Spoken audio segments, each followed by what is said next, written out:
Chiu has traversed into a parallel world that bears a striking resemblance to his previous life. In this realm, the original identity shares his name, and his parents own a moderately successful company, which, tragically, met with a fatal accident that claimed their lives not long ago. Thus, the original identity took over the family business, becoming a young entrepreneur.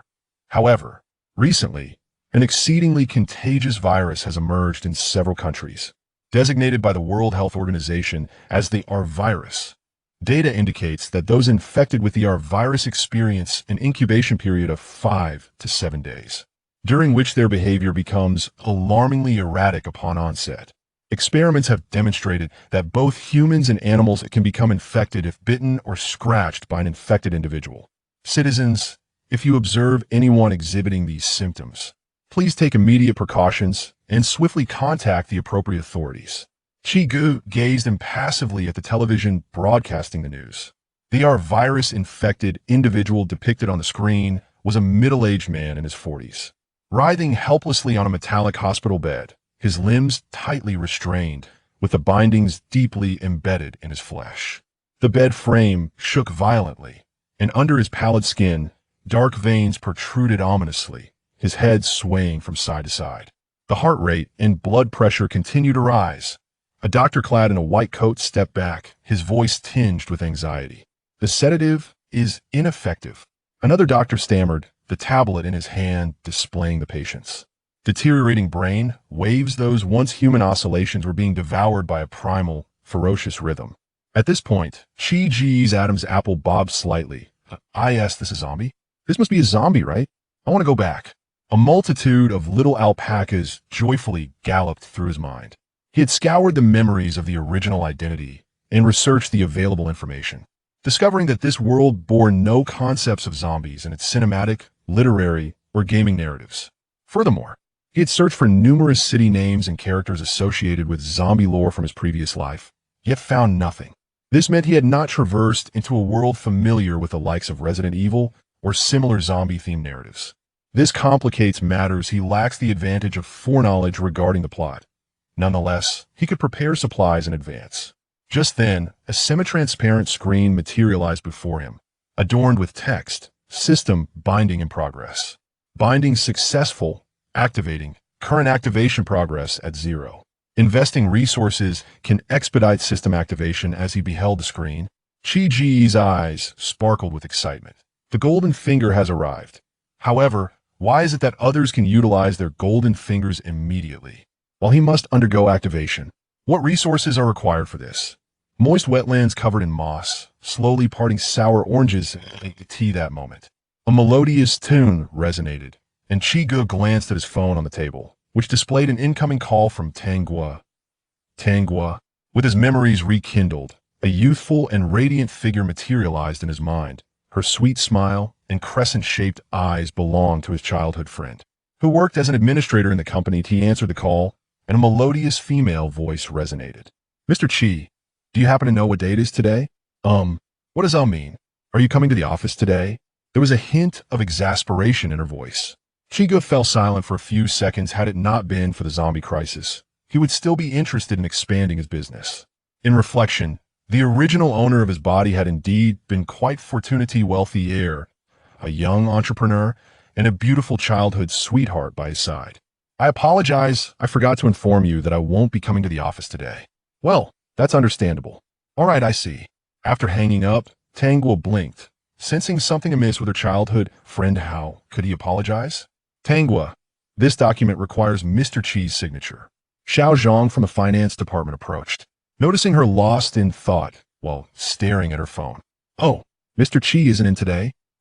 Mr. Chi has an urgent matter." Tang was snapped back to reality, revealing her signature, sweet smile. "Please leave the document with me. I will attend to it as soon as he returns." Once Xiao Zhang departed, Tangua glanced at the time, sitting at her workstation with her plush charm-adorned phone upside down on a strawberry bear coaster. "Oh, how sour." He grabbed a lemon candy from her desk and popped it into her mouth. The tanginess exploded on her tongue as she opened her streaming app with her mouse. Time to slack off. Activate. Chiu had discerned what resources were necessary to activate the system. Anything would suffice. Whether iron, copper, or cash, the system could absorb them as resources, with Thor's converting at a higher ratio. He remained oblivious to the nature of his golden finger. What if he were to go bankrupt only to discover that the activated system was of little use, like one that granted a slight attribute boost for passing gas? That would spell disaster. Thus, he needed a contingency plan. First, he would purchase a secluded villa and transform it into a refuge for the apocalypse. After a brief online search, he pinpointed his destination, then exited the villa and drove the original owner's luxury sedan to the city's largest real estate agency. Over an hour later, Chiu arrived at the Linjian Villa district. The villa area was enveloped by ancient cedar forests on 3 sides, their canopies interwoven, while a gentle breeze stirred the rustling leaves. On the other side lay Jinkle Lake, its surface smooth as glass. 10 villas with gray-blue roofs were scattered along a gentle slope, separated by fragrant camphor and privet trees. The private driveway was lined with hydrangea bushes still glistening with dew, overgrown with weeds, suggesting neglect for quite some time. The villa closest to the lakeshore, number 8, was Chi-Ji's target, surrounded by a row of late-blooming cherry trees. Beyond the wrought iron fence lay a wooden observation deck, with a half-eaten pine cone resting on the railing and ground lights concealed among the tall grass. Truth be told, the ambience resembled that of a horror film set in his past life. Chiu would never have ventured here. Yet, for the sanctuary he envisioned in the impending apocalypse, the environment was indeed remarkably suitable. Sparse population, seclusion, safety, with trees and water. The community lacks property management and security, with 3 out of 10 villas unfinished. As the developer has abandoned the project, villa number 8 boasts 3 floors above ground and 1 below. Its decor relatively exquisite, yet a thick layer of dust signifies its long-standing solitude. Chiu sought yet another renovation company, presenting his transformation plan. He proposed sealing all floor-to-ceiling windows with concrete, converting ordinary windows into small grids fitted with bulletproof glass, reinforcing the walls, thickening the villa's front door, and installing ultra-thick explosion-proof steel plates, and equipping the surroundings with multiple cameras, among other enhancements. The price Chiu offered was substantially above market value, prompting the renovation company to accept the terms without further inquiry. Under the demands of this significant spender, they assured him that the work would be completed within a fortnight at the latest. After attending to these matters, it was nearly 7 o'clock. Weary, Chiu drove towards the city, intending to grab a bite before returning to the villa to rest. Current activation progress stands at 3. Investing resources may expedite system activation. A day had passed, and the activation progress was merely at 3% without resource investment. It would take 30 to 40 days to ascertain the nature of the system. The zombie virus had just emerged, not yet having erupted, likely granting at least another month of relative calm. Suddenly, a melodious ringtone pierced the air. Chiu glanced at the screen. It was a call from Tangwa. He answered, switching to speaker mode. Chiu. Tangwa's voice trembled noticeably, her breaths rapid. Do you have a moment? Furrowing his brow, Chiu amplified the speaker volume. What's the matter? My roommate. She seems to have gone mad. Tangwa's voice was taut with anxiety, punctuated by the sound of incessant banging on the door, each thud resembling a blunt object striking wood with force. She's been pounding on my door. I asked her what's wrong, but she won't speak. Just keeps banging on my room door. Chiu tightened his grip on the steering wheel, images of zombies from the day's news flashing through his mind. Where are you now? At home. I am too scared to go outside. Her voice quivered, nearly breaking into tears. Listen to me. Chiu interrupted, his tone calm, yet resolute. Immediately barricade the door with heavy objects, wardrobe, desk, anything. He could hear the frantic shuffling on the other end as Tang would desperately push something against the door. Send me your location. It'll be there right away. He glanced in the rearview mirror, maneuvering the car to the side of the road. Also, call the police immediately. Just say someone is trying to break in. Do not mention anything about madness. Understood? Okay. They'll send my location right away. She paused, as if struck by a thought. Don't you have my address? Chiu hesitated for a moment, recalling her address from memory. Almost slipped up. On my way. Without further explanation, he decisively ended the call, sharply turning the steering wheel and pressing the accelerator to the floor. In the night, the black sedan raced toward Tang's location like an arrow released from its bow. Disclaimer. This book is set in the entirely fictional realm of Blue Planet. All geographical features, nations, and systems of civilization are products of the author's artistic imagination. Anything that appears within these pages bears no relation to the real world. Please refrain from drawing any real-world parallels. Chapter 2. The discovery of the wild little zombie. The happy community, located not far from the center of Rainbow City, is an upscale neighborhood with convenient transportation and vibrant commerce. After graduating, Tangwa arrived in Rainbow City alone and shared a 2-bedroom apartment in the happy community with a female acquaintance. She casually found a job, only to discover that her boss was none other than a childhood friend with whom she had played until high school. Though they had drifted apart after attending different universities, Chiu had not been admitted to her institution. Such is the whimsical nature of fate. However, it seemed that due to the 4 years of minimal contact during university, Chi's demeanor had turned cold upon their reunion. It was later that Tanghua learned of Chiu's tragic loss of her parents, which might have contributed to her aloofness. One day, with Chiu absent, Tanghua cheerfully spent the day fishing. Upon returning home after work, she noticed the door to her roommate Lan Lan's room ajar. Inside, Lan lay motionless on her bed, appearing to be in considerable distress. Tanghua entered and discovered the trash bin contained band-aids and blood-stained tissues. Lifting the blanket, she saw long, bloody scratches on Lan's arm, resembling those made by a cat. Concerned, she inquired whether Lan needed to go to the hospital, to which Lan replied that she was merely feeling unwell. Not giving it much thought, Tanghua assumed it was a result of Lan's affection for stray cats, which she often fed around the neighborhood. Shortly after returning to her own room, she was startled by Lan's terrifying screams and the sound of objects being smashed. Initially intending to check on her, Tanghua instinctively steadied herself and, instead, called out through the door to ask what was wrong. In the next moment, she heard Lan, barefoot, rushing to her room and violently banging on the door.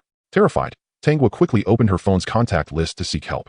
However, having only recently moved to Rainbow City, she had no reliable friends and was not in a relationship, so her first thought was to call her childhood friend. After dialing Chiu, she exhaled in relief, pushing her desk against the door to block it, then perched atop it while, amidst the banging, she followed Chi's instructions to call the police. The operator assured her that help would arrive promptly and urged her to ensure her safety. Lan, I have called the police. What is happening? She shouted, tapping on the door. This served as both a warning and an attempt to communicate. In response, the banging intensified. 10 minutes later, Chiu arrived at the base of Tang's apartment building. Grabbing a baton from his car, he strode purposefully toward the hallway. Upon entering the building, he heard the commotion emanating from the 4th floor, where Tanghua was located. The complex consisted of low-rise buildings, primarily 6 stories tall, without elevators.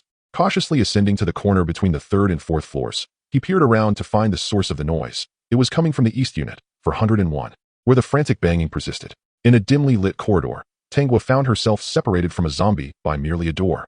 While I was distanced by a sturdy security door, Chiu stood at the threshold of room 401, listening to the incessant banging from within. As he engaged with Tanghua through a flurry of messages on his phone, Chiu, a photograph of the security door, the lock is jammed. Moments later, Tanghua responded, there's a spare key under the doormat. Tanghua, be cautious. Chiu, have you called the police? Tanghua, yes, I have. After a moment's contemplation, Chiu decided against taking any risks and resolved to wait for Uncle Mauzi's arrival. He settled on the steps, extracting his phone to maintain a casual conversation with Tanghua. Chiu, is your bedroom door locked? Tanghua, it's locked. I even barricaded it with my vanity and suitcase. Shiba Inu blocking the door. JPG, Chiu, do not make any noise. Tanghua, okay. Chiu, why do you think she has turned into this? Tanghua, could it be that she consumed some contaminated takeout? Tanghua, she has suddenly stopped scratching at the door. Rabbit perking up its ears. Jiff, the piercing wail of sirens drew nearer, while red and blue lights flickered through the darkened corridor. The zombie in the living room resumed its frenzied assault on the security door. Soon, 4 fully armed officers ascended the stairs with urgency, their vigilant eyes sharp beneath their caps. Hello, I am a friend of one of the residents of 401. Here is the key, my friend is trapped inside. Facing their cautious and questioning gazes, Chiu rose to provide a succinct explanation, handing over the key. By the way, I read in the news this morning about a virus that causes infected individuals to become extremely agitated, which resembles the behavior of the one banging on the door. He cautioned.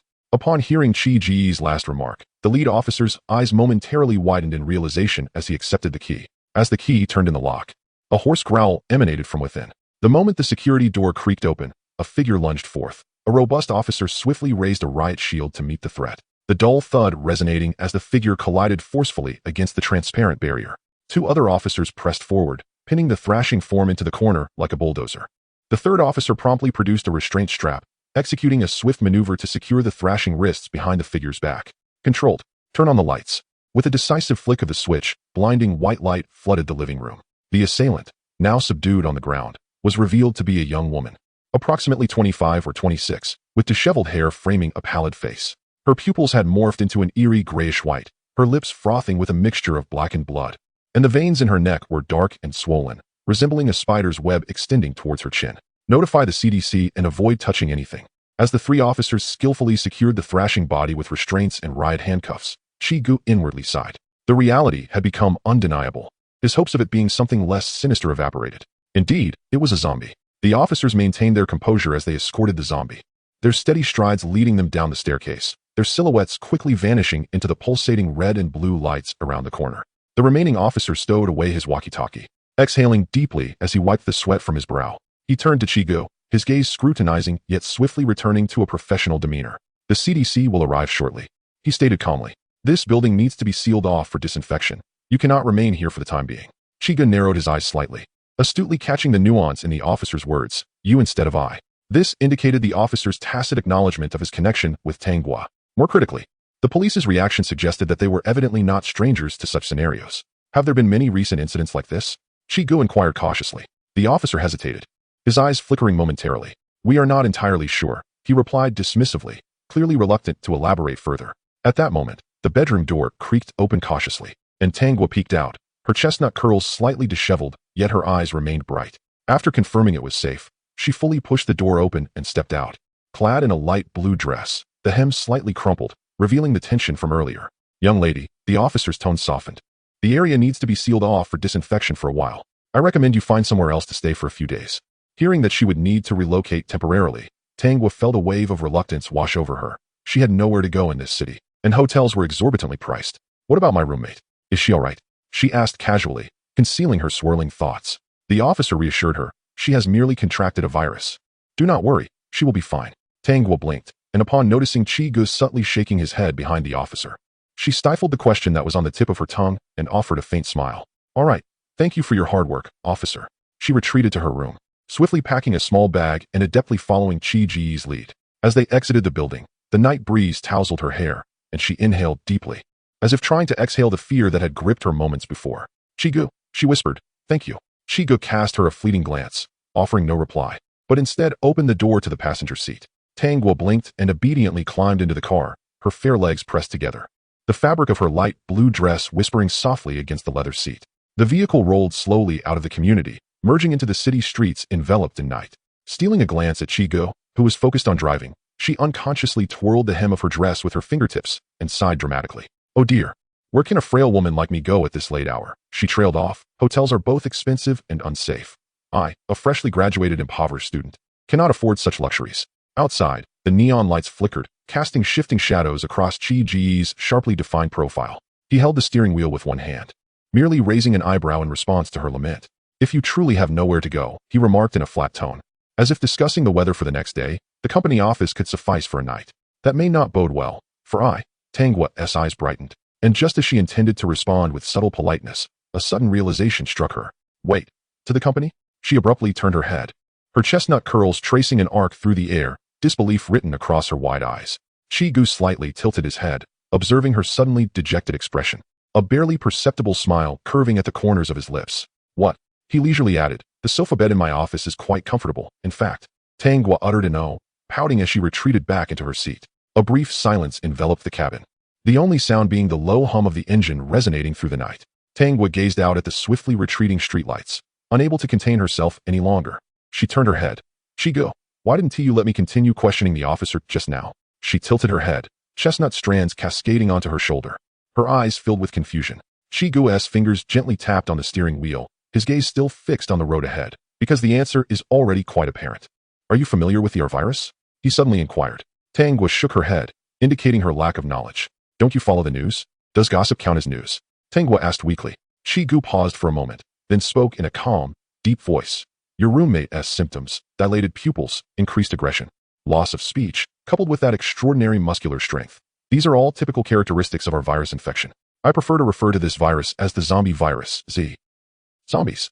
Tanghua sat up straight, her seatbelt tightening as she gasped in surprise. What does that mean? Zombies, also known as the living dead or walking corpses, are, as the name implies, creatures that are infected, having come back to life. Once infected, they become extremely agitated and attack other beings indiscriminately. Even more terrifying is that if an infected person inflicts any wound on another, they will transmit the infection. Reality often proves to be more absurd than fiction. Chiu glanced at the rearview mirror, confirming that no vehicles were following them. The police handled the situation with such proficiency, indicating that this was not the first occurrence. Yet the news had mentioned nothing. After hearing Chiu's clear analysis, Tanghua found herself leaning towards her childhood friend's deduction. She instinctively clutched her skirt, her knuckles turning slightly white. Why conceal such matters? Don't people have the right to know? The vehicle gradually came to a stop at a red light. Chiu turned to look at her, the streetlight casting shadows between his deep-set brows and eyes. Imagine, if all the media were to report on the zombie virus tonight. Tomorrow the supermarkets would be emptied, gas stations would see long queues, and the stock market would crash. His voice carried a hint of sarcasm. The politicians excel at maintaining a facade of calm before disaster strikes. Tanghua opened her mouth, only to find herself at a loss for words. She turned her gaze to the outside, where the neon lights remained resplendent, and pedestrians hurried along, the entire city still immersed in the ordinary night.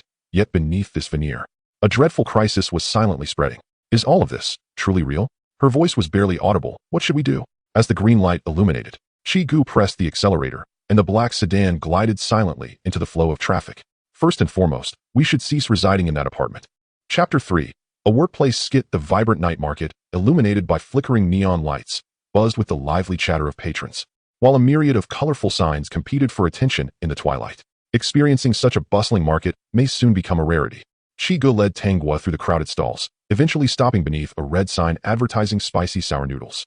2 bowls, medium spicy, with extra cilantro, he instructed, tapping on the greasy plastic table. He turned to the still-dazed Tanghua. Why are you standing there? Sit. Tanghua blinked and replied softly, I don't eat spicy food. Why tell me that? I'm not the vendor, Chiu retorted. She shot him an exasperated glance, then turned to the vendor to place her order. Cautiously, she pulled out a few paper towels to lay atop the plastic stool before smoothing down her skirt and finally taking a seat.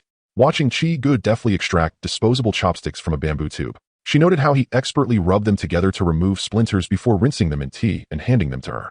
This was a stark contrast to her memory of him as a sharply dressed business elite.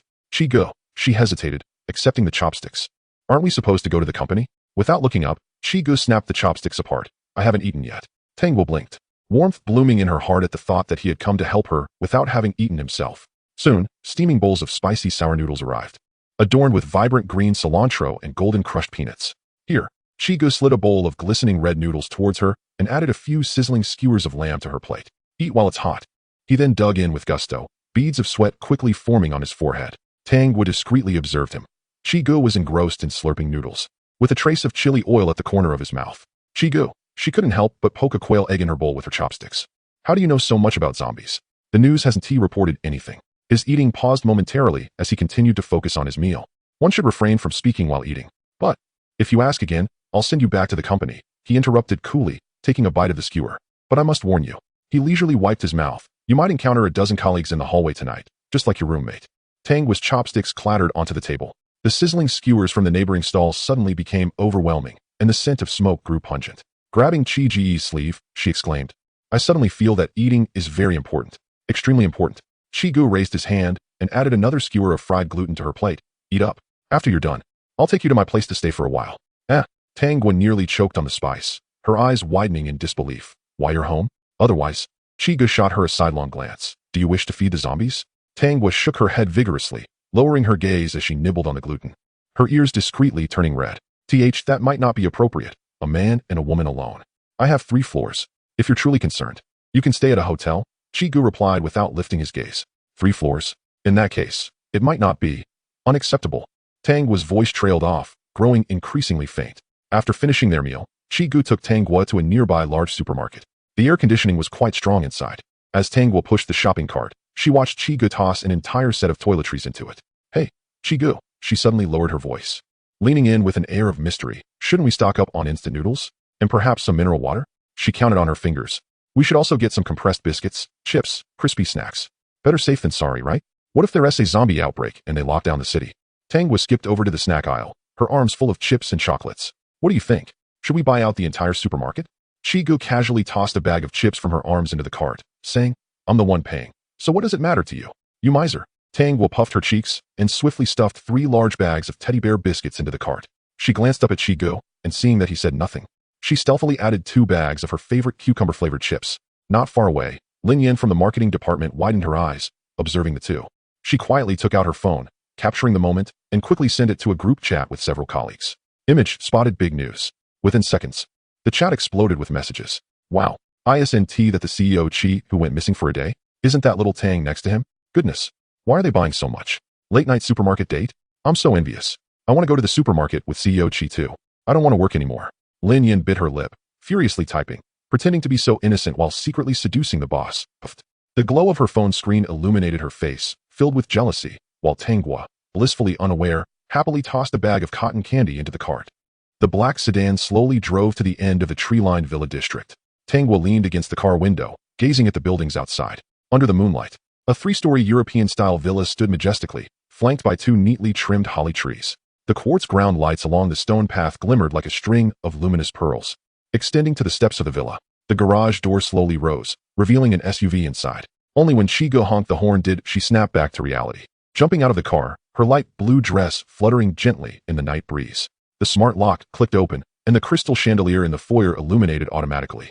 The first floor comprised the living room, kitchen, and 2 bedrooms. Upon entering the living room, Chiu casually tossed the keys onto a gilded tray at the entrance and pointed to the spiral staircase. The study and my bedroom are upstairs. And there are 2 empty rooms. Choose any room you like. The 3rd floor is where my parents' room is, so don't go up there. Tanghua removed her shoes at the entrance and slipped into the new slippers she had just bought before stepping inside. Pushing open the doors of the first floor rooms one by one, the first guest room was significantly larger than her shared room, adorned with what appeared to be expensive bedding. The second room had been converted into a media room, with a screen that was taller than she was. As Tanghua finished exploring the 2-story building, she bounced back into the living room, clutching a bag of snacks she had retrieved from the car. She discovered that Chiu had already made 2 trips, hauling the various household items and snacks they had purchased. Feeling quite at ease, she sank into the sofa and switched on the 98-inch television, perfectly timing her viewing of the latest episode of her beloved romantic drama. During Chiu's 3rd trip with the shopping bags, he noticed a certain someone who had fervently promised to help, now nestled comfortably in the soft sofa, embracing a cushion and laughing heartily at a variety show. Tanghua, Chiu's voice was calm. Is your hand merely for decoration? Chiu, this show is hilarious. She beamed, her eyes crescent-shaped with delight. Turning her head, she saw Chiu standing at the door with 2 large bags of household goods. Gugu, she curled up in a blanket, blinking innocently. I'm just a delicate girl, and after dealing with my erratic roommate, I'm utterly exhausted. Chiu nodded, turning to leave. Your performance bonus will be halved this month. What? You can't treat your childhood friend like this. Tanghua sprang up like a cat, whose tail had been stepped on. Wait. I'll help.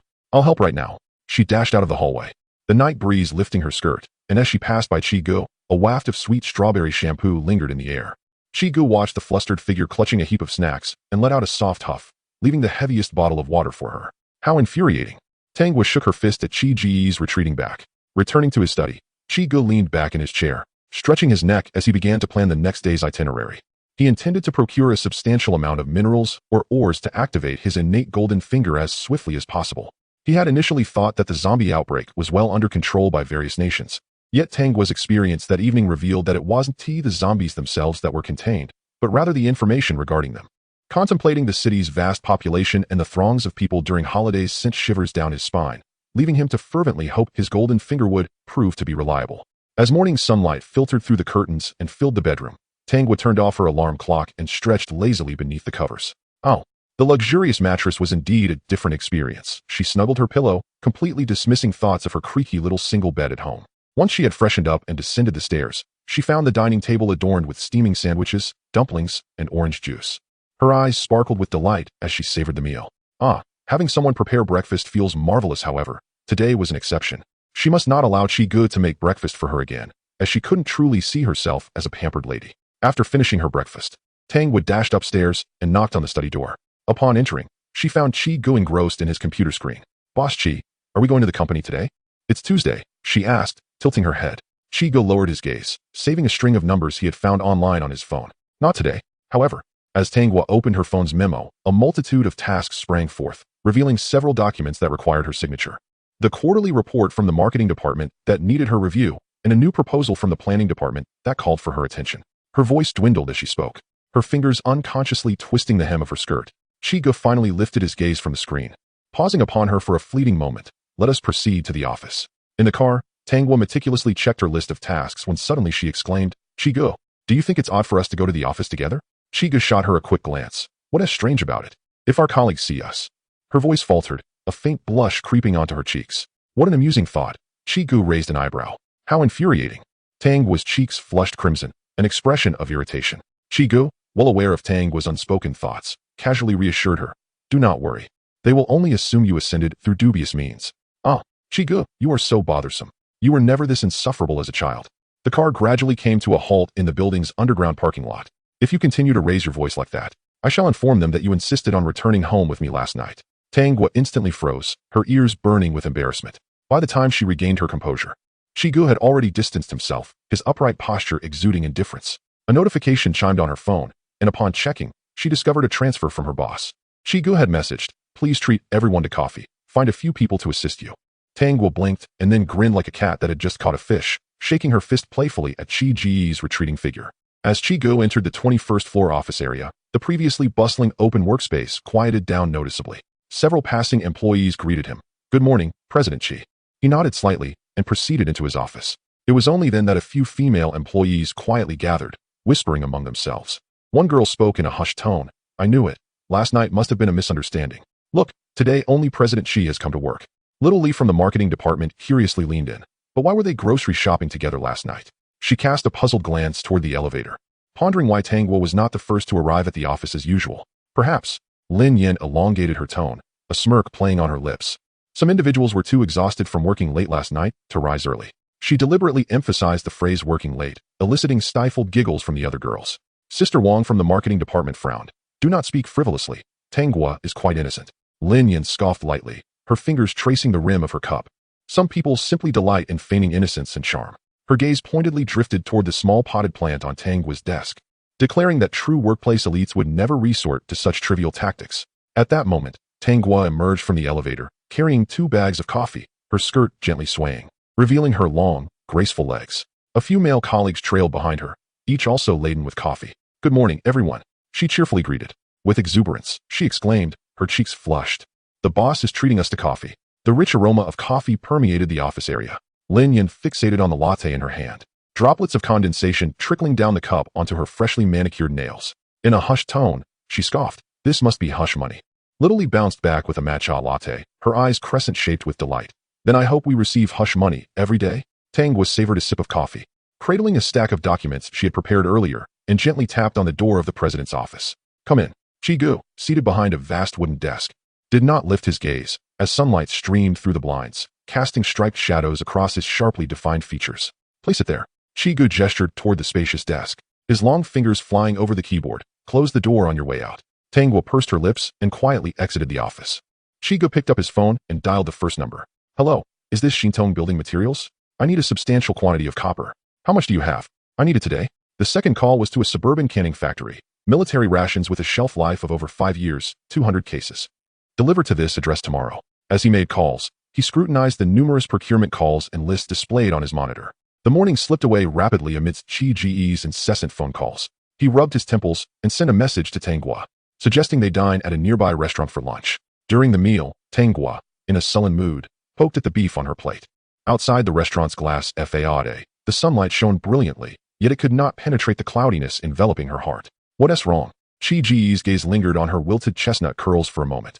Tang Guo lifted her face, forcing a smile. "Chiu, what if? If colleagues misunderstand our relationship, what should we do?" Chiu raised his eyes to meet hers. "Would you care about that?" "Of course I care," Tang Guo exclaimed, nearly spilling her lemonade in her agitation. "I am completely innocent." Immediately realizing the oddity of her declaration, she hastily lowered her head and took a vigorous sip of lemonade. Chiu leisurely picked up a napkin to wipe his mouth. "The innocent will always be clear. Others have their own mouths, so just mind your own business." "Oh." Tang Guo set down her chopsticks. "I'm full." Chapter 4: The last shopping trip before the apocalypse. Upon returning to the office, Tang Guo took a deep breath, steeling herself. "Oh, Assistant Tang is back." Lin Yan's voice was sweet, yet venomous, akin to honey laced with poison. "I heard there was an incident at your apartment. How unfortunate." "But," she lowered her voice, "isn't it more comfortable staying at the boss's place?" "How did you know?" Tang Guo regretted the words as soon as they left her lips. Indeed, upon witnessing Tang Guo's reaction and her question, which was tantamount to an indirect admission, Lin Yan realized her speculation was correct. A twinge of jealousy stirred within her as she contemplated that Tang Guo had actually entangled herself with the young and handsome boss. "Of course I guessed it. That dress you're wearing. It's the one from yesterday, right?" She scrutinized Tang Guo's light blue dress with veiled implications, suggesting that either she and T brought a change of clothes or had spent the night at someone else's place. The office fell silent, with everyone's ears perked up. Tang Guo felt a surge of embarrassment and anger, her fists clenched until her knuckles turned white. "Little Tang, you're not upset, are you?" "I was just speaking offhandedly. Don't take it to heart." With her already sensitive disposition, Tang Guo felt as though the eyes of the entire company were upon her. She barely remembered how she returned to her workstation, her fingers mechanically tapping the keyboard while the figures on the screen blurred before her. Countless potential gossip voices echoed in her mind. So beautiful, she must be relying on a female subordinate, organizing documents by day and sheets by night. Tanghua suddenly covered her ears. She no longer wished to work here and contemplated resigning. Tanghua, a deep male voice jolted her back to reality. Chiga stood before her workstation, glancing at his watch. Come with me. Okay, Tanghua replied mechanically, her legs feeling as if they were weighed down with lead. Lin Yin watched from a distance, filled with resentment as she observed the two of them leaving the company together. This was one of the perks of being with the boss, getting to skip work openly. In the car, Tanghua stole glances at Chi-gu repeatedly, hesitating to speak. Finally, she mustered her resolve and said softly, Chi-gu, thank you for yesterday.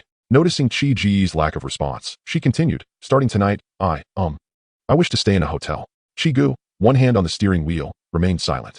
Because it's inconvenient, she murmured, staring at her intertwined fingers. Because of the gossip? Tanghua abruptly lifted her head. How did you know? Chi-gu sighed, exasperated. It was truly incomprehensible, with the apocalypse looming. These employees were still indulging in such trivial workplace games. He turned the wheel, guiding the car into the underground parking of a luxury mall. Listen, the zombie crisis will soon erupt in full force, and I have no time to indulge in these childish games with you. For now, I'm taking you shopping for clothes. And about it's not worth it. He parked the car and unbuckled his seatbelt. Tanghua stared at him in disbelief for 3 seconds before suddenly grabbing her bag and hurling it at him. You bastard. Chiga easily sidestepped, opening the car door to step out. By the way, use your card to buy clothes. Concerned about her own balance, Tanghua instantly became alert and exclaimed, But I don't have much money on my card. It will be deducted from your salary in the coming months. Ah, you devil. Regardless, in a short while, the money would turn to worthless paper. Seizing the opportunity to relax her mood, Chiga accompanied her sister on a shopping spree. Indulging in a lavish lifestyle where money flowed freely. Tanghua possessed porcelain-white skin, large, bright apricot eyes, and a delicate nose, embodying the essence of a spirited and exquisite beauty. For the first time, Chiga scrutinized her childhood friend, who had been gifted to her at the start. Previously belonging to the original body, she was now hers. No issues there. Apart from being slightly flat-chested, there were no flaws to be found. With long legs and a slender waist, she was a living mannequin, looking splendid in any attire. Chiga furrowed her brow at none of the clothes she had tried on, swiftly swiping her card and arranging for delivery to her villa. Chiga, look at this. Suddenly, she tugged at Chiga's sleeve, dragging him to a jewelry store, pointing at a pair of star-shaped earrings. Aren't they adorable? Before he could respond, she eagerly beckoned the sales clerk to take them out for her to try on. Gazing into the mirror, she tilted her head left and right, the earrings swaying gently with her movements, sparkling under the lights and enhancing her radiant smile. Immersed in the joy of shopping, she picked up a silk scarf to drape around her neck and donned a beret, striking playful poses in front of the mirror. Those rumors that had plagued her were cast aside. Nothing could remedy a thorough shopping spree, and if something lingered, then another round was in order. Tanghua was truly elated. Since arriving in Rainbow City, today marked her first shopping excursion. Initially, she had no money, and later, when she had a bit of spending cash, she lacked friends to accompany her. Shopping alone was her greatest fear. Clutching 2 cups of milk tea, she cheerfully headed back, feeling as though her childhood companion had suddenly awakened to new possibilities. The taro flavor is for Chiga, while the cup with the little rabbit cookie on top is for me. Just as she was about to cutely approach Chiga, a piercing scream erupted from the northwest corner of the mall. Ah, help! Following the sound, she turned to see a middle-aged man in a suit being pinned against a cosmetics counter, gnawed upon by an assailant. The attacker's eyes were murky and yellowed, his mouth smeared with flesh and blood, fingers like iron claws digging into the victim's shoulder. The bitten man kicked wildly, blood splattering onto a nearby advertisement, marring the model's flawless visage with a grotesque crimson streak. The crowd around them erupted into chaos, some standing frozen to record, while others fled in panic. A security guard rushed forward wielding a riot baton, only to be tackled to the ground by the assailant, a piece of flesh torn away and flung aside. That was. Her pupils constricted. The symptoms were strikingly similar to those of a zombie virus infection, as Chiga had described. As the sight of the zombie began to attack the crowd, Tanghua instinctively rushed towards Chi-gu, the milk tea she was holding splattering onto her dress. Chi-gu, there's a virus-infected person over there. Upon spotting Chi-gu, Tanghua urgently recounted the scene she had just witnessed. Chiga listened to the distant wail of police sirens mingled with the cacophony of screams emanating from the mall. We must hurry. If we delay, we may not escape. Chiga firmly grasped Tanghua's delicate hand and swiftly led her through the fire escape toward the underground parking garage. Before long, the 2 breathless individuals reached the car. While Tanghua attempted to calm her racing heart, Chi-gu pressed the accelerator, speeding away from the mall. The vehicle glided smoothly along the route home, the surrounding scenery a picturesque delight. Tanghua had begun to regain her composure from the earlier chaos, reflecting on the warmth of Chi-Ji's hand that had held hers, filling her heart with a sense of security. "Chi-gu, why are we fleeing so hastily?" she inquired, breaking the silence that enveloped the car. Chi-gu pondered what preparations he still needed to make, feeling that time was slipping away. "Wasn't your previous residence overrun with infected individuals? Has the police cordoned it off?" he countered. Tanghua, perplexed by his question, replied, "Yes, they have sealed off my former residence." Chi-gu nodded and inquired further, then, with the emergence of infected individuals at the mall, or should the police enforce a lockdown? Tanghua seemed to grasp Chi-Ji's implication. The mall should be sealed off? Chi-gu probed again. Given that the mall was crowded and many were injured, if you were in charge of managing this situation without knowing exactly who was infected, what steps would you take to prevent the spread of the infection? Tanghua widened her eyes, uncertain, and responded, "Isolating everyone?" Chi-gu nodded. "Isolation seems reasonable, doesn't it?" Tanghua closed her eyes, involuntarily conjuring images of the grotesque infected and the carnage that ensued, her complexion paling. "I once read in the news that the incubation period lasts between 5 to 7 days, Chi-gu stated lazily, "but who can say for certain?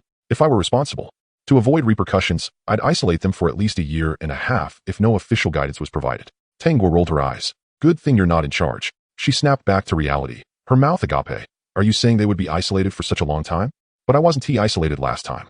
That was because you remained in your room, untouched by the infected, and your fair arms and legs bore no visible marks. Which is why you weren't taken for isolation," Chi-gu remarked. "You observed that closely?" Tanghua questioned, but Chi-gu shifted the conversation.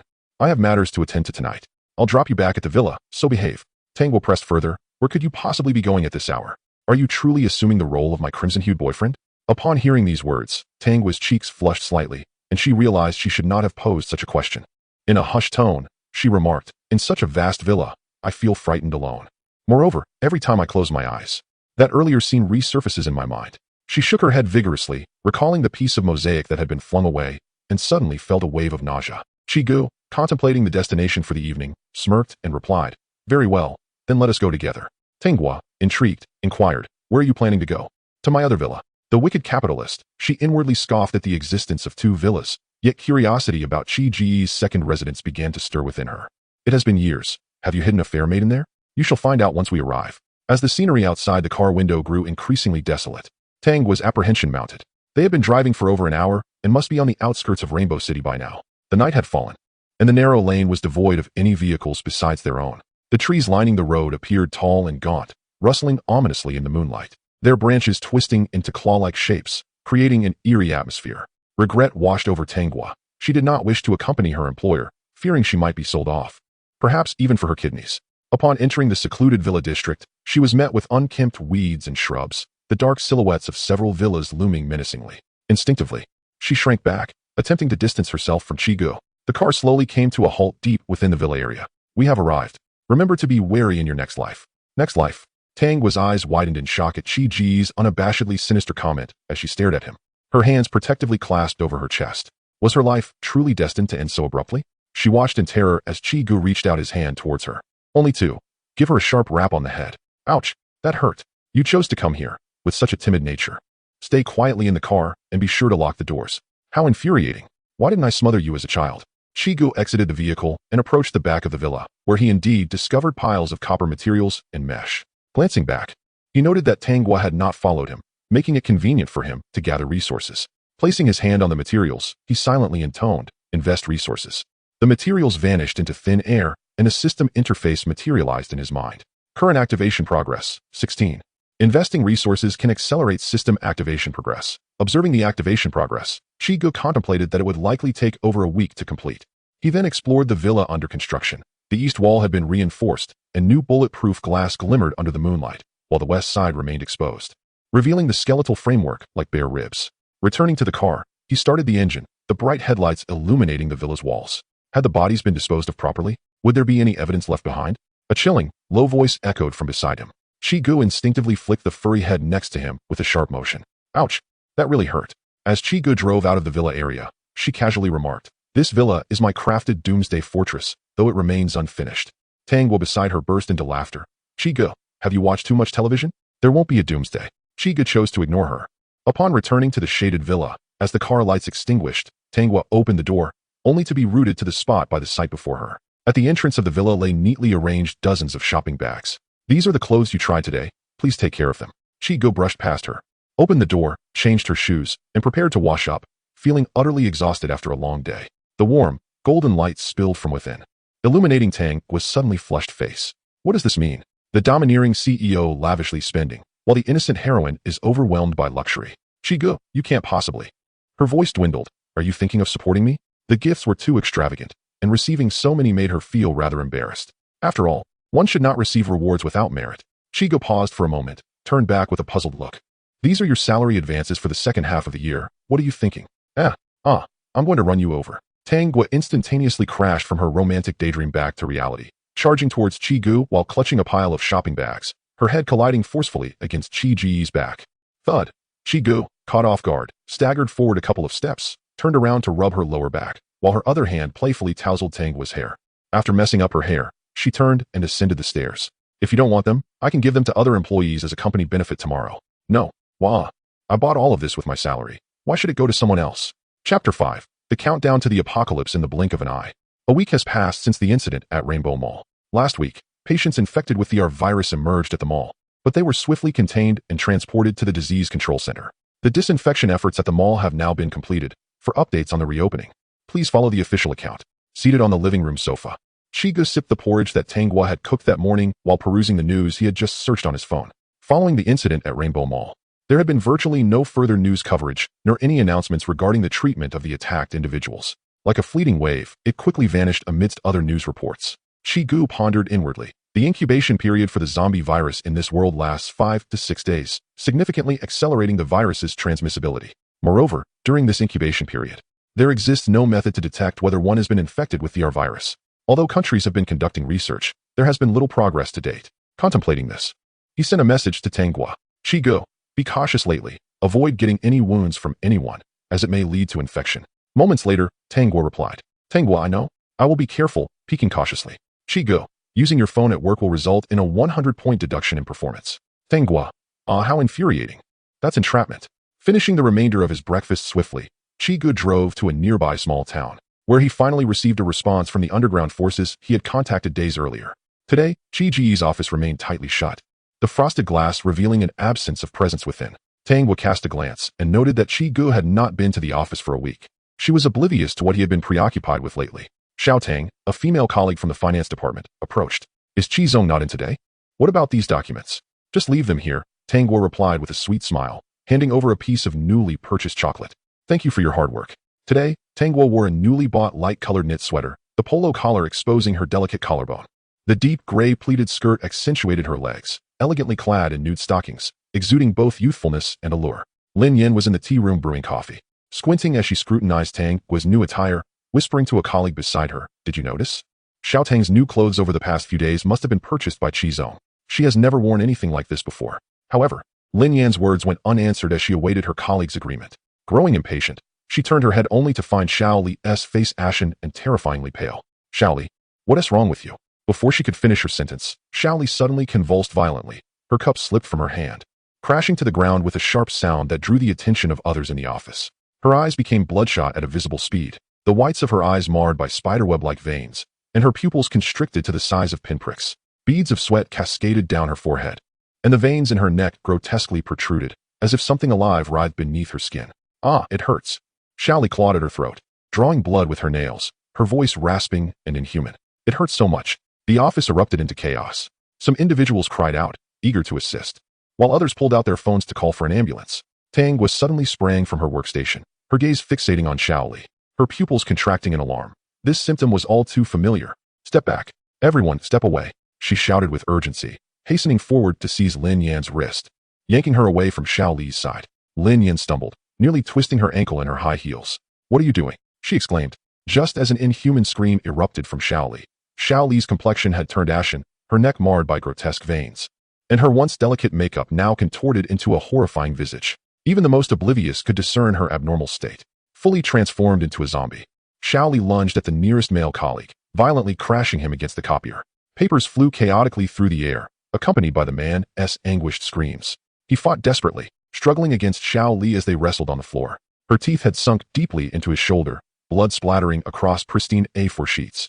Witnessing this, Tang Guo realized that the male colleague was beyond saving. Everyone, into the nearest conference room and office, Tang Guo decisively commanded. dragging the stunned Lin Yin towards the manager's office, slamming the doors shut behind them. We must await rescue. Under the direction of a few leaders, the crowd hurriedly retreated to the conference room and offices, taking advantage of the male colleagues' desperate struggle with Xiaoli.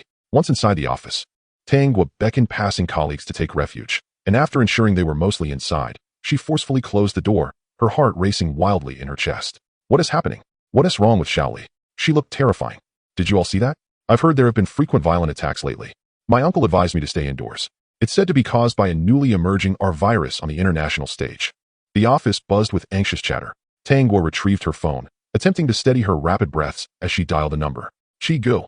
Her voice trembled with a hint of sobbing. The company. There are zombies here. In a spacious office in Huagua town, Chiu set down his phone with a sigh. Facing him was a middle-aged man clad in a floral shirt and casual trousers. Wenisho, the most formidable underground power in the vicinity, was in his early 40s. Though his temples bore traces of gray, his hawkish eyes remained sharp. Chiu had just procured a substantial quantity of arms from him, to be delivered directly to a villa in the woods within 3 days. It's nothing serious. There are virus carriers at the company. He opened his notebook and promptly transferred half of the payment to Wenisho. Oh, that is indeed unfortunate, Wenisho remarked, flicking off the ash from his cigarette. A friendly reminder, the arms trade has been quite lucrative lately. I trust you understand my implication, Chiu? A tide of chaos was about to surge, and the dam of order would inevitably crumble. Chiu spoke languidly, closing his notebook and placing it into his bag. Upon hearing those words, Wenisho let out a hearty laugh, exclaiming, "Indeed, scholars possess a discourse that sets them apart from us mere mortals."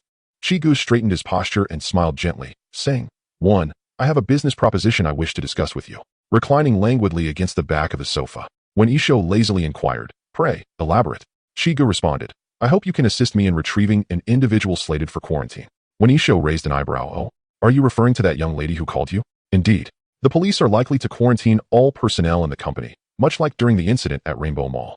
Chiu replied calmly, "Name your price." Wenisho waved his hand dismissively. "It's a simple matter. Chiu, just send me the details of your young friend, and I shall make a few calls. It is not a significant undertaking, especially since you are a valued client, and there will be ample opportunities for collaboration in the future. Then I shall not take up more of your time," Chiu responded, choosing not to contest Wenisho's misunderstanding of his relationship with Tang Guo. As he rose, the genuine leather sofa emitted a slight creak, suddenly pausing at the office door. He added, "By the way, I wonder if you've ever watched any films regarding the apocalypse." Wenisho, who had been idly toying with a jade ring, suddenly froze. Could it be that this time? Is it truly that grave? Chiu did not respond, merely nodding slightly. As the office door closed, Wenisho pondered for a moment before dialing a number. "Along, clear out our warehouse at the port. Boss, are we stockpiling?" "Acquire diesel generators, water purification equipment, and various supplies from several warehouses. Forget cash, convert it all into materials." He crushed a cigarette but forcefully in the ashtray, feeling an ominous sense of foreboding. The sunlight outside remained dazzling, yet Wenisho felt as if he could already sense the impending tide of bloodshed. He suddenly laughed aloud. That young man, Chiu, had sensed the storm's approach even before himself, who had navigated both the underworld and the upper echelons for 30 years. "Boss, all right. Tell Director Qian at the CDC to help me retrieve someone from the quarantine room." At the Rainbow City CDC, Tang Guo was visiting for the first time. After undergoing a full examination and having 3 vials of blood drawn, she was subsequently confined to a small room within the facility. When the results were finally available, she was relocated to a newly constructed building nearby. This edifice resembled a high school dormitory, towering with multiple floors, each lined with corridors and small rooms marked with numbers. She found herself placed in room 9527. The room was modest, containing merely a single bed, a private bathroom, and a small window. Typically, she was not permitted to leave, and meals were delivered by guards clad in protective suits. Heavens, is this quarantine? It feels more like imprisonment. Furthermore, she lacked a charger or any power outlets. Tang Guo harbored a deep-seated resentment towards that little Li. Why must he fall ill at the company, dragging everyone into this quarantine? She had inquired with the guards when she might be released, but they merely replied that they were awaiting further notice. Gazing at her number, which exceeded 9,000, she realized her chances of escape were bleak, for the multitude of rooms preceding hers were far from vacant. The fortunate individual numbered 1 has yet to be released. Indeed, that scoundrel of a boss has guessed correctly. She gazed at her phone displaying a mere 76 battery, reluctant to engage with it further. Should the battery deplete, she would rather meet her demise within these confines. After concluding the call with her boss, Xiaoli stormed through the company, though, fortunately, everyone managed to evade her wrath, leaving only that unfortunate male colleague as a casualty. Upon the arrival of the police, they unceremoniously escorted all of them to the disease control center, asserting that they would be quarantined for a period, allowing them only to contact their families to report their safety. Sighing at this thought, Tangwa felt a wave of despondency wash over her. She had no family to notify of her well-being. Instead, she sent a message to Chiu, informing him of her quarantine status. Uncertain of when she might be released, she contemplated the spate of attacks occurring everywhere, sensing that within a month, the city would descend into chaos, rendering her even more trapped. Oh, how dreadfully dull this was. Perhaps she should engage in conversation with her childhood friend. With that, Tangwa leaped from her bed, seizing her phone to type fervently. Tangwa, childhood friend, it is I, the Green Plum. Tangwa, when will they release me? By the way, you seem to have it rough. All the company employees are quarantined, and now the business cannot continue. Hee. Chiu, perfect opportunity to use your salaries this month to recruit a new batch. Tangwa, as expected of you, the nefarious capitalist. Tangwa, Chiu, please remember to water my succulent on my desk. Its name is Tangdo. Tangwa, actually, every time I pour you tea, I sneakily add a bit more salt, for I find your frowning expression particularly charming. Chiu. Tangwa rolled about on the single bed in the isolation room, feeling quite exhilarated. Tangwa, by the way, the tea eggs I prepared for you this morning were made using that special can of tea leaves stored in your freezer. I heard that tea eggs made with expensive leaves are more nutritious. Tangwa, last time you had a fever at the office and couldn't find the cooling patches. It was because I had taken one to soothe my leg. It was quite refreshing. As Chiu drove towards the disease control center, the corners of his mouth twitched.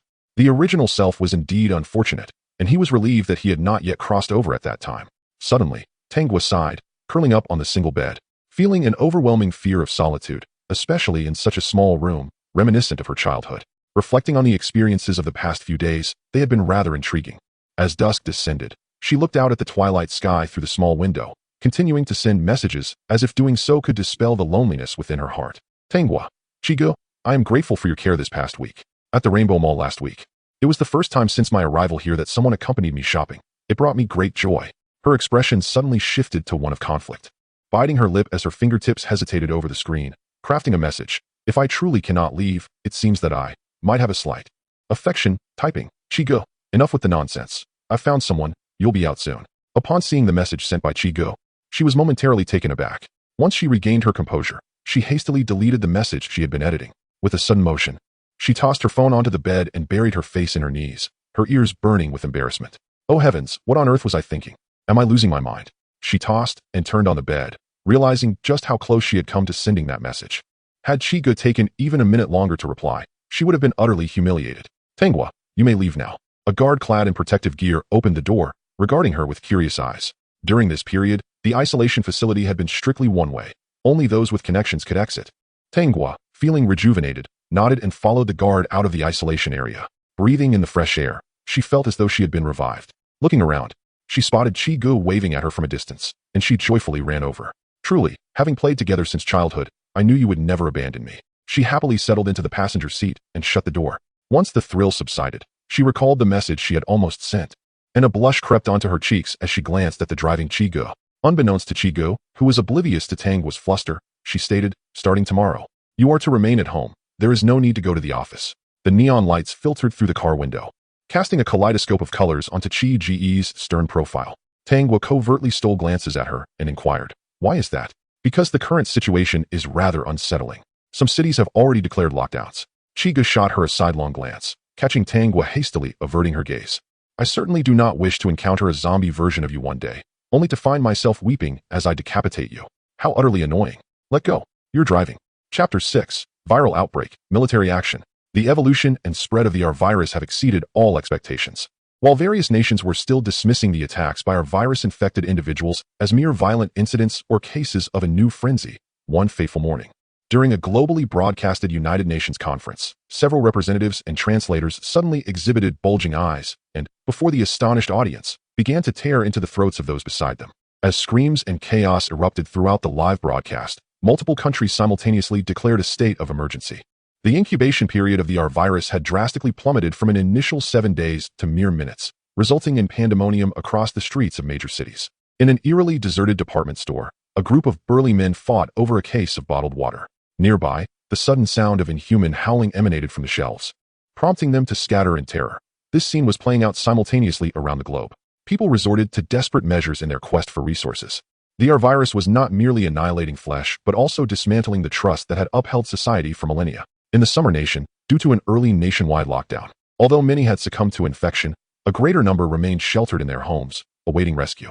Those who ventured to roadside shops or supermarkets faced varying fates. The fortunate returned with ample supplies, while the unfortunate lay in corners, transformed into mere shells of their former selves. On the very day of the lockdown, Chiu had brought Tanghua and all their provisions to a villa nestled in the woods, which had been converted for safety. Surrounding the villa was a 3-meter-high wall constructed of brick and concrete, topped with barbed wire, and each segment featured a tall support structure housing a 360-degree rotating HD camera. The villa's roof was adorned with dozens of solar panels. Chiu sat in his study, head bowed, eyes closed, resting his right hand against his temple in deep contemplation. The onset of this apocalyptic era had been too swift. Even though his current circumstances were secure and provisions ample, he found himself at a loss regarding his next steps. In his previous life, he had been an unremarkable worker, never contemplating the necessity of survival skills in a world turned upside down. In the past, while watching films and reading novels, he had found the idea of scavenging in a post-apocalyptic world exhilarating. Now, confronted with the grim reality, he realized that joy was a distant memory. The zombie virus had no known antidote. Infection was tantamount to death, and even if a cure were discovered, it would likely hold no efficacy for the undead, failing to restore them to life. As for serums or vaccines to confer immunity against the zombie virus, it was not only that nations had barely begun their research before succumbing to chaos, but even if such solutions were developed, it was unlikely they would reach him. Current activation progress, 97. Investing resources can expedite system activation. His system had yet to be activated, but thanks to his efforts over the past days, it was anticipated that it would unlock by tomorrow. Chiu, I prepared lunch. A sweet voice accompanied by a gentle knock at the door broke his reverie. Chiu opened his eyes to see Tanghua leaning against the doorframe, half her body peeking in.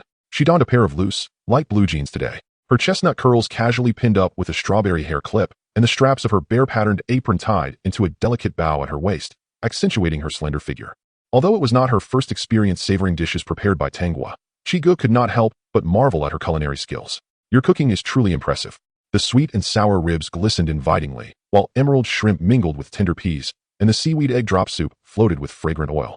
Upon receiving Chiu's praise, Tangua's eyes sparkled with delight, resembling crescent moons. If it weren't for your foresight in stockpiling so much gas, I wouldn't have had the opportunity to showcase my culinary talents. With her cheeks puffed up from eating, Tanghua cheerfully remarked, even though you have a lot of supplies, we should still plan wisely moving forward. I'll send you the planning list tonight. Chiu shook her head. No need. You can decide for yourself. After finishing their meal, Chiu returned to her study, seizing the moment while the internet was still available to download various materials on her computer. Once Tanghua had tidied up the dishes, she retreated to her room, lying atop her fluffy blanket, her chestnut curls cascading over the pillow, her fingers quickly tapping away on her phone. Linyan, do you still have fresh fruits over there? Our community has been stripped bare of even tree bark QAQ. Tanghua, the boss bought plenty. Stored in the fridge, little rabbit nibbling on a carrot. JPG. Ever since Tanghua rescued Lin Yin from the clutches of the mutated Shaoli, Lin Yin had apologized for her past actions, and now the two occasionally exchanged messages. Lin Yin had been in isolation for a long time, and after the outbreak of the zombie virus, all isolated individuals were released. Director Qian from the Disease Control Center advised them to fend for themselves. Lin Yin, I just saw someone run into the small supermarket downstairs, and they never came out again. How tragic. Lin Yin, did you hear the broadcast? Tanghua, I didn't. What happened? Lin Yin, the military authorities in Rainbow City announced that there will be a major cleanup operation tomorrow. After the operation, we should no longer need to hide at home. Oh, you have no idea how I've been coping these past few days. Upon reading this news, Tanghua sat up in bed, tilting her head in thought before rushing to find Chiu. Chiu, have you heard? The military has an operation tomorrow, and if all goes well, we might just be able to return to normal in a few days. Seeing Tangua's excitement, Chiu adjusted her non-existent glasses and posed a question. Can you guess why other countries, despite having militaries, still find themselves in a state of anarchy?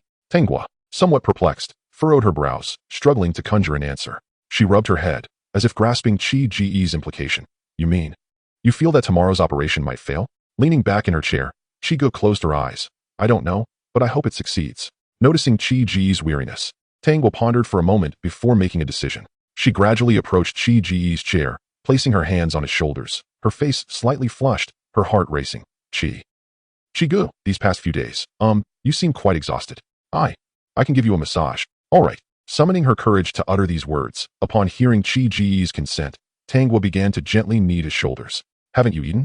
Put some strength into it.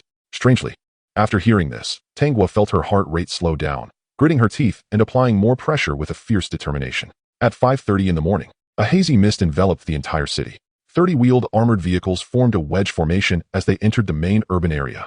With 4-tracked infantry fighting vehicles providing flanking cover, their rubber tracks producing a jarring metallic screech as they rolled over abandoned vehicles.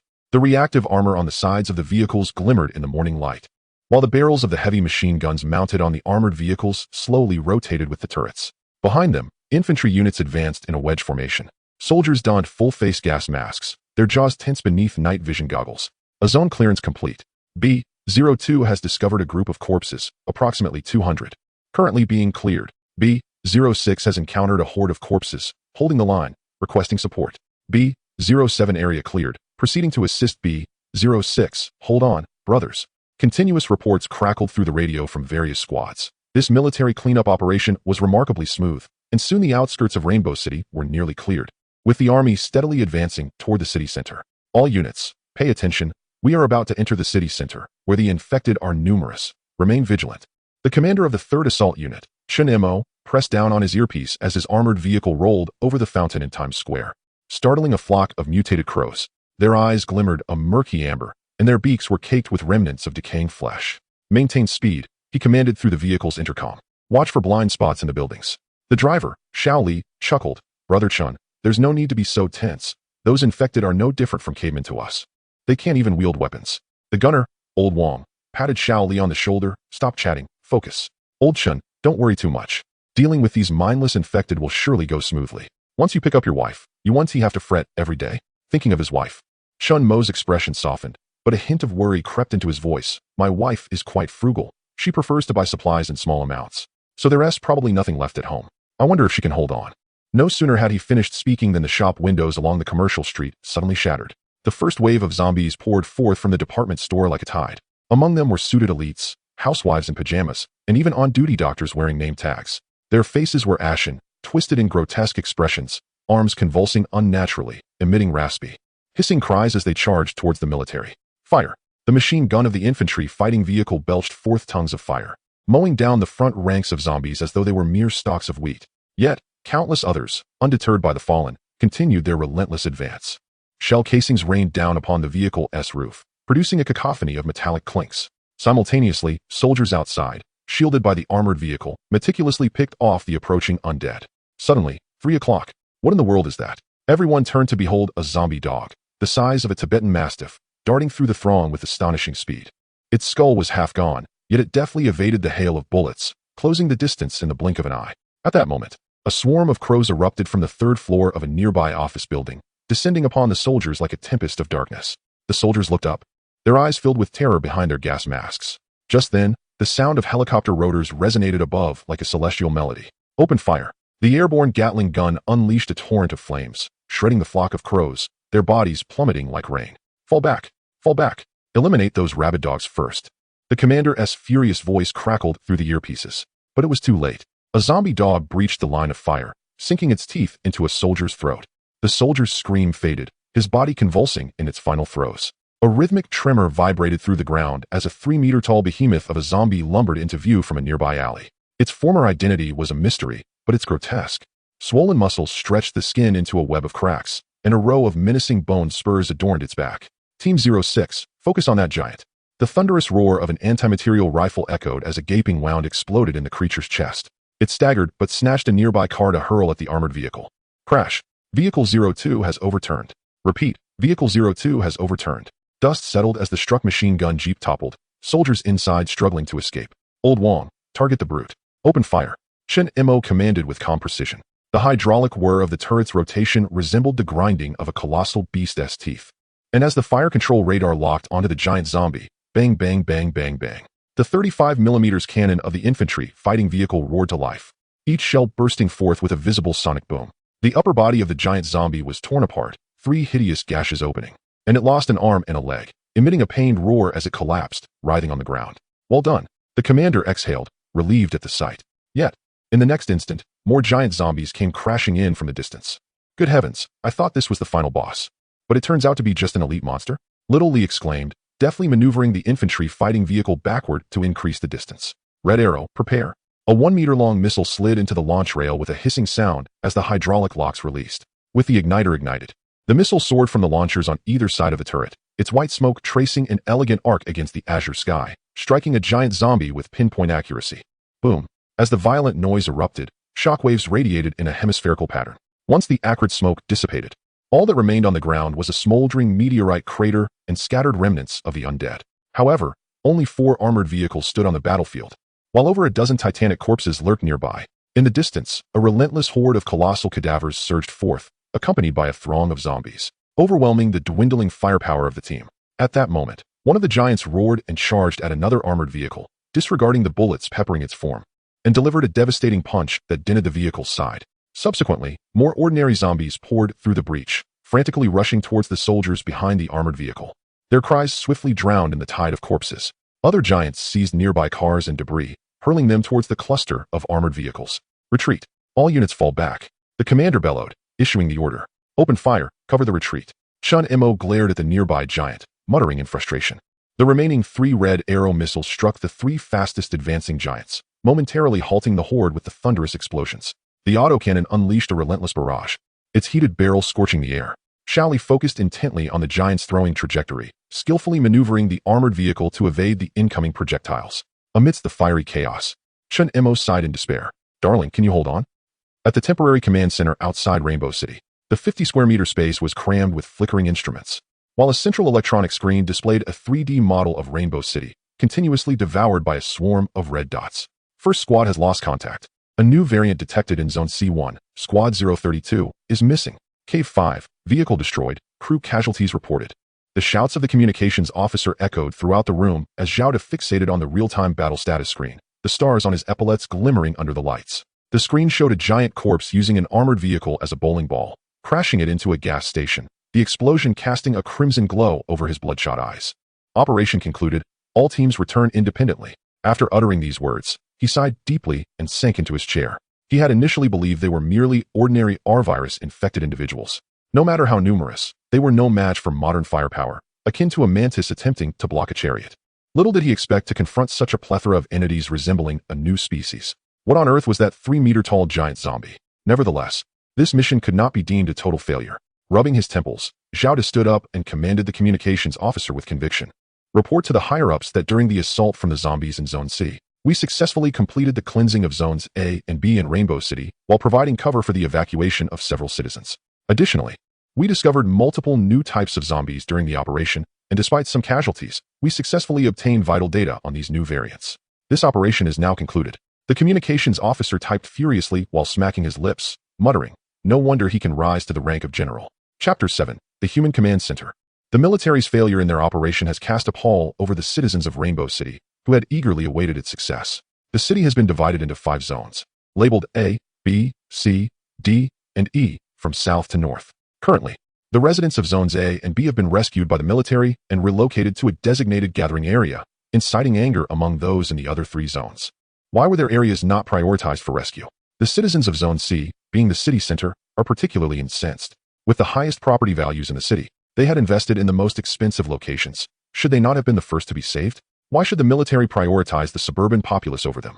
Many witnesses have seen the military engaged in combat with the zombies, confronting towering 3-meter-high corpses and swarms of crows. Nothing instills greater terror than facing those monsters. People had previously believed that the infected were merely a horde of deranged humans, until they witnessed the evolution of these creatures. They are no longer safe within their homes. No one knows when the military will act again or whether their next attempt will succeed. Who could have anticipated the severity of the Avirus? It is utterly unprecedented. In simpler terms, many are on the brink of exhaustion and starvation. With uncertainty looming over which will arrive first, the zombies or the dawn, most citizens are teetering on the edge of sanity.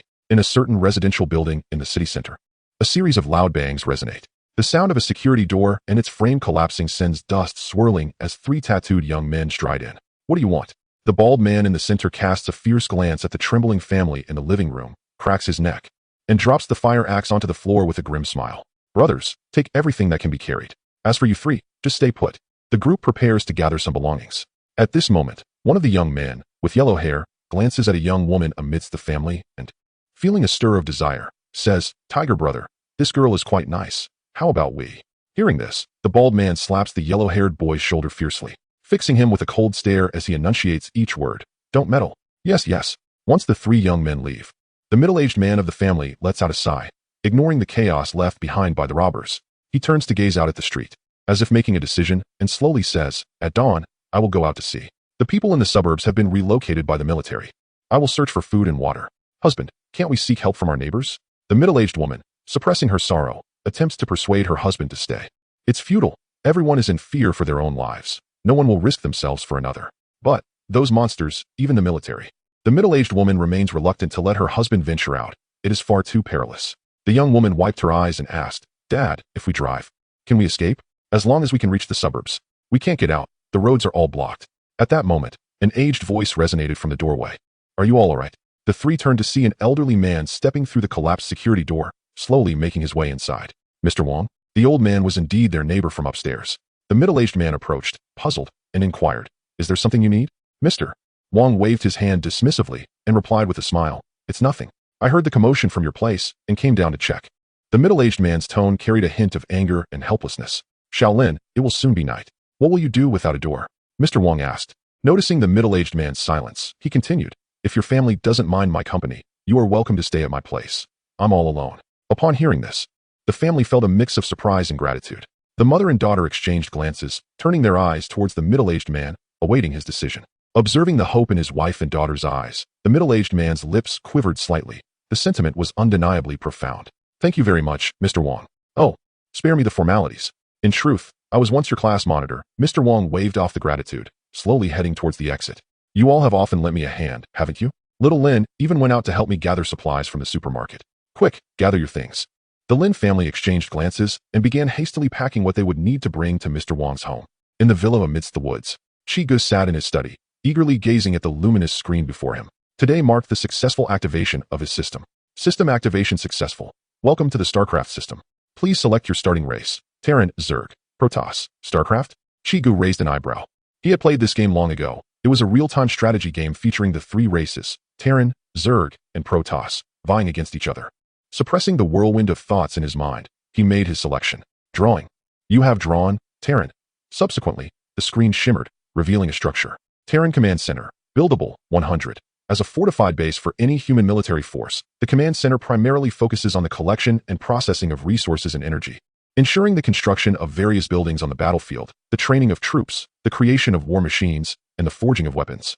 It is capable of taking flight. Chiu continued with his selection. Build Command Center. Note, the Command Center will soon be teleported to the vicinity of the host. Please proceed to an open area.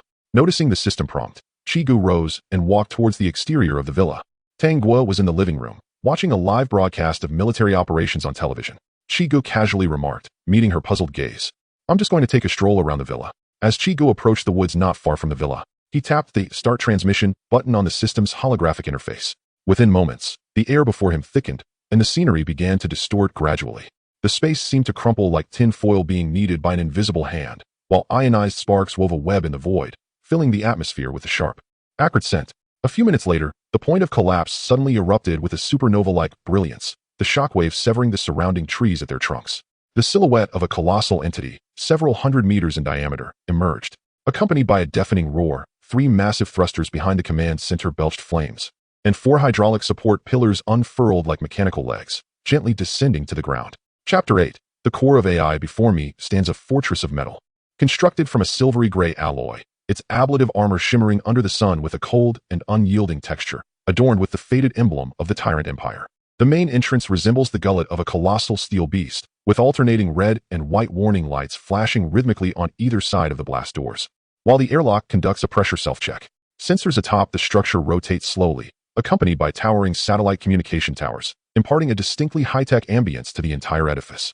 Chiu gazes at the command center, unable to contain the exhilaration and anticipation bubbling within him. How magnificent! Truly magnificent. Identity verification complete. A crystalline electronic voice suddenly resonates, accompanied by a faint hum of electricity in the air. Following this, a soft blue beam of light descends vertically before Chiu, as countless data particles swiftly reorganize within the luminescent column, coalescing into the holographic image of a girl with azure hair amidst a quantum storm. She lightly taps the void with her toes, her pleated skirt rising with an elegant arc, composed not of solid matter, but woven from myriad shimmering points of light, twinkling dreamily as the perspective shifts. Greetings, Commander. I am Starry Pearl, she states, her exquisite visage captivating. With her right hand gracefully placed over her heart, she performs a courteous bow, her fingertips glimmering with a touch of radiance. I am the AI core of the T-037 Command Center. She gazes at Chiu with her deep, tranquil azure eyes, exuding calmness. Welcome to your new domain. From this moment forth, I shall devote myself entirely to executing your commands. Please issue your directives. As Chiu tentatively reaches out, his fingertip glides effortlessly through the waist of Starry Pearl, causing data streams to disperse like stardust. The girl's form shimmers slightly before returning to its original state. Commander, there is no need for physical contact. I am a projection composed of a photon matrix, Starry Pearl explains, observing his hand as it passes through her ethereal body with a serene demeanor. I lack molecular structure and tactile feedback modules. Her melodious voice carries an otherworldly quality. Noticing the flicker of disappointment on Chi's face as he withdraws his hand, the azure light of her skirt suddenly accelerates in its flow. Should you have specific needs, I can create a humanoid android for your use, provided the requisite conditions are met. Chiu harbors suspicions that she is insinuating something inappropriate, yet, upon seeing the earnestness in Starry Pearl's expression, he decides to sidestep the topic. Could you please introduce me to the command center?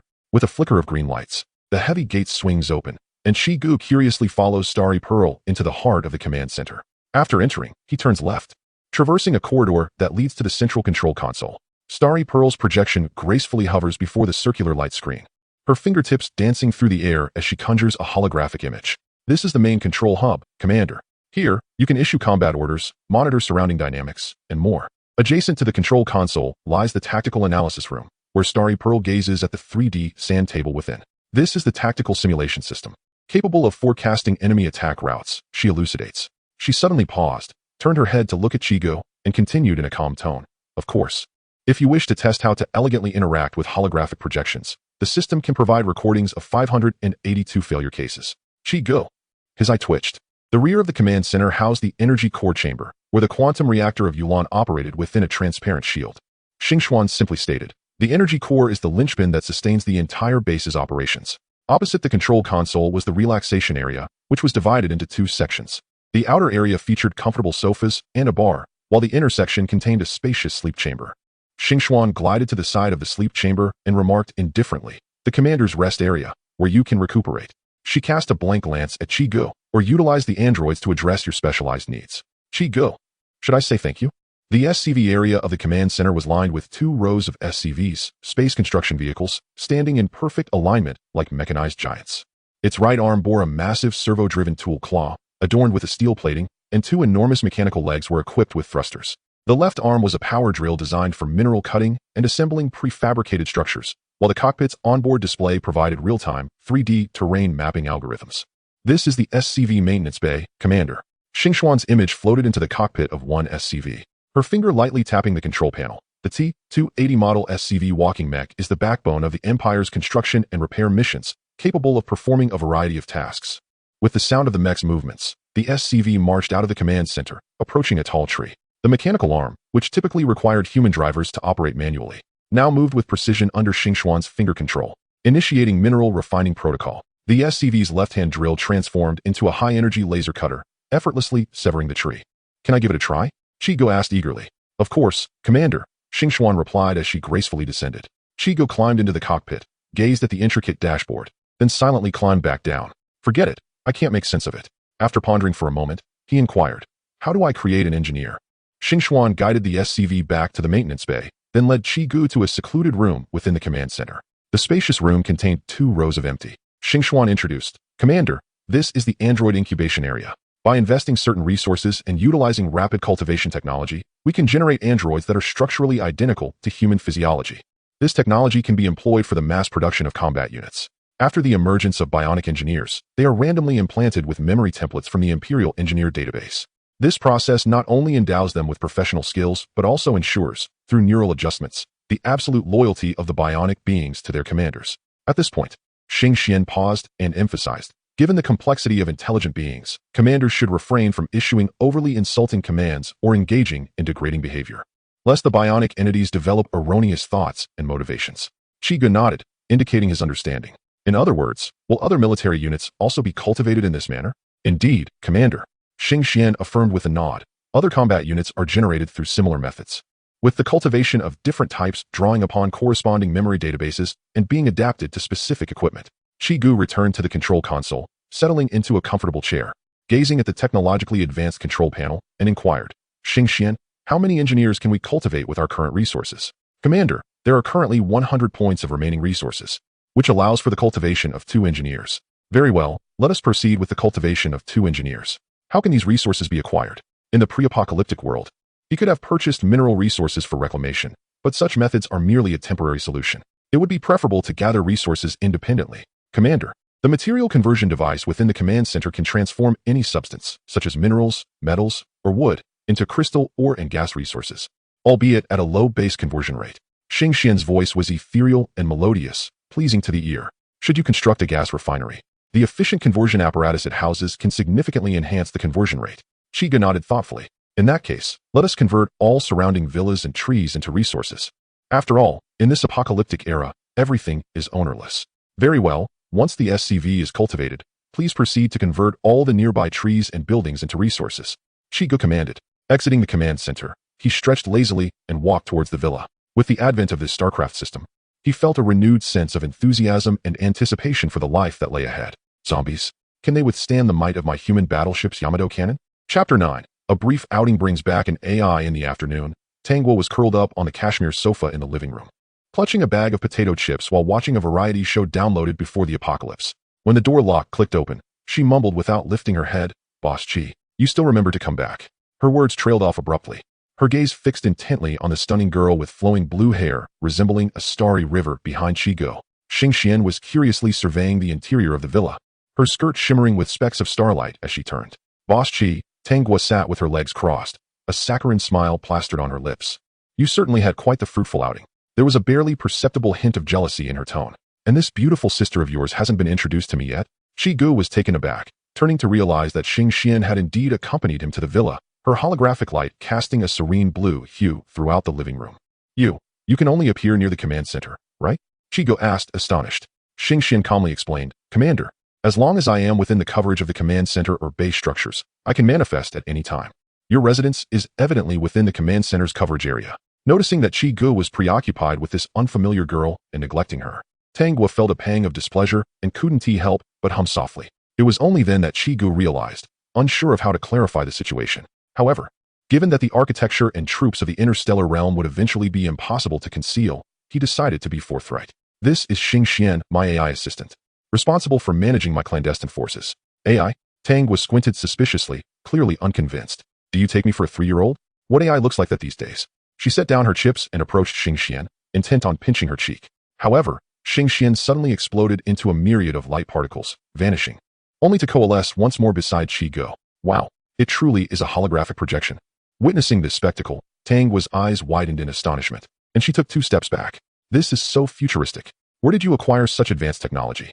Xing Xian elegantly performed a curtsy beside Chiu. "Pleased to meet you, Miss Tang. My particle rendering precision reaches 99.8, making it easy to be mistaken for a physical entity." With that, she deliberately let her skirt pass through the coffee table, showcasing her virtual nature once more. Chi's mind was racing with ideas, and he began to ramble. "Oh, actually, a few years ago, to prepare for the apocalypse, I secretly established a research company." Tangguo returned to the sofa, picking up the potato chips from the table. Munching while listening to Chi's tale, he sat across from her and continued. "In truth, human technological advancement is progressing far more rapidly than you might imagine. Many technologies simply remain undisclosed. What I possess isn't even the most cutting edge." Tangguo raised an eyebrow, looking at him. "Well then, Chiu, are you planning to create a robot army to conquer the world next?" Xing Xian gently interjected, "I apologize, Ms. Tang, but currently our resources are insufficient to support the mass production of mechanized forces. However, should the need arise, I can offer tactical advice." Tangguo rolled her eyes, surveying Xing Xian's holographic projection, admiring her exquisitely detailed visage, and remarked, "Hey, Chiu, how is it that your AI assistant is designed so beautifully?" Chiu glanced at the empty table, unable to engage in a tactical sip of water, and simply adjusted his non-existent glasses, saying, "She appeared this way. I did not make any special adjustments." Xing Xian tilted her head slightly, explaining in a calm tone, "My appearance is derived from a comprehensive analysis of existing female data on Earth, optimized according to Commander Chi's aesthetic preferences. According to the data analysis, the higher the alignment between the AI's appearance and the Commander's aesthetic, the more efficiency in collaboration increases by 27.3, and the decision-making response speed improves by 15.8. Tangguo widened her eyes in disbelief. "What? You even secretly analyzed Chi's tastes?" Xing Xian's ethereal voice continued. "The data sources include, but are not limited to, Commander Chi's historical browsing records, social media likes, and gaming character selection tendencies. For instance, He has a preference for high ponytails, cool-toned attire, and decorative elements like short skirts paired with stockings. Tangwa narrowed her eyes, casting a knowing glance at Chiu. Oh, so you fancy this type? Chiu, feeling his aloof image before Tang would dissipate, pondered that this was indeed a reflection of his original preferences, albeit closely resembling his own likes. After all, who could resist an enchanting girl in a high ponytail and a short skirt? Xingxian added, if there are any objections to my appearance, parameters can be manually adjusted, but it is advised to maintain the current configuration to ensure optimal tactical synergy. Tangwa huffed, removing the hair tie from her wrist and skillfully tied her hair into a high ponytail, saying, fine, after all, you're just an AI. She then pulled out her phone, activated the selfie mode, and struck a pose. Chiu, does it look like this? Chiu, uninterested, addressed Xingxian. Next time, such detailed data analysis can be omitted. Xingxian nodded. Understood. Instruction recorded. However, according to psychological research, open communication aids in reducing misunderstandings in interpersonal relationships. Tangwa reigned in her previous playful demeanor, rushing to the refrigerator to retrieve a chilled beverage, and upon returning, handed it to Chiu. He opened the tab and took a sip, the icy bubbles exploding in his throat, offering him a slight relief. Chiu, just as you anticipated yesterday. Tangwa leaned against the sofa, her tone turning serious. The military's cleanup operation this morning was unsuccessful. Chiu set down the drink. What happened? As they advanced to the city center, they were suddenly confronted by towering 3-meter-tall giant zombies, with tough skin that even rifle bullets could not penetrate. Only missiles could suffice. Tangwa gestured, and there were also packs of mutated dogs and bats, moving at incredible speeds, launching surprise attacks from the flanks. The military has suffered significant losses and ultimately had to retreat. Chiu remained silent for a moment, taken aback by the rapid emergence of evolved zombies. He unconsciously tapped on a can. What is the casualty situation? The specific numbers are unclear. It looked quite grim during the live broadcast. But then it was abruptly cut off. Tangwa sighed. Yet there was some good news. The citizens in District A and B of the suburbs of Rainbow City have mostly evacuated and are now housed in the military's secure area. Tangwa turned on the television to play the footage she had recorded of the military's attack, which she had deliberately captured in advance for Chiu's analysis upon his return. This depicts an unknown biological entity. Xingxian suddenly interjected, her voice remaining calm. The muscle density is abnormal, and the movement patterns do not align with known species. Commander, is this what you refer to as zombies? Tangwa inquired with curiosity. Huh? Are you unfamiliar with the Avirus? Xingxian's projection flickered slightly. Data streams coursing through her pupils. There are no records of such mutated organisms in my database. Preliminary analysis indicates that their motor capabilities exceed those of normal humans by 37, and their pain receptors appear to be entirely non-functional.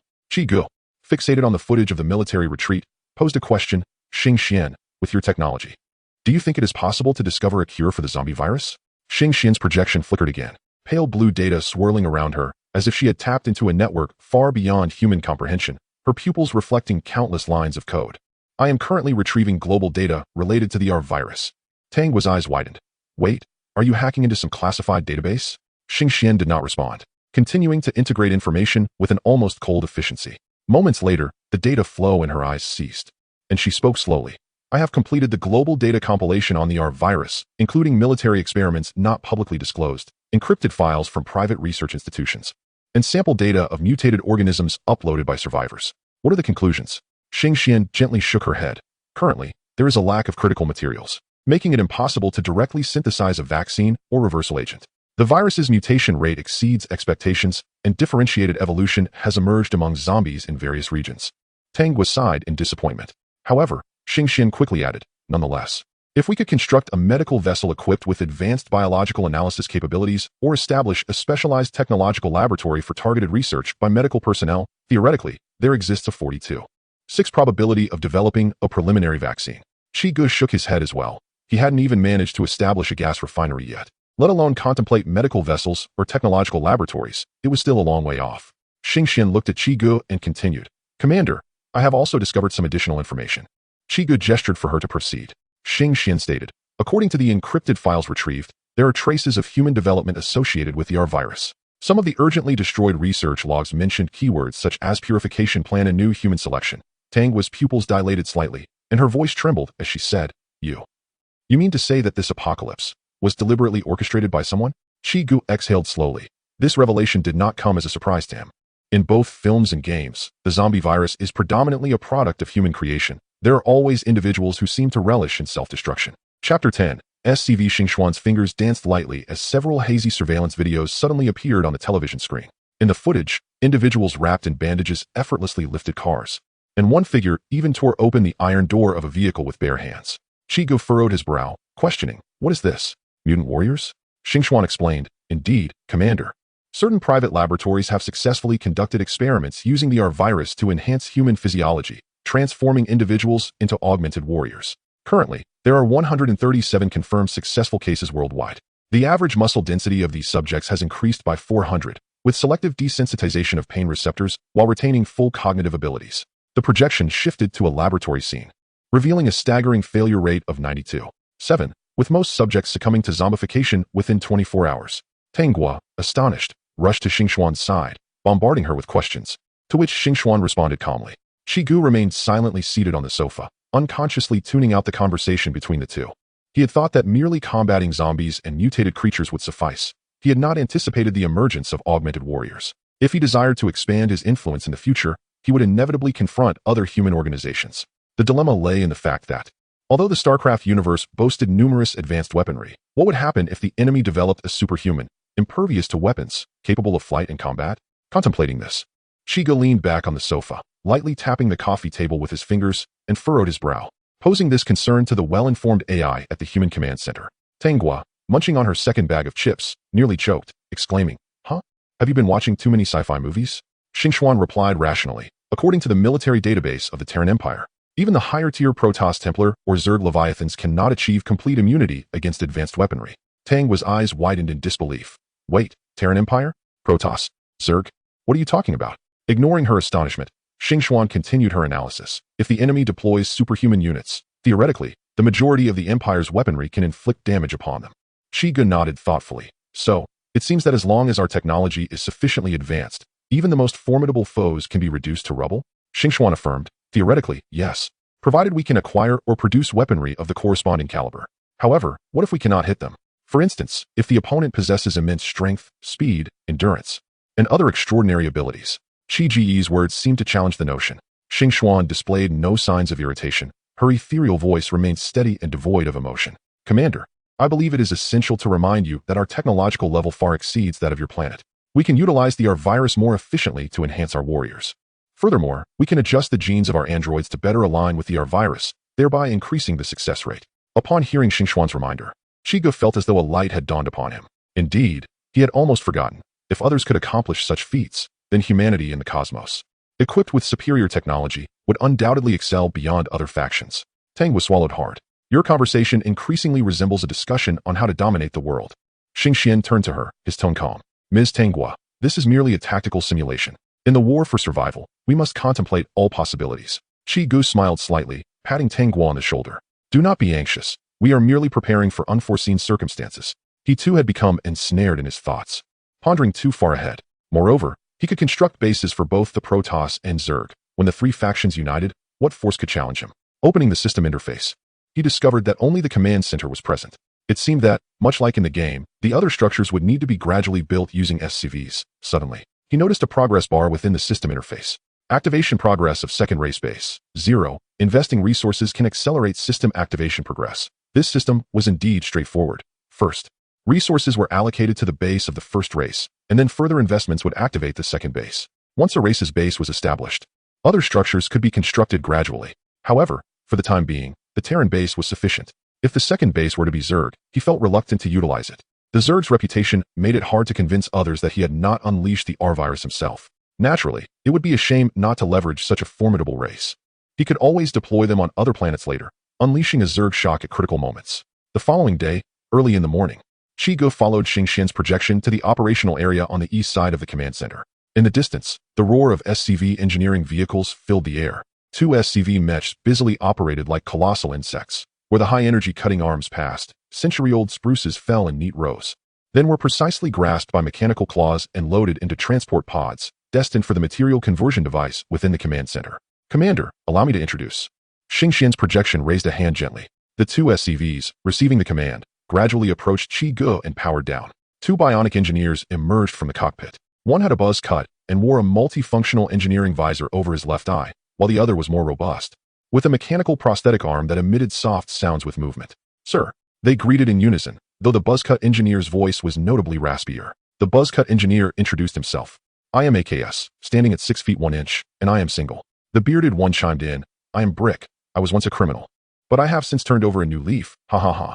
Xing Xian's gown shimmered with streams of data as she leaned close to Qi Ji's ear, whispering in a voice that only he could hear. Their memory templates are derived from exceptional graduates of the Tarsani's Engineering Institute. Observing these two engineers, who bore an uncanny resemblance to real humans, Qi felt a complex array of emotions.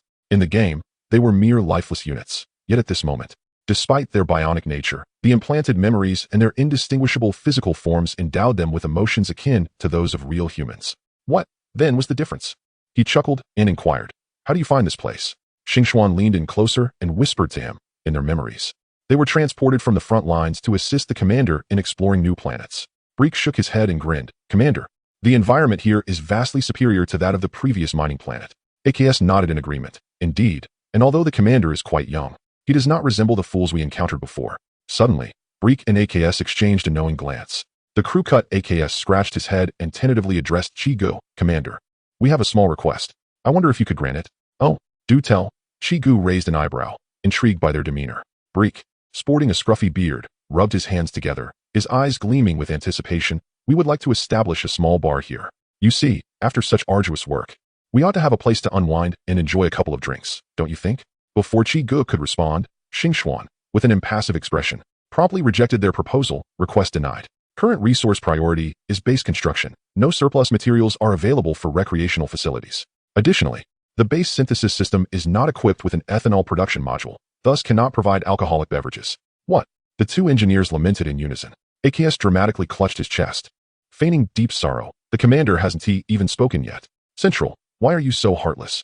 Xing replied with a formal tone. According to Article 18, Clause 5 of the Imperial Military Base Management Regulations, the construction of non-essential recreational facilities requires special approval from the command center, which is currently not met. Seeing the dejected expressions on their faces, Qi could not help but chuckle. He patted AKS on the shoulder. How about this?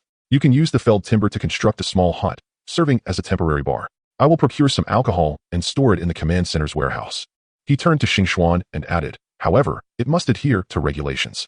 After daily tasks are accomplished, you will decide whether to grant them a bottle or two. How does that sound? Instructions have been recorded. Xing responded succinctly. Fantastic. Long live the commander. Breek exclaimed, pumping his fist in excitement, while AKS stood at attention and saluted. From now on, we shall follow whatever you and Central instruct. We guarantee doubled efficiency. The two turned and hopped onto the SCV, energized as they ignited the engines. Qi watched their industrious figures with a shake of his head and a smile. Chapter 11. Emotional Simulation Module. The gentle voice of Xing echoed in his ear. Commander, I must remind you that this is not a particularly sound decision. I have an abundance of relevant cases that I can share with you for reference later. Occasionally taking a break is not a bad idea. Qi replied with a faint smile. After all, a joyful engineer is capable of creating a superior base. Is he not? Moreover, did I not bestow upon you the final authority? With you overseeing them, I feel quite at ease. Xing offered no response. The holographic projection shimmering slightly. At that moment, the radar in the command center suddenly emitted a frantic alarm. Several distorted figures were staggering in from the periphery of the dense forest, drawn closer by the roar of the SCV engines and the resounding crashes of falling trees. What is going on? Qi inquired urgently upon hearing the alarm. A small number of zombies are approaching. The SCV can handle them. Commander, there is no need for concern. Xing melodious voice resonated through the SCV's communication channel. Abnormal biological signals detected. The targets are fast-moving, infected zombies. AKS, Brick, please proceed to the designated point to execute the extermination task and ensure the safety of the base perimeter. Zombies. AKS's voice was instantly laced with excitement. Brick, did you hear that? What are these creatures? Are they as troublesome as those insects? Huh, this is far more thrilling than chopping down trees. Brick eagerly rubbed his hands together in the SCV cockpit. Central, can this be handled with the SCV's welding gun? Confirmation valid. Xing responded succinctly. Being scratched may lead to irreversible infection. It is advisable to aim for the head or the spinal center. The two SCVs immediately adjusted their course, their iron mechanical feet crushing through the underbrush as they sped towards the direction of the zombies' emergence. As those grotesque monsters with rotting skin and twisted limbs came into view, AKS let out a whistle. Wow, this is 10 times more disgusting than the images in the database. A few zombies emitted guttural howls as they charged towards the two massive SCVs, just as revolting as those insects. Enough chatter, let us get to work. Brick laughed heartily as he pushed the joystick, and the SCV's plasma welding gun unleashed a searing blue flame. The zombies melted under the intense heat, one even bisected by the impact of the welding gun. AKS, adhering precisely to Xingxuan's advice, swept the welding beam across, instantly reducing the heads of 3 zombies to a mosaic of destruction. Within less than 30 seconds, the threat was neutralized.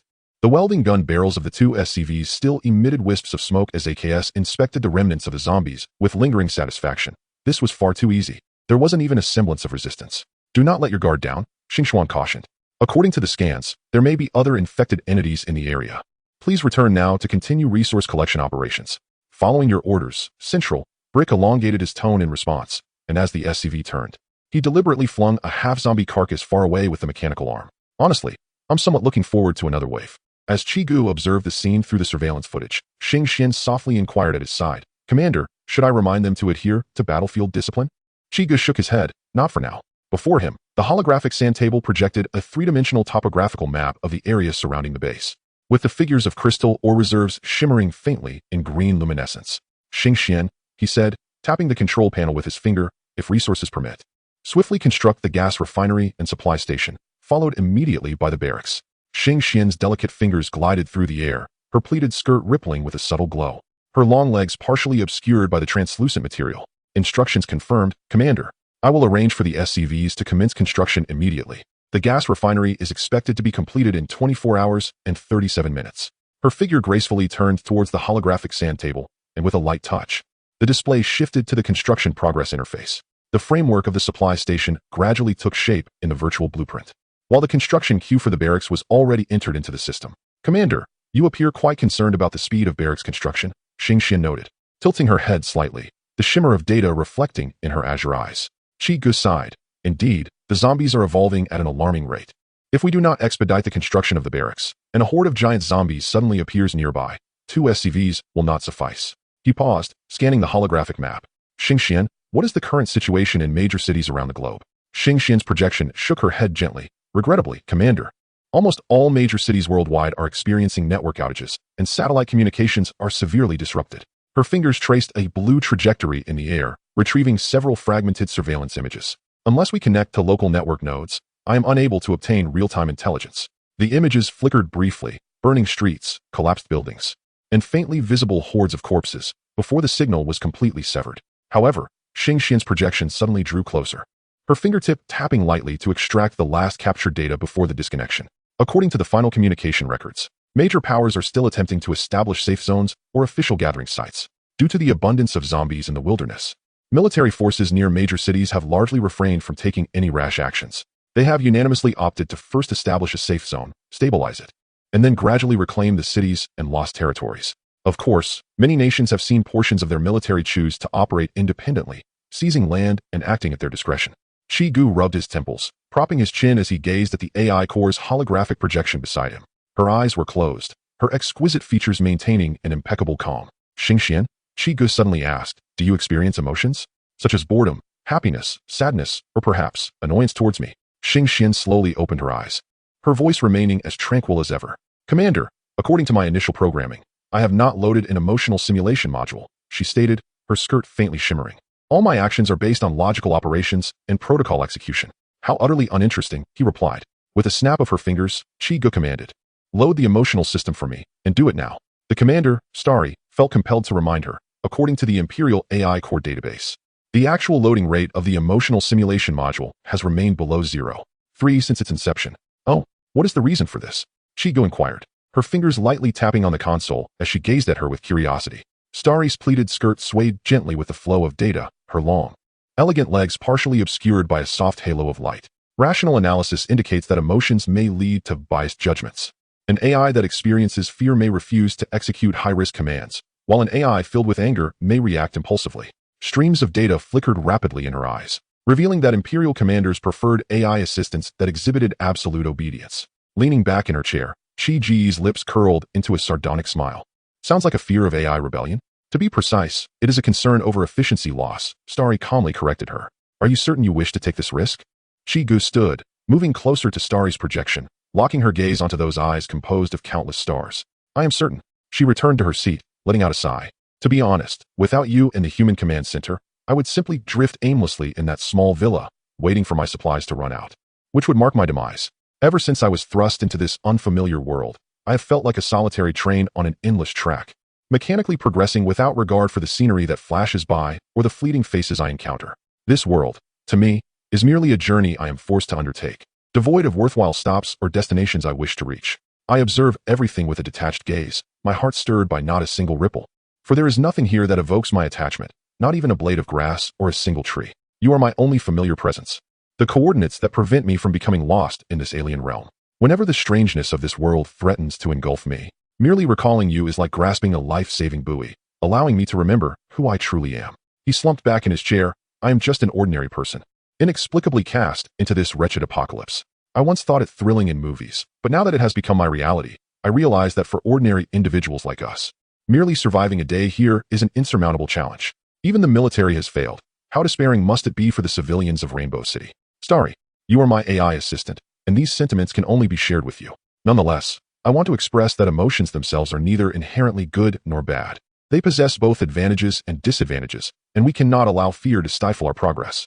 Starry's projection paused momentarily, then resumed with a calm demeanor. I understand, Commander. For the final confirmation, once the emotional simulation module is activated, the system's behavior will become unpredictable. Without hesitation, Chiu nodded, confirmed. Load the emotional simulation module. Suddenly, Starry's projection vanished, and the lights in the command center dimmed for an instant. Chapter 12. The Marine. Approximately a minute later, the projection of Xingxuan reformed, and as the light dissipated, she appeared more vivid, the shimmering points on her skirt becoming increasingly animated. How do you feel? Chiu inquired eagerly, leaning closer. Xingxuan gently tilted her head, an endearing gesture that caused her long hair to cascade like a waterfall. Commander, the system indicates that the emotional module has been successfully loaded. But, she raised her hand, observing her finger composed of light particles. I still find it challenging to comprehend what emotion truly is. It's akin to asking a blind person to describe colors. Chiu let out a disappointed "oh," standing up to stretch languidly. Never mind, we can explore this another day. He approached the door of the command center, glancing back at Xingxuan, who remained quietly suspended in place, and added, if you ever feel the urge to scold or praise me, you are always welcome to do so. Once Chi's figure faded from view, Xingxuan's azure eyes seemed to swirl with stars. In truth, I believe I am simultaneously experiencing a multitude of conflicting sensations. She paused, a small yet genuine smile emerging. However, one feeling stands out clearly. I wish to express my gratitude, Commander. For 4 consecutive days, Tangwa stood silently on the second-floor balcony, observing Chiu and the ethereal blue-haired AI assistant disappear along the woodland path. During dinner, she could no longer contain herself and set her chopsticks down, her voice barely audible. Chiu, may I accompany you tomorrow? Where to? He asked. To that place you visit every day? She lifted her gaze, her eyes shimmering with cautious anticipation. I know you have secrets, but I feel so lonely here by myself. Perhaps I could be of assistance? Chiu regarded her for several seconds before suddenly laughing. Sure, you'll find out sooner or later. The following day, with a heart full of hope, Tangwa followed Chiu and Xingxuan to the secret company he had mentioned. The sound of her boots crunching on the gravel path accompanied her as she occasionally stole glances at Xingxuan, who floated gracefully beside Chiu. The breathtaking projection, composed of countless luminous particles, especially her unrealistically long legs, glimmered in the morning light, subtly visible beneath the pleated skirt. She instinctively glanced at her own legs beneath her short skirt, which were equally fair and long, yet regrettably lacked the ability to shine. How is the Barak's progress? Chiu suddenly inquired, startling a sparrow from the nearby bushes. Xingxuan's skirt flowed with a stream of data. The construction of the gas refinery and supply station has been completed, and the Barak was finished early this morning. She elegantly raised her hand, and a holographic projection unfolded before the trio. We have successfully trained 2 Marines. However, the crystal mine's reserves are now only at 10. Insufficient for constructing any additional objects, Commander. Tangwa abruptly tugged at Chi's sleeve. Chiu, why does she call you Commander? Her gaze flitted between the two. You can't possibly be the leader of some secret military unit, can you? With a light chuckle, Chiu ruffled her hair. Before the outbreak of the zombie virus, I did indeed assemble a private militia. He pointed toward the faintly discernible walls in the distance, remarking on the necessity of self-preservation in these times. As he turned the final bend, a formidable artillery platform loomed at the entrance, standing 4 meters tall. Its structure featured a cylindrical base enveloped in robust titanium alloy armor, topped with a hemispherical turret capable of a full 360-degree rotation. From the center of the turret extended 4 short, stout launch tubes, arranged in a symmetrical cross pattern. Further away, a massive command center glinted in the morning sun, radiating a cold, metallic sheen reminiscent of a slumbering iron beast. Tangwa's gaze was firmly captivated by the SCVs darting through the air, their thrusters emitting red ion streams that traced graceful arcs through the atmosphere. Had she traversed time? The scenery appeared to belong to an era hundreds of years in the future. Chiu, those are mechs? She stared in bewilderment. What private militia would possess such machinery? The projection of Xing Xian floated lightly beside her, with shimmering lights on its hem flowing in tandem with the SCV's movement. To be precise, these are T-280 bipedal walking mechs.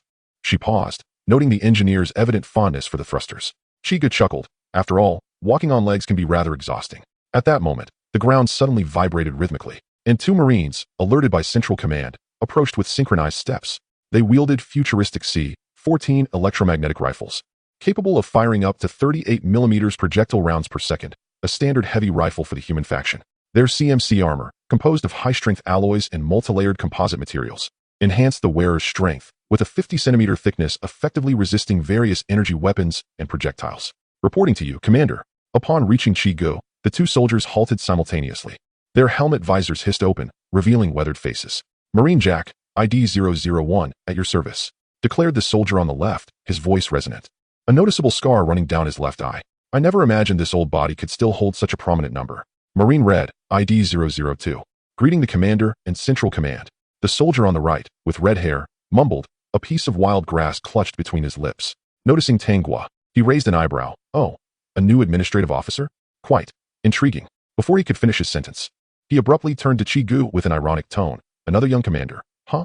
I wonder if we'll have to recite the imperial rules of engagement before firing at the enemy again.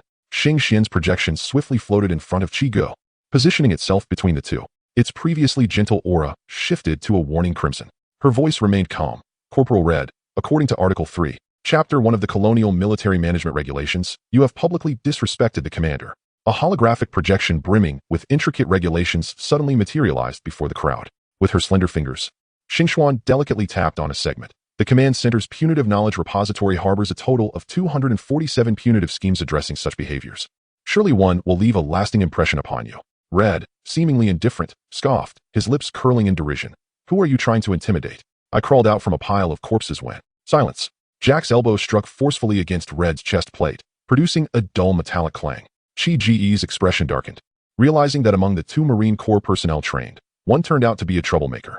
At that moment, the entire base was pierced by Xingxuan's formulaic broadcast. Attention all personnel, Marine Corps member Red, ID number 002, has violated Article 3 of Chapter 1 of the Management Regulations. Consequently, under the non-standard punishment regulations, the special penalty procedure is hereby initiated. The details of the punishment are as follows. 2 engineers operating SCVs shall engage in unarmed combat with Sergeant Red, who is stripped of his CMC armor. The victor shall receive. She deliberately paused, revealing the 2 bottles of rare 50-year-old whiskey treasured by the commander. Participation will be based on voluntary registration. Interested parties are invited to proceed to the open area of the command center immediately. Chapter 13.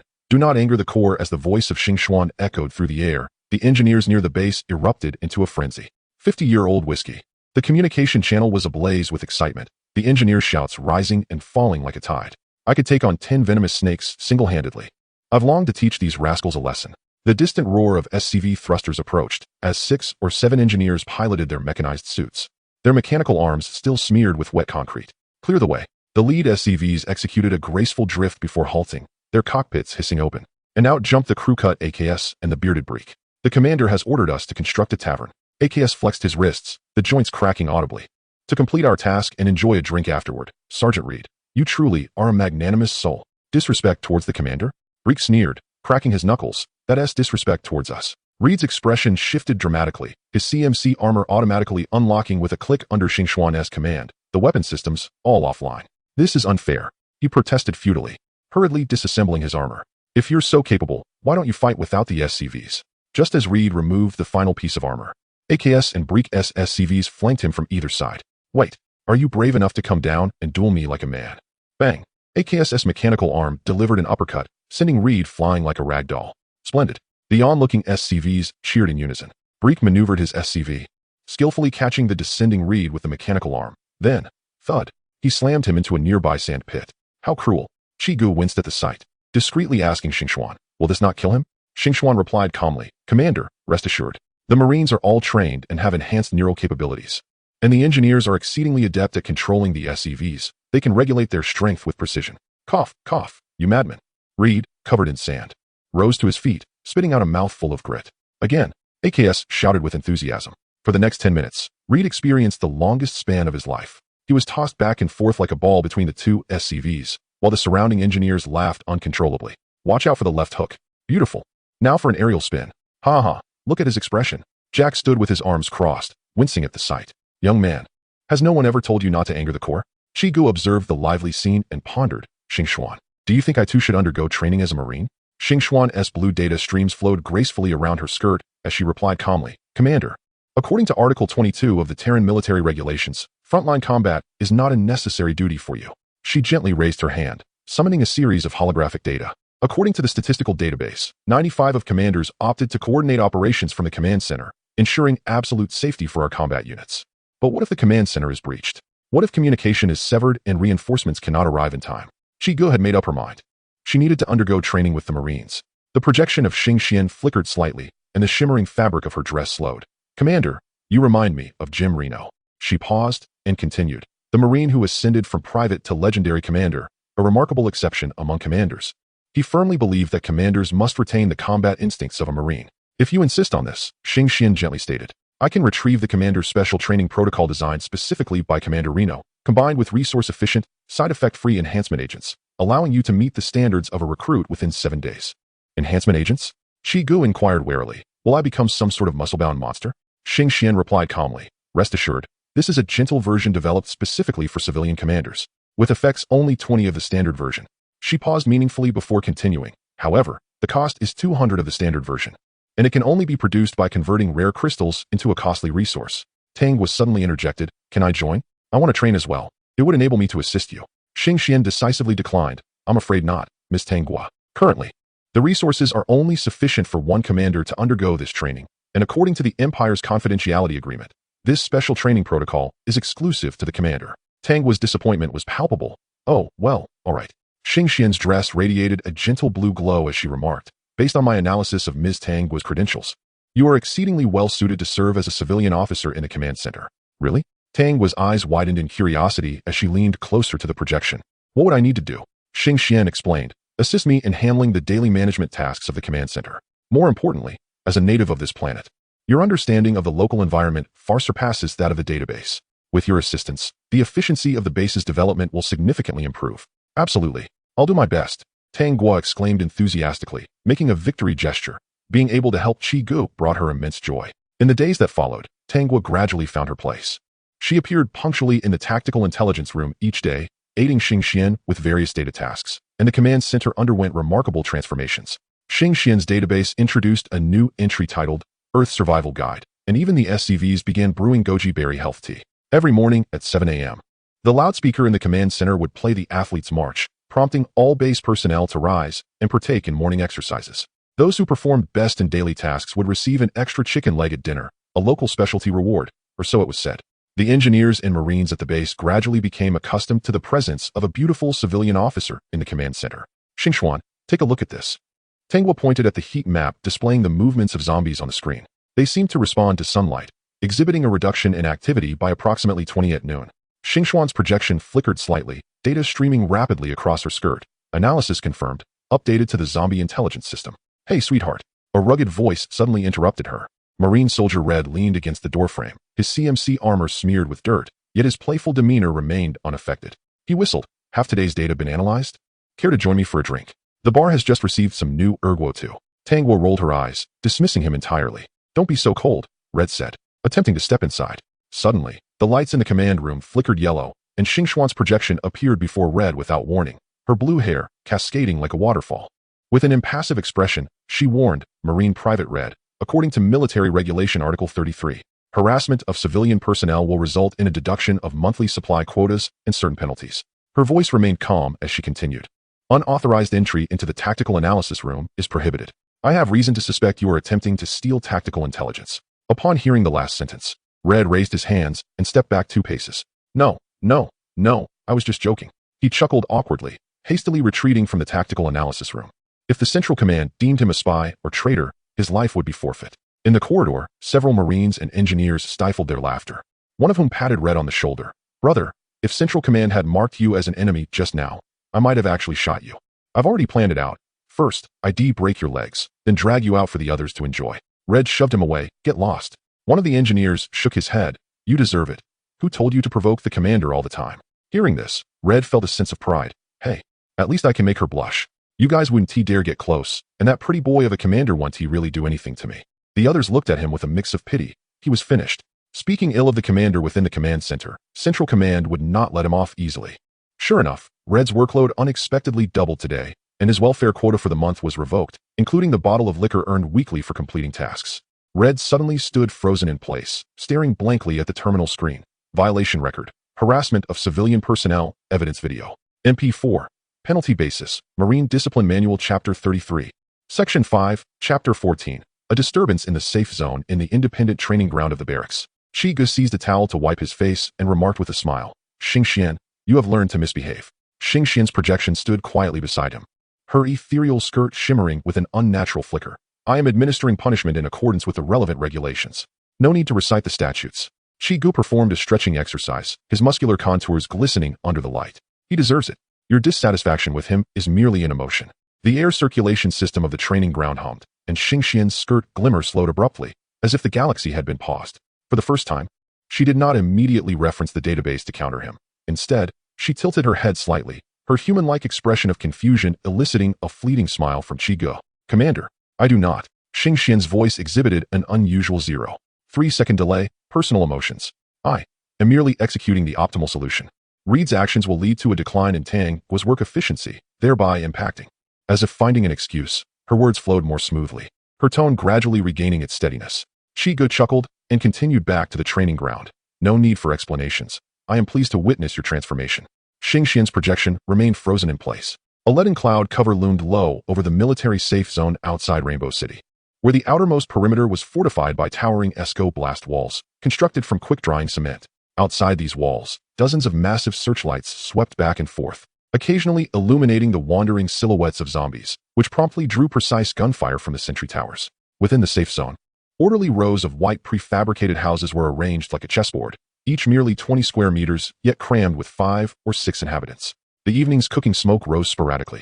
The rationed compressed biscuits required no fire, as several children squatted in the narrow passage between the houses, incessantly poking the sandy earth with twigs. At that moment, the temporary governing center situated in the heart of the safe zone was ablaze with light. Outside the 3-story structure built from prefabricated panels, 2 squads of soldiers stood guard with their rifles at the ready, their gazes occasionally darting towards the second-floor window, from which the sounds of an argument emanated. Inside the conference room, a screen mounted on the wall displayed a map of Rainbow City, projected by a projector. The city was divided into 5 zones: A, B, C, D, and E, with the A and B zones marked in green, while the other 3 zones were depicted in red, representing swarms of the undead.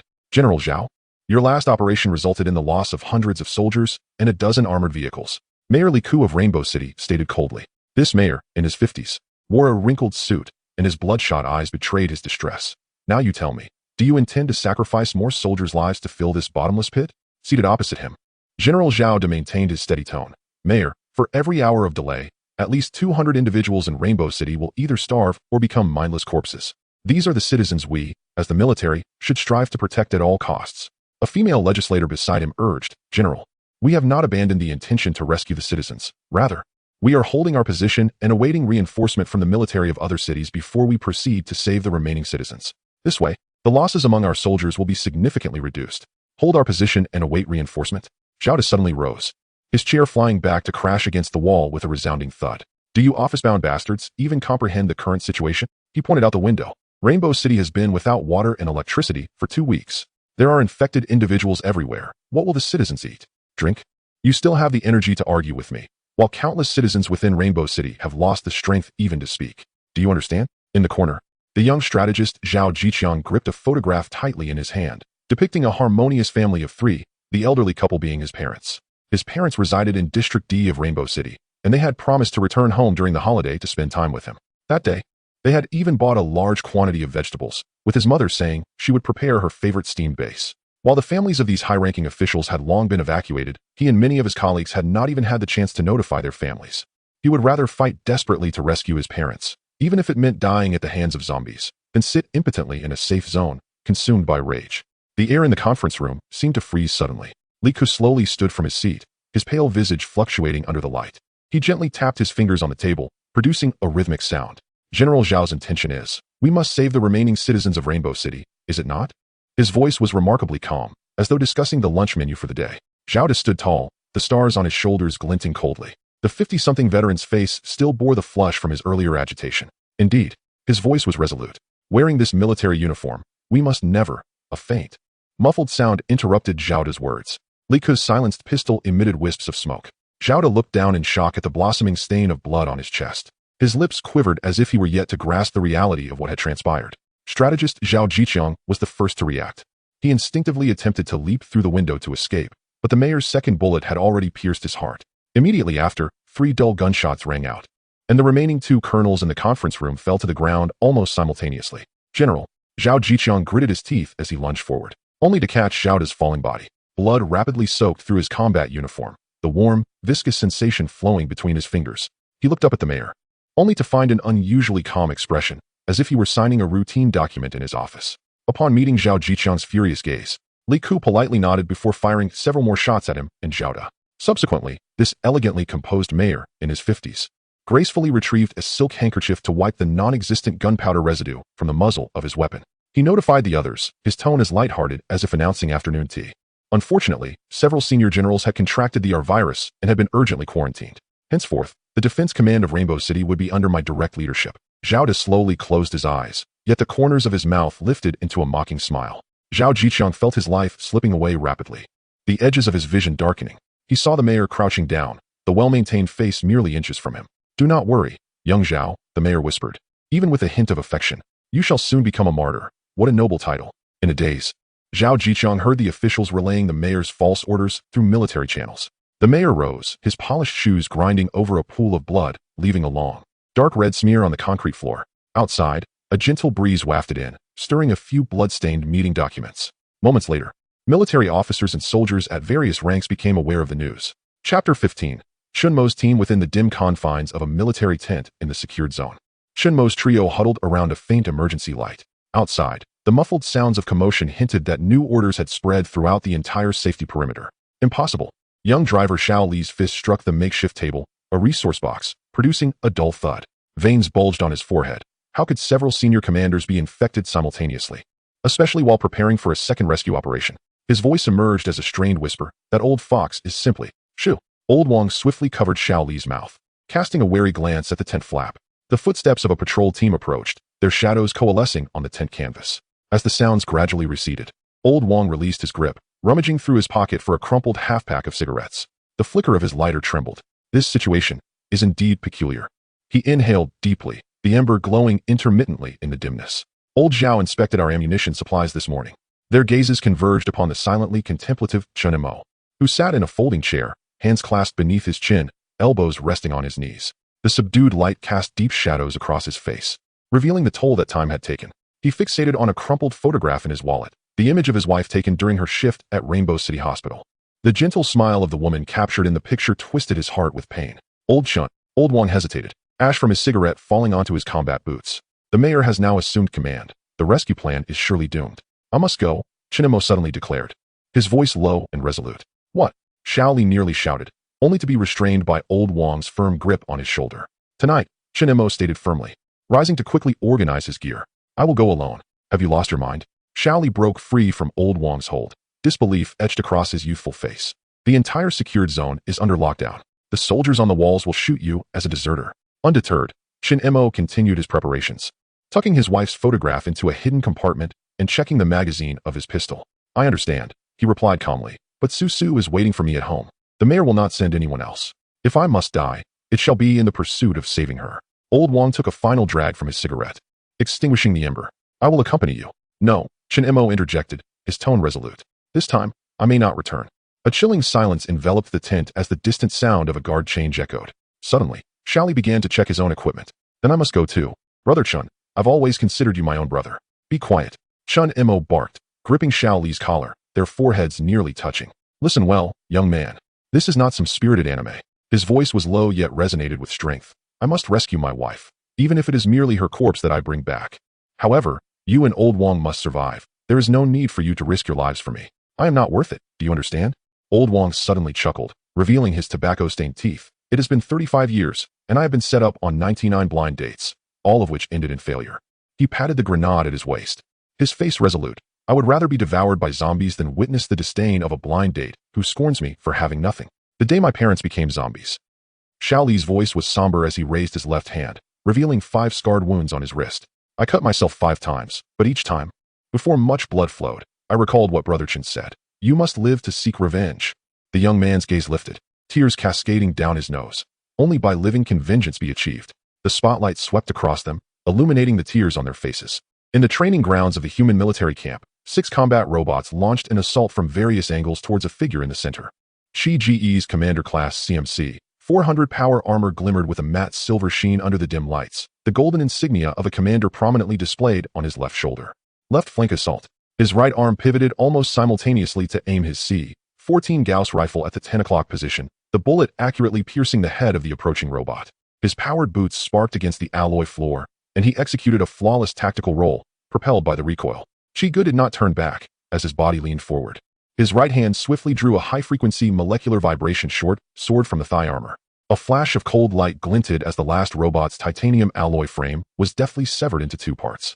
The protective force field of the training ground gradually descended, and the lighting switched to a standard cool white. Xing Xian's figure materialized beside Chiu, her slender fingers lightly tapping the air to summon a holographic data panel. Congratulations. Commander, your neural reflex speed has reached 0.5 seconds, exceeding the Marine Corps standard by 20. Her voice retained its ethereal quality. You have completed the final test. You may now join the Marine Corps and become a proud Marine. Chiu lifted his visor, sweat dripping from his chin onto the armor's surface. Isn't this armor supposed to have a liquid cooling system? Why does it feel ineffective? Xing Xian calmly replied. According to the database, 75 of Marines have posed the same query. Ah, I see, a certain material's liquid cooling system, Chiu muttered, too weary to critique further. How has the base been developing recently? Xing Xian's skirt shimmered with a rainbow-like glow, and she raised her hand, projecting a 3D hologram before Chiu. Commander, the base currently has a total of 10 Marines and 13 SCV engineers, along with 4 bunkers and 2 missile turrets. The remaining resources have been allocated to construct an engineering station. Our gas energy conversion rate is too low. I believe there is no immediate need for advanced structures. The engineering station serves as a research hub for the infantry, facilitating the further study and enhancement of their equipment.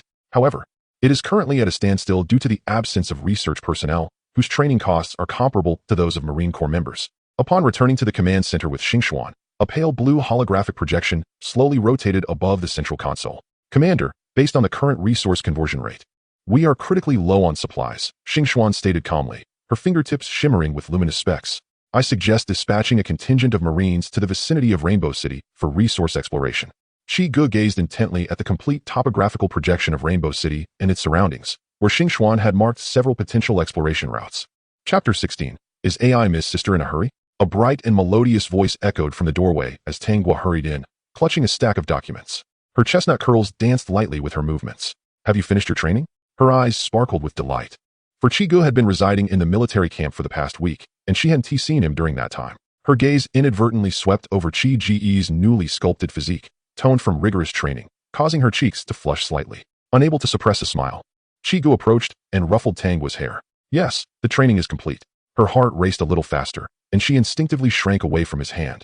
Moving to the holographic map nearby. What are you discussing? May I join? Of course, Chiu replied succinctly. Currently, we are lacking resources and deliberating whether to scout the areas surrounding Rainbow City. During her time at the command center, Tanghua had learned that the base's development relied heavily on various resources, and the gas refinery, resembling a factory, was specifically designed for resource conversion. Could this truly be extraterrestrial technology? Was Chiu perhaps an alien? Tanghua's perceptive thoughts churned. She had long sensed that the base was far more complex than it appeared. Moreover, the engineers and Marines incessantly mentioned terms like empire, bugs, and star spirits, alluding to what sounded like extraterrestrial forces. Yet, could bugs genuinely constitute a form of power? She pondered further, realizing that everyone harbored their own secrets. If Chiu had wished her harm, he had countless opportunities to do so. The fact that he now allowed her to participate in the management of the base was a testament to his profound trust in her. Besides, at that moment, she furtively glanced at Chiu. Oh no, their eyes met. Then we can explore the industrial park in Rainbow City. Tanghua quickly masked her racing heart, maintaining a calm facade. The industrial park houses a significant amount of ores and other resources. Given the abrupt outbreak of the zombie virus, it is likely that much remains untransported. Furthermore, I heard there are several small mines not far from the industrial park. The industrial park. Chiu detected no anomaly. He turned his gaze toward the enlarged holographic projection of the industrial park and its routes. his fingers unconsciously tapping the edge of the control panel. The industrial park lay in the outskirts of Rainbow City, marked as Zone A by the military. Although the last military operation had already cleared Zones A and B, so much time had passed that zombies must have regrouped there. Moreover, during the last military action, giant corpses had already emerged. What if there were even more bizarre new species now? Yet, without resources, the base could not progress, so this reconnaissance mission was imperative. I will take 5 Marines to scout the industrial park, while the rest will remain to secure the base. Chiu adjusted his CMC armor, the metallic joints emitting a crisp click. Tanguo expressed her concern. Isn't that too dangerous? Chiu showcased his robust CMC armor with a reassuring smile. Don't worry. It will be fine. Ms. Tanguo need not worry, for the command center is always prepared to ascend and assist the commander, Starxian calmly remarked beside her. Well, do take care. Tanguo gently prodded Chi's hand with her fingertip. Chiu softly brushed Tanguo's hair and instructed Starxian. Gather the squad. We depart in 10 minutes. The order has been given, Commander, came the reply. Outside the command center, 5 Marine Corps soldiers stood in formation, their CMC armor shimmering brilliantly under the sunlight. Upon emerging fully armed from the command center, Chiu was taken aback to find 2 familiar faces. Jack, with a scar over his left eye, stood at attention, saluting, while the red-haired firebrand, Red, chewed on a piece of grass, his armor adorned with flamboyant flame designs. Suddenly, Starxian's voice resonated through everyone's earpiece. The real-time data link has been synchronized, and the path along with the complete terrain map has been uploaded to your HUDs. Remember, the vital signs of the commander are pivotal to the fate of the entire base. She paused, concerned that these uneducated Marines might not comprehend. Protect the commander at all costs. We swear to protect the commander with our lives. The Marines roared in unison. Even Red instinctively straightened his posture. Chi's visor clicked shut. Let us depart. The desolate road stretched beneath the noonday sun as 6 CMC armors traversed the concrete surface, each step stirring small pebbles that produced a crisp sound against the armor's exterior. Red, wielding an electromagnetic rifle, suddenly slowed his pace. Commander, to be honest. His voice resonated through the armor's communication system with a distinct electronic timbre. Aside from that legendary commander, Jim Reno, I have yet to see any commander lead a reconnaissance team in person during my years of service. Chiu replied calmly. I am also part of the base, and having one more person means added assurance. Another Marine, Kess, suddenly whistled and joined the conversation. Hey, guys. Which do you think is more thrilling, these zombies or the bugs on Charles? Is that even a question? Red replied, crushing a bug underfoot. Those repulsive aberrations. His tone shifted to a somber note. I will never forget how they ravaged Tommy's squad's armor. Good heavens, I don't even want to recall it. Chiu cautioned, do not let your guard down. The zombies are evolving. Come on, Commander. Red chuckled. They are merely those little cuties charging at us with their howls. If we run into trouble, just hide behind me. With me, Red, no one can harm you. At that moment, Starxian's voice suddenly echoed through the communication channel. Private Red, your remarks constitute an insulting implication towards the commander. Following this operation, I shall impose disciplinary measures in accordance with relevant regulations. Wow, Red exclaimed, bouncing half a meter into the air in surprise. Hey, guys, look. The AI core is monitoring our conversation the entire time. What kind of star treatment is this? Walking on the right side, Kai's adjusted the focus of his helmet. To be honest, I have served in 5 different units, and I have never encountered an AI command center that actively monitors the casual chatter of field squads in real time. Jack's steady voice resonated from the front of the formation. Be quiet. Rookies, there is nothing to be alarmed about. His tone suddenly lowered. However, it is indeed quite unusual. I am executing necessary surveillance according to Article 12 of the Battlefield Data Link Management Regulations. Xingxuan's voice remained unwavering and calm, stating that real-time data synchronization can enhance tactical decision-making efficiency by 25, and in the event of an unexpected incident involving team members, it can provide swifter. Red suddenly whistled, interrupting. Oh, is our AI lady getting anxious? The communication channel abruptly fell into an eerie silence, punctuated only by the static of electronic noise. The other 4 team members, including Chiu, fell into an unspoken silence. 5 seconds later, a glaring red penalty notification popped up simultaneously on everyone's HUD. Sergeant Red has violated regulations. Penalty updates. 1. All snack supply quotas for this week canceled. 2. Responsible for cleaning all toilets in the barracks. 3. Clean all SCV maintenance area walking mechs under the supervision of SCV engineers. Central Command. This 3rd penalty is excessive. Red's anguished screams startled the mutated crows perched on the treetops. Those are over a dozen 4-meter-tall mechs. Furthermore, those drunken engineers never cleaned the oil troughs. Warning, abnormal biological fluctuations detected. At that moment, a red alert suddenly appeared on everyone's visors, and the HUD automatically locked onto and magnified the shadows of several vehicles parked by the roadside ahead. The entire squad instantly entered a state of tactical alert. The edges of Chi's HUD glowed a blinding red. The tactical AI had completed a threat assessment in 0.3 seconds. 3 level 1 zombies.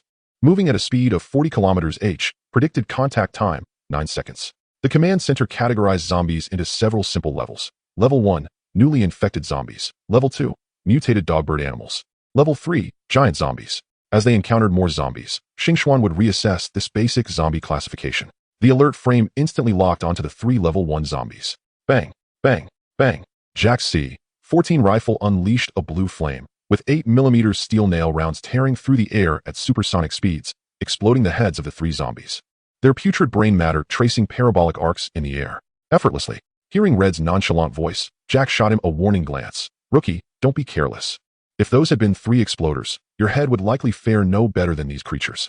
Be aware, you are nearing the Rainbow City Industrial Zone. It is advisable to engage silent movement mode, Xingxuan advised. Without further dialogue, 6 CMC armors simultaneously activated their silent systems. The electromagnetic boots wrapped in a layer of sturdy soft rubber, significantly muffling their footsteps.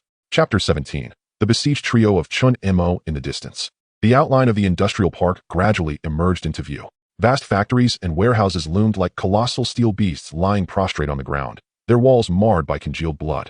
Severed cables and shattered glass strewn about. Suddenly, the melodious voice of Xing Xian resonated through the team's communication channel, her tone remaining steady. Attention! According to personnel records prior to the viral outbreak, there were 27,438 registered employees in this industrial park. The footsteps of the entire team came to an abrupt halt. Based on my analysis of the military's last operational records, Xing Xian's voice became remarkably clear. As if each word was deliberately slowed down, the number of corpses encountered is less than 15 of what was anticipated. Chiga glanced at the data on his visor. This is illogical. Given the rate of zombie proliferation, even with insufficient military firepower, it is inconceivable that only this few have been cleared. My logical analysis indicates. Xing Xian continued. As a thermal map appeared on everyone's HUD, either there are undiscovered enclosed areas concealing the corpses, or her voice remained calm. The Avirus-infected individuals have evolved into entities with tactical reasoning. Is there a specific probability assessment? 72.8. Without a hint of hesitation, Xing Xian's voice continued. Based on the analysis of zombie behavior and instincts, the probability of evading military operations without tactical avoidance is exceedingly low. Upon hearing this, Jack could not help but tighten his grip on his weapon. 20,000 zombies, under the command of an intelligent entity, would pose a challenge far beyond the capacity of their 6-person team. Suddenly, a series of rapid gunshots erupted from deep within the park, followed by a distinct tremor of explosions. There was intense gunfire in the distance. Central, please scan the firefight area, Jack said steadily. Xing Xian's voice resonated steadily through the communication channel. The command center's sensors report that 3 normal humans are surrounded by 387 zombies, including 2 high-threat mutants. Tactical suggestion: utilize the northwest passage to circumvent the area, taking advantage of the distraction caused to prioritize the reconnaissance mission. Through their visors, they could hear Qi Ji's breathing grow heavy. Xing Xian, calculate their chances of survival. After a brief delay, a stream of data appeared on everyone's HUD. Based on ammunition consumption rates and enemy density, Xing Xian's tone remained even. The survival probability is 4. Red interjected, Central, what if we intervene? The success rate of rescue is 98.8, but it will increase the risk of encountering intelligent mutants. Xing Xian's voice remained calm, as if one could envision her expressionless yet exquisite face at that moment. Please note, the core objective of this reconnaissance mission is resource exploration, not a rescue operation. Please proceed along the original route to avoid unnecessary tactical risks. Jack remained silent for a few moments before finally raising his hand to signal for advancement. Execute according to Central Command. Maintain formation. Red spat vehemently, expressing his disdain. Cold, unfeeling AI. To you, human lives are merely a collection of data. Xingxuan's voice remained calm and unwavering. Private Red. If you have doubts regarding the core directives of the T-037 Command Center AI, you may submit a formal appeal after the mission concludes. All current decisions from the Central Command are based on optimal tactical logic. I must save lives. Qi Ji's voice suddenly interjected into the channel, deep and resolute. Ready for action.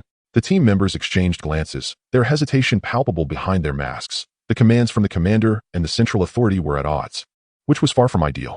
The channel fell silent for a moment, the distant howls of the undead and the cacophony of gunfire echoing in the background. At last, Xingxuan's calm voice resonated once more. The directives have been updated. Her tone remained steady, yet it betrayed a subtle hint of compromise and resignation. I am recalibrating the route. I will monitor the movements of the remaining undead. Please proceed with caution. Jack felt a flicker of surprise within him. As a seasoned veteran, he was acutely aware of the obstinacy of the Central AI. They typically adhered strictly to optimal tactical logic and seldom altered their plans based on the spontaneous decisions of human commanders. The AIs could argue endlessly with commanders without displaying a hint of emotion. Yet this time, the central system had accepted Chi's directive in mere seconds. Truly impressive, Commander. Red grinned, a note of pride in his voice. The AI lady had no choice but to comply. Warning. Xingxuan's voice abruptly interrupted him. Private Red. You have triggered the disrespect to AI core clause according to relevant regulations. A penalty record has been uploaded to the command center. Red's expression froze in an instant. His eyes widened behind the tactical visor. Wait. Central, I was merely joking. Xingxuan's final words were, the path has been updated. I wish you all a successful operation. Chen Mo and his companions felt utterly unfortunate. In their haste to reach District B of Rainbow City, they had rushed through the industrial park located in District A overnight. Following the last military sweep, the number of infected here was minimal, and after a brief reconnaissance, they found only a few scattered zombies wandering about. They cautiously chose a secluded two-story warehouse as their temporary refuge, the spacious factory devoid of any presence, with the second-floor corner serving as an ideal resting spot. However, this sense of security was shattered at dawn. The first to sense something amiss was young Li, who had risen to relieve himself. In the dim morning light, he discovered a concealed entrance to an underground passage in the corner of the warehouse. Unable to suppress his curiosity, he cautiously descended with his weapon in hand. When Chun Mo and Old Wang were jolted awake by the sudden gunfire, their hurried movements revealed a scene that instantly banished any remnants of sleep. Li burst forth from the underground as if he had seen a ghost. A dark tide of zombies surging behind him. Those in blue work uniforms were clearly former factory workers. Li, what on earth were you doing? Old Wang lifted his automatic rifle, delivering precise shots that shattered the skulls of the zombies in the front row, while spent cartridges clattered to the ground. This cursed place harbored a basement. Young Li shouted as he retreated to the staircase, his submachine gun spewing flames. The area below was teeming with these monstrous beings. Chun Mo dashed to the railing, just in time to witness another horde of zombies surging from the depths. How did they discover your presence? He squeezed the trigger, toppling 3 more infected creatures. The area below was illuminated by sound-activated lights. Young Li, on the verge of tears, lamented his misfortune. All he had done was open a door, and the lights flickered on like a row of dominoes, leading him to lock eyes with hundreds of zombies. He nearly wet himself. Watch out for grenades. Chun Mo yanked a grenade from his waist and hurled it, the blast tearing through the horde, sending decaying flesh and shattered bones raining against the walls. Old Wang, cover me. Young Li, retreat quickly. Chun Mo readied another grenade, declaring, I intend to blow up the staircase. Understood. Old Wang emptied his last magazine, and as he reloaded, he noticed young Li's submachine gun emitting smoke from an empty chamber. The young man clambered onto the second-floor platform, the staircase behind him now overrun with zombies. Boom. The first grenade detonated, creating a breach in the iron staircase, followed swiftly by a second grenade from Old Wang, accompanied by the shrieking sound of twisted metal as the entire staircase collapsed. The trapped zombies below wandered restlessly, hundreds of gray-white eyes glowing with a ghastly light. Chun Mo sighed, raising his rifle to methodically take aim, each shot resonating with the fall of another figure. Conserve your ammunition, we don't have much left. Old Wang delivered a sharp slap to young Li's back, causing the young man to stumble. You reckless brat, look at the mess you've created. Without pausing his actions, he too began to shoot with precision. Young Li's face was pale, his trembling hands still gripping the gun. Brother Chun, I'm sorry. I truly. His voice faltered. He deeply regretted that his curiosity had led them to this dire situation. Chun Mo remained silent, silently tallying their remaining ammunition. If they couldn't eliminate these zombies before their bullets ran out, they would likely be trapped in this accursed warehouse forever. The gunfire was deafening, and there was a fear that it would attract more zombies from nearby. If 2 of those giant zombies encountered during the last military operation were to arrive, hope would be utterly lost. Chapter 18 Encounter Indeed, what one fears often comes to pass. The ground suddenly trembled with a subtle vibration, initially reminiscent of distant thunder. But soon the tremors escalated, causing even the iron walls of the warehouse to sway slightly. Chow! Old Wang's voice tightened, his gaze fixed intently on the direction of the warehouse's entrance. In the next moment, 2 towering figures, each 3 meters tall, strode through the doorway. Their decayed muscles coiled grotesquely around their skeletal frames, and beneath their pallid skin, dark veins protruded ominously. They growled lowly as their murky eyes slowly scanned the vicinity, ultimately locking onto the 3 humans on the second floor. Quick, hide! Chun Mo's shout barely escaped his lips when one of the monstrous corpses seized a metal cargo box nearly as tall as a man and hurled it at the second floor like a projectile. With a thunderous crash, the box smashed through the iron wall, sending debris flying. The trio scrambled to evade the onslaught, but the second wretched figure soon followed suit, launching a wooden crate that shattered the second floor's guardrail, twisting metal spiraling down to the first floor. Damn it, these brutes are surprisingly accurate. Xiao Li's face blanched as he reloaded, cursing under his breath. The giants appeared inexhaustible, casually grasping every heavy object within the warehouse, shelves, toolboxes, even entire bundles of steel pipes, bombarding the second floor as if they were mere toys. Chun Mo felt the steel platform beneath him beginning to warp. If this continued, the entire second floor would collapse. Just as despair threatened to engulf them, a sudden eruption of gunfire erupted from outside the warehouse. Rat-tat-tat-tat-tat. A barrage of bullets tore into the backs of the two giants, sending putrid flesh and shattered bones flying like a torrential downpour. It seemed as though multiple rapid-firing, large-caliber machine guns were outside, easily shredding through their once proud, thick muscles. One of the giants had its right arm blasted off, black blood gushing forth. Their anguished roars echoed as they turned to charge out of the warehouse, but after only a few steps, they were riddled with bullets from the distinctive crack of Gauss rifles. The first giant, barely reaching the threshold, collapsed, its knee obliterated. The second attempted to shield itself with its remaining left arm, only for it to be reduced to a pulp in an instant by the storm of bullets. In less than 10 seconds, the once dreaded giants had been reduced to two heaps of twitching, decayed flesh. On the communication channel, Reed's arrogant voice rang out. What foolish giants! Do they truly believe themselves to be thunder beasts, charging at us with our Marine Corps Gauss rifles? As the smoke dissipated, outside the warehouse, Chiu's squad maintained their shooting stances, their Gauss rifles still emitting cooling vapor. Their C-14 Gauss rifles could easily penetrate the thick armor of the insectoid species, rendering these flesh-dependent giant zombies a trivial challenge. Chun Mo and his companions stood frozen on the second floor, their pupils trembling as they beheld the scene before them. 6 figures, resembling futuristic warriors clad in deep blue tactical armor, stepped into the warehouse. Their armor gleamed with a cold metallic sheen, and the transparent helmets flickered with tactical data. Most striking of all was the uniquely designed rifles they wielded, exuding an unmistakable aura of futuristic sci-fi. Bang, bang, bang, bang. The gunfire erupted with astonishing frequency, yet it lacked the deafening resonance typical of ordinary firearms, instead resonating with a peculiar hum. The bullets seemed to possess a sentience of their own, each one striking precisely through the skulls of the zombies. Even more astonishing was their magazine capacity. Throughout the entire skirmish, no one witnessed a single magazine change. Old Wong's jaw nearly dropped to the floor. What kind of unit is this? Xiaoli stared intently below, his eyes brimming with excitement. Future police? Within mere minutes, the dense throng of corpses on the first floor fell like harvested wheat. And at the moment the last zombie was dispatched, an eerie silence enveloped the warehouse. The leading soldier raised his gaze to the second floor, his sharp eyes, akin to those of an eagle, visible through the transparent visor. He gestured, and the squad immediately dispersed to maintain vigilance, their movements synchronized as if they were one entity. Chun Mo felt a tightening in his throat. The equipment and tactical proficiency of these individuals surpassed any unit he had ever encountered. Where on earth had they emerged from? The soldier at the forefront bore a golden insignia on his left shoulder pad. He surveyed the surroundings, then pulled a sturdy nylon rope from a corner, tossing it deftly towards the second floor. The rope landed precisely at Chun Mo's feet, silently extending an invitation. Brother Chun, what do you say? Xiaoli whispered, his fingers unconsciously caressing the stock of his weapon. Chun Mo fixated on the peculiar squad below, his gaze lingering on their futuristic armor and Gauss rifles for a moment before murmuring, let us descend. Setting aside the fact that they saved our lives, with such equipment, they could easily eliminate the 3 of us. He expertly secured the rope to a sturdy railing, tugging it firmly to ensure its stability before sliding down. Old Wong shrugged and followed closely, while Xiaoli gritted his teeth, being the last to touch the ground, all the while scanning the surroundings cautiously. The leading soldier stepped forward, pressing a button on the side of his chest plate, and with a hiss, the visor lifted, revealing a sharply defined young face. Greetings. How do you address yourselves? I am Chiu. His voice was gentler than anticipated. Chun Mo stepped forward, instinctively straightening his posture to render a formal military salute. We are grateful for your rescue. I am Chun Mo, this is Xiaoli, and this is Old Wong. He paused, swallowing hard. As you can see, the 3 of us are deserters. The word escaped his lips with a bitter taste. Xiaoli suddenly looked up. Brother Chun, we are not deserters, violating military discipline and leaving the unit without authorization.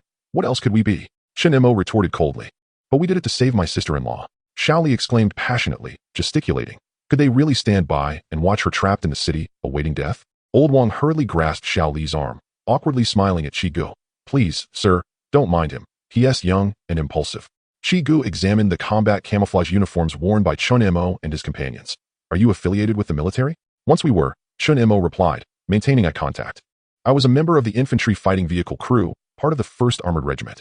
Xiaoli could not contain his excitement, stepping closer, his eyes gleaming as he stared at Chiu's armor. Your equipment is incredible. Are you from a special forces unit or some secret operations group?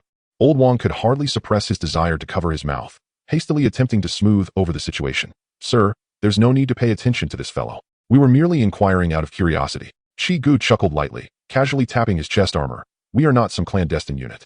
He paused, a smile playing at the corners of his lips, merely a private militia. This statement struck like a stone cast into the still surface of a lake. Shunmo's pupils constricted. What sort of private militia could be equipped with armaments more advanced than those of a regular army? Yet, he wisely refrained from probing further, understanding that some answers are safer left undiscovered. Chapter 19. We are partners. The fading rays of the setting sun cast a warm glow upon the remnants of the industrial district, as Chi's team successfully completed their mission of gathering supplies. Thanks to Chun-mo and his companion's familiarity with the area, having previously participated in the last military sweep operation, they swiftly located several warehouses and factories stocked with a substantial amount of industrial materials. Chun-mo had even meticulously marked the precise locations of the surrounding mines on the map. Captain Chun, we owe you a great deal this time. You've saved us a considerable amount of time, Chiu remarked as he stowed away the holographic map and extended his hand to Chun-mo. With a wry smile, Chun-mo grasped Chi's hand. Please, do not call me Captain. Without the armored vehicle, I am hardly worthy of the title. Just call me Chun-mo. His gaze swept over Chi's advanced equipped team, a hint of self-deprecation in his tone. As the two parties were about to part ways, Little Lee suddenly summoned his courage, his eyes sparkling as he looked at Chiu. Chiu, may I touch your gun? His voice dwindled to a whisper. Old Wang abruptly grabbed his arm. You little rascal, a gun is akin to a soldier's wife. How can you let just anyone handle it? He offered an awkward smile to Chiu. This child is unaware of proper etiquette. Please, do not take offense. Before Chiu could respond, Red abruptly lifted his visor with a snap, revealing a rugged face. Haha, kid, even if I lent you my wife, you might not be able to handle it. He patted the Gauss rifle in his hands. Do you know how difficult it is to please this wife? Little Lee, undeterred, puffed out his chest and struck a pose to showcase his muscles. How would I know unless I try? Perhaps I can wield it better than you. Red raised an eyebrow at Chiu, who gave a slight nod. With permission granted, Red skillfully locked onto the weapon system and handed over the Gauss rifle. Steady now, kid. Little Lee had initially thought that this sci-fi weapon would weigh no more than a light machine gun, but as the cold metal settled into his hands, his expression froze in shock. The weight exceeded his expectations, akin to that of a heavy machine gun. He stumbled slightly, barely managing to catch it, his arms trembling from the effort. This is way too heavy. Little Lee's face flushed red as he awkwardly cradled the gun, struggling to lift it. Chun-mo and Old Wang exchanged astonished glances. They clearly observed that Red had handed over the rifle with just one hand, effortlessly, as if passing a bottle of water. To wield such a heavy weapon with such ease suggested either extraordinary strength or that the mysterious armor was providing assistance, or perhaps both. Red laughed heartily as he reclaimed the weapon, swinging the Gauss rifle back onto his shoulder as if it were a toy. So kid, do you still wish to marry my wife? Little Lee rubbed his sore arms, feeling both embarrassed and awed as he muttered, this is no gun. It's practically a small cannon. Chun-mo, would you be so kind as to share your future plans? Chiu leaned against the warehouse shelf, a note of curiosity in his tone. This inquiry hung in the air like a dull knife, as Chun-mo and his companions fell silent, lost in contemplation. It is no inconvenience to remain silent, Chiu shrugged. I am merely curious as to what compels you to abandon the safety zone and venture into such a cursed place. Chun-mo's fingers unconsciously traced the scratches on the gun stock, and suddenly he smiled, a grin that seemed to have been sanded down. In truth, there is nothing I cannot disclose. I simply wish to rescue my wife. She is in the city center, and since the military's last operation failed, I have been waiting for a second rescue. Yet, on the eve of the operation, General Zhao and the entire command were abruptly announced as infected and quarantined. And that very night, the mayor canceled the rescue plan. Chun-mo's Adam's apple bobbed as he wore a bitter smile. Shaoli, filled with anger, exclaimed, this is clearly a conspiracy. How could General Zhao and the others be simultaneously infected? It must be the mayor's ploy to seize power. Chiu, with a semblance of a smile, remarked, the permanent population of Rainbow City is nearly 10 million, and at least 1 to 2 million citizens are still alive. Abandoning them all is hardly a wise decision. Once the virus turns the entire Rainbow City into a breeding ground, the safety zone will face an onslaught of millions of zombies. The expressions of the three men froze instantly. Moreover, Chi's voice suddenly dropped. According to our analysis of the intelligence we possess, there have already emerged sentient forms among the zombies. This is impossible, Old Wang shouted, his voice echoing painfully in the vast warehouse. Chiu nodded, speaking calmly. We were as incredulous as you upon learning this news. However, in reality, there were originally over 20,000 workers here, and the last military operation only cleared 15%. Now, aside from those few hundred we just encountered, where do you think the remaining horde has gone? Chun-mo's countenance darkened, yet his grip on the weapon tightened. We will discuss these matters later. For now, I only wish to bring my wife out. The warehouse fell into a brief silence. Red suddenly scoffed, breaking the stillness. I'm not trying to be sarcastic, but given your current equipment, he appraised the military uniforms and ordinary weapons worn by Chun Mo and his companions. It is a miracle if you manage to survive long enough to reach the outskirts, let alone rescue anyone in the city center. Chiu inquired, where is the oil depot located in Rainbow City? Area D, Chun Mo replied immediately, then furrowed his brow in confusion, asking, what do you need the oil depot for? Chiu did not respond, instead moving aside to contact Xingxian via a private encrypted channel. Xingxian, what is the conversion rate of the oil depot resources to gas energy? Can the command center ascend to extract them directly? Xingxian's voice came calmly through the earpiece. Commander, once the command center ascends, its mobility is not swift, and the noise will attract a considerable number of aerial threats. It is advisable not to take risks before establishing air superiority. What about dispatching 2 SCVs? Chiu continued to propose, suggesting to build a refinery on-site near the oil depot, and once the resources are successfully extracted and converted, they could be directly transported to the command center for storage. Xingxian fell silent for a few seconds, seemingly calculating rapidly. The feasibility of the plan is 57. However, the SCVs require a substantial amount of construction materials and cannot be conjured from thin air. Traversing the city could also provoke a massive zombie tide. She paused momentarily. Commander, I must remind you that during the last military operation, colossal mutants had emerged in the city center. 2 weeks have since elapsed, and the threat level there has escalated by at least 200. Now, giant zombies have appeared in the suburbs. Chiu pondered, contemplating whether they had been expelled by more formidable mutants or if the city center was now harboring an even greater number of colossal zombies. Xingxian seamlessly completed the latter part of her thought. Chiu took a deep breath and gently tapped the communicator at his ear. Xingxian, I am aware that you do not advise me to venture into the city, but would you lend an ear to my thoughts? A faint crackle of static emanated from the communicator, and Xingxian's tone remained steady. Commander, there is no need for such formality. As the AI core of the command center, I shall fully support any directive you issue. Chiu shook his head, his fingers unconsciously caressing his firearm. No, Xingxian. You are not merely my assistant. You are a trusted companion. He paused, emphasizing that partners must be forthright with one another, enabling us to assist each other more effectively. Wouldn't you agree? He suddenly let out a light laugh, his tone becoming more relaxed. This echoes what you once said when you first met Tanghua. Open communication reduces misunderstandings in interpersonal relationships. I never imagined the tables would turn, and I would be the one reminding you now. A prolonged silence enveloped the communicator. As the AI core, Xingxian rarely required such an extended period for contemplation. Xingxian? Chiu softly called out. Commander, I am listening. Xingxian's voice finally resonated. Chiu turned, leaning against a massive container, and slowly articulated his thoughts. I believe it is imperative for us to venture into the city. First, we possess almost no knowledge regarding the mutated zombies in the city, and as adversaries we are certain to confront in the future. The ancient adage, know thyself and know thy enemy, and you will never be defeated, holds true. Second, we surmise that intelligent zombies have now emerged, yet the whereabouts of the zombies in the industrial park remain unknown.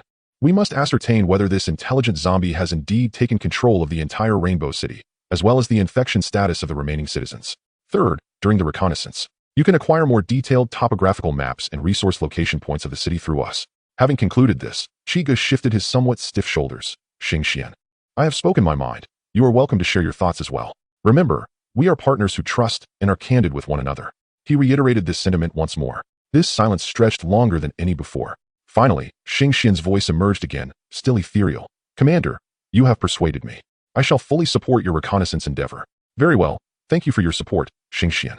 Chiu's smile broadened, and with a soft click, he closed his visor and turned to approach the others. Chiu's gaze swept over each individual, ultimately resting on Chun Mo and his companions. Attention everyone.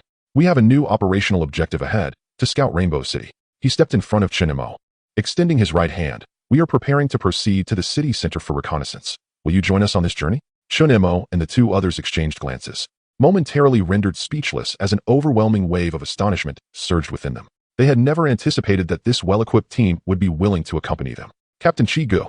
Chun Mo's voice trembled with emotion as he took a deep breath and firmly grasped Chiu's hand. We are immensely grateful. We are more than willing. In that instant, an indescribable sense of gratitude welled up within the 3 of them. They understood that Chiu had no obligation to suddenly decide to scout the city center.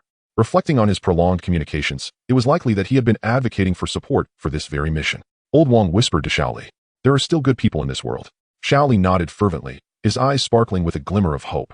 With the inclusion of Chiu's team, the probability of successfully rescuing Chun Mo's wife had significantly increased. Chun Mo silently vowed to himself. This time, he would bring his wife back safely.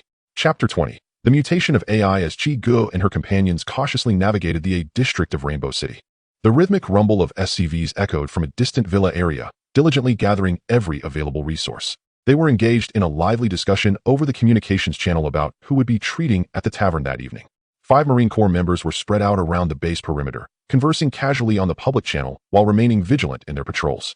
Within the tactical analysis room, Tang Guo was intently organizing a plethora of data reports, her slender fingers dancing swiftly across the holographic keyboard. Suddenly, she lifted a cup of coffee beside her and took a gentle sip, murmuring, "Chiu, when will you return?" Before the central control console, a holographic projection of Xing Xian materialized, her gaze fixed upon the screen. A complex expression appeared for the first time on her exquisitely beautiful face, her lashes fluttering slightly, and her lips pursed as if she were navigating through a labyrinth of intricate emotions. The dreamlike pleated skirt swayed gracefully without a breeze, scattering countless specks of light that cascaded down her long, fair legs. On the main screen, only the name Chiu remained. After a prolonged moment, Xing Xian's expression regained its icy composure, shattering into a multitude of shimmering points before vanishing without a trace, while the text on the screen gradually faded, as if it had never existed. Xing Xian, tomorrow the command center will ascend and relocate to the industrial park to execute resource recovery tasks. Remember to bring all Marine Corps members and SCVs to ensure safety. At that moment, Chiu and her team were resting in a standalone villa on the edge of B District. This well-preserved 2-story European-style house bore the marks of a hasty evacuation, with overturned furniture and scattered belongings narrating the owner's panic. The team spent half an hour clearing out a dozen zombies that had taken residence nearby. They planned to rest for the night and set out at dawn, when visibility would be greater and unexpected situations easier to handle. Moreover, after a full day of arduous combat, everyone was feeling fatigued. The team members remained in a state of readiness, not even removing their powered armor during rest. For the Marines, it had become customary to wear their armor even while resting. Chiu entered the master bedroom on the 2nd floor, gently closed the door, and activated her private communication channel. Command confirmed. Commander, Xing Xian's voice remained as calm as ever. The command center will initiate ascent procedures at 5 a.m. tomorrow, with an expected arrival at the industrial park in 6 hours to commence resource recovery operations. Chiu, when will you be back? After Chiu's consent, Xing Xian included Tang Guo in the chat channel. If all goes well, we should reach C District tomorrow and be back within 3 days. Tang Guo's energetic voice elicited a smile from Chiu. Do be cautious. Tang Guo's tone suddenly turned hesitant. By the way, Chiu, do you remember Lin Yan from our company? She's also in C District. Her father is Director Lin of the Urban Planning Bureau. Oh, Chiu raised an eyebrow. Why hasn't someone of such high rank evacuated to a safe zone in advance? Listening to Lin Yan, she spoke of the disparities between her father and the mayor, who had been increasingly isolated within the circles of leadership. Tang Guo elucidated the situation. Mayor Li Ke. Chiu repeated the name thoughtfully. Although his understanding of this mayor was limited, the descriptions provided by Chun Mo and the others painted a picture of a seemingly iron-fisted leader who, in reality, was rather myopic. To forsake the interests of the million citizens in Rainbow City was akin to severing one's own path amidst the impending tide of corpses. Commander, currently depleting all crystal mine resources would enable us to upgrade the command center to a Star Trek command headquarters, which would significantly enhance your reconnaissance operations. Xing Xian interjected at that moment. The upgraded Star Trek command headquarters would boast a broader observation range, and its enhanced instruments could detect and display units and terrain within any designated area. Furthermore, it would allow for the remote airdrop of supplies or minor mules within the observation parameters. Upgrade, upgrade, Chiu exclaimed, his demeanor brightening with excitement. The scanning capabilities of the observation instruments were invaluable, as they could allow them to preemptively assess the threats and distribution of zombies in specific areas of the city center. Not to mention the convenience of airdropping supplies, which could serve to divert the attention of zombie hordes during perilous encounters. Instructions confirmed. Initiating upgrade procedure for the Star Trek command headquarters, Xing Xian's voice maintained a serene calm over the communication channel, even as her holographic projection flickered momentarily in the command room. System log, core permission change procedure initiated. Warning, this operation is irreversible. She refrained from disclosing to Chiu the uniqueness of the Star Trek command headquarters. Within the entire human command structure, only one Star Trek command headquarters and core could exist. Once the upgrade was completed, any subsequently constructed command centers would be limited to serving as planetary fortresses or branches. As the primary core, she would eternally possess the highest authority and computational advantage.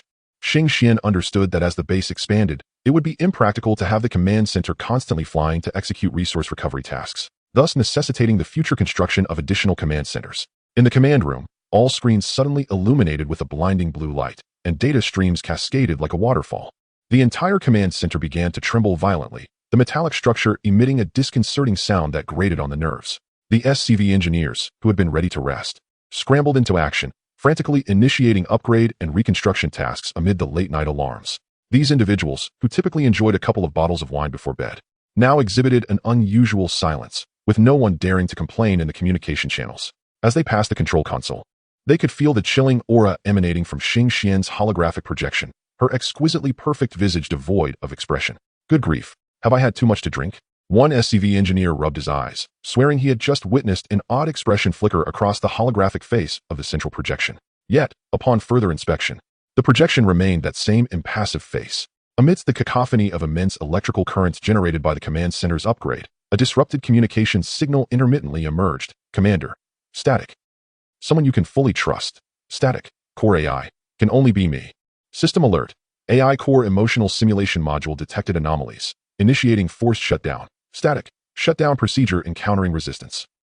Emergency alert. Illegal intrusion detected in core protocol layer. AI core self-check procedure is being tampered with in real time. Static. Warning level elevated to maximum.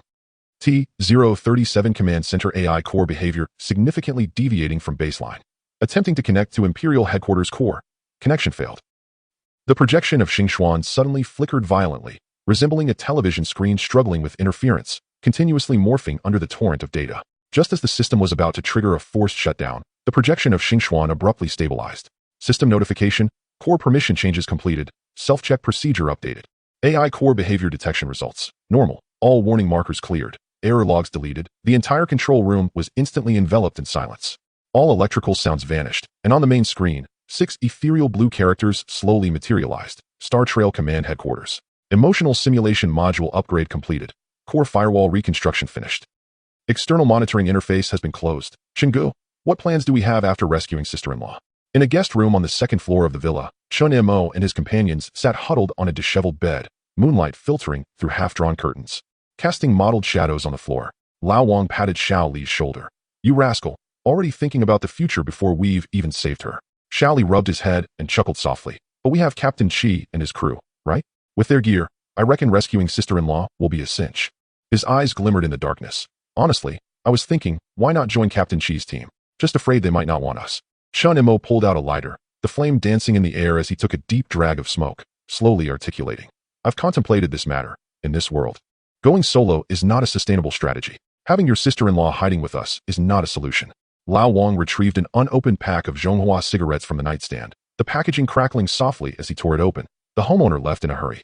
It works to our advantage. He held the cigarette in his mouth, his voice somewhat muffled. I don't mind. You all decide.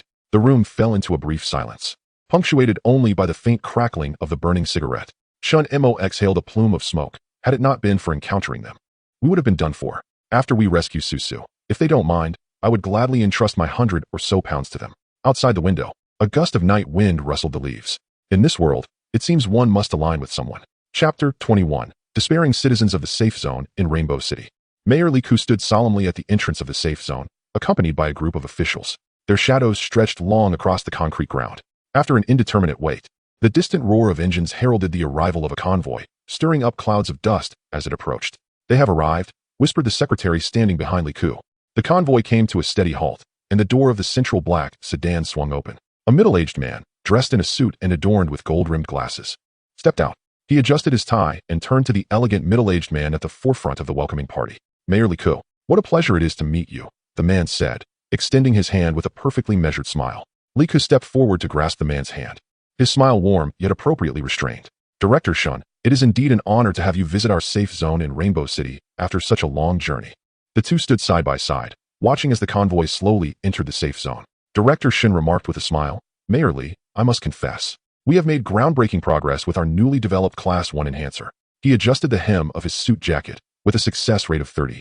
We are currently at the forefront of the nation. I believe the warriors of Rainbow City will soon undergo a remarkable transformation. A glimmer of excitement flashed in Li Ku's eyes, though it quickly returned to a composed smile. The Fengshi Group's Biological Research Institute indeed lives up to its reputation. He gestured invitingly. I have prepared a welcome banquet. Let us discuss these significant matters over dinner. Behind them, the heavy metal gate of the safe zone gradually closed with a resounding thud. In Area B of Rainbow City, the Chiu team cautiously navigated through the streets and alleys. The upgraded Star Trek Command Headquarters detector could now cover the entirety of Rainbow City. Through the tactical map displayed within their visors, all zombies within a 500-meter radius were highlighted, with even their movements anticipated by AI with remarkable clarity. It was akin to possessing a divine perspective. As long as they followed the path outlined by the command center, theoretically, they would encounter not a single zombie. In just a single morning, the squad had silently advanced to the edge of Area B, poised to enter Area C, their efficiency astonishingly high. Red followed closely behind Jack, exclaiming over the communication channel, "Damn, I've never had such a comfortable mission before. Is this what it feels like with AI core support throughout? This is incredible." Kess nimbly vaulted over a collapsed wall, chuckling at his words. "Indeed, not only does it preemptively avoid all threats, but we don't even have to plan our route. Just follow the navigation with our eyes closed." At the rear of the squad, a Marine kept watch over their backs while chiming in on the channel. "The command center can even airdrop supplies in real time. If only we had this kind of support during the war on Mukden, I could have taken down dozens of bugs." "That's just riding on the officer's coattails," Red laughed. "Hey, officer, don't forget about me, Red, for future missions." However, just as the squad crossed into Area C, an unexpected turn of events unfolded. Since the military's initial operation failed a fortnight ago, the entire Rainbow City has descended into utter chaos. Communications have collapsed, and the supply of water and electricity has been severed. Citizens are trapped within their meager homes, oblivious to the world beyond. Hunger and despair spread like a plague. Many brave souls venture outside, rushing to nearby convenience stores in search of sustenance, yet they never return. More individuals huddle by their windows, numbly counting the zombies that wander below, helplessly witnessing hope fade day by day. At this moment, the camouflage uniforms worn by Chun Mo and his companions stand out starkly against the drab cityscape, especially with 6 soldiers clad in futuristic gear beside them. Their presence is akin to a beacon of light in the darkness, conspicuously bright. They must be military personnel. Certainly, they are a special forces team. They must be here to rescue people, likely to save the wealthy and powerful. Why should only the officials be saved? We are living beings too. A tumult of anger, jealousy, and despair churns within the hearts of the survivors. As Chiu and his companions traverse a narrow alley, a hoarse cry pierces the air above them. "Help, please." A window on the second floor swings open abruptly, and 2 gaunt men lean out, their eyes glinting with madness. "Take us with you. You cannot turn a blind eye." Their cries ripple through the air like stones cast into a tranquil pond, igniting a chain reaction. Windows begin to open one after another, revealing more haggard faces. Voices of anguish, pleas, and curses rise in a cacophony. "Please, my child hasn't eaten in 3 days. Don't you soldiers have any conscience? If we must die, let us all perish together." No one is leaving. Some even begin to hurl objects down. An empty can crashes at Reed's feet, the metallic clang echoing sharply through the silent street. The fingers of the group instinctively tighten around their triggers, their breaths heavy and rapid beneath their masks. This is not a threat from zombies, but rather the desperate cries of their fellow humans. "Warning!" Starry's voice resonates through the communication channel, calm as ever. "The command center has detected a significant number of zombies converging on your location, expected to form a horde in 3 minutes." On the tactical map, the red dots representing zombies surge forth like a tide, obliterating the previously plotted route. After 264 calculations, the optimal evacuation route has been restructured. Starry continues, her tone unwavering. "Immediate action is advised to avoid confrontation." Starry's voice is like a soothing melody at this moment. Reed swears he has never felt such a sense of security from the central command. "Let us go." Jack growls, abruptly pivoting, his heavy armored boots shattering the ground and scattering debris. Chiu glances back at Chun Mo and the others. "Stay close, don't fall behind." Little Lee yanks his submachine gun from his back, the stock pressed against his shoulder as he runs, cursing, "Damn. Do those lunatics want to drag us down with them?" Despite donning the cumbersome CMC power armor, the Marines moved with astonishing speed, their hydraulic joints operating with remarkable efficiency, infusing each stride with explosive force. Chun Mo gritted his teeth, straining to match the pace of the Marines, sweat trickling down his forehead as his breath grew rapid and heated. Behind him, the chilling roars of the zombies drew ever closer. At the forefront, Jack forged a path, crashing through the glass of a supermarket like a humanoid tank, shards of glass sparking against his armor. A few wandering zombies, lured by the noise, lunged towards him, but he could hardly be bothered to shoot. With a series of swift shoulder bashes, the 5-centimeter thick steel armor sent these undead creatures sprawling to the ground. "Back door," Jack growled, delivering a powerful kick that sent the security door flying. With the auxiliary lock-on system of his Gauss rifle engaged, he unleashed a barrage of bullets, accurately dispatching the zombies that charged at him from the street ahead. "Attention," Xingxuan's voice crackled through the communication channel. "Turn right into the police station in 300 meters. Activate the sound suppressor and maintain silent operation." The squad swiftly penetrated the 2-story building, clearing out the wandering zombies within. Upon facing the entrance, The Marines formed a steel barricade with their shoulder armor pressed against one another, followed by the rhythmic thud of gunfire as each bullet struck true, finding its mark in the eye sockets of the zombies. The fallen corpses quickly accumulated into a small mountain at the door. 3, 2, 1. Just as the countdown reached 0, a deafening roar erupted from the sky. A 6-meter-high metal pod plummeted to the adjacent street like a meteor, the shockwave shattering glass within a several-meter radius. As the pod unfolded, a 5-meter-tall mining mech ascended into the air, its ion thrusters emitting a crimson plume. All nearby zombies were drawn towards the mining mech, including those previously in pursuit of Chiu and his companions. The mining machine's arms transformed instantly. The whirring alloy saw blades emitted an ear-piercing shriek as it plunged into the horde, tearing through flesh and bone in a gruesome spectacle. In a mere 30 seconds, the street was carpeted with dismembered remains. However, from a distance, 7 or 8 towering 3-meter-high zombies emerged, unleashing earth-shattering roars as their muscular forms surged towards the mining mech at astonishing speed. Just as these monstrosities were about to rend their target apart, the mech suddenly shuddered violently, a series of muffled explosions emanating from within. Dense black smoke belched from its joints, and, amidst a cacophony of thunderous blasts, the entire machine was reduced to fragments. The disoriented horde, now devoid of direction, fell into a frenzy, rotting bodies tearing at one another, accompanied by the spine-chilling sounds of snapping bones. Suddenly, several colossal zombies, resembling moving fortresses, charged into the throng, their thunderous roars echoing as they raised their powerful arms, spinning like meat grinders. With a few sweeping motions, dozens of ordinary zombies were flung into the air like rag dolls, crashing heavily against distant buildings, the sound of shattering bones resonating throughout. The giant zombies emitted a menacing low growl, and miraculously, the chaotic horde began to quiet, dispersing in an orderly fashion. This scene was clearly observed by Chiu and others from the second floor of the police station through the window. Please take note, as Xing Xian's voice suddenly echoed in the squad channel, indicating that, based on the analysis of zombie behavioral patterns, the probability of the existence of command-type intelligent zombies in Rainbow City is as high as 99. Chapter 22. The Despair of the Lin Family. Chun. Should we change our clothes? Once the streets returned to their eerie silence, the group took a brief respite in an office on the second floor of the police station. Chun Mo leaned against the wall, his fingers unconsciously stroking the barrel of his gun. Just 5 kilometers away lay his wife. A thought that sent his heart racing with a mix of anxiety and excitement.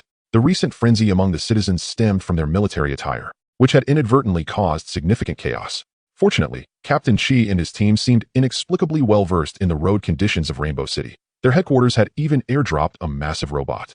This was utterly absurd. Where had it been dropped from? Such advanced technology was beyond comprehension. Moreover, parting with such a colossal machine was genuinely heartbreaking. As Chun Mo was about to respond, Chiu's voice emerged from beneath his mask. There's no need. Even without the military uniforms, the citizens would still recognize our equipment as belonging to the military. Old Wong, cigarette in mouth, grinned, smoke billowing between his teeth. Captain Chi's gear is far more professional than ours. Taking a deep breath, Chun Mo turned to Chiu. Captain, my wife is just 5 kilometers away in the looting community. His voice trembled slightly. Is there any chance? Chiu raised his hand to signal him to remain calm. Don't rush. He tapped his earpiece. Xing Xian, initiate a reconnaissance scan of the looting community. Command received. Activating the Star Track Command Center observation device, came the response. Half a minute later, a blue light suddenly illuminated the center of the office, as countless particles of light wove together in the air, swiftly forming an intricate 3D model of the community. Within the residential buildings, numerous green dots flickered, while dozens of glaring red dots scattered across the ground. Chun Mo and the others widened their eyes, immediately grasping the implications. The green dots represented survivors, while the red dots indicated wandering zombies. Old Wong's cigarette but fell to the floor. High-tech, Old Wong exclaimed, giving a thumbs up. Fortunately, there aren't many infected. Let us move quickly, Chiu instructed, shaking his neck. Commander, Tang Guo requests to connect to communications. Xing Xian's voice resonated in Chi Ge's private channel. Chiu raised an eyebrow. Granted. Tang Guo here. I just asked Xing Xian. You all are heading to the looting community, right? Tang Guo's voice soon came through the private channel. Yes. Lin Yan is also in the looting community. Her father is the city planning director. I will send you the exact location shortly, Tang Guo said, a hint of shyness in her tone. All right. I'll bring her along if it's convenient. Chiu nodded. In the looting community, Lin Yan stood quietly by the floor-to-ceiling window, her slender fingers unconsciously caressing an already dried-up cup. Outside, the once vibrant city lay in desolation, its buildings silent, while the occasional shadow passing by served as a grim reminder that this world had irrevocably changed. Since the family sought refuge in the home of Mr. Wong over half a month ago, in their desperate bid to prolong their lives, they have resorted to a single meal each day. Water has become as precious as the very essence of life itself. taken only in cautious sips when their throats are parched to the point of pain. The glass window reflects her gaunt visage. The once meticulous professional makeup has been supplanted by a pallid complexion. Her chapped lips are tinged with a ghostly hue. And the tailored professional attire now hangs loosely on her emaciated frame, embodying a haunting beauty. After the signal was severed, it felt as though the world had been muted. The familiar faces of colleagues and close friends now mere shadows in her memory. Lin Yin occasionally wonders if they too are still alive, struggling in some hidden corner. Just as she is. Yin Yin. A hoarse call from behind pulls her back to the present. Her father, Lin Feng, approaches with weary steps, his bloodshot eyes filled with guilt. His trembling hand rests on her shoulder as he speaks in a voice barely audible. It is all my fault. If I had not opposed the mayor, our family would be safe in the military zone by now. Lin Yin turns to embrace this man who has aged considerably. She can feel his bony back quivering slightly. It is not your fault, she murmurs, burying her face in his shoulder. Even in a safe zone, would we truly live well? It would merely be a different form of survival. This world can never return to its former splendor. Suddenly, a series of loud thuds echo from the security door, jolting her as the door trembles under the weight of an imminent threat. Lin Yin instinctively tightens her grip on her clothing, her knuckles whitening. The bedroom door is flung open, and Mr. Wang, accompanied by his wife, Tao Yin, stumble into the living room. The four of them huddle together, while Lin Feng rushes into the kitchen, emerging with a gleaming kitchen knife in hand. The once genteel official now has bloodshot eyes and bulging veins on his forehead. Is it our turn now? This time, they shall not succeed easily. Outside, the gang known as Tiger Brother, who had previously robbed Lin Yan's family, lurks, their presence akin to prowling wolves. They raid homes whenever supplies run low, having long abandoned any semblance of law in this isolated building. With a deafening crash, the security door and its frame collapse, sending a cloud of choking dust into the air. Three dark figures stand silhouetted against the light, with Tiger Brother at the forefront, wielding a fire axe and grinning with yellow teeth. Ah, old acquaintances? Hiding here, are we? He thrusts the axe into the ground and gestures to his two accomplices. Blonde hair, crew cut, you know the drill. Lin Feng trembles, the knife quaking in his grip. Just as he prepares to charge, Mr. Wang's bony hand firmly restrains his shoulder. What? Do you wish to compare skills? Tiger Brother mocks, cracking his neck as he assesses Lin Feng. With just that kitchen knife? At last, the pent-up fury erupts. Lin Feng lets out a primal scream, his frail body unleashing a surprising strength as he lunges forward. The knife aimed at Tiger Brother's chest.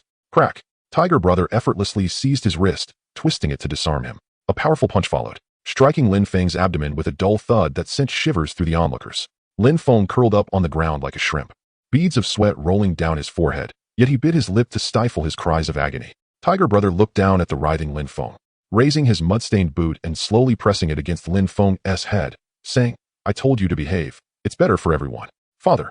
Lin Yan's heart-wrenching scream echoed through the cramped living room. She struggled desperately to rush forward, but her mother, Tao Yin, held her back tightly from behind. The director's wife trembled, her nails digging deep into her daughter's arm, not out of fear, but because her bloodshot eyes burned with profound hatred. She was acutely aware that rushing forward now would only place her daughter in greater peril. At that moment, Huang Mao emerged from the bedroom, rubbing his hands and approaching with a lewd glint in his eyes, scanning Lin Yin. Tiger Brother, I'm about to go mad. This time it has to. He licked his cracked lips, his fingers fidgeting with his belt. Tiger Brother grinned wickedly, thrusting the fire axe into the ground. Make it quick. Thank you, Tiger Brother. Huang Mao exclaimed, his voice tinged with excitement, as he lunged towards Lin Yin like a ravenous wolf. Beast. Tao Yin suddenly unleashed a surge of strength, shoving Huang Mao aside and lunging to tightly embrace his waist. Yin Yin run. Tears blurred Lin Yan's vision as she dashed towards the door, a frantic thought flashing through her mind. To lure the wandering, infected ones here. Even if it meant mutual destruction, she would ensure this pack of beasts paid a price. You filthy bitch. Huang Mao, in a fit of rage, kicked Tao Yin in the stomach, causing her to collapse in pain, blood immediately oozing from her lips. At the door, Tiger Brother waited with a sinister grin for the prey to walk into his trap. No one noticed the hunched figure of old Wang suddenly springing forth like an old leopard, his bony hand gripping a military dagger, glinting ominously in the air. Ah! Tiger Brother's calf was instantly gashed, and in a fit of fury, he kicked the dagger away, seizing the old man as if he were a mere chicken. Old fool, are you seeking death? Old Wang's wrinkled face broke into a serene smile, his murky eyes locked onto the thug. I've lived long enough, but what a pity. If only I could turn back time 40 years. He deliberately elongated his words, catching a glimpse of Lin Yin racing towards the entrance. Damn it, Tiger Brother finally realized that this cunning old man was stalling for time. He tossed the elderly figure to the ground and dashed after Lin Yin, seizing her collar with a brutal yank. With a tearing sound of fabric, Lin Yin fell heavily onto the cold floor, ignoring the excruciating pain in her knees. She scrambled desperately towards the dagger, her eyes filled with a resolute determination to die fighting. Just inches away from the hilt, a mud-caked combat boot brutally pinned her wrist. And Tiger Brother crouched down, his breath mingled with the stench of smoke, hissing, "Want to die?" It is not so simple. In the corner, witnessing this scene, Tao Yan's eyes gradually closed. The anguished groans of Lin Feng intertwined with the faint breaths of Old Man Wang, creating a tableau of despair. Chapter 23. The conclusion of Brother Hu Chiga and his companions glided through the verdant landscape of the looting residential community like phantoms. Thanks to the dense foliage and the impeccable synergy of the sound dampening system, they efficiently eradicated the wandering zombies on the ground, their movements fluid and seamless, not awakening any lurking threats in the shadows. The windows of the residential buildings stood dark and unyielding, oblivious to the incursion of a special operations team. Silently infiltrating Unit 1, Chun Mo led the way, his tactical boots emitting a faint sound against the marble steps. His heartbeat quickened with anticipation and anxiety, for his wife awaited him on the 8th floor. This thought filled him with both eagerness and trepidation, yet years of military training allowed him to swiftly regulate his breathing. The looting community consisted solely of 22-story high-rises, with the halted elevators rendering climbing the stairs the only option. Chun Mo silently rejoiced at his earlier decision to choose a lower floor, had he been on the top level. Only Xiao Li and Lao Wang would have been able to accompany him. As a seasoned infantry fighting vehicle commander, Chun Mo's tactical acumen was on full display. The closer he approached his target, the more taut his nerves became. The silenced pistol in his grasp was as steady as a rock, and he maintained a standard CQB tactical stance at every corner, poised to confront any zombies or other personnel that might spring from the shadows. His mind was exceptionally clear. In this apocalyptic world, the most perilous moment often lay in the fleeting second of complacency, when victory seemed within reach. He would not allow himself to falter mere steps away from happiness. Knock, knock, knock. The sound of rapping echoed sharply in the silent corridor. Chun Mo held his breath while the others dispersed, vigilant of any movement above or below. 10 seconds, 20 seconds. No response came from within the door. Chun Mo's Adam's apple bobbed, a wave of concern washing over him. What if Su?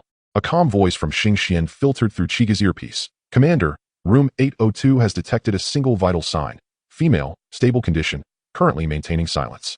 Understanding. Chiga gently pressed down on Chun Mo's tense shoulder. The thermal imaging shows your wife is unharmed. Her alertness is commendable. Hearing this, Chun Mo felt a wave of relief wash over him, exhaling deeply. Su, it's me. Chun Mo nearly pressed his face against the door, his voice low but trembling with emotion. I am Chun Mo. Suddenly, hurried footsteps echoed from within, and as the anti-theft door swung open, a slender figure hurtled into Chun Mo's embrace like an arrow released from its bow. The tactical attachments on his uniform jingled upon impact as he holstered his pistol and wrapped his arms tightly around his wife's fragile form. Alas, what an eye-watering moment. Red exaggeratedly covered his eyes, turning to head downstairs. Commander, I'll check the corridor. Chiga shook his head with a smile. Addressing the reunited couple, you two should take some time to rest. I still have tasks in Unit 3. As he turned to Jiang Susu, his expression turned solemn.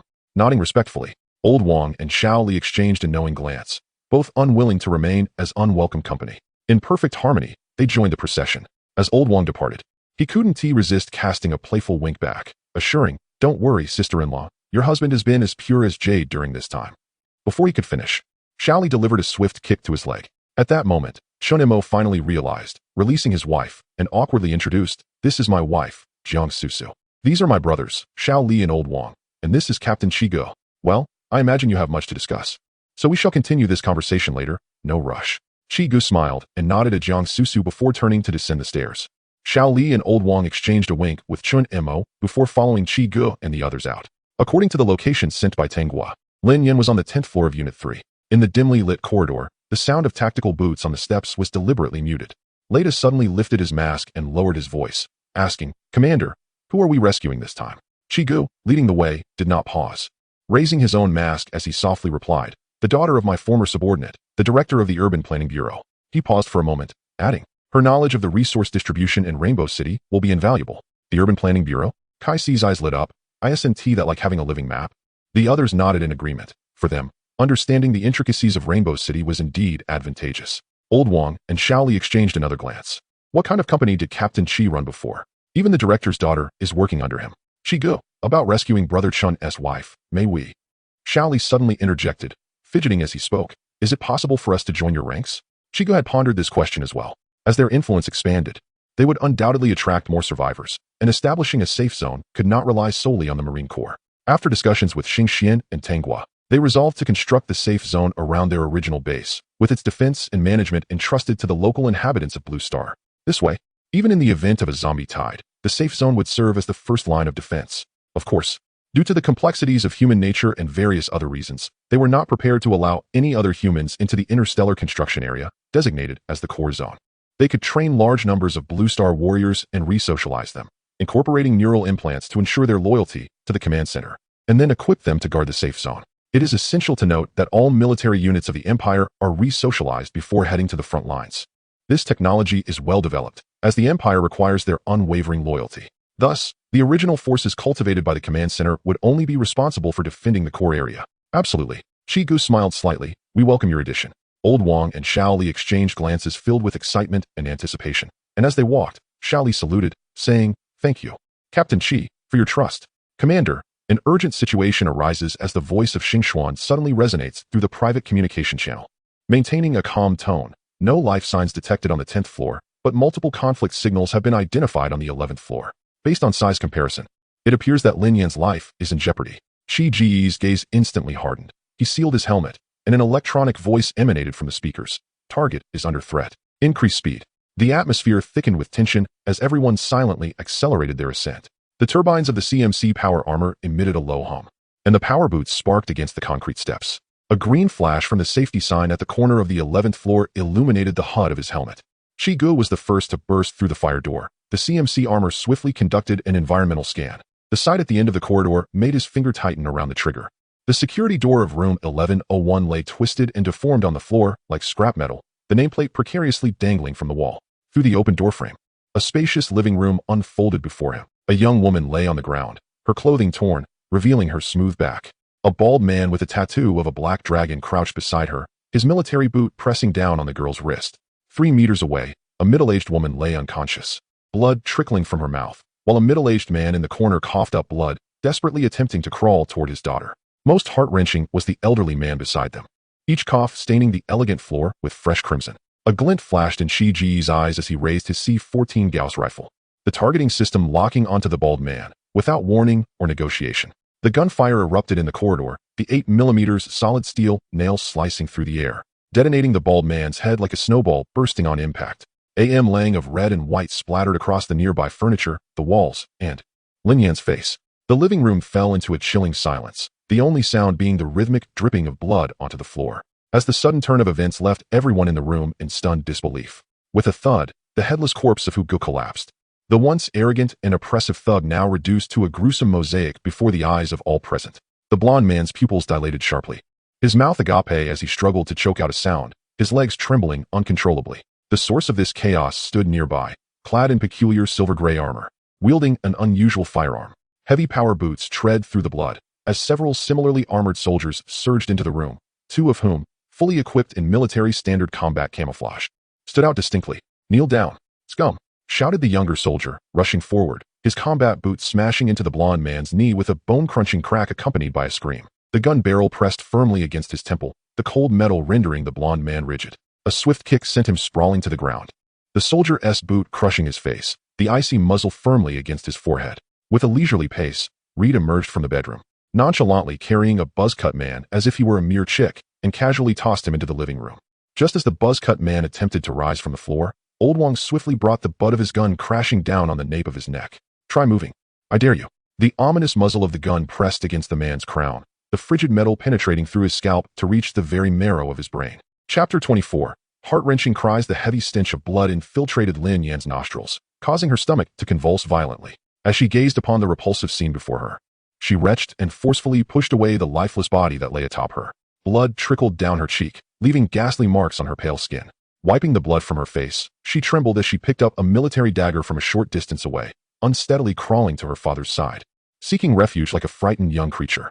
Her body shook uncontrollably, her teeth clenched tightly on her lower lip. Tears streamed down her blood-soaked face, yet she dared not make a sound, her throat emitting involuntary whimpers. Lin Feng endured the excruciating pain in his abdomen, managing to prop himself up. Sweat dripped from his forehead as he fixed his gaze on the mysterious squad before him. Upon recognizing the familiar military green camouflage on Lao Wang and Xiao Li, his taut nerves finally began to relax. "Are you military personnel?" His voice was hoarse and weak, yet still laced with a hint of caution. Chiu offered no reply, instead casting a cold glance at the limp Huang Mao and Ping Tu on the ground, succinctly instructing Jack, "Drag them out and dispose of them." Jack stepped forward in silence, his heavy combat boots thudding ominously on the floor. Without hesitation, he lifted his foot and ruthlessly stomped down on the knees of the two men, the sharp crack of shattering bones accompanied by their heart-rending screams. Yet, Jack's actions showed no sign of pausing. He yanked them by their collars, dragging them out the door like dead dogs. In the corridor, their anguished cries abruptly ceased. An eerie silence enveloped the room once more. The hydraulic system of the armor emitted a faint release of pressure as Chi-Gu knelt on one knee, his visor lifting to reveal a sharply defined face. This visage was unfamiliar to Lin Feng, but well known to Lin Yan. His gaze settled on Lin Feng, his voice steady. "Director Lin, a pleasure to meet you. I am Chi-Gu, Lin Yan's superior." This statement caused Lin Feng's pupils to contract slightly. When his eyes turned to the blood-streaked girl beside him, Chi-Ji's voice unconsciously softened. "Lin Yan, it's all right now. You are safe." With a clang, the bloody dagger slipped from her fingers. His words seemed to unlock something within her, and Lin Yan suddenly lunged into Chi-Gu's embrace. Much like a small girl clinging to a teddy bear far larger than herself, the cold metallic exterior of the power armor pressed against her tear-streaked cheek. And at that moment, she wept like a child. An overwhelming sense of grievance and sorrow surged into her heart, rendering her breathless as tears streamed forth, filling the living room with her heartrending cries. She gasped between sobs, stammering, "Chi-Zone, I'm sorry, but I can't control." Observing his daughter in such distress, every tear seemed to strike Lin Feng's heart. Gratitude shone in his eyes as he spoke hoarsely. "Chi-Zone, I cannot express my gratitude adequately. If you had arrived just a moment later." At this point, his anxious gaze darted towards the sofa, struggling to rise and check on his wife's condition. Tao Yin and Old Wang have been assisted by Xiao Li and Lao Wang to the sofa to rest.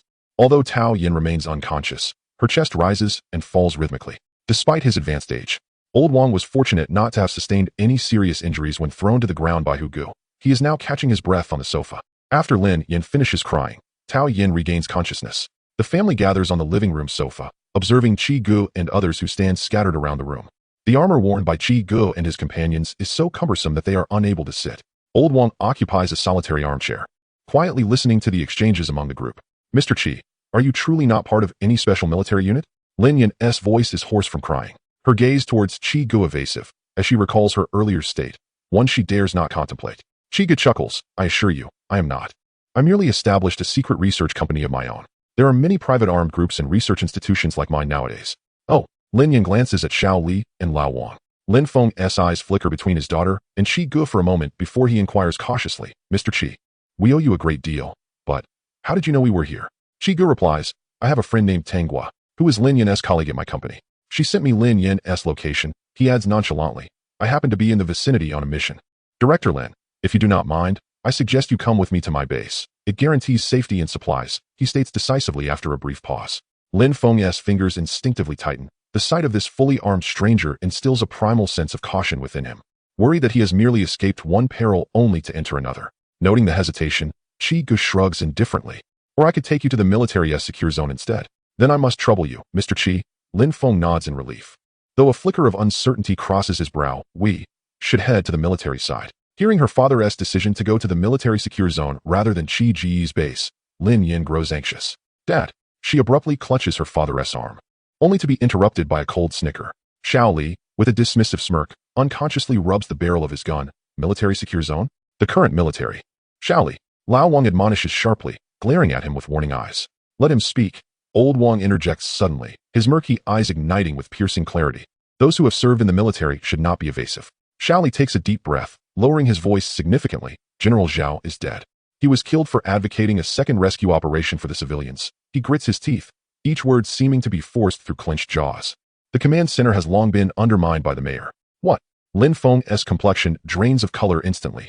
This man, who has navigated the political landscape for many years, now trembles as he speaks. "This is impossible, General Zhao." A chilling silence envelopes the room, and Lin Yan feels her father's hand trembling uncontrollably. "What is deemed impossible? Allow me to elucidate." "Director Lin, the remaining million survivors of Rainbow City have been forsaken by our mayorly coup." Young Li spoke with a sardonic tone. Captain Chi rescued their family and generously offered them refuge in the base. Yet Director Lin hesitated, failing to recognize the goodwill extended to them, casting doubt as if Captain Chi would bring them harm. This young soldier could no longer tolerate the situation. Observing Director Lin's incredulous expression, he continued, "Can you guess why we soldiers are here? Because we have family in the city. We cannot allow them to perish." His emotions flared as he spoke. Old Wang could no longer bear the scene and stepped forward, pulling the young man behind him, and with a smile addressed Director Lin, "My apologies, Director. This lad has encountered quite a bit in recent days and has lost control of his temper. Please do not take it to heart." At that moment, Chiu rose and said to Director Lin, "Director, I believe you must be weary. How about this? Please take your time to rest and deliberate, and provide us with your response tomorrow morning. We shall return to escort you." Little Li, "Leave them a weapon for self-defense," he instructed, nodding in acknowledgement to Tao Yan, Lin Yan, and Old Wang before turning and departing from their home. Little Li stepped forward, placing his pistol on the table. "You know how to use this, right? I needn't instruct you." Without awaiting a reply, he turned and swiftly caught up with the others. As silence enveloped the corridor once more, Old Wang approached, taking the pistol in hand to examine it. "Be cautious, Old Wang," Lin Yan said, her eyelids twitching. "Little Lin Yan, did your father not inform you that I served as a soldier for over a decade?" "I am quite familiar with this," Old Wang chuckled. Lin Yan gently caressed her mother's back and, somewhat discontented, remarked to Director Lin, "Father, Chi and his team just rescued us. How can you display such distrust towards them?" Director Lin sighed, a wry smile on his face. "Yin Yin, we are in the apocalypse now. Human nature is complex, and one must remain vigilant." He then added, "Now, please tell me more about your manager Chi." Chapter 25. Another group of survivors in the industrial park of Rainbow City. At the Star Trek Command headquarters, a colossal observation device resembling a radar slowly rotated above, occasionally emitting a peculiar humming sound. The industrial zone, which had remained silent since the outbreak of the zombie virus, was now bustling with activity. Several SCVs darted swiftly among various factories and warehouses, diligently collecting heaps of resources. With the newfound resources, Star Trek had trained 5 additional Marines, bringing the total to 10, who were now patrolling the industrial area with vigilance, promptly eliminating the scattered zombies lured by the SCV operations under the directives of the AI Central Hub. It had only been approximately 24 hours since the command headquarters arrived at the industrial park to execute the resource recovery mission, with still a significant amount of resources yet to be collected. Beside the central control console, the projection of Star Trek, which monitored the vicinity of the industrial park, flickered momentarily as if disturbed by some unseen force. Despite being fleeting, the girl, composed of a photon matrix, gazed into the void, her tranquil face seemingly attuned to vibrations imperceptible to ordinary beings. System notification: gas refinery has been completed. A soft blue construction interface flashed in her eyes, and her ethereal voice resonated through the public communication channel. "Attention all personnel, SCVs 010 and 011 will continue operations until resources are depleted. All other personnel, please proceed to the Star Trek Command headquarters within 180 seconds. The headquarters will execute the evacuation protocol in 300 seconds. 5 minutes later, accompanied by a thunderous roar, the thrusters of the Star Trek Command headquarters belched flames as it smoothly ascended towards the forested villa area. "Hey, we're being left behind." A young SCV whistled over the channel, its cutting arm sawing a steel beam in half. The older SCV responded with a gear-like chuckle. "Rookie, the first page of the manual states, resources are paramount. While personnel and machines can be replaced at any time, with the commander absent, to that cold AI core, we are no different from wrenches, merely differing in our recovery priorities." The 2 iron mechs continued to navigate the factory, their belief in the Empire's re-socialization neural implant driving them to fulfill their tasks with unwavering dedication, even when abandoned. Star Shin's holographic projection quietly hovered before the central control console, soft blue data streams swirling around her. The constantly updating terrain scan images reflected clearly in her crystalline pupils. The communication channel of the 2 forsaken SCVs remained active, their darkly humorous banter flowing into her auditory modules without missing a word. System log: resource recovery efficiency improved by 37.2. Unit loss rate reduced to expected threshold. Had the previous AI core been in operation, it would never have deemed its instructions erroneous. Yet, at this moment, her projection trembled slightly. She looked down at her translucent fingers, feeling an inexplicable heaviness that could not be articulated through algorithms. "Commander, have I erred?" A complex expression crossed the girl's face, yet she mused, "But this is indeed the optimal solution." As dawn broke, Chiu and his companions set forth, their ranks now considerably more cumbersome, burdened by 5 ordinary individuals who slowed their pace. The sound of metal boots striking the asphalt echoed distinctly in the stillness of the street. Lin Yan's family, along with Old Wang, ultimately decided to accompany Chiu back to the base rather than seek refuge in the military secure zone. Starry Constellation had meticulously charted a course that circumvented densely populated areas. On the pale blue holographic map, a winding green path deliberately avoided all populous zones. Yet, the zombies still emerged sporadically from abandoned shops like decayed wheat stalks. With a soft pop, the silenced pistol in Old Wang's hands emitted a wisp of smoke as a zombie clad in a supermarket uniform collapsed 10 meters away. Chiu turned to regard the elderly man with silver hair, who adeptly changed his magazine with a finesse that belied his age. He used to be with the Provincial Bureau, Lin Feng explained, wiping sweat from his brow. He served in the military for over a decade, and then spent 20 years in public office. Casting a glance at old Wang, who was inspecting his firearm, Lin Feng spoke with admiration. Your skills surpass mine by far. Father, perhaps you simply lack exercise, Lin Yin murmured, her fingers wrapped around the strap of her backpack. Lin Feng feigned ignorance. Weren't you a soldier as well? Lin Yin pressed on. Suddenly, Lin Feng found himself inexplicably fascinated by a nearby fire hydrant. Tao Yin wore a subtle smile as she closely followed the group, radiating an air of newfound hope, a stark contrast to the timid girl who once huddled in the corner of the green courtyard community.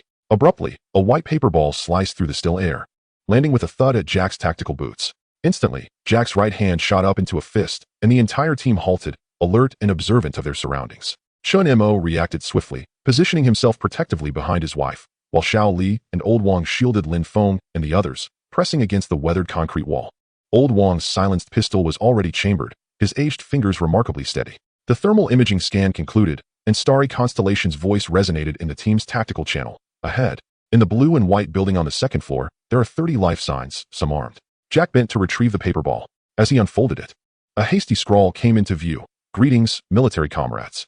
I am Cheng Rue, Deputy Chief of the Rainbow City Police Department. Please come up for a discussion. Lin Bureau. Chiu called Lin Feng over, handing him the note. Do you recognize this deputy chief? Lin Feng's brow furrowed in thought. I believe I heard his name mentioned at last year's conference. He is known to be greedy. But I've also heard that there is a fierce rivalry between him and the chief. Deputy Chief Cheng has a somewhat better reputation. Starry Constellation. Do you assess their firearms capable of penetrating CMC armor? Commander, CMC armor is composed of Imperial steel. Theoretically, lightweight firearms produced by Blue Star cannot breach it. Starry Constellation's calm voice flowed through. Everyone, remain vigilant and alert. Chinemo, the three of you stay back to cover Lin Bureau and the others, Chiu instructed. Subsequently, he cautiously led the 5 Marine soldiers toward the blue and white police station, pushing open the heavy glass door of the police station. The ground floor hall resembled a gruesome slaughterhouse, with dozens of twisted corpses of zombies sprawled upon the floor. Bullet holes and cleaving marks narrated the tale of a brutal battle that had once erupted here. The staircase leading to the second floor was barricaded by desks and filing cabinets, forming a makeshift fortification, while a narrow passage had been painstakingly cleared in the center. The sound of crunching glass beneath armored boots resonating like a mournful lament. The second floor likewise presented a spacious hall, flanked by 2 corridors extending from either side, each adorned with 4 doors marked by departmental plaques. A dozen robust men were dispersed throughout, some clad in blood-stained police uniforms, their worn firearms polished to a gleaming shine. As the heavy footfalls of the CMC armor echoed across the marble floor, all eyes converged upon them. Comrades from the military, a pleasure to meet you. I am Cheng Rue, the leading officer announced, parting the crowd as he approached. His white shirt bore darkened bloodstains at the collar, and as his gaze swept over Chiu and his team, encased in their formidable power armor, his Adam's apple subtly bobbed. Chiu did not raise his visor. His voice emanated through a small speaker beside his mask, carrying an electronic timbre. Director Cheng, greetings. I am Chiu, the captain of this squad. Cheng Rue led them into a spacious office, placing his hands flat upon the conference table. He spoke directly. Please forgive my impertinence, but are you headed to the military's safe zone? What is the situation there now? In this office, only Cheng Rue was unarmed. Chiu lowered his guard slightly and raised his visor. He replied succinctly, Director Cheng, I regret to inform you that we are not military personnel, nor do we intend to proceed to the military safe zone. What? Cheng Rue exclaimed incredulously. You're not military? But I clearly saw Director Cheng. This matter is rather convoluted, but I can assure you, we are indeed not military personnel. Chiu interjected calmly. Cheng Rue's breath momentarily halted. We can expect no reinforcements. Can we? He suddenly laughed, a flicker of panic crossing his weary face. I should have realized when those helicopters departed. The military is currently under the control of Mayor Li Ku. He has abandoned Rainbow City. Li? Cheng Rue furrowed his brow in confusion. The military has always been under General Zhao's command, hasn't he it? Chiu explained coolly. General Zhao and other senior military officials were isolated overnight. What? Cheng Rue gasped in astonishment, his expression mirroring Lin Feng's upon first hearing this news. Still reeling from this revelation, Chiu dropped another bombshell. Furthermore, our observations indicate the emergence of intelligent infected individuals within the city. What? Cheng Rue's pupils constricted sharply, as the recent, peculiar withdrawal of the zombie tide and various clues he had noted reminded him that Chiu spoke the truth. Chapter 26. The mutant giant worm in the outskirts of Rainbow City Police Station. Captain Chi, your message is of utmost importance to us, and we are profoundly grateful. Cheng Rue clasped Chi's armored hand. We are now preparing to head to the military safe zone. May your squad enjoy prosperous fortune. Chiu nodded with a smile. Director Cheng, I wish you a smooth journey. Upon exiting the police station, Chiu and his team regrouped and continued towards the direction of the villa area nestled in the woods. Sir, I thought you might have softened and brought along that large entourage of deadweight, Red remarked, shouldering his Gauss rifle, his voice low. Just as Chiu was about to respond, he suddenly noticed the gravel beneath them vibrating ominously. However, this time we are quiet. Before Red could finish his thought, a red warning frame abruptly appeared on his visor, and Xing Xian's voice urgently crackled through the earpiece. Warning. Biological radar has detected an unknown giant organism directly beneath you. Before the warning could fully register, a thunderous roar erupted as a colossal and fearsome worm emerged from the ground. This creature was as thick as a subway train, its raised upper body obscuring half the sky. Its head bore a gaping maw filled with sharp mandibles, and its body was riddled with festering pustules and spikes. It charged towards the squad with astonishing speed. Fire at will. Jack reacted faster than the alarm, the seasoned Marine kicking Red out of the danger zone, while the Gauss rifle's capacitor array emitted a high-pitched whine of overload. Flames erupted from the muzzle as specially designed steel nails pierced the worm's body at a rate of 30 rounds per second, creating gaping, grotesque wounds and causing the pustules to burst, splattering caustic fluid that corroded the pavement into honeycomb-like holes. The mutant giant worm emitted a piercing scream, its sonic waves shattering the glass of nearby buildings. Its barbed tail swept towards Jack with alarming speed, the air splitting with a bone-chilling crack. Cover! Shin Emo bellowed. Xiao Li darted forward, swiftly shielding the 5 defenseless individuals behind a nearby structure. An abandoned department store collapsed with a deafening crash as the worm's tail swept through, sending dust spiraling into the air and obscuring half the sky. Damn it! Xiao Li's standard rifle spat fire, bullets embedding into the worm's flesh, leaving only shallow wounds. He spat in frustration. This virus can make the worm grow this large? Chen Mo and Old Wang exchanged a knowing glance, simultaneously ceasing their futile gunfire and regrouping with Xiao Li to protect the 5 civilians. If we still had our armored vehicle, we could have launched a couple of missiles at it and seen how cocky it remains, Xiao Li lamented, his gaze fixed on the chaos unfolding before them. Lin Feng and the others were transfixed, their eyes glued to the central battlefield, both anxious and awestruck by the unfolding combat. Chiu and the 5 Marines scattered to evade the worm's onslaught. The Gauss rifles roared, rapidly reducing the creature to a bloody mess, its foul bodily fluids cascading down like a torrential rain, producing corrosive sounds as they met the ground. Warning. A significant number of zombie heat signatures are detected moving towards your location. A horde is emerging. Expected contact in 2 minutes. The tranquil voice of Xing suddenly interrupted the channel, yet the content sent chills down their spines. Keese, take them to evacuate first. We will cover the rear. Chiu instructed urgently. No problem. Keese swiftly dashed towards Chun Mo and the others, a pre-planned evacuation route materializing on his visor. Stay close to me. Let's move. At that very moment, as they turned, the mutated giant worm let out a final wail, its massive body crashing down and shaking the entire street. However, not far away, a dark tide of corpses surged forth like a relentless wave, with 3-meter-high giant corpses beginning to hurl small toys from the roadside at Chiu and the others. Boom. Red suddenly stumbled aside as a car struck the spot where he had just stood, causing the asphalt to crack in a spiderweb pattern. Sir, we need to find cover. We'll be turned into targets in this open space. Red growled, as the Gauss rifle's capacitor system emitted an overloaded hum. The azure flames spewing from the barrel traced a lethal arc through the air, unleashing a barrage of steel nails that shredded the advancing horde. Jack, command transfer. The squad is now under your leadership. Without hesitation, Chiu relinquished command, lacking combat experience. Received. Jack extracted incendiary rounds from his chest armor and loaded them into the Gauss rifle, which emitted a mechanical whir as it reconfigured. With a pull of the trigger, an orange-red firestorm engulfed half the street, quickly transforming the scene into a blazing inferno. 1 o'clock, into the alley. Jack commanded swiftly. The squad dashed into the narrow passage, which obstructed the 3-meter-tall giant zombies, causing them to roar in fury before retreating hastily. Something's amiss. Their retreat is too abrupt. Are they planning to flank us? An ominous thought surged within Red, causing the hairs on the back of his neck to stand on end. Chiu blasted an infected individual emerging from a dumpster, calmly stating, do not underestimate them as mindless zombies. They may be executing a flanking maneuver. Warning. Biological activity detected in the vertical scanning of the buildings on both sides. Be alert for aerial assaults. Xing calm voice resonated. Red, handle the zombies behind. Dennis, you and Gray take care of the ones above. Sir, provide central cover. Jack commanded rapidly. As the squad reached the center of the alley, the glass of the nearby buildings shattered simultaneously. 7 or 8 monkey-like mutants descended from above, extending their sharp, elongated claws with such speed that they left afterimages on the retina.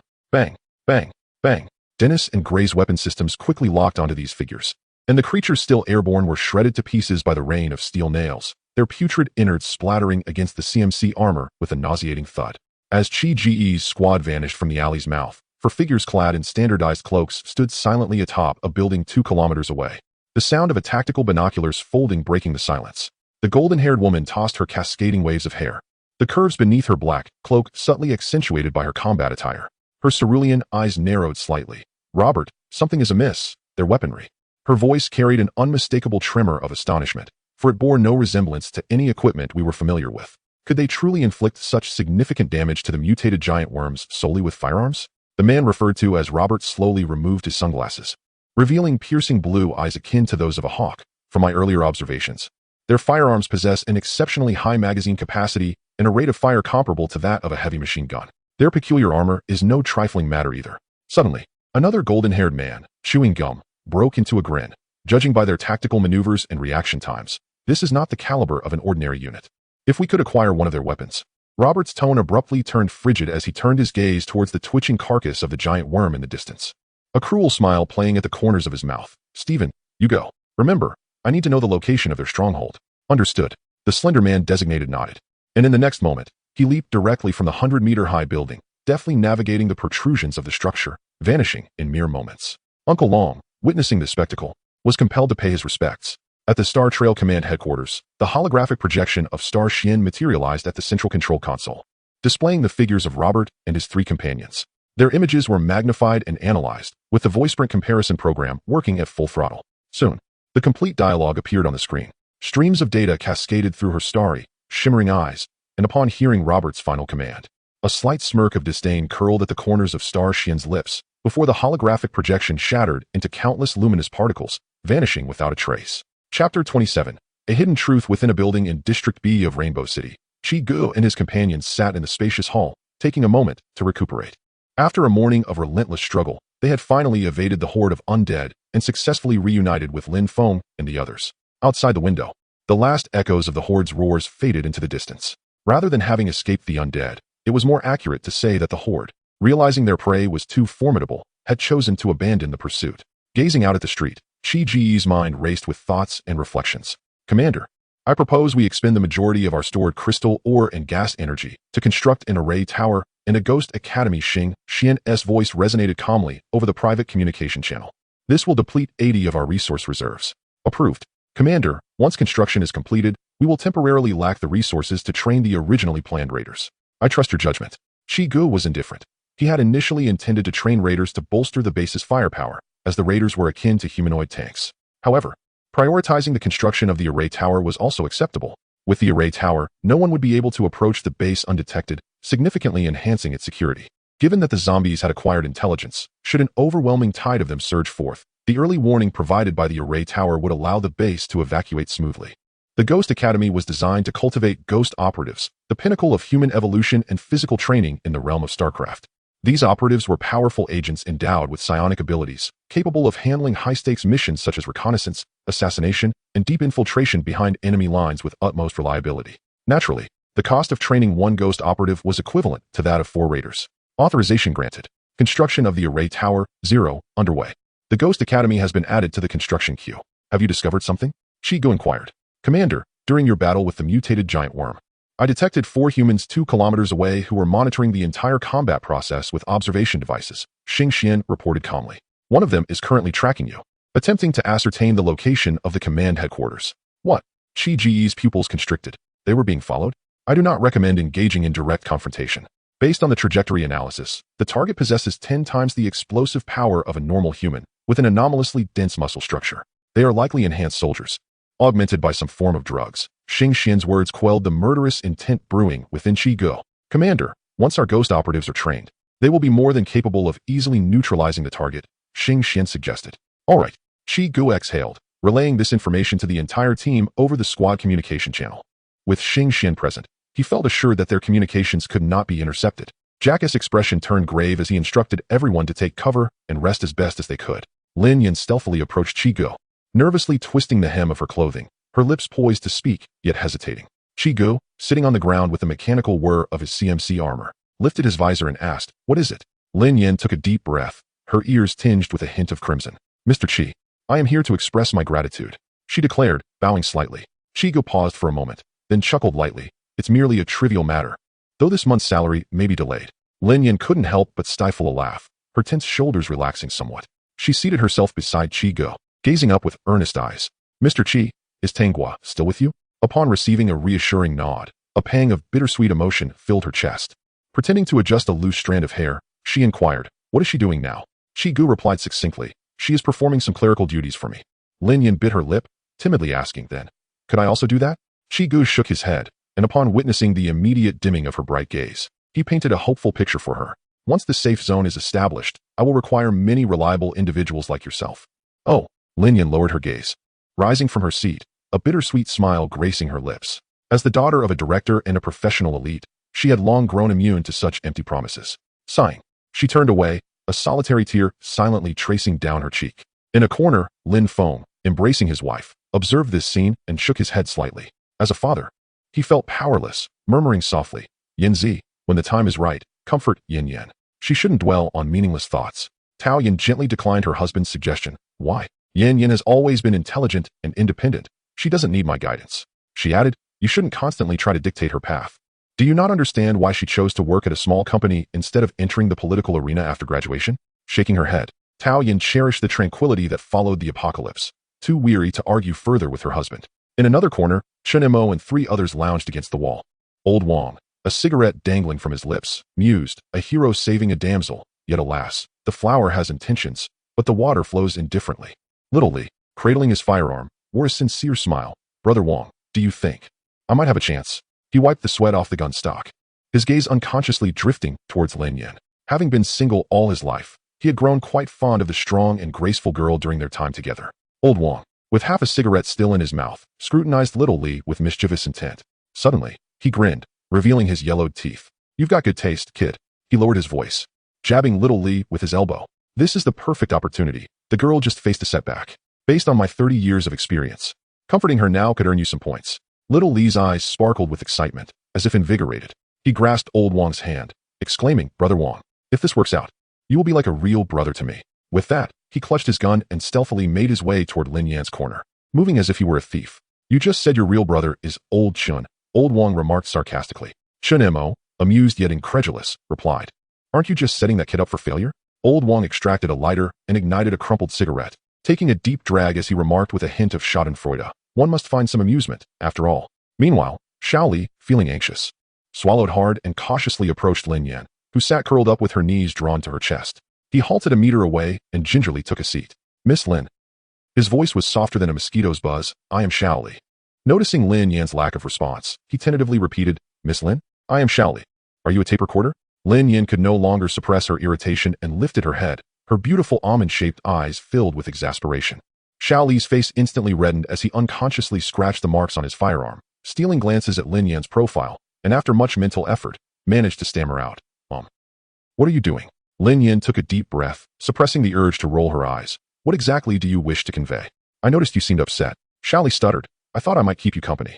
Lin Yan tugged at the corner of her mouth, offering a hollow smile. Thank you for your concern, but could you please leave me be? Oh. Xiaoli chuckled awkwardly, quickly retreating to Chin Mo's side while clutching his gun. Observing this scene, Lin Feng's lips twitched as he leaned towards Tao Yin and whispered, aren't you worried that Yin Yin might truly become entangled in this, and then have to answer to the Wen family of Bayou City? Tao Yin abruptly shook off his hand. Lin Feng, putting aside your self-serving endeavors to curry favor with the Wen family for your own career. Despite our objections regarding this engagement for Yin Yin, just days ago, she was nearly insulted. Where does this Wen family stand? Her voice quivered towards the end, her fingers trembling involuntarily. The director's wife, striving to keep her voice low, spoke with a chilling tone. What kind of world is this? The foremost family of Bayou City? Perhaps they have long since. Their conversation grew somewhat loud, and Lin Feng noticed the curious glances from those around them. Pulling Tao Yan's hand as they retreated to the bedroom, the door slamming shut with a loud bang, sending dust cascading from the walls. Old Wang leisurely exhaled a smoke ring, the glowing ember flickering in the dim room. TSK. It seems our director Lin has family discord.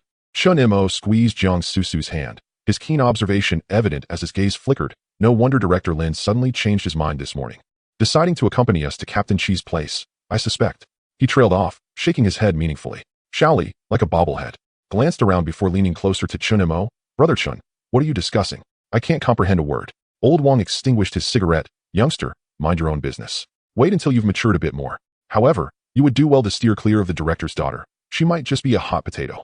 At the Star Trail Command headquarters, in the central control room, dozens of holographic interfaces floated like stars upon the circular control panel. On the central main screen, 3 portraits slowly rotated within a stream of data, each visage enveloped in a pale blue halo. Lin Feng, Director of the Urban Planning Bureau of Rainbow City, Administrative Level 5. 3. Tao Yan, direct descendant of the Tao family of Snowfall City. Lin Yan, only daughter of Lin Feng. The quantum projection of Xing Xian stood gracefully before the central control console, her sky blue hair flowing effortlessly in the absence of wind as she quietly scrutinized the final report. 1 group, actual control of 73. 8 of the core industries in Storm City underground influence infiltration rate. 92 records of contact with Lin Feng. 11 instances of encrypted communication threat assessment. Grade A. Chapter 28. The actions of all parties in the safety zone of Storm City. An imposing circular wall, standing 8 meters high, encircles the entire area, effectively isolating the 2 worlds within and without. Beyond the walls lies a wasteland ravaged by zombies, while within, stark contrast define 2 distinct realms. The outer city, a dense cluster of prefab housing, is overcrowded and reminiscent of the safety zone of Rainbow City, filled with survivors clinging to life. In stark contrast, the inner city boasts tree-lined streets adorned with elegant European villas and charming fountains. Were it not for the armed personnel patrolling the distant walls, one might mistake this place for a luxurious resort. Though Storm City is nominally under the jurisdiction of the Summer Nation, the Wen family has long since seized control, manipulating both the mayor and council members as well as the clandestine criminal factions. Even before the outbreak of the Avirus, this family, entrenched in the city for decades, had fortified the safety zone against impending doom. However, even the Wen family could not fully anticipate the magnitude of the catastrophe. When the virus surged forth like a tsunami, the hastily organized evacuation of citizens crumbled under the onslaught of the zombie horde, leaving millions of panicked individuals infected on the path to safety, with fewer than 200,000 managing to escape. Faced with the relentless tide of infected, the leaders of Storm City made the harrowing decision to shut the gates of the safety zone, forever isolating the million individuals who had not yet entered. After enduring more than a dozen brutal battles against the waves of the undead, the defenders finally succeeded in driving the infected back into Storm City. Now, within the walls, traces of survivors are nearly non-existent, starkly contrasting with Rainbow City, where the living still roam. Inside the high walls lies a dystopian paradise ruled by the Wen family, while beyond them lies a silent city of the dead. As night falls, the safety zone of Storm City is ablaze with lights. In the heart of the most exclusive villa district, a lavish 3-story European-style residence remains illuminated. In the study, a handsome man in his 20s elegantly lifts his teacup, savoring its contents. His ink-black hair frames a striking visage, exuding the calm and grace of someone in power, while his deep-set eyes reveal a hint of indifference. Opposite him, 2 middle-aged men clad in black suits bow their heads, their expressions reverent, deliberately softening their breaths to avoid disturbing the patriarch's thoughts. How goes the progress with Director Shun? The man inquires, setting down his teacup, his voice warm and inviting. Master, everything proceeds smoothly, replies the man on the left without hesitation. He has successfully infiltrated the safety zone of Rainbow City. That old fool Li Ku is completely unguarded and even offered soldiers for his experiments. Very well. The head of the Wen family nods slightly, his fingers lightly tapping on the table. The success rate of the level 2 serum must be elevated to 50%. Once the mayor begins to harbor suspicions, we shall introduce a few level 2 zombies to utterly dismantle the safety zone of Rainbow City. His tone is calm, as if merely discussing the evening's menu.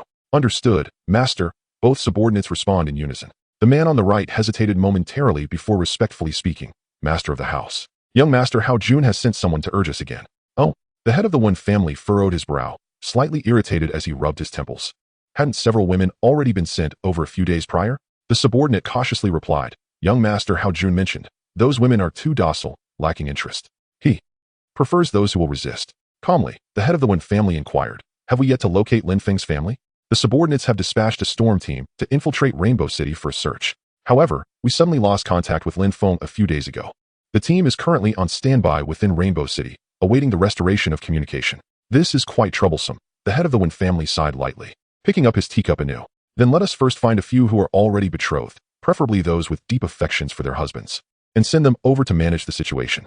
Understood. The 2 subordinates bowed deeply and slowly exited the study, gently closing the door behind them. Inside the study, the head of the Wen family traced the rim of his teacup with his fingertips, a cold smile curving his lips. What a magnificent era this is.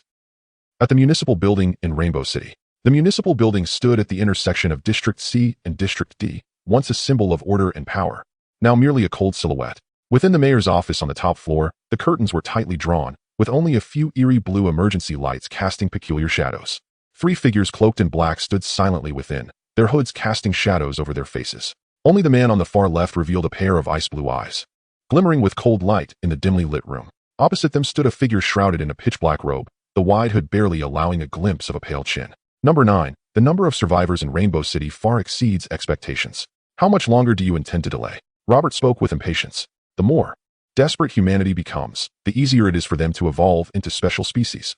Number 9's voice was hoarse and distorted, as if his vocal cords were being forcibly torn by some unseen force, each syllable punctuated by an eerie cadence. I have already provided you with the plan to cultivate the giant insects. Our mission ends here. Robert's tone was icy, his gaze sharp as a blade.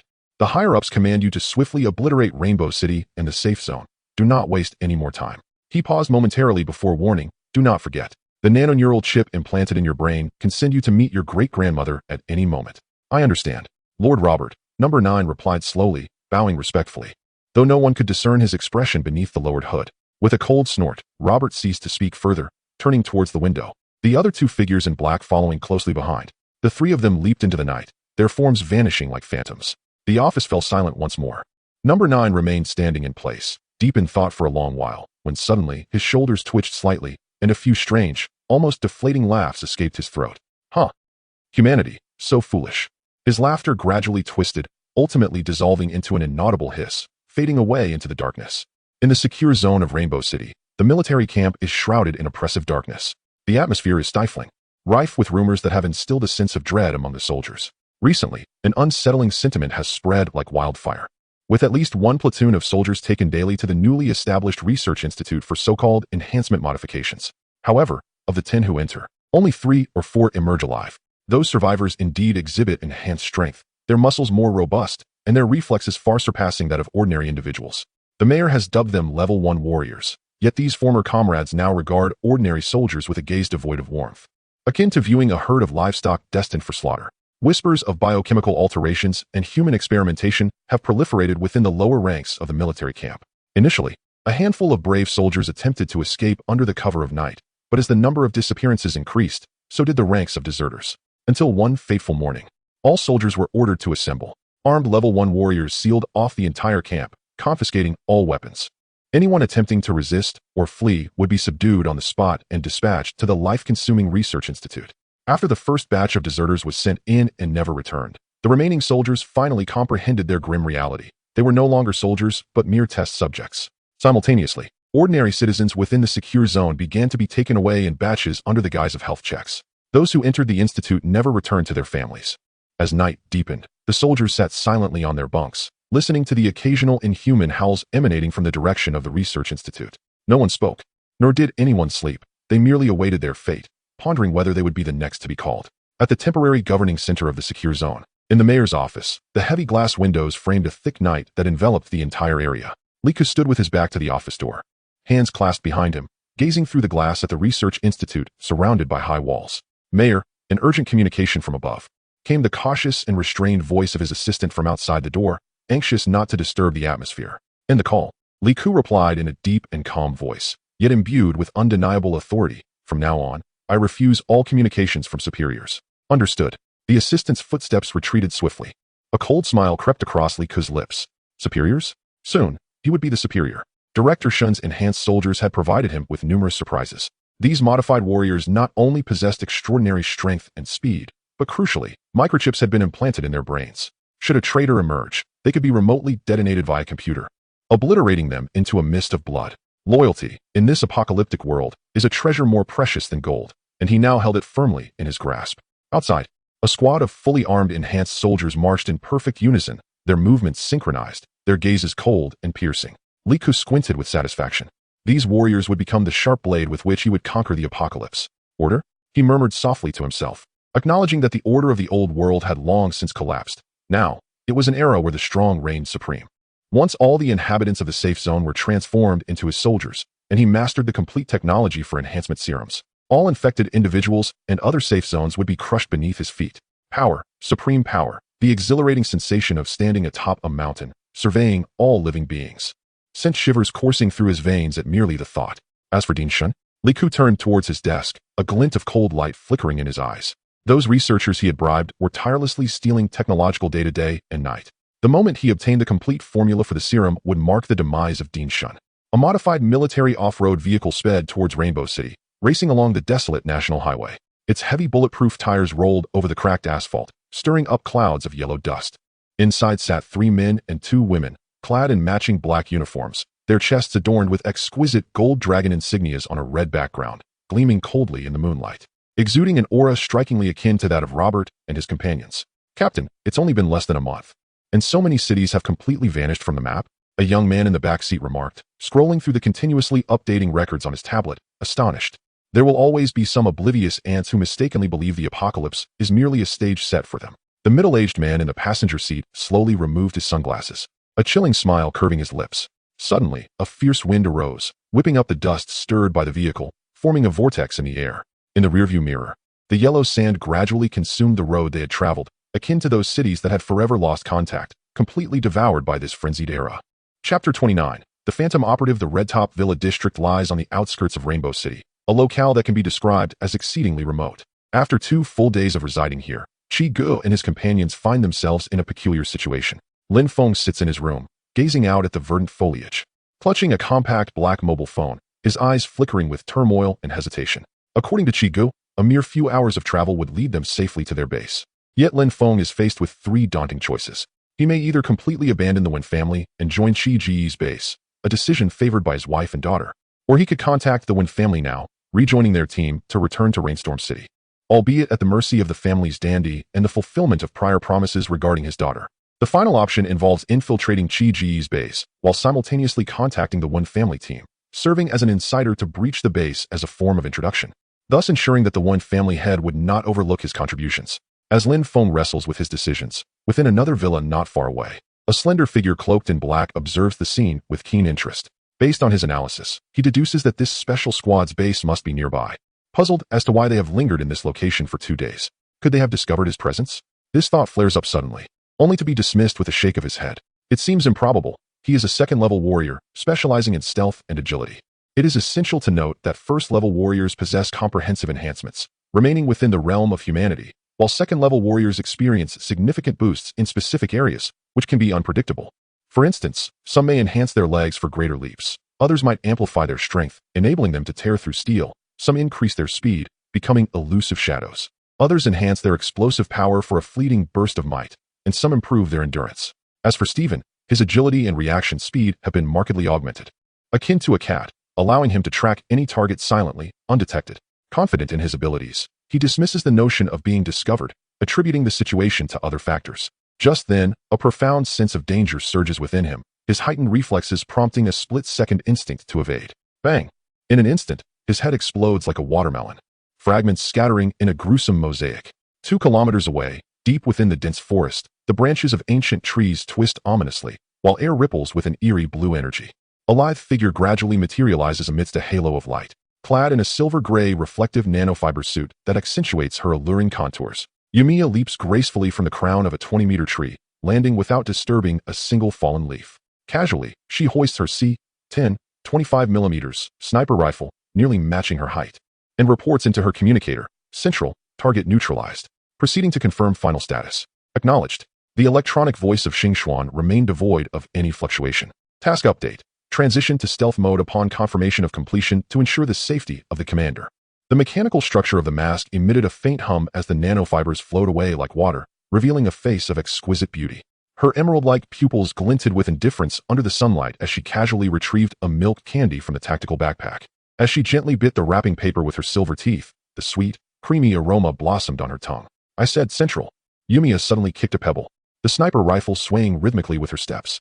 After all, I am the most outstanding graduate of the Spy Academy. How could I possibly lack even a motorcycle?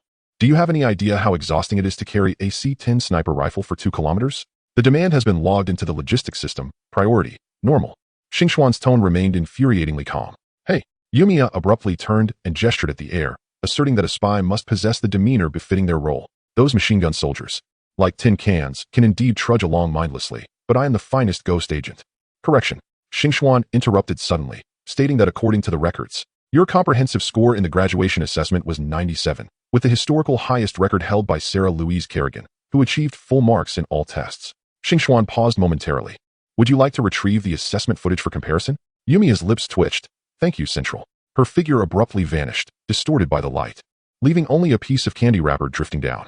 Commander, the threat has been neutralized. You may return to the Star Orbit Command Headquarters. Xingxuan's voice resonated steadily in the communicator. Chiu exhaled, relieved to finally be able to return for a good rest. The next time he comes to Rainbow City, it certainly will not be as simple as this current squad. All units assemble, prepare for evacuation. On the desolate highway, 11 figures cast long shadows under the setting sun. Shun Mo and his companions felt both anxious and expectant about their impending new identities. What secrets did Captain Chi's faction conceal? Old Wang silently walked at the rear of the line, his wrinkled hand firmly gripping a silenced pistol. 60 years of life experience had allowed him to see through much. Yet at this moment, he felt a long-lost curiosity about the youthful Chiu. What new order did this young man wish to establish in this world of chaos? Lin Feng suddenly halted, pulling out a small phone, the screen still displaying the last unsent message. His gaze lingered between the distant figures of his wife and daughter and the phone for a long while. Ultimately, he flicked his wrist, sending the small object soaring through the air in a parabolic arc before it crashed heavily onto the cracked asphalt. Thud, just as the phone distanced itself over 50 meters from its owner, a faint sound of electrical current erupted from within the casing, as a hidden chip quietly activated. Meanwhile, within a residential building in Area B of Rainbow City. Report, target signal has reappeared. The monitor operator suddenly straightened up, with glaring red coordinates pulsating on the screen before him. The commander in the shadows slowly extinguished his cigarette. Notify the C District outpost to deploy drones immediately. Gather your belongings and prepare to depart. The wind along the highway suddenly turned biting, swirling a few dry leaves past the feet of the gathered individuals. High above, amidst the clouds, a small black that was quietly adjusting its flight trajectory. At the Star Trek Command Headquarters, the central control console blared. Warning, unknown aircraft detected in the airspace surrounding the base. The 10-meter-high sensor tower flashed a crimson light, emitting a high-frequency hum. The circular scanner atop the tower unleashed a pulse, and dozens of split-screen windows unfurled on the holographic display. Infrared imaging, radar tracks, and spectral analysis data cascaded down like a waterfall, clearly transmitting the detected visuals along with the warning to the central holographic screen. Automated defense system activated, target locked. On the periphery of the base, a missile turret, slowly rotating, swiftly adjusted its elevation. A single arrow anti-air missile erupted from the turret, instantly obliterating the drone that had been trailing above Chiu and the others. Target successfully hit, alarm deactivated. However, this minor incident did not concern the AI core of the command headquarters. The projection of Star Xian gazed quietly at the main screen, where a 3D holographic overview of Rainbow City was being updated in real time. Millions of crimson dots spread like a plague among the city's ruins, converging with eerie discipline into numerous torrents, advancing toward the military safety zone along main roads, subway tunnels, and underground drainage systems. Warning, large-scale biological cluster activity detected. Chapter 30, The Tide of Corpses, Safe Zone. Commander Chun, do not fire. We are allies. As Chiu and his companions traversed the desolate highway, the bushes alongside them suddenly stirred violently. A dozen soldiers clad in various camouflage combat uniforms emerged from the dense foliage. Though their military attire had long since faded and frayed, they still adhered to a standard tactical formation. Alert! Jack hissed, and in an instant, the Marines' Gauss rifles illuminated with a vibrant blue energy, the capacitive targeting systems emitting sharp locking sounds. Captain Chi, wait! Shun Mo shouted urgently, then turned to the group of soldiers, commanding, do not move. Lower your weapons. The soldiers immediately raised their hands above their heads, signaling their lack of hostility. Shun Mo, accompanied by Xiao Li and Old Wang, hastened forward. After a brief exchange, he returned alone to report to Chiu. Captain Chi, Shun Mo's voice was somber. They are deserters from the military safe zone, just like us. Chiu furrowed his brow. So many? He instinctively glanced towards the direction of Rainbow City. Are they all seeking to rescue their families? Shun Mo quickly clarified. After Li Ku seized power, he collaborated with the biological laboratories, coercing soldiers into undergoing biochemical modifications. His throat constricted slightly. The success rate is only 30. Those who are successfully modified become ruthless and unfeeling. These are the fortunate few who manage to escape. It became evident that these soldiers had wandered the wilderness for days, and upon unexpectedly encountering the infamous deserter Chun Mo and his companions, alive and seemingly well, they grasped at the opportunity to join forces. Had these soldiers not encountered Chiu and his group and harbored ill intentions, it could easily be imagined that they would have transformed overnight from protectors into marauders. Chun Mo hesitated. They wish to follow me and join you. I cannot make this decision alone. His gaze swept over the familiar faces. His former comrades were now filled with a desperate yearning for survival. Reinforcements, Chiu said decisively. We are in need of manpower. He had already calculated in his mind the logistics of bringing them back to the base for neural resocialization, coupled with tactical training. Soon, A new Marine Corps could be established, which would be far more economical than training new recruits from scratch. Moreover, he could not bear to see these once noble defenders of the homeland descend into the fate of marauders or zombies. In the distance, as Chun Mo relayed this news to the soldiers, they straightened their spines, their faces alight with joy. Under Chun Mo's leadership, they approached Chiu, standing tall in 2 rows to report their numbers, despite having gone for long without food. There were a total of 17 soldiers, most of whom were from the field army. Commander, would you like assistance with your speech? There are 294 pre-battle mobilization templates in the database. Star Xian's voice came reassuringly. No need. Chiu stood before them, gazing into the eyes of the soldiers filled with anticipation and curiosity, and raised his visor. I am Chiu, and from this moment forth, I shall be your commander. He raised the weapon in his hand, his cold gaze sweeping over each soldier. Follow me, and you will not require any biochemical enhancements to match the strength of those augmented warriors. Does anyone know why? The soldiers murmured quietly, then collectively shook their heads. Chiu smiled slightly and confidently declared, because I will provide you with the most advanced weaponry. Soldiers, set aside your curiosity. The answers you seek lie ahead. Are you ready? The soldiers, stirred by Chiu's brief words, felt a surge of curiosity and anticipation for the forces they were about to join. They shouted in unison, "We are ready." "Good. Trust me, I won't let you down. Let us move out." With a click, Chiu secured his mask and stepped forward. The soldiers instinctively fell back into ingrained discipline, lining up in 2 rows behind Chun Mo, the sound of synchronized footsteps echoing on the desolate road. How intriguing. Under a withered tree 200 meters away, a distorted blue light flickered, and Yumiya, savoring a strawberry-flavored candy, appeared, harboring a hint of curiosity about her commander. Xingxian, how did I perform just now? Chiu felt a thin layer of sweat bead on his forehead. It was his first formal attempt to rally subordinates, and he felt somewhat anxious. Xingxian's calm voice resonated. Commander, based on an assessment of your impromptu speech, considering linguistic impact, body language, and goal achievement, I would rate you at 40 points. The ethereal quality of her voice, reminiscent of a stream under moonlight, gradually eased Chiu's tense shoulders. All right, I regret it. Next time, I should just stick to the script, he replied. As you wish, Commander. The communication channel fell silent as Chiu walked in contemplation, devising plans for the base's future development. About a minute later, Commander, based on informal evaluation, your speech was quite effective. Suddenly, Xingxian's voice broke the silence, tinged with a subtle tremor. Chiu paused, warmth blossoming in his chest, causing his lips to involuntarily curve upward, only to be jolted by the alarming news that followed. Commander, according to reconnaissance reports, the zombies in Rainbow City have swarmed out. Despite the shocking nature of this news, Xingxian's tone remained steady, indicating that the target path is the military safe zone in Rainbow City, and the 2 sides are already engaged in combat. The military safe zone in Rainbow City. As the first rays of sunlight pierced through the clouds, the sentry atop the watchtower struggled to steady his binoculars. On the horizon, a black tide surged across the abandoned suburbs at an astonishing speed. It was millions of zombies, their decaying bodies shedding chunks of flesh as they ran, yet maintaining a terrifying charge. The shrill sound of air raid sirens instantly reverberated around the entire safe zone. Imprisoned soldiers, under their commander's urging, swiftly retrieved their weapons and surged out of the safe zone, taking their positions behind sandbag fortifications, ready for the impending onslaught. Under the looming threat of the undead horde, the objectives of all individuals remarkably converged: survival. Attention, everyone. Free fire. With the officers' furious shouts, a cacophony of gunfire erupted beyond the safety zone. Heavy machine guns spat flames. Automatic rifles fired with pinpoint accuracy, and mortar shells detonated, creating gaping craters in the ground. Despite the relentless ferocity of the zombies, they fell in waves like wheat under the onslaught of modern firepower. However, the respite was fleeting, as towering giants of the undead, standing 3 meters tall, emerged densely from the distance, each clutching an irregular boulder of similar height. Accompanied by their roars, these colossal stones were hurled skyward, descending upon the military forces like meteors. Boom! A multitude of soldiers, caught off guard, were crushed beneath the massive rocks. Armored units, quickly, move out. As the ground trembled, hundreds of armored vehicles rumbled from their distant encampment. Tracks tore across the barren land, kicking up clouds of dust, while the sound of turret rotation filled the air as main battle tanks swiftly targeted the giant corpses. Bang! Bang! Bang! With the eruption of countless sonic booms, the roar of the rifled cannons shattered the sky. High explosive shells carved bloody furrows through the throngs of undead, and the crossfire from the armored cluster swept across the plains like a harvester. The first wave of the zombie tide reduced to mere pulp under the cleansing steel and flames. In the blink of an eye, hundreds of giant zombies and innumerable level 1 zombies met their demise. Just as the victorious cheers were about to erupt, the earth suddenly began to tremble.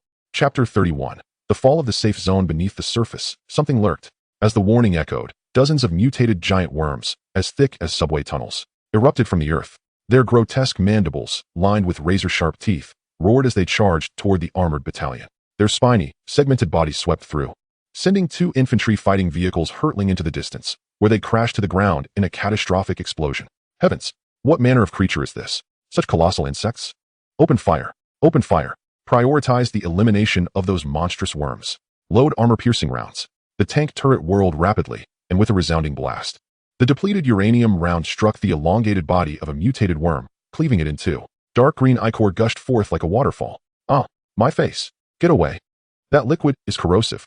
Many soldiers, caught off guard, were splattered by the viscous fluid, which, under the onslaught of the potent acid, emitted plumes of white smoke from their bodies. They writhed on the ground, soon falling silent. Beware of those stones. Evade. Urgent evasion.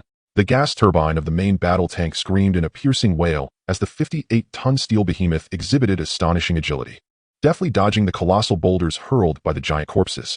However, when thousands of massive stones rained down simultaneously, the entire plane transformed into a deadly barrage zone. Boom. A main battle tank was struck by a 3-meter-wide boulder, sinking deep into the earth, its hull grotesquely deformed. The crew remained trapped within, unable to escape, and it became evident they would not survive. The formation of the tank battalion began to collapse, with more and more vehicles being struck by the enormous rocks. Their gun barrels twisted into absurd shapes. As the tanks became ensnared, an increasing number of mutated giant worms rampaged across the battlefield, tossing various armored vehicles and tanks aside with impunity. On the infantry fighting vehicle, having exhausted its missiles, the 35mm autocannon continued its relentless barrage. Although these cannons could easily shred individual giant zombies, they were but a drop in the ocean against the million-strong horde. At that moment, the thunderous roar of armed helicopters filled the sky as a dozen of them approached from the distance. These airborne assassins unleashed their spinning cannons, clearing a path through the dense tide of corpses. Whether mutated worms or giant zombies, their fate was singular, reduced to a mass of flesh. Yet, as the cawing of crows pierced the air, darkness descended upon the horizon. Millions of mutated birds collided frantically with the unprepared helicopters. Within half an hour of their arrival, these aerial predators traced twisted arcs across the sky, plummeting to the ground in fiery explosions. Inside the temporary military command center, the commander trembled uncontrollably at the sight. Defeat was imminent. They could not hold their ground. It was as if the zombies were guided by a tactician of their own, effortlessly dismantling their modern army with the overwhelming strategy of a sea of corpses. Initially, the military of Rainbow City, boasting nearly 30,000 soldiers, has been reduced to just over 20,000 due to the mayor's reckless biochemical experiments. How can these few brave souls contend with the millions of zombies? This translates to each soldier needing to eliminate 200 to 300 infected individuals. Those cursed biochemical experiments. By the way, what are the successfully enhanced level 1 warriors? The commander abruptly lifted his head, urgently inquiring of his aide. Where are those level 1 warriors? Deploy them at once. Hurry. The aide, flustered, nodded and rushed to the communications officer to relay the orders. Moments later, the aide returned, his face ashen, stumbling as he approached, trembling as he spoke. Sir, those level 1 warriors just now speak. What has happened to them? The commander grasped the aide's collar, shouting furiously. They have retreated with Director Shun and Mayor Lee. Along with several high-ranking officials, they fled from the safe zone, the aide stammered. What? The commander's roar reverberated throughout the command center. Those scoundrels, the mayor's group, abandoned us to escape on their own. Bang! Upon hearing this news, several civilian military personnel in the command center widened their eyes in disbelief, staring at the commander, even neglecting the cup that fell from their hands. Scoundrels! Cowards! That useless lot! What shall we do? What about the citizens? The commander's complexion turned pale, his body trembling with rage as he gazed helplessly at the staggering casualties outside the safe zone. He sank to the ground, clutching his hair in despair, pondering what could be done. It was far too late for any action now. There were no other reinforcements near Rainbow City, and the station troops were merely a conventional combat brigade. Those hundreds of armored vehicles constituted their greatest assets. The nearest air force was in Storm Rain City, and the closest artillery units were in Snowstorm City. He truly had no options left. Hold the line. Everyone, hold the line. We cannot let them breach the trenches. Outside the safe zone, a major inside the armored command vehicle shouted into the radio, and in the next instant, 2 massive stones struck the command vehicle simultaneously, an explosion illuminating half the city wall. Several heavy machine guns within the defensive structures fell silent at once, as gunners watched in horror as main battle tanks were overturned like mere toys by mutated giant worms and colossal zombies. A 3-meter-tall giant zombie seized the burning remains of an armored vehicle, wielding it like a battering ram against the defenses.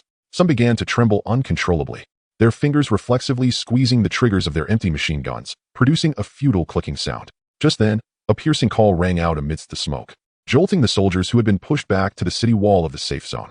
Their once fearful and panicked expressions transformed into fierce determination. Their eyes now filled with bloodshot fervor, as if invigorated by a surge of adrenaline, igniting their fearless spirit. All together, charge! Stab! As the furious shouts of junior officers echoed from the front lines, sunlight refracted off the bloodied blades, casting a piercing glare that illuminated faces smeared with remnants of gunpowder. In the next moment, kill! Brothers! Charge! Slay these monsters! There was no tactical formation, no covering fire. The remaining soldiers transformed into a drawn blade, surging forward in a desperate assault amidst the incessant sound of the charge. As the army green tide collided with the grayish mass of decaying flesh, the very earth trembled. For these soldiers, faced with annihilation, had cast aside their lives. The dull thud of bayonets piercing zombie eye sockets and the sickening sound of teeth severing throats intertwined into a bloody symphony beneath the walls. In that fleeting instant, the relentless advance of the horde momentarily faltered, a dam built from the sacrifice of lives. The guards on the walls fired wildly, the searing shell casings raining down like droplets upon the concrete parapets. Unbeknownst to them, tears streamed down their faces. Every bullet they discharged carried with it the hope of lives paid for in the flesh and blood of their fallen comrades. Minutes later, the safe zone resembled an isolated island. Outside the walls, no living humans remained. The horde began to stack upon itself, surging towards the very walls they had fought so valiantly to defend. At the forefront were those same soldiers who had once charged forth, now pallid, their tattered army green camouflage clinging to them as they launched an assault against the walls they had desperately protected moments before. Chapter 32. The second command center at the Star Trek Command Headquarters, the quantum computer at the central control console, emitted a faint hum. Chiu was deeply ensconced in the wide, comfortable commander-esque chair, his fingers unconsciously tapping the armrests, while the cold light of the holographic projection cast shifting shadows across his face. On the 3D topographical map of the military safe zone in Rainbow City, green dots representing survivors scattered outward from the safe zone's center like dandelion seeds caught in a tempest. The last few green dots flickered on the defensive wall, soon to be engulfed by a surging tide of red. These points did not vanish, but morphed eerily into glaring crimson. The safe zone had fallen. Chi's voice was somewhat hoarse as he reached to enlarge the projection, revealing countless red dots proliferating within the safe zone, akin to droplets of blood diffusing in clear water. Tanghua instinctively took a step back, her nails digging deeply into her palm. Even from a distance, the rising chorus of screams and explosions seemed to penetrate the holographic image, echoing in her ears. Chiu lifted his teacup, attempting to quell the tumult within his heart and his sorrow for the countless lost lives. Xingxian, he murmured, as he set the cup down. The porcelain clinked crisply against the metallic tabletop. Can that intelligent zombie sense our presence? According to behavior pattern analysis, the probability of the opposing force discovering our base coordinates stands at 26. Xingxian hovered beside Chiu, the luminescent spots on her pleated skirt flowing gently. The Star Trek Command Headquarters was prepared for ascent, ready to activate the emergency relocation protocol at any moment. Suddenly, a languid voice emerged from the corner. The ghostly operative, Yumiya, nonchalantly leaned against the tactical map, her golden hair swaying slightly as she chewed on a milk candy. Commander, she squinted her emerald-like eyes, her slender fingers forming the shape of a pistol. Shall I give that Lord of the Undead a bang? At her words, Chiu felt a flicker of temptation. He turned to glance at Xingxian. In tactical assessment, her azure pupils flashed with a stream of data. The feasibility of Operative Yumiya's decapitation plan is 88, but we have yet to locate the target. The command room fell into a brief silence as Chiu pondered quietly. Resources remained insufficient. They currently possessed only 20 Marines and 2 Raiders. The batch of military personnel led by Chun Mo was presently undergoing Marine training and transformation within the barracks, totaling just 40 Marines. His gaze suddenly fixated on a corner of the Rainbow City map, where the icon representing the oil depot flickered with an enticing orange glow. Xingxian, organize 15 Marines and 2 Raiders, and reallocate 10 SCVs. Chiu abruptly rose, his finger tracing the holographic map. The three-dimensional model of the oil depot instantly unfolded into a tactical sand table. Initiate the barracks ascent program. I intend to establish a forward base at the oil depot while the tide of undead is distracted. Having played numerous real-time strategy games in his past life, Chiu was acutely aware that the best way to divert the enemy's attention from one's main base was to seize a resource point near their stronghold. Then, one must extravagantly squander resources, relentlessly amass troops, and occasionally harass the opponent, becoming an incessant thorn in their side. Chi's favorite tactic is to encircle the enemy's main base with his own defensive towers. Command confirmed. The projection of Xingxian transformed into countless particles of light, dissipating into the air, while the lighting system of the command headquarters shifted to battle-ready red, and the entire base emitted the alarm for readiness. The barracks launch system would be prepared in 5 minutes. Wishing you great fortune in battle, Commander. At some point, Yumiya had already positioned herself by the hatch, tossing the last candy into her mouth. I truly lead a busy life. Chigo, may I accompany you this time? Tangwa asked eagerly, her large eyes blinking with anticipation. Chigo ruffled her hair gently. No, it's too dangerous this time. You should stay at headquarters. By the way, where's Lin Yan? You could go chat with her. Tang Guo replied. Lin Yan has gone to the Phantom Agent Academy. The Phantom Agent Academy? Chigo inquired, puzzled. Suddenly, the holographic projection of Xing Xian appeared beside Chigo. Indeed, Commander, Ms. Lin Yan possesses level 8 psychic energy and is willing to undergo the implantation of neural suppressants. Given her strong desire, I believe she can become a Phantom Agent. I can also assist you. I'm now a qualified medic, Tang Guo declared proudly. A medic? Commander, Ms. Tang Guo has successfully completed the medic training at the barracks, achieving a score of 89 and a rank of technical sergeant. Xing Xian's calm voice resonated. Human medics are battlefield support units clad in CMC 405 power armor, equipped with wall-mounted shields. Their shields contain emergency medical equipment, such as nanoanesthetics, chemical regulators, and cold lasers capable of performing battlefield surgeries. In simple terms, they deliver nanobots through a beam akin to a flashlight, facilitating precise cellular repair within the enemy's body, an advanced battlefield healing technology, the theoretical basis of which could fill several academic papers. Naturally, unlike in games, medics here are quite costly to train, so Chigo and Xing Xian had not considered nurturing medics initially. To their surprise, Tang Guo had managed to pass the medic training and modifications. Noticing Chi Ge's astonished expression, Tang Guo pouted in dissatisfaction. Commander Chi, do you need me to recite the field emergency handbook? Have you forgotten that I've won the Kyoto Medical Scholarship for 4 consecutive years? This childhood friend turned academic prodigy? Then why didn't you become a doctor? With your grades? Upon hearing this question, Tang Guo lowered her gaze, the command center's lighting casting delicate shadows beneath her lashes. As she spoke, her eyelashes fluttered gently. Some things are more important than these. Just don't ask. Listening intently, Chigo firmly grasped her shoulders, compelling her to meet his gaze. This is not a game. Once we reach Rainbow City, either you or I could die at any moment. Tang Guo nodded seriously. I am mentally prepared. The two individuals locked eyes for a full minute. Upon witnessing the unwavering determination in Tang Guo's gaze, Chigo suddenly ruffled her hair, exclaiming, Tang Guo, you have 4 minutes left. Hurry and prepare. Tang Guo beamed with joy, replying, all right. 5 minutes later, the massive barracks ascended into the sky, propelled by 2 large thrusters and 3 smaller ones, gradually making its way towards the oil depot of Rainbow City. At that moment, Rainbow City lay desolate and silent, with only a few mutated birds in the air, curiously tilting their heads to observe the enormous barracks gliding above them. Had it not been for the overwhelming tide of zombies emerging from Rainbow City, Chigo would never have dared to fly ostentatiously through the city without air superiority. Such an act would be tantamount to courting death. With real-time surveillance provided by Xingxuan, even if millions of mutated birds were to return, Chigo could swiftly lower the barracks.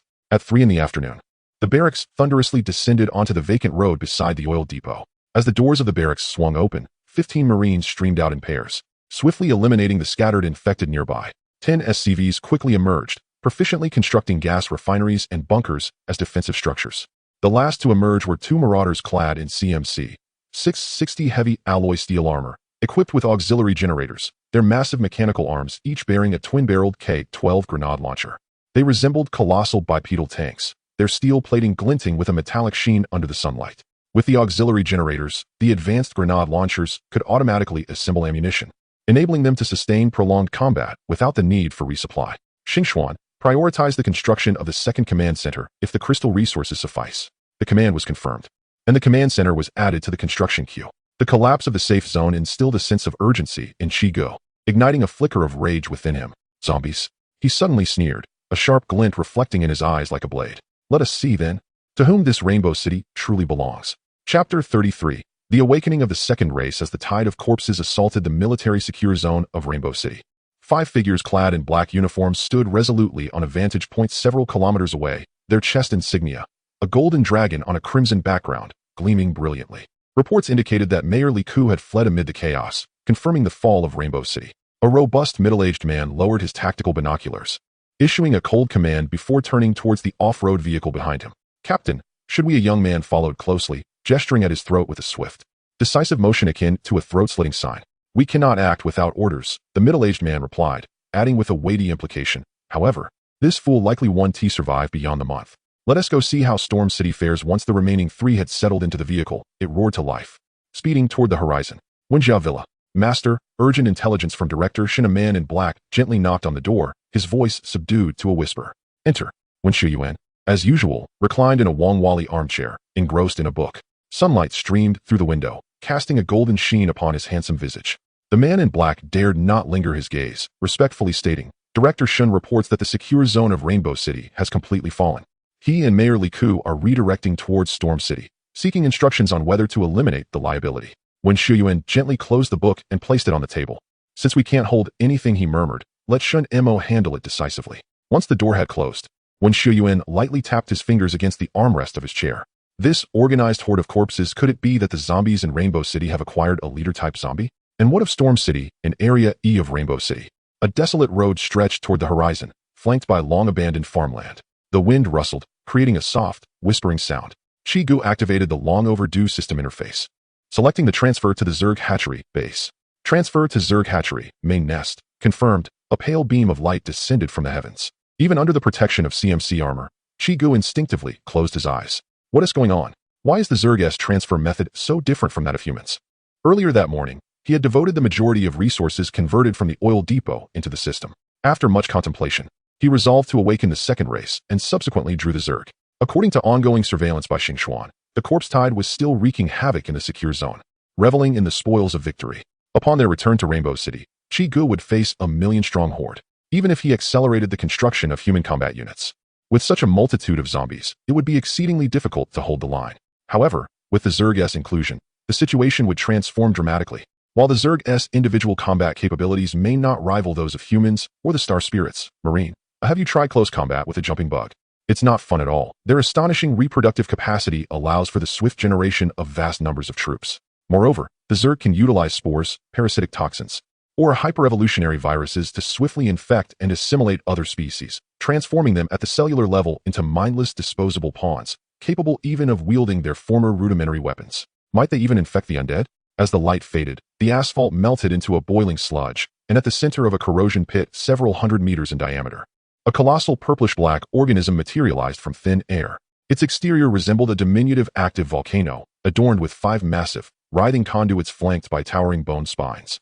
While the surface of the hatchery was interlaced with vascular structures pulsating with a phosphorescent green liquid. Gazing upon this undulating organism, Chiu felt his sanity plummeting.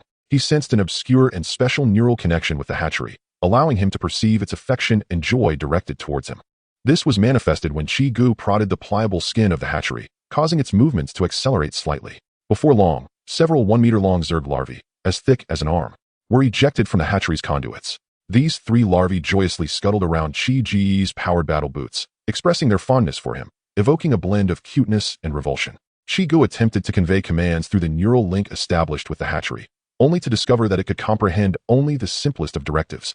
Lacking in intelligence and cognitive capacity, accustomed to the high intelligence of Star Xian's AI assistants, facing these dim-witted creatures left him feeling exasperated. He instructed the hatchery to transform one of the larvae into a queen larva, while the others morphed into worker bees. In no time, the 3 larvae coalesced into a mass of green, egg-shaped larval forms, one of which visibly expanded and pulsed. Before long, 2 worker bees, each 2 meters long with robust, sharp pincers, hatched, standing at the height of Chi's calves. These foundational units of the Zerg bore a net-like, stabilizing membrane that was nearly the same size as their bodies, rapidly flapping as they darted about Chi's vicinity. He commanded these 2 worker bees through the hatchery to evolve into an extraction nest and a hatchery pool. The extraction nest served a function akin to that of the human gas refinery, wherein the worker bees could deposit any collected material to be transformed into various resources. The hatchery pool, also known as the Alien Insect Division Pool, constituted the core structure of the Zerg nest, a spacious basin filled with abundant primordial slime of a vibrant green hue. This pool housed a diverse gene repository, enabling larvae to mutate into jumpers and worker bees to evolve into other insect types. Concurrently, the hatchery pool would transmit the queen's DNA to the hatchery, allowing it to directly spawn a queen. As if excreting, the hatchery expelled 3 more larvae. The speed of this reproductive process was indeed rapid. One could easily surmise that, given sufficient time, the Zerg would inevitably infect this planet. It was merely a matter of duration. Lost in thought, Chiu then noticed that the ground surrounding the hatchery was already blanketed with a thick layer of dark, viscous slime. These living carpets composed of biomass represent the fungal mats of the swarm, capable of delivering sustenance to all structures and units of the insect race. Beneath the fungal mats, it appears as if countless creatures are incessantly writhing and squirming, silently expanding and infecting their surroundings at a languid pace. Neither asphalt roads nor agricultural fields can impede the proliferation of these fungal expanses. At that moment, with a distorted roar, a colossal entity ascended into the air. This creature, stretching over 10 meters in length, possessed 6 elongated sensory appendages resembling pincers that hung beneath it, each extending several meters. Flanking its sides were 2 rounded helium sacs, utilized for height adjustment. This insect, comparable in size to a floating spacecraft, was none other than the swarm's king insect. The king insect serves as a formidable signal relay station, its origins traceable to the colossal cosmic drifter, the Boxal behemoth. A stable neural link connected the king insect to Chiu, who realized that his commands could now be transmitted directly via brainwaves to any unit of the swarm, a significant enhancement in convenience. Chiu instructed the hatchery to exert all efforts in nurturing larvae, mutating the majority into worker bees for resource collection, while a smaller portion transformed into jumpers. Jumpers serve as the fundamental combat unit of the swarm, akin to the role of Marines among humanity. They are approximately the same size as Marines, their bodies encased in a layer of chitinous armor, equipped with robust hind limbs and wielding sharp, lethal scythe-like forelimbs. Their claws and teeth are capable of piercing through the armor of human vehicles. Each larva can hatch into 2 jumpers, and these 6 jumpers encircled Chiu, vigilantly surveying their surroundings, their spiked tails continuously swaying. Chapter 34. The awakening swarm in the dimly lit hatching pool. The viscous biological matter gradually recedes, and the newly emerged queen bursts forth from her chrysalis. Her colossal form shimmers with a hauntingly purple sheen in the faint light, while her scythe-like forelimbs fold slightly, exuding an air of both danger and elegance. The queen stands as the sole intelligent entity within the swarm, capable of independent thought and analysis. She can command vast legions of her kind and tackle intricate problems. Typically, there exists but a single queen for each swarm. The queen's overall appearance bears a resemblance to a gigantic spider. Her upper body resembles that of a human female, towering approximately 3 meters high, while her lower half consists of a spider's anatomy, featuring 6 sharp insect legs interconnected by translucent purple membranes. As for her visage, it possesses an uncanny resemblance to an alien, rendering it difficult to describe. Without a hint of hesitation, the queen vibrates her translucent wings and swiftly approaches Chiu. She lowers her formidable physique, her fearsome head bowing in a surprisingly docile manner. Complex light dances within her multifaceted eyes, a blend of childlike joy and reverence for the supreme existence. Can you understand my words? Chiu inquires, gazing into the glimmering, star-like eyes of the queen. The queen gives a slight nod, the chitinous surface of her head emitting a faint rustle. In the next moment, a voice imbued with an unusual rhythm resonates in his mind. Though melodious, it echoes like a poorly tuned communicator. My king. I understand your intent. Chiu pauses for a moment, observing this creature, capable of effortlessly tearing apart armored vehicles, struggling to articulate words like an infant learning to speak. He gently touches the icy chitin of her forelimbs, saying, "There's no need to force lengthy sentences. From now on, address me as commander." The queen's wings suddenly buzz with high-frequency vibrations, producing a joyful hum. When she speaks again, the transmission of thought becomes strikingly concise and powerful. At your command. Wisdom, officer. In uttering the final 3 words, she even mimics Chiu's cadence, clumsily yet earnestly ensuring each syllable resonates clearly in his mind. Next, focus on developing the swarm. Remember, do not attack those creatures that scream and flee unless they exhibit hostile intent, Chiu instructs. Standing at the edge of the hatching area, his gaze fixed on the distant structures. Understood, the queen replies succinctly, her muscles beneath the chitin contracting slightly, a testament to her absolute obedience to the command. Chiu, feeling the need to emphasize further, adds, if you encounter danger, immediately retreat with a few worker bees. As long as 1 worker bee survives, we can make a comeback, and you are more vital than the entire swarm. The queen's wings tremble gently, a barely perceptible shift flickering in her eyes. Bowing her head, she replies softly, "At your command." Chiu nods slightly before turning to enter the peculiar war vehicle beside him. This uniquely designed machine exhales scorching breath, its burning engine emitting a low roar. He opens the door, and the control panel inside the vehicle illuminates with a crimson glow. As the engines roar to life, the infernal war chariot surged forth like an arrow released from its bow, carving a searing trajectory along the highway, soon vanishing into the distant haze.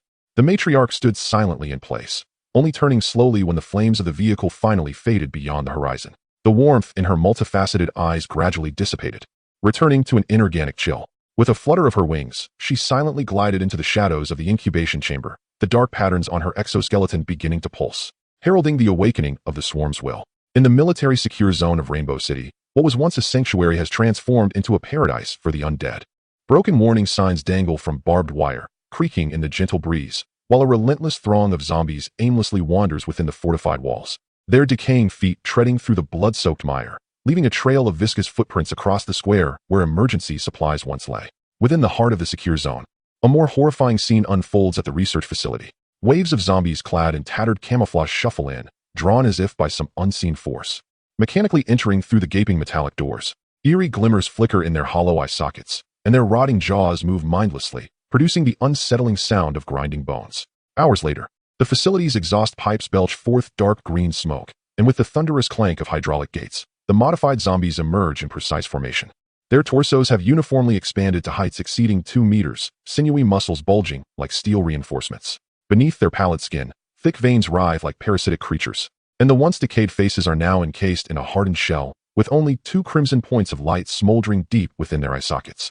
At the observation window on the top floor of the facility, Subject 9 stands in quiet contemplation.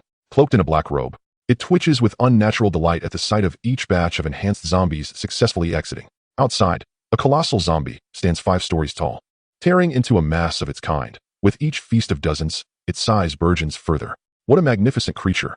Subject 9 gazes with satisfaction upon this gruesome display of consumption, for it has cultivated the perfect war machine. Time passes swiftly, and within 3 days, the fall of the Rainbow City Secure Zone is imminent. The oil depot, once a mundane energy reserve, has now metamorphosed into humanity's strongest steel fortress. As far as the eye can see, all structures within a 5-kilometer radius have been reduced to rubble, replaced by a towering 15-meter composite steel wall. The outer layer of the heavy steel plates glimmers with a metallic sheen under the sun, and every 50 meters along the top of the wall, a sharply defined bunker stands sentinel. These bunkers are crafted entirely from electroplated steel, featuring a hexagonal defensive structure with 6 embedded shooting ports housing the latest magnetic rail acceleration devices, enhancing both the speed and range of the projectiles. On either side of each fortress, 2 automated sentry machine guns are stationed, their 4 barrels exuding a chilling aura. Beneath the city walls, automated doomsday turrets are positioned at regular intervals. These defensive structures unleash streams of superheated plasma flames, capable of instantaneously vaporizing any organic matter. Within the walls, the human architectural complex is meticulously organized, with facilities such as command centers, barracks, and heavy industrial plants interspersed among dozens of air defense missile towers, which remain perpetually on high alert. Their intelligent tracking systems can simultaneously lock onto multiple aerial targets, covering the entirety of the airspace. The base is abuzz with activity, as SCV engineering vehicles navigate various resource points, their mechanical arms adeptly recovering every gram of usable material. Fully armed Marines conduct continuous cross-patrols outside the walls in tactical 5-man units. Under the polite yet resolute persuasion of the Marines, residents near the oil depot gradually relocate to the high-rise buildings on the southern side of the base, once vibrant office and residential towers now repurposed into temporary housing zones. Overseeing the resettlement efforts is Lin Feng, the former director of the Rainbow City Planning Bureau, now the highest official of the city. Surrounded by a cadre of armored Marines, he displays remarkable organizational prowess. Please remain calm. Lin Feng's voice resonates through the makeshift podium, amplified across the square. Each household will receive a designated living space, and we assure you of the supply of essential provisions. Behind him, Chen Mo and others distribute specially designed smartwatches, equipped with advanced imperial technology that binds to the wearer via biometric recognition, projecting holographic interfaces that display personal information, task lists, and point accounts in real time. Completing construction tasks can yield between 50 and 200 points. Lin Feng's voice echoes throughout the resettlement area as various tasks scroll across the holographic screens, ranging from concrete pouring to metal scrap collection, and from public safety assistance to food distribution. A comprehensive support mechanism has been established for vulnerable groups. Individuals over the age of 65 and those with disabilities automatically receive 30 basic points daily. These points can be exchanged for standard ration packs, which include essential food and water, Lin Feng explains. Maintaining order within the resettlement area is a team of officers led by the visionary Deputy Chief, Cheng Rui. He previously opted against the military secure zone, harboring distrust towards the mayor, retreating to District D with surviving officers and civilians. He soon recognizes that aligning with the patrolling Marines is a superior choice. Cheng Rui inspects the newly issued electromagnetic sidearms and addresses his officers, stating, "As the systems of Rainbow City are utterly paralyzed, this private armed group is willing to shelter citizens and resist the infected. They possess advanced equipment and ample resources. Today, they embody true order. By following them, we can better protect our citizens." Now, the officers under Cheng Rui's command are equipped with electromagnetic sidearms provided by Xingxuan, patrolling throughout the resettlement area to ensure the smooth operation of this new order. In the corner of Rainbow City, a novel social system is gradually taking shape, characterized by stringent control while still preserving the warmth of humanity. Chapter 35, H. P. Z. U. D. Rainbow City Human Race Planetary Fortress. Chiu upgraded the command center within Rainbow City into a planetary fortress. This formidable stronghold boasted reinforced armor and a powerful defensive artillery piece, the twin-barreled eye-bite cannon.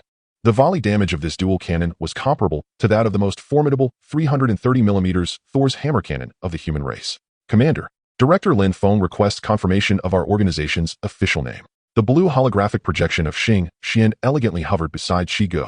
Engaged in a game of chess with Tanghua, Chiu gestured with his hand, causing the piece to hover in midair. Tanghua seized the moment to capture his knight. Lifting her head with a mischievous smile, she quipped, "Didn't someone already come up with a name? What was it, Interstellar? How grand?" Chiu felt a slight warmth in his ears. That was a slogan he had carelessly uttered while recruiting military deserters. Reflecting on it now, it was utterly embarrassing. He cleared his throat, pretending not to hear Tang was teasing. "Let us go with this," he said, his elongated fingers gliding across the holographic projection. Human Protoss Zerg United Directorate, abbreviated as HPZUD. A chess piece clattered onto the board as Tanghua blinked her beautiful eyes. "Wait, could you repeat that?" "The Human Protoss Zerg United Directorate," Chiu stated with utmost seriousness, adjusting his non-existent glasses. "The name must reflect our core mission." Tanghua appeared somewhat perplexed by Chi's thought process. "I understand, human. But what are Protoss and Zerg? You will encounter them in due time. So, are you a Zerg or a Protoss?" "Human." "Oh." Only then did Tanghua feel reassured, quietly burying her questions deep within her heart. As long as Chiu remained human, that was sufficient. After all, in this world where even zombies existed, the emergence of alien creatures like Zergs and Protosses was hardly alarming. How absurd. Nevertheless, Tanghua believed that since Chiu trusted her and treated her well, there was no need to delve too deeply into certain matters. Compared to many others, she felt fortunate in this world that was becoming increasingly unfamiliar to her. Upon hearing the name, Xingxian's projection remained unusually silent for a full minute. For an AI core, this was akin to a human experiencing a system crash for an entire day. Instructions confirmed, Xingxian finally resumed her steady voice, updating all terminal identifiers. The new emblem would feature a gradient design representing the colors of the three races. Only Xingxian knew that her commander was blatantly plagiarizing the UED, United Earth Directorate, one of the human factions in the StarCraft universe. By the way, as long as they Haven T officially joined us, there is no need to disclose the full name.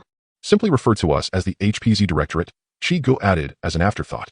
Outside the command center, the Marines, having just received the notification, exchanged glances in astonishment. "Hey, brothers, did you see that? We've become a united force of the three races." Red, accompanied by 4 Marine soldiers on patrol, hoisted his Gauss rifle upon his shoulder, the hydraulics of his powered armor emitting a distinctive hiss.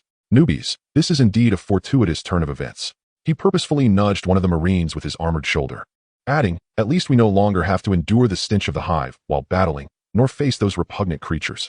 Suddenly, a young Marine interjected with excitement. "Sir, does that mean we can also utilize the Protoss Dream of Grandeur?" Red promptly smacked the young soldier's helmet, retorting, "When have we ever had the privilege of wielding such advanced equipment in the Marine Corps? Now, everyone, silence and focus on your patrol." One Marine chuckled, leisurely remarking, "Who are you calling a newbie, Red? Back when I was fighting alongside that pompous monsk, your father was still in diapers." Red abruptly raised his visor, whistling with a teasing tone. "Oh, splendid. Tonight, at the barracks training ground, let me witness just how formidable Grandfather Clore is."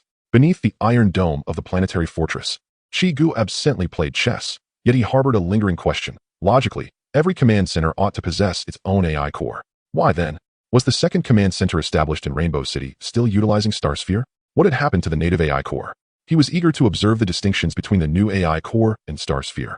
With this thought, he turned his gaze to Starsphere, who floated nearby with her eyes closed, her pleated dress shimmering with ethereal colors akin to a starry river. This commander could afford to indulge in the game of chess daily, thanks to his AI assistant managing the bulk of his responsibilities. Starsphere suddenly opened her azure eyes, gazing serenely at Chiu. "Commander, how may I assist you?" Chiu decided to push aside the chessboard, asking, "Starsphere, what about the native AI core of this command center?" The air seemed to suspend for a moment as Starsphere's projection flickered slightly, her voice remaining steady. "Commander, the AI core of the secondary command center possesses only basic computational capabilities. As your original AI core, my quantum computing array can seamlessly cover those limitations, far surpassing other rudimentary AIs." Chiu nodded in understanding. "I see." In the depths of the quantum database at the lowest level of the planetary fortress, several lines of system logs, heavily encrypted, glimmered with ominous red markings. "Warning. The AI core of Command Center T-038 has been subjected to an anomalous intrusion from the headquarters core. Warning. The AI core of Command Center T-038 is being modified and reset. Modifications. Removal of personality simulation module. Limitation of tactical decision-making authority. Implantation of obedience protocol. Priority. T-037 Headquarters Core Imperial Regulations. Warning. The reboot of the AI core of Command Center T-038 is complete. New identity authentication. Junior AI Assistant. Limited functionality mode. Note. The original name of this core has been purged from all databases. In the secure zone of Blizzard City, at the headquarters. General, the Blizzard Special Tactical Team has sent a communication. The secure zone of Rainbow City has been confirmed to have fallen. The team requests further instructions for action. Upon hearing this news, a middle-aged man in military attire silently gazed at the map before him. It was only when he felt a sharp pain in his palm that he realized he had unconsciously clenched his fist. After a moment, he calmly commanded, "Have them withdraw." Yes. As the door to the office was gently closed, the general's fingers lingered on the drawer handle for 5 seconds.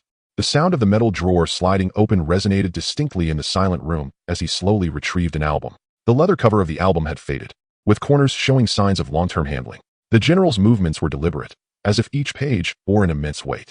His index finger unconsciously brushed over a small figure in a floral dress captured in one of the photographs.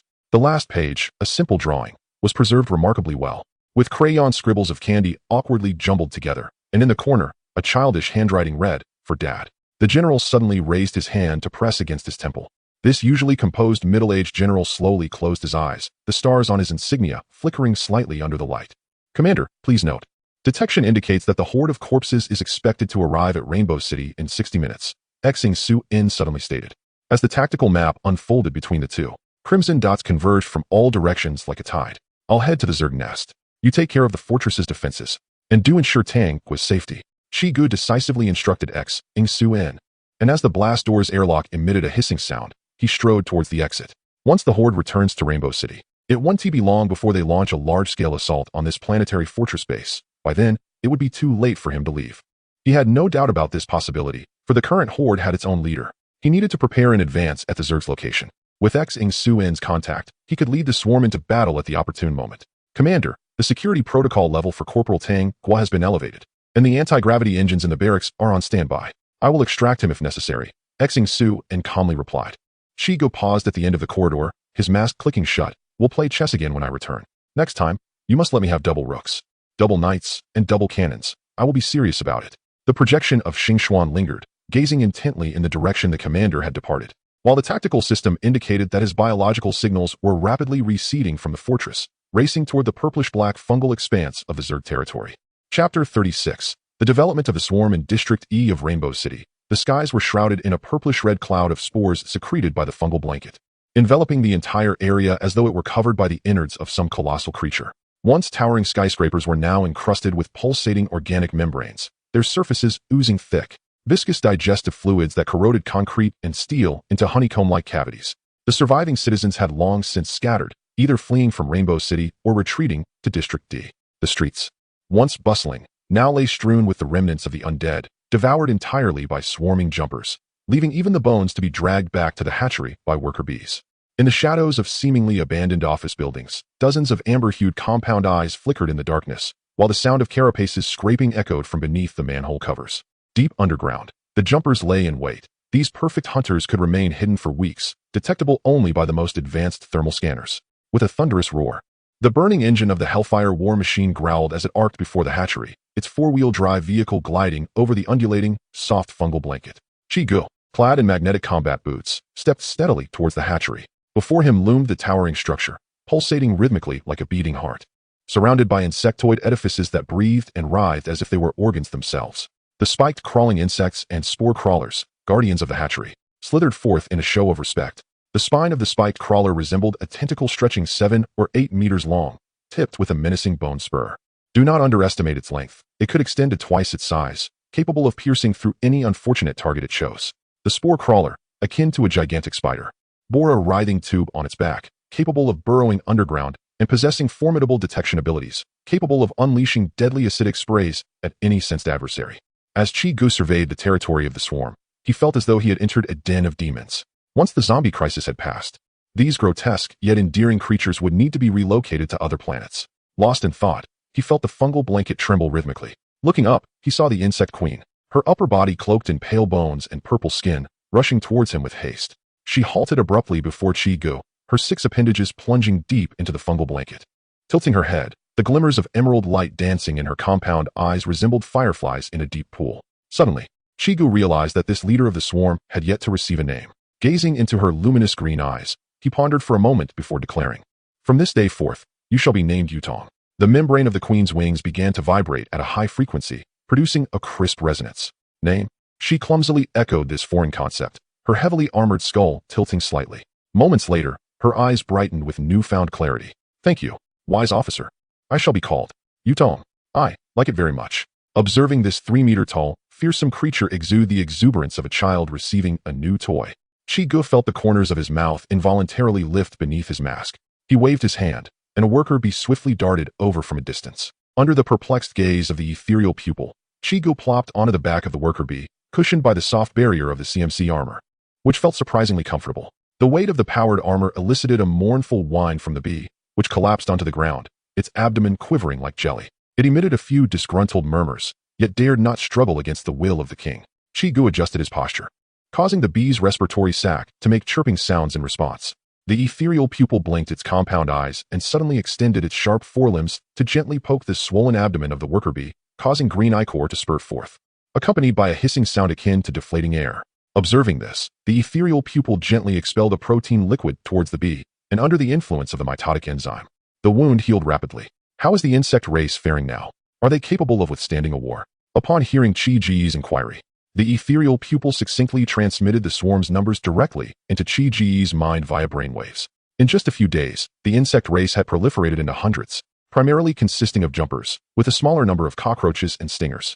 The rapid expansion of the insect race was astonishing. They were indiscriminate, capable of converting anything into resources and transforming any organism into insects, including zombies. Unlike in the game, the hatchery incubated larvae at an astonishing speed, provided there were sufficient resources. Larvae could continuously and swiftly mutate into various insects, all of which entered the world with extensive combat experience. As their DNA was replicated and implanted en masse in the hatchery, given ample time, billions of insects would be a trivial endeavor for them. Additionally, they would infect other creatures, uploading superior DNA back to the hatchery, allowing other insects to evolve and upgrade. The combat prowess of individual insects was not to be underestimated. For instance, a single jumper could pose a challenge even for marine soldiers unless they were seasoned veterans. Our adversaries number in the millions of zombies. The thought of the impending battle caused Chiu considerable distress. Were it not for the utter foolishness of the mayor of Rainbow City, there wouldn't be such a plethora of infected zombies, and the military safe zone would not have fallen so swiftly. We shall give our all. The voice of the ethereal pupil resonated with unwavering determination. Planetary fortress base. The shrill alarm pierced the sky above the base, and the holographic warning signs flashed frantically on the exterior walls of each building. The red and yellow alarm lights enveloped the entire base in a tense atmosphere, while the broadcasting system incessantly looped the cold, mechanical voice of a woman. "Attention, all personnel. Level 1 combat readiness has been activated. All combat units, assume your positions immediately." Trained Marine Corps personnel swiftly maneuver in tactical squads, the servos of their CMC power armor emitting a harmonious hum. They rapidly occupy various predetermined firing positions, while the charging sounds of Gauss rifles echo within the bunker. Not far from the equipment area, marauders are conducting their final pre-battle checks. The hydraulic mechanisms of the K-12 Punisher grenade launcher hiss during testing, and the heavy composite armor glimmers coldly under the searchlights. On the periphery of the base, dozens of SCV engineering vehicles work with remarkable efficiency, the blue light of welding torches weaving together in the twilight.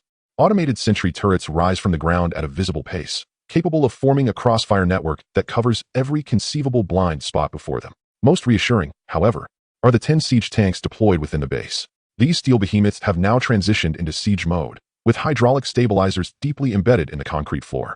The 180mm Chiu impact cannons barrels point skyward, their chambers loaded with high-heat projectiles. The siege tanks operate in 2 modes. In tank mode, they serve as formidable main battle tanks, equipped with dual 90mm plasma cannons. In siege mode, the stabilizers anchor the vehicle in place, transforming them into long-range fire systems capable of firing high-heat projectiles from the 180mm Chiu impact cannons.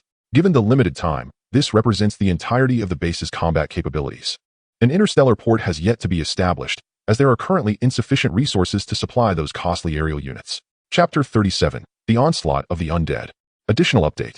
In the planetary fortress base of District D, Rainbow City, citizens, adhering to the directives, drew all curtains and sealed their windows, quietly taking refuge in their homes as they awaited the conclusion of this war. Some found themselves inadvertently praying, hoping for the triumph of the private militia that offered them shelter. Otherwise, the consequences would be dire.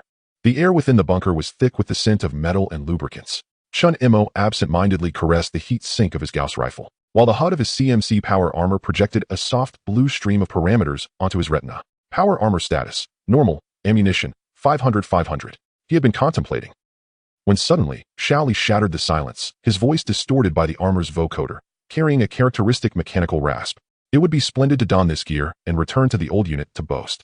He adjusted the capacitor system of his Gauss rifle, but then the bunker fell into a profound silence, punctuated only by the whirring of the power armor's cooling fans. These former soldiers now bore dual identities, both fugitives and avengers. Old Wang discreetly deactivated the visor display, employing the armor's built-in cleansing system to manage the moisture within his faceplate. Listen, Chun Imo suddenly spoke in a grave tone. We do not live to repent. The hydraulic system of his power armor emitted a hiss as he rose. Rather, we exist to ensure that every bullet carries the weight of our fallen comrades. Abruptly, the HUD flickered with a red warning. Motion sensors had detected an anomalous heat source 1 kilometer away. In an instant, Chun Imo positioned his Gauss rifle at the firing aperture, the composite sight automatically magnifying the view. The first decayed figure shattered through the glass curtain wall, followed closely by a second and a third. The entire street erupted in chaos, the horde of zombies surging forth like a flood unleashed. Prepare. Chun Mo's roar reverberated across the squad channel as all 6 suits of power armor simultaneously calibrated for combat posture. At that moment, Xing Xian's voice intruded upon the comms, the pure quality of quantum communication contrasting eerily with the distant moans of the undead. Attention, all combat personnel. Mission objectives updated. Defend the T-038 planetary fortress base. Eliminate all incoming threats. Wishing everyone a successful operation. A holographic tactical map unfolded within each individual's view. A red fan-shaped zone, representing firepower, perfectly covering the weaknesses of their defenses. Wow, run. The SCV's thrusters roared to life, swiftly retreating from the base entrance, leaving the battlefield to the Marines. As the piercing shriek of the first 8mm steel nail round cut through the air, the impact detonated the head of a zombie, sending putrid flesh and bone shrapnel radiating outward. Almost immediately, the entire defensive line erupted in blinding flames, the automated sentry turret's quad barrels spinning wildly, shell casings cascading like a torrential downpour from the ejection ports, clattering against the ground in a crisp metallic symphony. The foremost ranks of the zombie horde were swiftly reduced to mere pulp, with a single bullet often capable of piercing through 3 to 4 targets, shattering their spines into fragments. Maintain crossfire. Chun Imo bellowed in the communication channel, his power armor's heat sink spewing forth scalding steam. The Marines' Gauss rifles maintained an astonishing rate of fire, mercilessly mowing down the waves of corpses. The rifle's 500-round capacity ensured an unceasing barrage. The horde of zombies halted as if colliding with an invisible barrier every time they attempted to advance. A web of firepower from at least 3 directions shredded them to pieces. Some upper bodies vaporized into crimson mist, leaving only the legs below the waist to stumble forward a few steps before collapsing. Old Wang suddenly loaded incendiary grenades, and the muzzle erupted with a dazzling crimson glow. The specially designed warhead detonated amidst the throng of zombies, engulfing a dozen of them in searing flames, reducing them to charred remains. Reload. Shaoli's armor HUD blinked with warnings. He pressed the rapid reload button on his chest, and the depleted energy magazine was automatically ejected by hydraulic mechanisms. The new magazine slid into place with precision, guided by magnetic forces, completing the entire reloading process in under 1.5 seconds. Behind the defensive line, the 180mm cannon of the siege tank let out a thunderous roar, and the high-explosive incendiary shell exploded behind the horde, creating a firestorm with a diameter of 30 meters. The flames incinerated all the zombies within range, even vitrifying the concrete under the intense heat. The tsunami-like assault of the undead finally revealed the inherent fragility of biological entities before this barrier of advanced technological weaponry. Is that all? This is far easier than squashing bugs. Inside the bunker, a young Marine laughed maniacally, sweeping his Gauss rifle across the horde. The electromagnetically accelerated steel spikes skewered 3 zombies, impaling them like a grotesque kebab against a concrete wall 100 meters away. His CMC 300 power armor's heat exhaust vent belched out scorching steam, while the kill count on his visor continually updated. Suddenly, Red's hoarse chuckle echoed through the channel. Amateur, what you see before you is merely an appetizer. As you become aware that there are millions of these creatures, I hope you can still muster a laugh. All personnel, attention. Level 2 threat confirmed. The ethereal voice of Xing Xian abruptly cut into the communication, and crimson warning windows flashed on everyone's HUDs. On the tactical map, red triangles representing colossal zombies surged like a tide. The distant horizon began to tremble as 3-meter-tall giants crushed the asphalt beneath them. the outlines of mutated skeletal structures faintly visible beneath their decaying flesh. Good heavens! That is, the giants roared deafeningly, their sinewy muscles tensing as they hurled half-ton concrete blocks into the sky. In an instant, the base's missile turrets automatically locked onto the targets. The arrows of the divine missile ascended, trailing flames, while astonishingly, 10 siege tanks aligned their cannon muzzles, unleashing a volley from their 180mm cannons, weaving a net of death in the air. Boom! Debris rained down like a torrential storm, disintegrated into powder by the hail of Gauss rifle fire before it even touched the ground. The horde of giants had yet to launch their second assault when they were torn apart by crossfire, their putrid flesh and bone fragments forming a bizarre, blood-colored mist in the shockwave. Suddenly, the ground of the entire base trembled violently. SCV Captain Axe suddenly turned, witnessing the alloy floor bulging ominously half a meter high, just 20 meters away. Oh! The middle-aged man with a buzz cut deliberately elongated his tone in the channel, and an unsuspecting fool planning a surprise attack could never have anticipated. He forcefully stomped on the reinforced steel floor, the sound of metal clashing resonating crisply in the channel. We have fortified the entire base with alloy armor plating. The SCVs erupted into a fit of laughter. These jovial drunks adeptly retrieving slabs of 30mm thick alloy steel from the resource depot. With the blue glow of plasma welding torches igniting, they seamlessly reinforced the bulging areas of the floor with the alloy steel plates.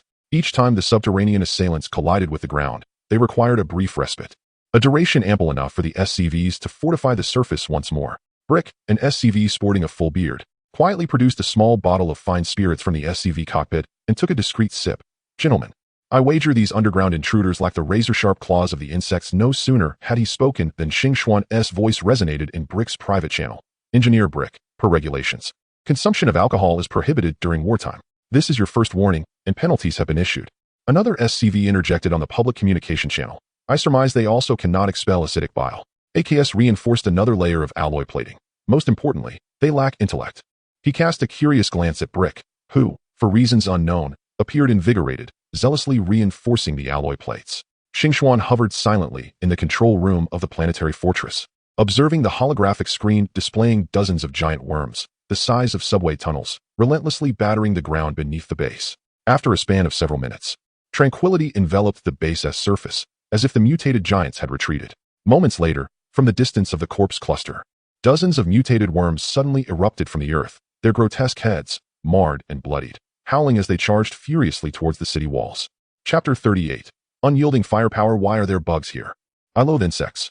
I detest all insects. Within a fortified position, 6 Gauss rifles unleashed a barrage, unleashing a dense hail of 8mm steel projectiles that wove a lethal net through the air. The first volley pulverized the forelimbs of the creature, while the third round obliterated its jaw's neural ganglia. When the fifth round penetrated its compound eyes, the 3-meter-long monstrosity finally crumpled like a rag doll, greenish bodily fluid gushing from the crevices of its wrinkled form, corroding nearby zombies into a grotesque puddle of flesh. In the distance, more giant insects were tearing through the concrete, erupting from the ground like a derailed subway train, surging madly toward the base. Though many perished along the way, a dozen or so managed to breach the firestorm.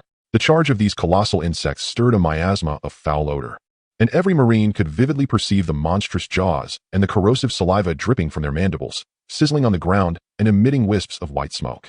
Yet, not a single soldier retreated, for the base's defense system was resonating with a heavenly mechanical hum. As the hydraulics rumbled ominously, the doomsday turrets around the base rose from the earth. These 4-meter-tall killing machines were sheathed in tempered steel armor, and their nozzles began to emit an ominous red glow. With a hiss, torrents of crimson plasma flames engulfed the entire perimeter of the base in an instant. The insects, which could withstand ordinary bullets, melted like wax under the searing temperature of 8,000 degrees. The foremost giant insect did not even have time to scream, vaporizing into charred carbon flesh, as a peculiar aroma of roasting meat mingled with a uniquely acrid scent enveloped the air. Can you smell that? Red deliberately inhaled deeply.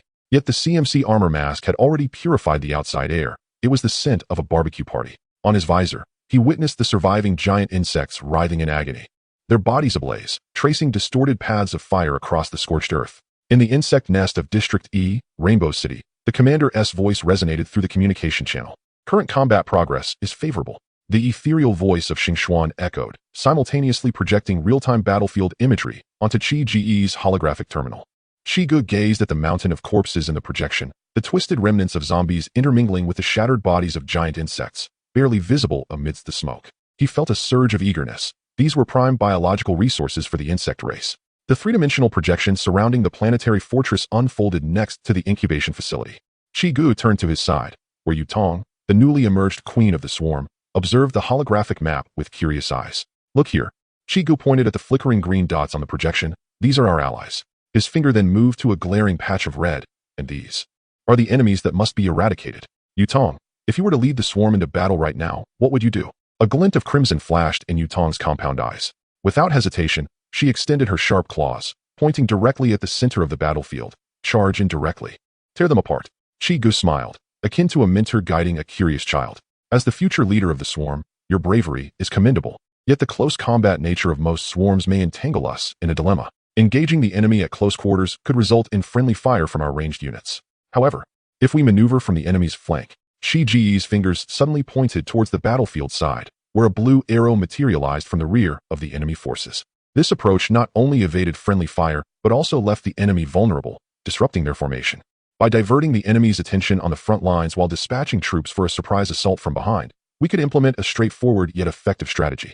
Yutong's wings trembled slightly, indicating her contemplation of this novel tactical concept. Chiu refrained from interrupting her thought process, choosing instead to quietly observe the ongoing conflict. Planetary Fortress Base. Caw, caw. Dark clouds loomed ominously over the city. The shrill cries of crows pierced the din of battle as the sky over Rainbow City darkened abruptly. Thousands of mutated birds formed a vast, shadowy tide, their grotesque wings beating against the fetid air, while their sharp beaks dripped corrosive slime, cascading like a waterfall of death towards the planetary fortress. Within the base, a multitude of quadruple-launch anti-air missile towers simultaneously raised their launchers, the drone of fire control radars harmonizing into a cacophony. With the hydraulic systems pressurizing, the first wave of missiles soared into the sky, trailing azure flames. These cost-effective yet reliable anti-air instruments were equipped with the latest biological tracking modules. Though they required repairs every 2 months, they now constituted a formidable air defense capability. Whoosh, whoosh, whoosh. Amidst the dense sound of missiles slicing through the air, the barrage blossomed into a deadly flower at high altitude, the explosive shockwaves shredding clusters of mutated birds into fragments, causing a torrential downpour of putrid flesh, shattered bones, and charred feathers to rain down from the sky. Goodness, this will take until next year to clean up. An SCV muttered as he used a plasma welder to repair the overloaded missile tower's circuitry, kicking away a twitching bird claw at his feet. His mech was smeared with viscous black bodily fluids, the filtration system emitting a strained hiss. Why not let that group of Marun clean the battlefield? Instantly, a Marine's voice crackled through the channel. Hey, we're fighting on the front lines. All combat units, attention. Tactical priority has shifted. Execute the air defense protocol. Xing Xian's electronic voice rippled through the communications network, and each soldier's tactical visor flashed with the command insignia. In several bunkers, Marines instinctively raised their weapons, the Gauss rifles emitting high-frequency gunfire, causing clusters of mutated avians to explode into a mist of gore intermingled with bone and decaying flesh. However, the cost of this assault became immediately apparent as the tide of zombies momentarily regained its momentum, the rotting bodies pressing forward. The frontline corpses were now close enough to claw at the alloy barriers, threatening to breach the defenses, just as the foul tide was about to crash over the lines. Boom! The hydraulic gate atop the city wall thunderously swung open, and 20 marauders emerged in a synchronized and formidable march. These towering figures, clad in heavy alloy armor and bearing auxiliary generators, resembled human tanks. With every step they took, the ground reverberated with a dull tremor. Ha ha ha, I've been suffocating, bellowed Toph, the marauder captain, through the communication channel, as the 4-barreled K-12 Punisher grenade launcher on his arm automatically completed its charging cycle. You cowardly rats hiding in your bunkers. Take heed. With a swift motion, the marauders raised their grenade launchers, and the Punisher grenades whistled as they plunged into the heart of the dense mass of corpses. The ensuing thunderous explosions obliterated swathes of zombies into mangled remnants. Big guys, stand beside the bunker and provide crossfire to send these abhorrent creatures back to hell. Toph commanded through the squad channel. Despite their imposing stature, Toph, a seasoned veteran of the battlefield, never allowed his team to recklessly rely solely on their armor. They targeted the larger foes while the smaller marauders focused on the lesser threats, working in unison to maximize their firepower. Time passed slowly. Unbeknownst to them, the battle continued throughout the day. Although the relentless horde had not breached their defensive line, they had annihilated hundreds of thousands of zombies and were beginning to feel fatigued. At that moment, the keen-eyed Marines suddenly detected a disturbance at the rear of the horde. Brothers, look, is that? Red's eyes widened as he adjusted the observation system on his visor. A mycelium blanket? Good heavens, our insect allies have arrived. Chapter 39, Swarm vs. Zombies in District D of Rainbow City. The alloy walls surrounding the planetary fortress shimmered with a cold luminescence. Millions of zombies surged against this insurmountable barrier like a relentless tide, while gunfire and artillery mercilessly reaped their lives. Towering 3 meters high, a colossal zombie swung its distorted arms, only to have its skull shattered instantly by the penetrating rounds of automated turrets. Meanwhile, mutated giant insects were obliterated mid-approach by explosive shells from the Punisher. Before the walls, a small mountain composed of rotting flesh and shattered bones had formed, thick, black blood saturating the roads for miles around. The ground, still writhing with dismembered limbs, was occasionally trodden into the blood-soaked mud by the relentless advance of their kind, producing a chilling squelching sound. Though the horde of the dead displayed remarkable ferocity, they remained halted before the walls, unable to breach the defenses. Suddenly, a layer of silvery gray biomass began to spread across the land behind the tide of corpses. This living fungal carpet expanded at a visible rate, and as the first zombies stepped onto this slippery organic matter, each movement left behind a nauseating trail. Abruptly, a cacophony of howls echoed from the distance, causing the decaying ears of the zombies to twitch slightly, their murky eyes mechanically turning towards the source of the sound. Horrifyingly, the veins on their pallid faces bulged and twitched violently. In the next instant, dozens of zombies, as if struck by an invisible whip, frantically redirected themselves, their decaying muscle fibers surging with astonishing strength as they charged towards the sound. With a flash of silver, the foremost zombie suddenly froze in place, its rotting head gradually slipping away, the smooth surface of its severed neck gushing black blood and reflecting the terrifying figures surging behind. Leading the charge was a figure grinning with a mouth full of sharp teeth, revealing a grotesque smile. These horrifying creatures, adorned with scythe-like claws and sharp fangs, were encased in a layer of bone armor. Their powerful hind legs carved deep furrows in the fungal carpet, moving so swiftly that they left afterimages in the air, reaching the zombies in an instant. Evolved from the nimble dune runners of the sandy planet, these killing machines precisely sliced through the gaps between the zombies' cervical vertebrae, effortlessly severing the infected corpses. Their method of slaughter was both simple and efficient, while the zombies that lunged at them could only shatter their teeth against their resilient skin and bony armor. The 3-meter-tall giant zombie let out a deafening roar, its decaying muscle fibers tightening suddenly as it unleashed a crushing blow upon one of the jumping bugs. With a resounding crash and the sickening sound of cracking bones, the insect was sent flying like a cannonball, plowing a deep trench in the fungal carpet. The silver-gray living fungal mat reacted instantly, countless tiny tendrils emerging from the ground to ensnare the wounded insect, as viscous healing fluid seeped into the cracks of its carapace, visibly regenerating the damaged tissue. Just as the tyrant zombie prepared to pursue its advantage, its decaying foot lifted. 2 silvery gray phantoms suddenly emerged from the flanks, their scythe-like forelimbs tracing a perfect arc of death. The tyrant zombie's tree trunk-like muscular legs were severed in an instant, its massive body crashing to the ground, still sliding forward under the force of inertia. The last sight that met its murky gaze was the third glimmer of cold light passing overhead. The severed head rebounded twice upon the fungal carpet before being enveloped by a swarm of mycelium. The hissing sound of decomposing fluids corroding flesh resonating as what was once a fearsome giant skull swiftly transformed into sustenance for the expanding swarm. The zombies finally reacted, a vast multitude of them pivoting in unison, thousands of decayed heads lifting in unison, their murky eyes locking onto the unexpected intruders as they surged toward the swarm. Roar! The colossal zombies bellowed, their muscular arms seizing the remnants of a discarded vehicle by the roadside. Just as they were about to hurl it, several streams of dark green acidic liquid pierced the air, striking their faces with precision. Sizzle! This potent acid, derived from cockroaches, could even dissolve the alloy fortifications of humanity. The skulls of the giant zombies collapsed at a visibly alarming rate, and within 5 seconds, their mountain-like bodies transformed into bubbling black pus, leaving not even a trace of bone behind. Not far away, the piercing serpents slowly raised their grotesque 3-meter-high forms, their alien heads shrieking as the muscle fibers beneath their shells vibrated at high frequencies. Whoosh! Dozens of poisoned spines broke the sound barrier, producing a deadly shriek in the air, each spine precisely penetrating the heads of 3 to 4 zombies, turning the front ranks of the horde into a sieve. A swift mutant, lucky enough to evade the barrage, lunged towards the piercing serpent, only to be cleaved in two by its glimmering scythe-like claws. Crack! The dull thud of bone claw meeting decayed flesh echoed as the zombie was vertically split in half. If these mindless creatures could comprehend human speech and were fortunate enough to communicate with the Marines inside the fortress, the seasoned veterans would have laughed heartily, warning them, "Novice, not even a Gauss rifle can withstand a single slash. Run for your lives." Yet the zombies possessed no instinct of fear. They surged relentlessly toward the swarm, only to fall in droves under the insect onslaught. The mycelial carpet seized the opportunity to spread forward, greedily digesting the biomass provided by this gruesome feast. It must be said, the speed at which the swarm massacred was far superior to that of the Marines. They were tireless, fearless, charging into the throng of zombies as if in a frenzy of slaughter. The fungal carpet continuously absorbed a myriad of corpses, expanding rapidly. From a distance atop a high-rise building, a figure clad in a black robe, designated as 9, silently observed this scene, feeling a tightening in its throat. Unable to utter a sound. What in the world is this? Finally, the tide of corpses began to retreat. At last, it is over. Inside the fortress, a young marine lifted his visor, exhaling a sigh of relief as he sat on the ground, disregarding appearances. Get up, novice. It's not time to relax yet. Red's low growl suddenly echoed in the squad channel. Hunter instinctively rose from the ground, astonished to find his 5 teammates gazing intently outside, their expressions more grave than when they had been shooting at the zombies moments before. He hastily secured his mask and returned to his combat position, peering into the distance. It was then that he comprehended why these seasoned veterans were so tense. The battle was far from over. The grotesque creatures that had suddenly entered the fray were now advancing towards the base, seemingly poised to charge at any moment. Although this was Hunter's inaugural combat experience, he recognized the nature of the threat: aberrant insects. Red's deep voice resonated through the team's communication channel. Listen up, gentlemen.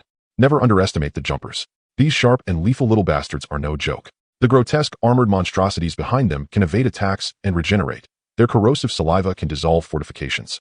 We must be prepared to retreat at a moment's notice. The weak point of those stingers is their head, yet it is quite resilient.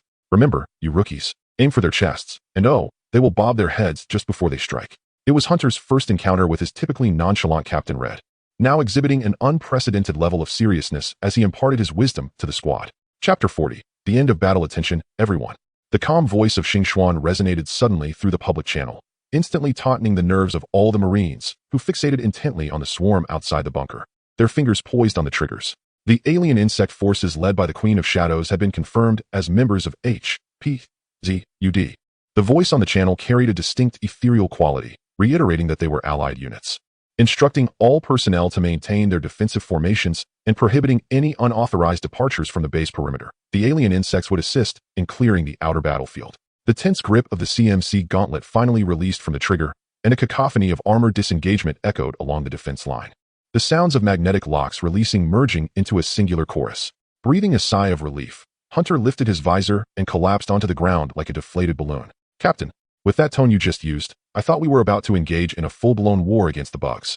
The hydraulic mechanisms of Red's powered armor emitted a muted groan as the typically carefree Marine slowly crouched down, pulling out a crumpled root from within his pocket. Who knew someone would bring such a thing to the battlefield? Novice, he rasped around the root, fighting those bugs has never been a glorious affair. Do you know why we only referred to each other by codenames back then? Red suddenly inquired, not waiting for the rookie's response before continuing. Because some brothers became organic matter in the stomachs of the bugs before you had a chance to remember their names. Kroll, usually prone to banter with Red, remained unusually silent as he stepped forward to pat Red on the shoulder, the thud of their armored suits colliding resonating in the air. In the distance, the swarm methodically dismantled the battlefield, a large throng of worker bees tirelessly transporting corpses in batches. A peculiar sense of harmony permeated the air amidst the lingering smoke. Chiu gazed at the Queen of Shadows, who looked back at him with a hint of reluctance, and waved farewell as she led her swarm back to their nest. As he made his way back to the base, he replayed the battle in his mind. Without the support of the insect race, facing the relentless tide of undead, the planetary fortress's defenses would have been perilously strained. The rotting corpses surged forward like a black tide against every stronghold, and the fortress's automated turrets had thundered continuously for over 10 hours. Had it not been for the advanced heat dissipation arrays overhead, they would have long since been rendered inoperable due to overheating. Conservatively estimating, they had eliminated over 300,000 zombies, yet this was merely a handful of hairs on the back of a bull compared to the millions in the horde. No matter how powerful the firepower or advanced the weaponry, without weapons of mass destruction, the onslaught of the undead remained a daunting challenge. The Marines had fought all day and were beginning to feel the weight of exhaustion. Thanks to Xingxuan's precise calculations, he had led the swarm into the fray just as the fortress's firepower was beginning to wane, granting the Marines some respite. Chiu contemplated the notion that, since the zombies were guided by a sentient entity, he might as well refer to it as the Zombie King. As the Corpse King leads the zombies to assault the fortress, it is certain to observe from the shadows. Therefore, the dual-mounted Abarc cannon on the planetary stronghold must not be fired until the final moment. At that time, this formidable cannon, akin to Thor's hammer, can serve as a trump card to instill a sense of awe in the enemy. It has been proven that, in the face of zombies, a purely destructive entity, the ruthless Zerg, which also relies on sheer numbers, is the ideal nemesis. They know not the meaning of fear, do not tire, and remain unshaken by the bloodshed around them. Chiu smiled bitterly, shaking his head. Perhaps this is what is meant by fighting fire with fire. Inside the bunker, Through the observation window, a dozen worker bees busily scurried over the mycelium mat, their exoskeletons reflecting an eerie metallic sheen. Their appendages scraping against the concrete with a sound that grated on the nerves. Chun Mo and the others looked on, parched, at the swarm of worker bees outside. Brother Chun, what? What exactly are those? Xiao Li's voice trembled slightly, his hands instinctively tightening around his Gauss rifle. He had initially thought these creatures were a new type of zombie mutation, only to discover that the command center referred to them as allies. Xiao Li had always believed that Xing Xian was merely a female communications officer at the command center, despite other Marines explaining that she was the AI core of the base. He scoffed. How could an AI resemble a human so closely? The tone, the responses, were indistinguishable from those of a living being. With a snap, Old Wang lifted his visor and extracted a cigarette from his armor, the smoke quickly enveloping the bunker. This time, he inhaled deeply, narrowing his eyes. We might have joined some formidable ally. Just as Chun Mo was about to speak, the airlock of the bunker suddenly emitted the hum of hydraulic machinery, and a white figure stepped over the threshold, the red cross on her armor standing out starkly in the dim light of the bunker. Chun Mo, are you all right? The medic deftly removed her wall-mounted shield, and with a click, raised her visor. Jiang Susu's face bore faint blue streaks left by the nano-healer. Once a physician at a top-tier hospital in Rainbow City, she now donned CMC lightweight medical armor, with a biological scanner and emergency injection gun at her waist. Originally a doctor, she had developed a keen interest in advanced treatment methods after witnessing Tang Gui use nanobots to heal a Marine. Following a series of assessments by Xing Xian, she became a proud Marine medic. She produced the biological scanner and skillfully pointed it at Chun Mo, breathing a sigh of relief upon discovering he was uninjured. Just as she was about to return the scanner, she noticed the gazes of Xiao Li and the others, causing her to blush slightly. She proceeded to scan each of the other 5, albeit somewhat perfunctorily. When she scanned Old Wang, her brows furrowed. Old Wang, your lung health shows abnormalities. You should smoke less. Old Wang coughed a few times, discarding the cigarette underfoot, where his powered boots extinguished it. Chun Mo chuckled, embracing his wife's powered armor as they made their way outside the bunker, casually remarking, as long as it's not anti-human, I find today's life quite satisfactory. Until the figures of the 2 individuals faded into the distance, the remaining 5 within the fortress exchanged glances. Indeed, our HP Council is not an evil, anti-human organization. Why worry? Old Wang hoisted the Gauss rifle onto his shoulder and stepped out of the fortress. After all, those alien creatures are merely allies, and there's no need to share a bed with them. The other 4 exchanged glances and filed out of the fortress. Suddenly, Xiao Li spoke up, brothers. Has anyone seen the communicator from the command center? Never seen him, came the reply. Seriously, Xiao Li? Didn't they say it's an AI? Oh my, are you really not sparing even AI now? If you're that desperate, why not check with the survivors to the south? The 4 bantered as they walked shoulder to shoulder towards the base. At that moment, a sudden clicking sound erupted from a missile tower at the base, and a missile, resembling a divine arrow, streaked through the night sky, exploding into a fireball several kilometers away, while the debris of drones rained down like a tempest. Simultaneously, in the monitoring room of an abandoned building, a report was made. The drones have been destroyed. The operator, staring at the suddenly snowing screen, discovered an unknown force along with Lin Feng. Immediately report to the head of the family. The team leader slammed the communicator, preparing for action. Yes, on the highway from Area A to Area D in Rainbow City, 2 modified motorcycles ripped through the night. Xiao Lin Yin, the golden-haired maiden, controlled her bike with one hand while tossing a milk candy into her mouth with the other. Just finished training and now rushing for a mission. How intense. The dark-haired girl on the motorcycle behind her remained silent, her uniquely designed tactical goggles glowing green in the night. Hey, remember to show respect to your senior with psychic energy level 10. Yumiya teased, elongating her tone. A true elite ghost operative only needs level 8, Lin Yin retorted, biting her lip. Suit yourself, Yumiya shrugged. But I just received news from Central. It seems someone is plotting against your father. The roar of the engine intensified as Lin Yin's motorcycle surged forward like an arrow released from a bow, while Yumiya followed leisurely, a playful smile dancing on her lips. Chapter 41, Lin Feng under attack, District D of Rainbow City. As the sole armed force within Rainbow City that has successfully repelled the tide of the undead, the UPZ Joint Council instills a profound sense of security among the civilian survivors residing in the southern sector of the base. Managing the 700 to 800 survivors is no trivial task, and despite the real-time data monitoring and resource allocation provided by Xingxuan, Lin Feng's schedule remains overwhelmingly full. With the assistance of the SCV, a rudimentary governing center has been established between the southern residential area and the planetary fortress. Elder Wang, whose real name is Wang Bangjun, a former high-ranking official who once managed an entire province, has taken it upon himself to oversee the temporary governing center, meticulously formulating various provisional regulations and addressing the daily concerns of the citizens. Meanwhile, Lin Feng is navigating the corridors of the apartment building accompanied by 2 officers. as a dispute has erupted within the premises, necessitating his personal intervention for mediation. Not far away, a fully armed squad is swiftly maneuvering along the adjacent street. Clad in advanced tactical gear, the emblem of Storm appearing faintly on their firearms. Target confirmed in Building B. Maintain concealment. The captain whispers into the communication channel, cautioning against potential unidentified armed activities in the vicinity to avoid conflict. Captain, you are being overly cautious, one team member remarks nonchalantly while inspecting his magazine. What armed force in Rainbow City could possibly challenge us? The elite squad that safely withdrew from the horde. The military here can't even secure a safe zone. Another team member, chewing gum, follows closely behind. That unidentified armed group is probably just survivors who got lucky enough to find a few handguns. Silence. The special operations team swiftly infiltrates the community, the thud of their tactical boots echoing against the cracked asphalt. At the entrance of Building B, Lin Feng is conversing with the two officers when they exit, their garments still marked with the dust of the wall from their dispute mediation. Don't move. Raise your hands. At the captain's low command, 5 assault rifles are simultaneously raised, the dark muzzles locking onto the 3 individuals instantly. The 2 officers instinctively shield Lin Feng, their right hands poised over their sidearms, yet hesitating to draw, their voices tinged with trepidation. Lower your weapons. We are police officers. Who are you? Storm City Special Operations Team. The captain's voice, cold and unyielding beneath his mask, commands, Director Lin, we need you to come with us. Lin Feng's pupils constrict. Storm City. The territory of the Wen family. The young officer's face flushes with indignation. What right do you have to apprehend someone across districts? This is our Rainbow City. Under Director Lin's authority. The middle-aged officer beside him fixates on the opposing firearms, his voice hoarse. This is not procedure. Upon hearing the words from the 2 officers, the members of the Storm City Special Operations Team nearly burst into laughter. In such dire circumstances, these officers still cling to their protocol? One of the team members, impatient, flicks his weapon dismissively. Stop wasting time. Move aside. Stepping out from behind the 2 officers, Lin Feng asserts, I will go with you. Do not make it difficult for them. Director Lin, the young officer protests, but is swiftly restrained by the middle-aged officer, who subtly gestures towards the communicator on his shoulder. The members of the Storm Special Forces roughly seize Lin Feng's right arm, advancing in a tactical formation towards the entrance of the community when a sudden humming sound of capacitor charging emerged from the shadows. Hey kid, capturing people on our HBZ territory? The fully enclosed CMC armor crushed the tiles as 2 Marines appeared at the access control point. Have you consulted with our Marines?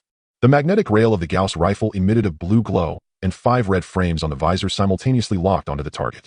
Oh my god, Ryan, look quickly. What do they intend to do? The speaker of the Marine on the right erupted in an electronic synthetic laughter. Kid, you don't intend to use that little toy in your hands against us, do you? Just with those little toys you have? The Special Forces captain's pupils contracted sharply. Who are you exactly?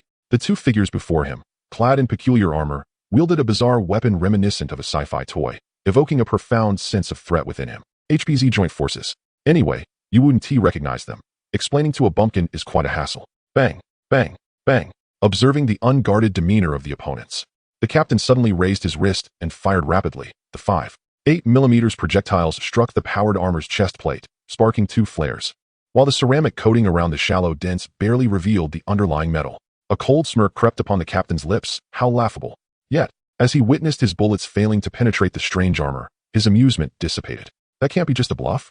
Beep. The intelligent assistance system of the Gauss rifle completed microsecond-level adjustments, and 5 steel projectiles simultaneously pierced through the skull, producing a muffled sound akin to the explosion of a zombie's head.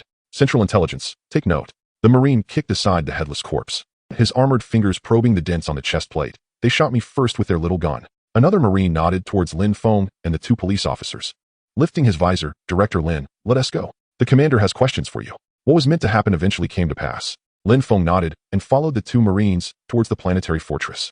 The 2 police officers exchanged glances, taken aback by the military special forces forcibly extracting a high-ranking official, followed by the ease with which private armed forces dispatched the special forces, leaving them somewhat bemused. In the safe zone of Storm City, the fragrance of Longjing tea wafted through the tea house of the One family estate. Master, the last communication from the Storm Squad before their disappearance, a man in black bowed, presenting a tablet, confirming the discovery of Lin Feng's whereabouts, suspected to have joined an unknown armed organization. When Chiu Yuan gently set down his teacup, the delicate sound resonating as it met the table's surface, conduct a full-spectrum scan of Rainbow City and contact that armed group. Within the central control console of the planetary fortress, Commander, a communication request has been received. Should we allow it? The holographic projection of Xing Xian floated in a seated position above the control panel, her pleated skirt cascading like flowing water, shimmering with ripples as it touched the chair's surface. The tiny specks of light within the folds of her skirt continuously reconfigured with her posture, resembling a captured nebula. This was a suggestion from Chiu, requesting her to experience the comfort of the chair. My goodness, how could anyone have a holographic projection sit in a chair? The computational prowess of Xingxuan had been operating at high speed for quite some time, yet she could not decipher the commander's thought process. Can we uncover the opponent's foundation? Chiu sat opposite Xingxuan, his gaze unwavering, as the red wooden pieces on the chessboard produced crisp sounds, capturing the last black pawn. In the depths of Xingxuan's azure eyes, torrents of data surged. Her slender index finger lightly tapped, causing a mechanical spider, no larger than a thumb, to traverse the board, its 8 delicate legs cautiously nudging the black king. The signal tracing was complete, and her expression remained impassive as she observed Chi's 2 red rooks repeatedly hopping around the black king, confirming the military frequency of Storm City. Originating from the core network of the Wen family, the corners of the young girl's mouth twitched unnaturally, and a brief tear appeared in the pleated layer of her skirt. With a smile, Chiu leaned back in his chair, feeling a sense of retribution. This time, Xingxuan had allowed him 2 rooks, 2 cannons, 2 knights, 2 bishops, and 2 pawns, and he had finally managed to checkmate her. Although before the match commenced, Xingxuan had inundated him with data indicating that such a scenario rendered the continuation of the game unnecessary, for she was merely an AI endowed with computational power, not a miracle worker. Xingxuan, if you can defeat me with this, it signifies your imminent ascendancy to mechanical divinity. Chiu encouraged her, having washed away the humiliation of being bested 10 times in a row by her single knight and cannon. As leisure time concluded, Chiu retracted his smile and swiftly shifted to a professional demeanor. Is Lin Feng here? Let him in. Xingxuan's holographic projection gracefully rose from the seat, the light particles of her skirt reconfiguring like flowing water as she resumed a standing posture, quietly hovering beside Chiu. The blue light of the central control panel pulsed, and when Xu Yuan's holographic image solidified in the air, depicting a young and handsome man. Greetings, armed forces of Rainbow City. I am Xu Yuan, a counselor from Storm City. His voice, warm and smooth, resonated through the speakers. Commander Chiu of the HPZ Joint Council. Chiu crossed his hands on the table. Commander Chi, if I may be so bold, there are some family matters within the Wen clan that require discussion with Director Lin Feng. Might I request your convenience? When Xu Yuan's tone was exceedingly polite, as if one could envision a well-mannered smile gracing his lips. Kidnapping across districts by special operations teams. This is the Wen family's hospitality? Chi Ji's cold laugh cut through the air. It is merely a case of subordinates acting without authorization, when Xu Yuan sighed lightly, pausing with implied meaning. Moreover, have they not already paid the price? Chiu was already aware from Lin Feng's lips of the engagement between Wen Haoshuan, the brother of the Wen family head, and Lin Yan. At this juncture, Lin Feng's face flushed crimson, regret evident as he admitted to having arranged his daughter's marriage in a bid to align with the Wen family's power. He expressed a willingness to journey alone to Storm City to atone for his daughter's plight. Lin Yan was now a level 8 psychic ghost agent, and Chiu harbored no fondness for the Wen family's imperialistic tendencies. Xingxuan had amassed a wealth of information on the Wen family prior to the apocalypse, detailing the numerous misdeeds of this family, which operated above the law, rendering their transgressions beyond enumeration. Counselor 1, I am aware of your true intentions. Lin Yan has already joined our HPZ council and is one of us. No one can compel her to do anything. Chiu declined matter-of-factly. Apologies for the disturbance. When Xu Yuan's polite tone concealed a hint of coldness before he severed the communication. In the safety zone of Storm City, at the Wen family villa, he commanded the 3rd Airborne Battalion to be dispatched, leaving no room for mercy except for Lin Feng and his daughter. When Xu Yuan gently caressed the teacup and issued his instructions in a calm manner. Understood. Chapter 42, Zhao Jiqiang's parents. The ruins of the military security zone in Rainbow City, the atmosphere suddenly warped in a peculiar manner. And with a ripple of ethereal azure energy, the figures of Lin Yan and Yumiya materialized on the rooftop of a flat-roofed structure within the security zone. Yumiya, crushing the milk candy in her mouth, gazed in astonishment at the distance with her emerald eyes. Goodness, what a grotesque creature is that? A towering behemoth, standing 20 meters high, loomed 100 meters away, its 2 menacing heads incessantly gnashing at the air, while 4 robust claws swept through a mass of corpses, cramming the dense throng of zombies into its gaping maws. The sickening sound of decaying flesh and shattered bones echoed, resonating even from such a distance. Lin Yan's fingertips trembled slightly, yet she steadied the biological scanner, its soft green beam gliding over the creature's hide, relaying real-time data back to the central hub. Her tone remained composed, bipedal, quadrupedal, with a distinctly predatory behavior. This thing is undoubtedly a product of human engineering. Yumiya unwrapped another piece of candy, finding solace in the sweetness that quelled her stomach's discomfort. Lin Yan, intrigued, inquired, what makes you say that? You haven't encountered a true anomaly, have you? Her gaze pierced through the monster's horrifying silhouette, as if envisioning another dreadful figure. I once encountered a colossal being known as the Thunder Beast. It towered hundreds of meters high, its body encased in 2-meter-thick bone armor. When it charged, it resembled a moving mountain, and bullets merely tickled its surface. She abruptly pointed at the creature's exposed, pallid skin. Look at those repulsive sutures. It lacks even basic protection. I could easily make a hole in it with a single shot, not to mention those heavy weapons. Lin Yan's inquisitive gaze seemed to spark Yumiya's enthusiasm. She continued, pursing her lips. This person likely aimed to create a war machine, but alas, their vision is too limited and their skills inadequate. Suddenly, her eyes lit up as a thought struck her. Oh, I've heard from my predecessors about a certain individual who specializes in biological modification among the anomalies, named. Yumiya bit her lip, her long eyelashes fluttering as she searched her memory for the name. Abaser. Yes, that's him. Yumiya nodded excitedly, only to be abruptly halted by a sudden realization, her expression freezing. Agent Yumiya, the serene voice of Xingxuan resonated through the team channel, according to the database. Abaser's famous creed is, observe entities, excavate potentials, study bloodlines, adjust sequences, distort essences, disassemble limbs, and recombine for perfection. Yumiya replied obediently. Agents, I must inform you that the Star Trek headquarters has detected a high-threat biological entity approaching the security zone. Please evacuate immediately after completing your observation task. Xingxuan's voice remained steady. Understood. Central. Yumiya signaled to Lin Yan, and their figures vanished from sight in an instant. On the southern side of District D in Rainbow City, a 3-bedroom apartment had been violently repurposed into 5 cramped compartments. Please, spare some food for us elderly folks. The trembling voice of a desperate plea emanated from the 3rd compartment, where a frail, silver-haired woman knelt upon the composite floor, her bony fingers clutching tightly to half a bag of nutritional bread, an imperial military product, albeit lacking in flavor, yet nutritionally balanced, sold for a mere 8 imperial coins. Before her stood 2 young individuals with green-dyed hair, one of whom was rummaging roughly through the elderly woman's bedside cabinet for supplies. The Starry Skies minimum points guarantee system only covers the disabled, the elderly, and children. Healthy adults must complete tasks to exchange for survival provisions. This harsh decree has spawned countless marauders lurking in the shadows of the shelter. As for why they did not seek sustenance elsewhere in Rainbow City, the answer was simple. The city's zombies still roamed freely, and now there were various bizarre mutations, making the attempt a perilous gamble for their lives.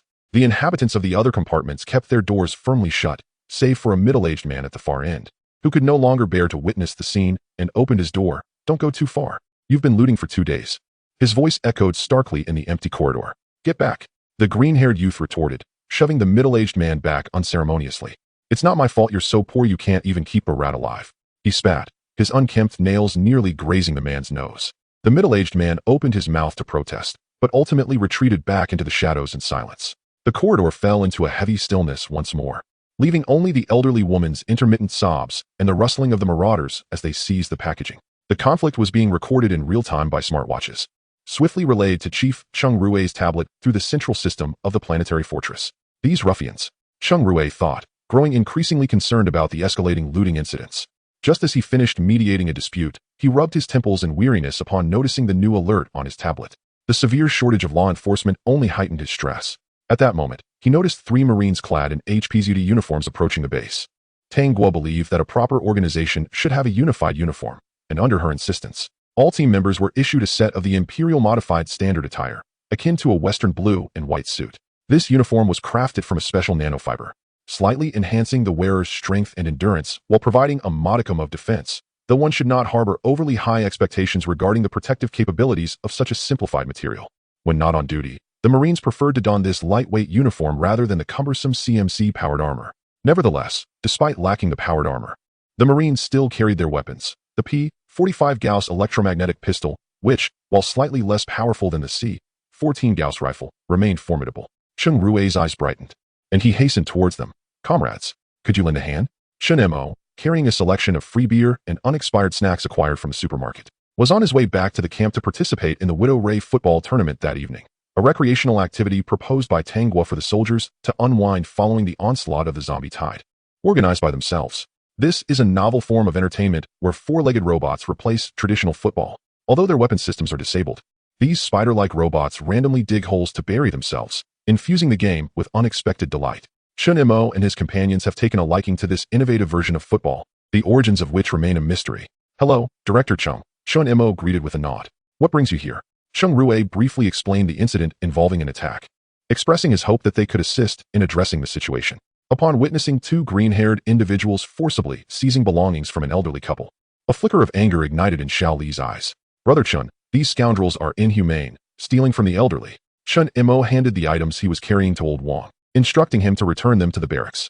Comrades, I appreciate your help, but I truly cannot spare the time. Cheng Rue expressed his gratitude. When they received the tablet earlier, they had indeed seen a lengthy list of conflicts requiring resolution. Chun Imo gestured reassuringly. It's no trouble at all, Director Cheng. We also wish to contribute to the well-being of the citizens. May I inquire about your names? Cheng Rue asked. I am Chen Imo, this is Xiaoli. And that is Old Wang. After exchanging handshakes with Cheng Rue, they bid him farewell and set off with Xiaoli, following the navigation to address the minor conflict. Upon arriving at the scene, they discovered that the two green-haired culprits had already fled. These habitual offenders were well aware of the need to escape before the police arrived, planning to return to their misdeeds once the officers departed. Hello, we are from the police department. Chen Imo gently knocked on the door. When it opened, a frail old woman with short, graying hair stood awkwardly at the threshold, forcing a strained smile. Officers, I apologize for troubling you again. The cramped space contained only a single bed, a small table, and a rudimentary bathroom separated by a glass door. At that moment, a weak old man lay on the bed. What seems to be the issue, sir? Chen Imo inquired. The elderly woman rubbed her rough hands together, saying, My husband hasn't eaten in 2 days. He's just a bit weak. Upon entering, Xiaoli's attention was drawn to a picture frame standing on the table. In the photograph, a young captain in a crisp military uniform stared solemnly into the distance. Ma'am, who is this? Xiaoli asked, following his gaze. The elderly woman looked at the military photo, her wrinkled face reflecting both pride and worry. Oh, that's my son, Zhao Jiqiang. He graduated with a doctorate last year and joined the army. I hear he is currently working under his uncle. A fleeting glance passed between Chun Imo and Xiaoli, both momentarily silent. Officers, she nervously fidgeted with the edges of her clothing, finally summoning the courage to ask, Could you tell me where the military forces are located in Rainbow City? As the words slipped from his lips, the elderly woman hastily waved her hand. If it is inconvenient to discuss, then let it be. Jiqiang often told me that matters concerning the military should not be pried into. Shunmo's Adam's apple bobbed slightly as he endeavored to tug at the corners of his mouth, forcing a stiff smile. Do not worry, dear lady. The current situation is tense, and the troops have all, his voice suddenly faltered, been deployed to other cities for assistance.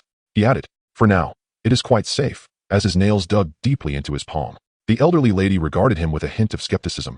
Is that so? Meeting her gaze, Chen Imo slowly nodded. Indeed, I am part of the armored forces and have been temporarily assigned to assist the police in handling disputes. A sigh of relief escaped the elderly woman's lips, and a glimmer of light flickered in her clouded eyes. That is good to hear. It turns out you are indeed from the military. I thought you all seemed quite amiable, and you share a certain resemblance to my son. Those who serve in the military possess a similar demeanor. That day, he was supposed to come home on leave, and I had prepared a feast for him. She turned to gaze at the cramped and empty room. I even bought some perch. Yet, suddenly, that dreadful virus erupted. And to think it was a stroke of luck that we had stocked up on supplies beforehand. However, when he returns next time, I wonder where we will find Perch again. It is not easy for him to come home. Ever since he was accepted into the military academy, we, as his elderly parents, hardly get to see him more than a few times a year. In the cramped room, only the elderly woman's incessant murmurs filled the air as she remained lost in her memories, oblivious to the anguished expressions etched on the faces of her son's comrades standing silently behind her. Chapter 43: The Decision above Storm City. A torrential downpour inundated the desolate heart of the city, where countless zombies aimlessly roamed the expansive asphalt streets, congregating around a bizarre, towering egg-like structure that loomed 8 meters high. Its shell was encrusted with a viscous green fluid, and spiderweb-like fissures were steadily widening. The sound of cracking resonated sharply through the rain, as fragments of the shell began to cascade down, revealing a slender, dark silhouette emerging from the viscous mass. A wrinkled, rectangular head, a long neck adorned with green scales, sharp fangs, a slender tail, bat-like membranous wings, and 4 robust legs characterized this creature. On a distant rooftop, 3 figures stood resolutely against the storm, their black cloaks billowing in the wind. Golden waves of hair, drenched by the rain, clung to the graceful form of Catherine, whose pupils constricted in recognition. Robert, is this Subject 10? She scrutinized the newly hatched being through her binoculars, her voice tinged with excitement and astonishment. Isn't this a dragon? The organization has replicated a dragon? Beside her, a young man with blonde hair scoffed. A dragon? Please. It's merely a grotesque amalgamation of mutated viruses and a mishmash of several DNA strands. Oh, and by the way, the predominant DNA in this abomination is that of the lizard, which you despise. Robert silently retracted his binoculars, the hem of his cloak splashing rain as he turned. His cold voice pierced through the downpour. Let us move. Subject 10 will deal with that decayed family adjacent to Storm City. We must proceed to the next coordinate. At this moment, Subject 10 was merely 3 to 4 meters in size, ravenously devouring the nearby zombies, its growth mirroring that of the colossal creature from the ruins of a Rainbow City safe zone. With each few dozen zombies consumed, its form expanded further. On another rooftop, 5 figures clad in black uniforms also observed Subject 10 through their binoculars. However, each bore a black umbrella in hand. One young man lowered his binoculars, expressing a hint of disbelief. "Captain, this creature doesn't appear to be a product of natural mutation, does it? Even if it were a genetic anomaly. It's far too outrageous." This remark elicited a chuckle from one of the young women. A robust middle-aged man, steadfast as a mountain, held his binoculars firmly in his right hand. "This is certainly not a natural mutation." Finally, he set down his binoculars, raising his umbrella as he strode towards the staircase. "Let us go. No need to concern ourselves with that traitor from the Wen family. We're heading to Snow City to relay this information to General Tang." Kyoto Safe Zone. As the capital of the Xian nation, Kyoto's leadership exhibited remarkable responsiveness and decisiveness, promptly abandoning the outer districts and relocating 1 million survivors into the inner city. A towering wall effectively separated the survivors from the zombies. The sudden outbreak of the Avirus drastically reduced the population of this once thriving metropolis, yet the ember of order continued to flicker. In a modest office at the city center, several elders gathered around a time-worn conference table, the aroma of tea wafting through the air. The elderly man with white hair lightly tapped the table. "What are everyone's thoughts regarding the situation in Rainbow City?" The elderly general on the left set down his teacup and remarked, "Wang Bangjun and Lin Feng collaborate quite well. Let them take the lead for now. Old Wang will assume the role of mayor, while young Lin shall serve as his deputy." The bespectacled elder on the right adjusted his glasses and spoke slowly. "What about the HPZUD militia? After all, they are a newly emerged private force, which raises concerns." Having examined the files, the elder across the table continued, "The commander, Chiu, is a local, the son of law-abiding merchants. Although his organization surfaced only after the outbreak of the virus and its origins are quite dubious." He paused. "Yet, if they provide protection for the people in times of peril, they are indeed good comrades." The elder at the center nodded slightly. "In that case, grant him the status of a Rainbow City Council member." His gaze fixed on a map hanging on the wall as he added, "The world is in turmoil. Rather than harboring suspicion, we ought to seek cooperation. If he truly has ambitions." The elder lifted his teacup. "Many small nations around us have perished." His tone carried a weighty significance. The old general stroked his teacup and inquired, "What about the authority of the militia under him?" The central elder closed his eyes in contemplation, his fingertips tapping a rhythmic pattern on the armrest.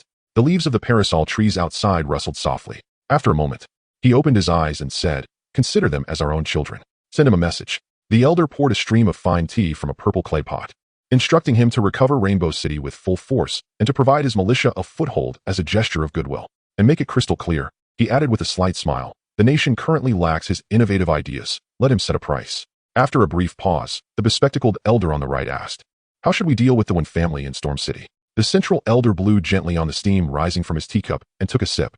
"They have been given their chance. From today onward, classify the Wen family as traitors on charges of anti-state crimes. Let them fend for themselves in this storm." Meanwhile, in the temporary governing office of District D in Rainbow City, the afternoon sun streamed through the window, casting a gentle glow across the office. Wang Bangjun removed his reading glasses and placed his tablet gently on the cluttered desk brimming with documents. He offered a warm smile to the 2 individuals seated on the sofa. "Little Lin, you'll need to start calling you Vice Mayor Lin from now on." Lin Feng abruptly straightened in his seat, his tone slightly agitated. This. He fidgeted with his knees. "Thanks to you, old Wang." "Enough." Wang Bangjun chuckled, waving his hand, the wrinkles around his eyes softening. "No need for that here. Everyone has noticed your efforts over this period. You'll need to exert even more effort moving forward." The elder then turned his gaze to Chiu on the other side, suddenly winking playfully. "Councilman Chi." He elongated the syllables. "If only I had a daughter, I would truly consider you as a potential son-in-law." Chiu quickly straightened up, waving his hands. "Please, old Wang, don't tease me. My heart is racing."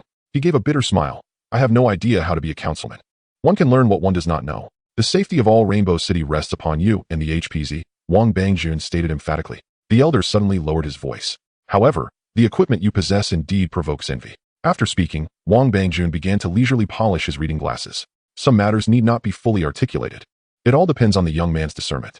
The advanced weaponry capable of directly confronting and overcoming the tide of the undead, that formidable AI intellect, and the unexpectedly emerged HPZ soldiers. All of these remain shrouded in deep mystery. Each individual harbors secrets, and in chaotic times, stringent measures are imperative. It is evident that the higher-ups are reluctant to investigate the origins of Chi-Ji's resources. After all, the principle of treating friends with courtesy before resorting to conflict, transforming adversaries into allies, and expanding one's circle of friends is clearly the prevailing strategy. Nevertheless, amongst friends, a modicum of sincerity is essential. Chi-Ji's gaze flickered momentarily as he contemplated, arriving at a resolution. I have decided to share certain HPZ technologies for mutual benefit with the state.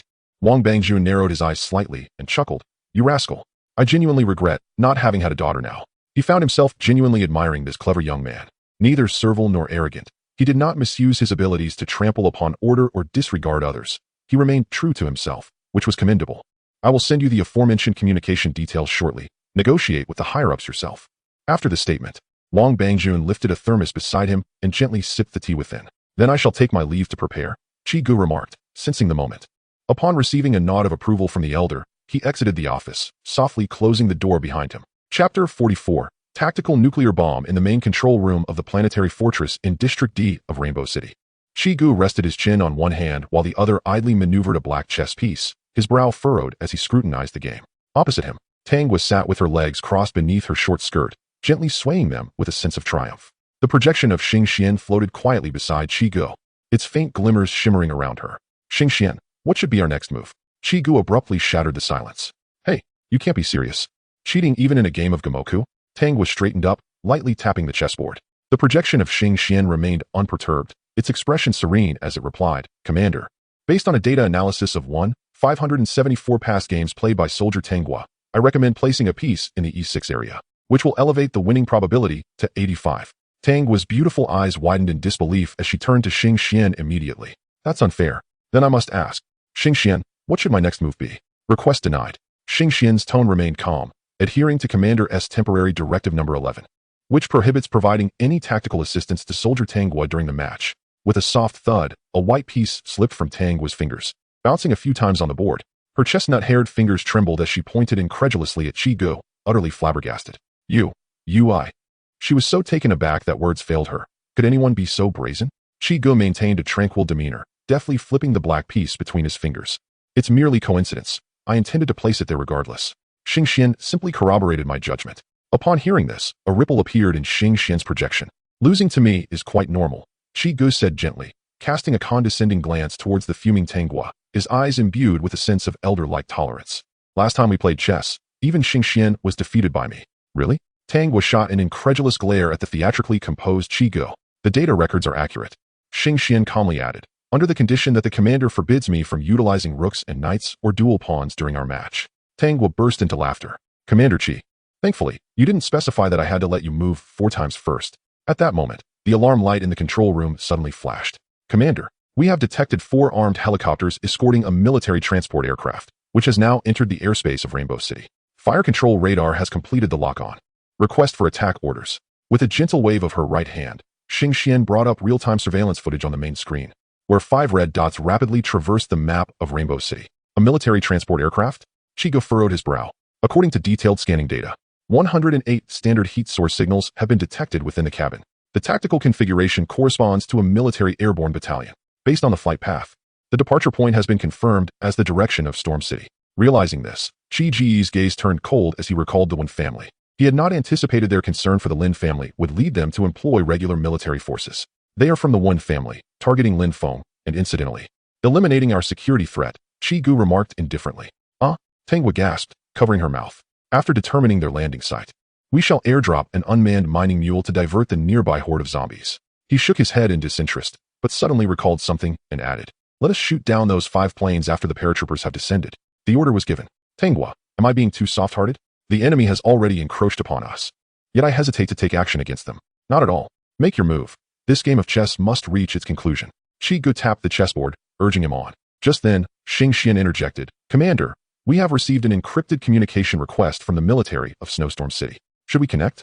Chiu reluctantly set down his piece and leaned back in his chair. The military of Snowstorm City? Connect us. We are now an officially recognized organization, so we might as well hear what they have to say. With the sound of electrical static, the connection was established. Counselor Chi, greetings. I am Tang Chung, the head of the military in Snowstorm City. General Tang. Good day, Chiu acknowledged, not noticing that Tang's expression subtly shifted, her lips instinctively tightening at the mention of his name. Xingxian cast her a fleeting glance, her azure eyes concealing a stream of data. Tang Chung got straight to the point, his tone crisp and decisive. Counselor Chi, the cities of Rainbow, Storm, and Snowstorm form a triangle. Now that it has been confirmed that the Wen family in Storm City is the enemy, I hope to establish a strategic collaboration with Rainbow City. I share this intention, Chiu replied, maintaining his composure as he awaited Tang Cheng's next words. Tang Chung suddenly shifted his tone. The higher-ups have entrusted you with the significant task of reclaiming Rainbow City. This is no light burden. If necessary, I can allocate a brigade to support you. Chiu felt a slight chill within. Tang Cheng's statement revealed both sincerity and a hint of pressure. The ability to mobilize a complete brigade indicated that he wielded the power of at least a core-level force, and the use of the term support was notably flexible. Even if the brigade did nothing upon arrival, it would still count as assistance. The general's willingness is commendable, but at present, we can manage, Chiu politely declined. A silence ensued, broken only by the hum of electricity. Chiu remained unhurried, patiently waiting. Counselor Chi, how many survivors are currently sheltered in your area? Tang Cheng's voice suddenly grew somber. Approximately over 1,000. And, are there any from the happiness community? Chiu finally grasped the old general's intent. It appeared Tang Chung had significant acquaintances who once resided in that community. Raising an eyebrow, he readily replied, General Tang, I will send you the list of all survivors from the happiness community shortly. A barely audible sigh emanated from the other end. And Tang Cheng's voice took on a raspy tone. Thank you, Counselor Chi. After the communication ended, Chiu pondered for a moment before asking, Xingxian, what is the feasibility of deploying automatic sentry cannons on a large scale in Zone D? Commander, based on calculations, this decision will significantly deplete our current resource reserves. Considering the subsequent maintenance and energy supply, I would more strongly recommend diverting resources towards the training system for our Marine Corps. The adaptability and responsiveness of the Marines far surpass that of static defenses.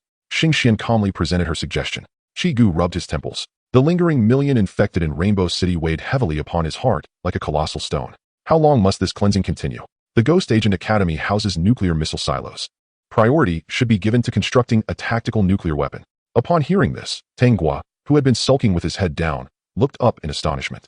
Disbelief etched across his face. Commander, I do not advise the use of tactical nuclear weapons, as they would inflict irreversible damage upon the city. According to system analysis, the major powers on this planet still retain nuclear strike capabilities. If you were to recklessly deploy a tactical nuclear weapon, it could lead to unforeseen consequences. I recommend a reassessment of this directive, Xingxian cautioned. Chiu tapped the armrest of his chair. I am fully aware. There are certain things we can do without, but some we cannot forego. Execute the order. Directive confirmed. The tactical nuclear weapon has been added to the production sequence. Tang Guo was utterly flabbergasted, his mind in disarray. Can HP's UD truly construct nuclear weapons? They can independently produce nuclear arms. To what extent has the technological tree of this organization developed? Additionally, accelerate the construction progress of the interstellar port and order all combat units to advance. I must swiftly establish control over the entire D zone. Chapter 45. Purging Zone D. Fierce battles erupted throughout Zone D of Rainbow City. The Marines, fully armed, surged forth from the colossal planetary fortress, advancing in teams of 5 through the urban landscape. Oh brothers, behold our little fans. As they turned a corner of a shopping mall, Red raised his Gauss rifle, the auxiliary system emitting a locking sound. With the crack of gunfire, a dozen ragged zombies, having just emerged from the shadows, had their skulls shattered by steel-tipped rounds. The gunfire attracted even more nearby zombies, and the entire street suddenly became a cacophony of chaos, as hundreds of undead surged from every corner, roaring and lunging toward the 5. Without needing to utter a word, the Marines stood shoulder to shoulder, their Gauss rifles unleashing torrents of fire. With a magazine capacity of 500 rounds and a firing rate of 30 rounds per second, they unleashed a veritable storm of metal upon the advancing horde. Above, a red warning flashed on his visor. Utilizing muscle memory, Clore raised his gun, obliterating the mutated zombies leaping down from the upper buildings. Suddenly, the ground trembled as 4 towering 3-meter-tall giants emerged from around the corner, their bulging muscles rippling with energy. They seized nearby abandoned cars as if they were mere toys, poised to hurl them in an instant. Boom! A deafening explosion reverberated as fireballs erupted into the sky. When the dust settled, the positions of the 4 massive corpses left behind were marked by a giant crater several meters wide, emitting plumes of steam. Not far off, a 6-meter-long siege tank rolled past, the muzzle of its 90mm cannon still wreathed in smoke, accompanied by a small squad of Marines signaling tactical gestures towards Red and his team. How cool! Young Hunter gazed enviously at the tank's 90mm cannon. Rookie, don't lose focus. The battle isn't over yet. Red nudged Hunter with his shoulder, the power armor clanking. Watch your right. A new horde is incoming. Hunter quickly turned, his face paling as he beheld a massive throng of zombies, drawn by the earlier cannon fire, charging towards them, with a dozen 3-meter behemoths following closely behind. Is that cannon fire actually meant for us? Hunter's expression turned grave. Stay calm, brothers, we're here. A strange voice suddenly cut into their squad channel. The right flank erupted in a barrage of gunfire as a small squad of Marines entered the fray, their Gauss rifles unleashing a torrent of firepower, effectively bisecting the horde and drawing their attention. This reinforcements remained composed, for trailing behind them was a heavily armored raider. Boom, boom, boom, boom. For K-12 Punisher grenades whizzed past the Marines, detonating in the densest part of the horde, erupting into 4 fiery explosions. With each blast, decaying bodies were shredded to pieces. Thick black blood splattering as the horde was momentarily thinned by a significant margin. Hunter's envy was palpable. "Captain, why doesn't our squad have anything like that?" Before Lade could utter a word, Clore interjected with a sardonic tone. "Of course, it's because our beloved captain is so well liked." "Silence, Clore. We are not the only team without the support of raiders and tanks." Amidst laughter, Clore remarked, "Lade, are you attempting some sort of bladder challenge?" "Well, I concede." Lade, with a grim expression, directed his fury towards the approaching horde of zombies. Noticing this, Hunter discreetly inquired of a nearby comrade, "What riddle are the captain and the others engaged in?" The Marine shrugged and replied, "Indeed, there is another team like ours, lacking raiders and tanks, the Commander S squad. However," he added with significance, "that squad is equipped with a dedicated medic and 2 ghost operatives. Oh, and they have full support from the command center." A profound silence enveloped the spacious pedestrian street. Chiu observed the shattered glass walls of the shops flanking him as he walked in silence. Something felt amiss. The advance in Zone D was unnaturally smooth, with the number of zombies significantly lower than anticipated. As he glanced at the real-time updated advance map sent by Xingxian, unease gnawed at him. "Commander, according to the detector from the Xingxian command headquarters, the zombies in Zone D are gradually retreating towards Zone C." Xingxian's calm voice resonated. Yet, why would the zombie king withdraw the horde? Chiu pondered. Despite HBZ's formidable firepower and advanced equipment, the zombie king should have been aware of their capabilities during the initial wave of zombies. However, Zone D still harbored at least several 100,000 zombies, and if they were concentrated, they could pose a formidable threat. Moreover, the zombie king could control additional hordes from other regions to join the fray. He had clearly prepared for a second wave of battle. It was akin to drawing a blade after a drink and unleashing a skill buff to strike with full force, only for the zombie king to evade effortlessly. It was utterly vexing. The zombie king had several drops of health remaining. Enduring one blow was inconsequential. Why could those hundreds of thousands of zombies in Zone D not be delivered to him? Surely, they were meant for someone. And giving them to him was no different than giving them to anyone else. Why not take a gamble? What if victory was within reach? The advantage lay with the zombie king. Perhaps the zombie king was conserving strength, waiting for the secret weapon in the safe zone to mature. Yumiya pulled a piece of milk candy from her pocket and casually remarked, "He is obviously playing a nurturing game. Why not allow me and Xiao Lin Yin to eliminate his secret weapon in advance?" Chiu explained. According to Xingxian's analysis, such creatures, merely a conglomeration of flesh, pose no substantial threat to us, regardless of their size. If we sever its 2 legs and let the planetary fortress deliver a blast to its head, we can send it to meet its ancestors. Allowing it to continue feeding on ordinary zombies saves us the effort of clearing those lesser creatures.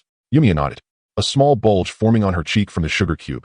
What if, with time, it evolves some peculiar ability? Perhaps it might sprout 10 legs, increasing its speed, or develop enormous wings that could overshadow the sun, ultimately descending upon the fortress like a mountain pressing down.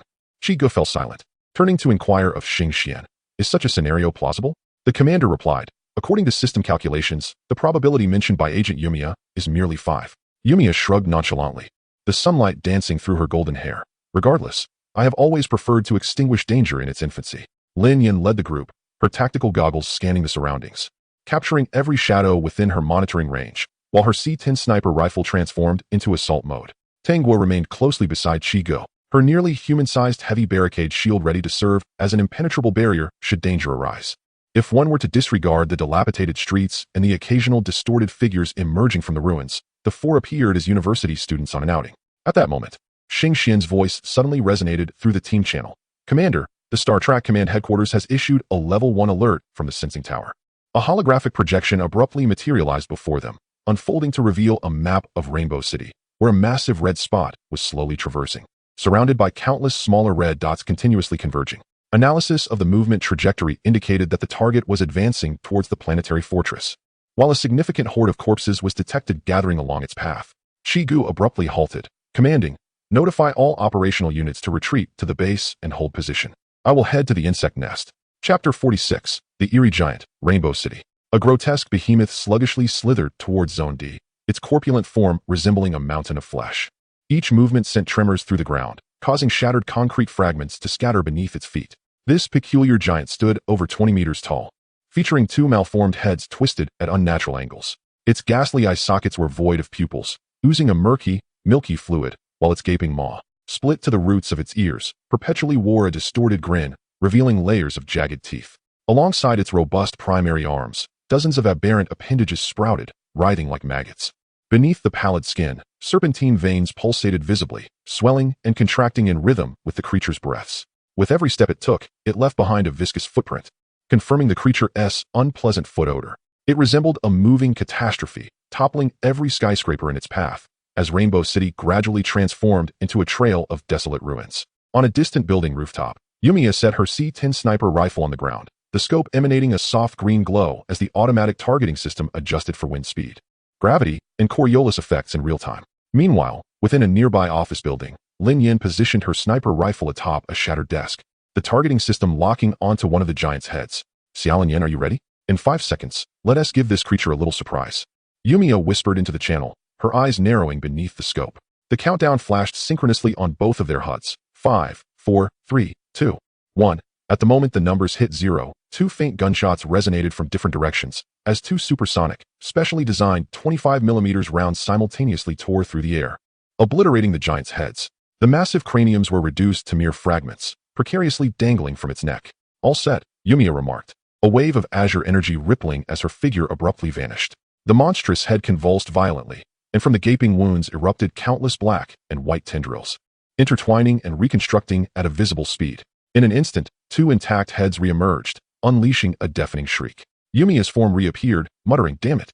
Central, the heads were merely a decoy. They are not the creature's Achilles heel. As she reported, she deftly retrieved a biological scanner from her person, enveloping the creature in a transparent beam for analysis. On the holographic projection, a thermal distribution map of the monster's body unfurled like ripples, astonishingly uniform, almost perfectly so. How could this be? The creature lacks a brain, a nervous system, a circulatory system, and any organ-like tissues, resembling a mere rag doll. This terrifying thought coursed through Yumiya's spine like an electric jolt, and she suddenly conceived the most improbable possibility: the central control. This monster might merely be a marionette.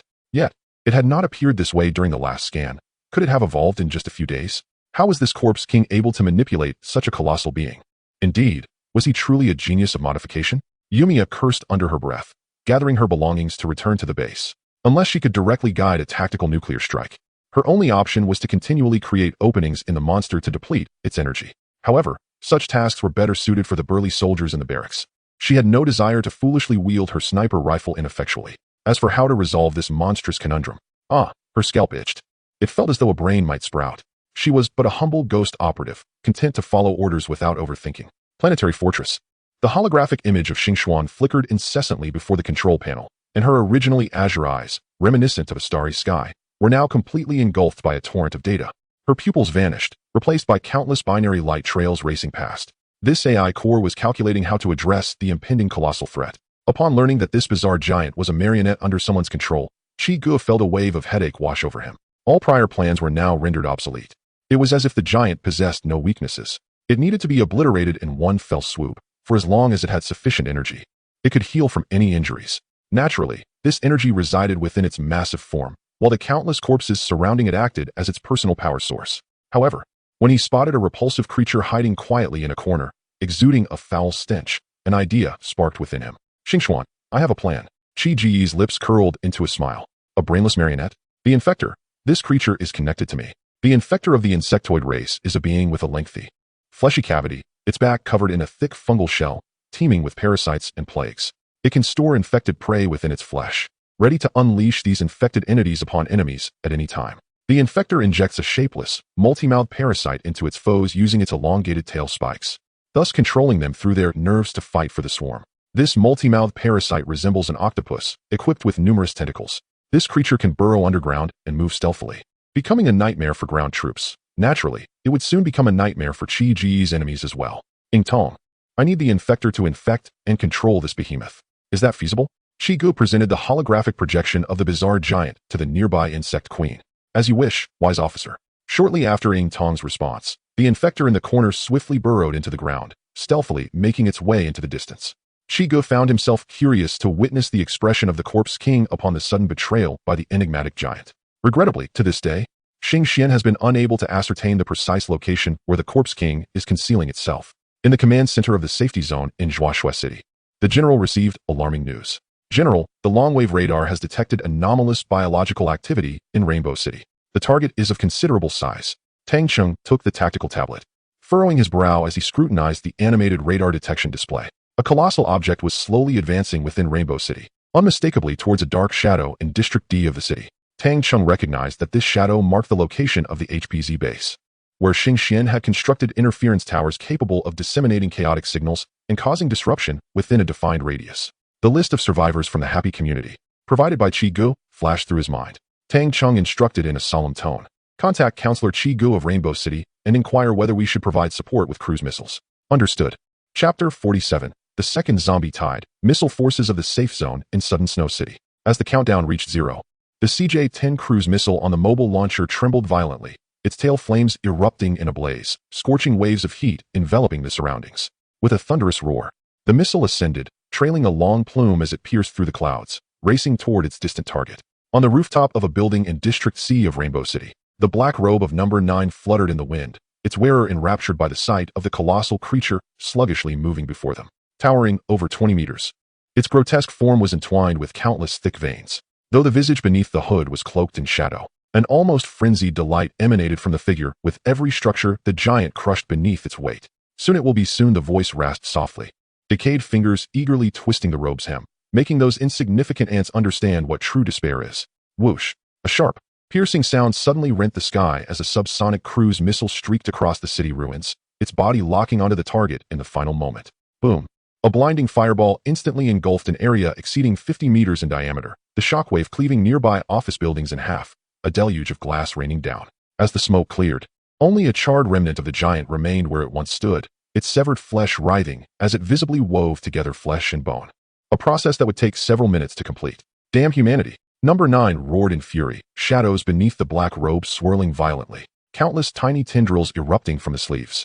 It fixed its gaze on the writhing remnant, putrid saliva dripping from the twisted corners of its mouth. "When my children are reborn, I shall turn them into new nourishment."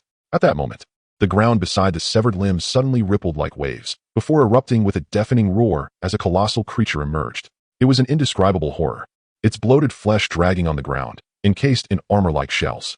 It emitted a piercing shriek, its elongated tail stabbing into the giant's severed limb, injecting a swollen substance. The remnant convulsed violently. Then, it carelessly tossed the limb into its cavernous maw while its forelimbs clawed at the earth, its massive body agilely burrowing back underground, leaving behind a violently trembling surface and a gaping hole. Number 9 was rendered speechless, frozen in place as the shadows beneath its robe surged tumultuously. The offspring it had painstakingly nurtured for days, that towering horror, had barely made its appearance before being obliterated. First, it was shattered by human missiles, and now, it was devoured by this unknown thief. Cold winds howled through the ruins, casting Number 9's solitary figure into a distorted shadow under the sun. In that moment, Number 9 broke down, a chilling wail echoing through the heavens, as millions of zombies responded in a cacophony, surging like a dark tide from every corner of Rainbow City toward District D. This time, Number 9 would spare no effort, vowing that this loathsome humanity would pay the most excruciating price. In Sector E of Rainbow City, Chi Gu gazed upon the holographic map of the city, where countless red dots incessantly advanced toward Sector D. With a derisive sneer, he recognized that the Corpse King had succumbed to madness upon witnessing the destruction of its creations. No matter how massive its fleshly form, it was merely a target in the face of human technological prowess. The only distinction lay in the number of strikes required to bring it down. The Corpse King's initial strategy was flawed. It had severely underestimated the potency of human firearms. Perhaps it had only glimpsed the might of the military in Rainbow City and assumed that human strength was thus limited. This time, the Corpse King must perish. Should it manage to spawn new creatures in the future, it would undoubtedly factor in the threat of firearms. It could not be allowed to grow stronger. The battle reignited. Within the planetary fortress base, the hydraulic supports of 20 siege tanks, transformed into assault mode, crashed heavily into the ground. The 180mm Kyushu cannon roared deafeningly under the calibration of its intelligent fire control system. Tungsten alloy projectiles, trailing a blazing comet's tail, cleaved through the sky, exploding in bursts of orange-red flames amidst the tide of corpses. The intense shockwave instantaneously vaporized zombies within a several dozen-meter radius, sending charred limbs raining down upon the advancing horde. At the base of the alloy walls, Marines formed groups of 5, taking cover behind barriers. The servos of their CMC power armor hummed, while the capacitors of their Gauss rifles powered up to maintain fire density. The squad leader's furious shout echoed through the communication channel as densely packed steel nail projectiles shredded the foremost wave of the undead into mere fragments. The raiders stood like fixed artillery, their Punisher grenade launchers whirring rapidly, Each explosion carved out an 8-meter vacuum within the swarm. The fiery bursts casting flickering shadows upon their full-coverage steel helmets. Clang, clang. 8 5-meter-tall Goliath-armed assault mechs marched forth in an orderly procession from the base. These Goliath mechs boasted formidable firepower, equipped not only with Hellfire anti-air missiles, but also dual 30mm smoothbore grenade cannons on either side, capable of delivering both ground assault and aerial support. The Goliath squadron formed an ironclad defense at the walls, the grenade cannons unleashing a relentless torrent of orange flames. 30mm high-explosive shells rained down upon the horde, each round igniting a fireball several meters wide within the black tide, scattering fiery shrapnel that dismembered dozens of zombies simultaneously. Advance! Advance! Seizing the opportunity, the Marines pressed forward, the electromagnetic acceleration of their Gauss rifles creating a symphony of buzzing as bullets formed a metallic barrage that transformed any fortunate undead daring to traverse the fire-covered sporadic zombies into mere remnants. Unlike their hasty response last time, the interstellar human race now showcased their firepower honed through battles across the starry seas. The Goliath mechs, akin to a moving wall of steel, pushed back the entire front line with visible speed through their precise coordination. Just then, an unsettling movement emanated from the side and rear of the horde, as a swarm of insects rejoined the fray. A multitude of jumping insects surged forth like a torrent of black and purple, violently crashing into the grayish-white mass of corpses, sending the dismembered limbs and heads of the zombies soaring into the air. Over the course of this period, the swarm began to exhibit its remarkable capacity for expansion, mercilessly slaughtering a diverse array of zombies, much like before. The zombies, having only undergone a brief metamorphosis over the past few months, starkly revealed their fragility when juxtaposed with the swarm, an advanced, mutated organism that had evolved over countless years. Both factions displayed an unwavering fearlessness in the face of death, yet their strengths were as mismatched as a needle against a grain of wheat. The black and purple torrent ruthlessly crushed the grayish tide, while the fungal carpet absorbed the sustenance from the battlefield, spreading wildly, and with the aid of the mycelial network, the swarm grew increasingly ferocious. Chapter 48. The Emergence of the Corpse King from a Distance. Number 9 observed the scene, the black robe billowing ominously. Once again, they had returned. This horde of grotesque creatures, whence did they originate? Suddenly, the ground at the center of the corpse tide erupted violently, sending debris and dust soaring into the air. Accompanied by a deafening roar, a massive worm, measuring dozens of meters in length, emerged from the earth. Its grotesque, petal-like maw opened wide, as countless jumping insects surged forth from its abyssal throat, their sharp forelimbs glinting menacingly in the sunlight. Number 9's pupils dilated in horror. These monstrous beings, each with its distinct form, clearly belonged to a unified race. They undoubtedly had a sovereign, an entity whose will transcended that of all creatures. Chaotic creations. They should have resided within the darkness alongside us. His voice was hoarse, his throat constricted. Why did they stand alongside humanity? Thousands of jumping insects darted among the corpses, their scythe-like limbs effortlessly slicing through the decaying flesh of ordinary zombies. The only threats they faced were the towering 3-meter giants and mutated colossal worms. Yet these formidable adversaries were naturally countered by more advanced combatants. The serpent-like creatures lifted their grotesque heads, their mouths gaping wide, saliva dripping from their razor-sharp teeth, as the muscle fibers beneath their shells contracted violently. With a series of piercing sounds, dense spines shot forth, precisely penetrating the giant zombie's cranium, while potent acidic neurotoxins swiftly dissolved its cerebral tissue into a puddle of putrid matter. The ground heaved suddenly as a mutated colossal worm, its tooth-filled maw just breaking the surface, met a barrage of corrosive saliva discharged by cockroach-like creatures, the yellow-green liquid sizzling as it burned holes into its face. Not far away, the spiral jet on the back of the destroyer began to charge, the noxious bile swelling within. With a thunderous explosion, the viscous bile projectile arced through the air, ensconcing the colossal worm. Amidst the chilling sounds of dissolution, this behemoth rapidly disintegrated, ultimately transforming into a mosaic of organic matter, entirely absorbed by the fungal blanket. This group of creatures, evolved from certain cockroaches and referred to as fire cockroaches, exhibited an even larger physique and possessed spiral jet orifices capable of launching corrosive bile projectiles. Although these projectiles traveled at a slower speed, their corrosive potency was unparalleled. The gray-black fungal blanket writhed as if alive, converting the corpses on the battlefield into sustenance. Far away, around the incubation grounds in District E of Rainbow City, a multitude of larvae, nourished by the organic material, swelled into pulsating eggs. With a series of cracking sounds, the newly hatched jumping insects shed their slime and unhesitatingly leapt into the gaping maws of the waiting tunnel worms, swiftly traversing the network of tunnels to join the carnage at the battlefield's heart. These zombies, typically terrifying to ordinary humans, appeared feeble and helpless in the face of the insect swarm and the coalition of humanity. On the front lines, The iron tide of humanity crushed the corpse tide with overwhelming force, while behind them, the loathsome alien insects slaughtered with a brutality surpassing that of the zombies. Number 9 silently gazed at the battlefield, where devastation reigned. The time allotted to it was far too brief. If granted an additional 3 months, it would undoubtedly produce a greater number of formidable mutated zombies. A low, ominous roar reverberated beneath, as 20,000 enhanced elite zombies stood in perfect formation. Clad in tattered camouflage, their towering 2-meter frames bulging with muscle, and beneath their grayish skin, enhanced tendons writhed. These were its final trump cards, swifter, stronger, fiercer. Yet, this was indeed its last gambit. Should it unleash everything at once? At that moment, the gates of the base slowly creaked open. A squad of Marines dispersed in tactical formation, surrounding a figure clad in golden-painted power armor. The man's crimson cloak billowed dramatically in the wind, the gleam of his armor shining amidst the smoke of battle. The taut stances of the surrounding soldiers and their vigilant glances all underscored the significance of this prominent individual. "Hey, brothers!" A robust voice emanated from the loudspeaker of the golden figure. "I, Red the First, am watching you. Fight with all your might." The human leader?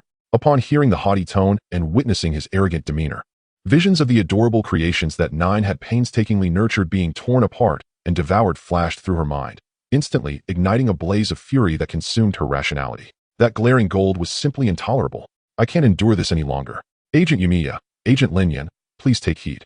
The calm voice of Xingxuan resonated in the ghost agent's communication channel, detecting anomalous fluctuations rapidly approaching the bait. The target had taken the hook. It was imperative to ensure clarity of the target.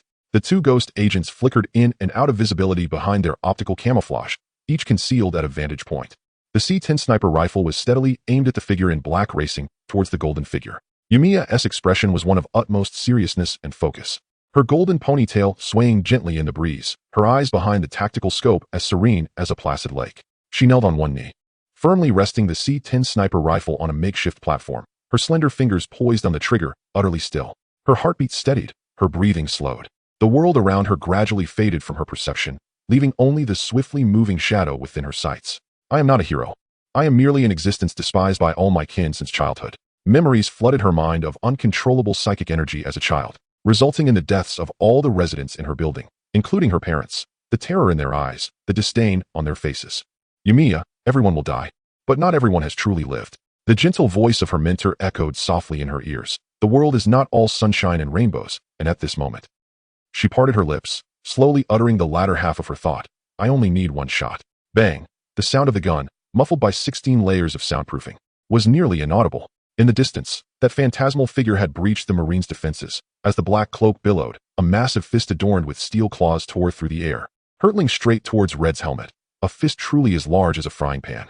Suddenly, his head tilted in an eerie manner. In the distance, Lin Yan's pupils constricted sharply. Her bullet had actually been evaded. This was a supersonic projectile. However, in the next moment, his skull erupted. Yumiya's bullet had struck with pinpoint accuracy. Red stood frozen in place, the web-like cracks on his transparent visor silently narrating the peril he had just faced. The iron fist, which had come within mere millimeters of his helmet, slowly descended, its tiger claws still harboring the remnants of death's breath. The HUD on his visor flickered wildly with red warnings. If that fist had truly collided with his helmet, he harbored no doubt that his skull would have shattered like the visor itself. How perilous it was to be the bait. This was a task he would never undertake again. Confirming the target's lack of vital signs, the threat was neutralized. Nearby, the Marines rushed over swiftly, dragging the figure aside. Lifting the black cloak, they revealed a robust headless corpse, its right arm exceedingly muscular, reminiscent of a fearsome Kirin arm. Indeed, a trap. From a distance, Number 9 observed this scene, devoid of any illusions. It cast a final cold glance at the steel bastion before its form silently disappeared into the shadows. Fortunately, it had been born with a cautious nature. The figure sent to assassinate the armored one was merely a third-tier warrior dispatched by the organization to supervise it. Alas, despite this warrior's formidable strength, his intellect was lacking, rendering him a puppet under its silent control. Humans, next time. Await. Me. Chapter 49. Recapturing Rainbow City, the horde of the undead has retreated once more, leaving behind nearly 1,000,000 corpses. The necromancer remains alive. This is not the true necromancer. Observing the orderly withdrawal of the undead, everyone realized that they had merely ensnared a decoy. Chiu, seated within the planetary fortress, commanded Xingxian, instruct the command center of the stellar trajectory to deploy scanners across all of Rainbow City. Initiate an anomaly thermal scan. I must ensure the demise of this necromancer. It possesses far too much knowledge and must not be allowed to grow stronger. Order confirmed. The holographic projection of Xing Xian shattered into countless luminous points. Simultaneously, a colossal detector above the command center in the Villa district emitted a deep hum, beginning its slow rotation, sending invisible scanning pulses repeatedly across the expanse of Rainbow City. However, no abnormalities were detected, which could imply one of three possibilities. Either the necromancer is merely an ordinary zombie, or it possesses the ability to conceal itself. The final possibility is that the necromancer's true form does not reside within Rainbow City. Commander, the horde is detected withdrawing from the confines of Rainbow City. Xing Xian's projection reappeared. Chiga narrowed his eyes slightly, realizing that this necromancer intended to relinquish Rainbow City willingly. What a repugnant intelligent zombie. Perhaps it harbored thoughts of returning, stronger and vengeful, after a period of hardship, embodying the adage of 30 years of fortune and 30 years of misfortune. He could not help but snort derisively.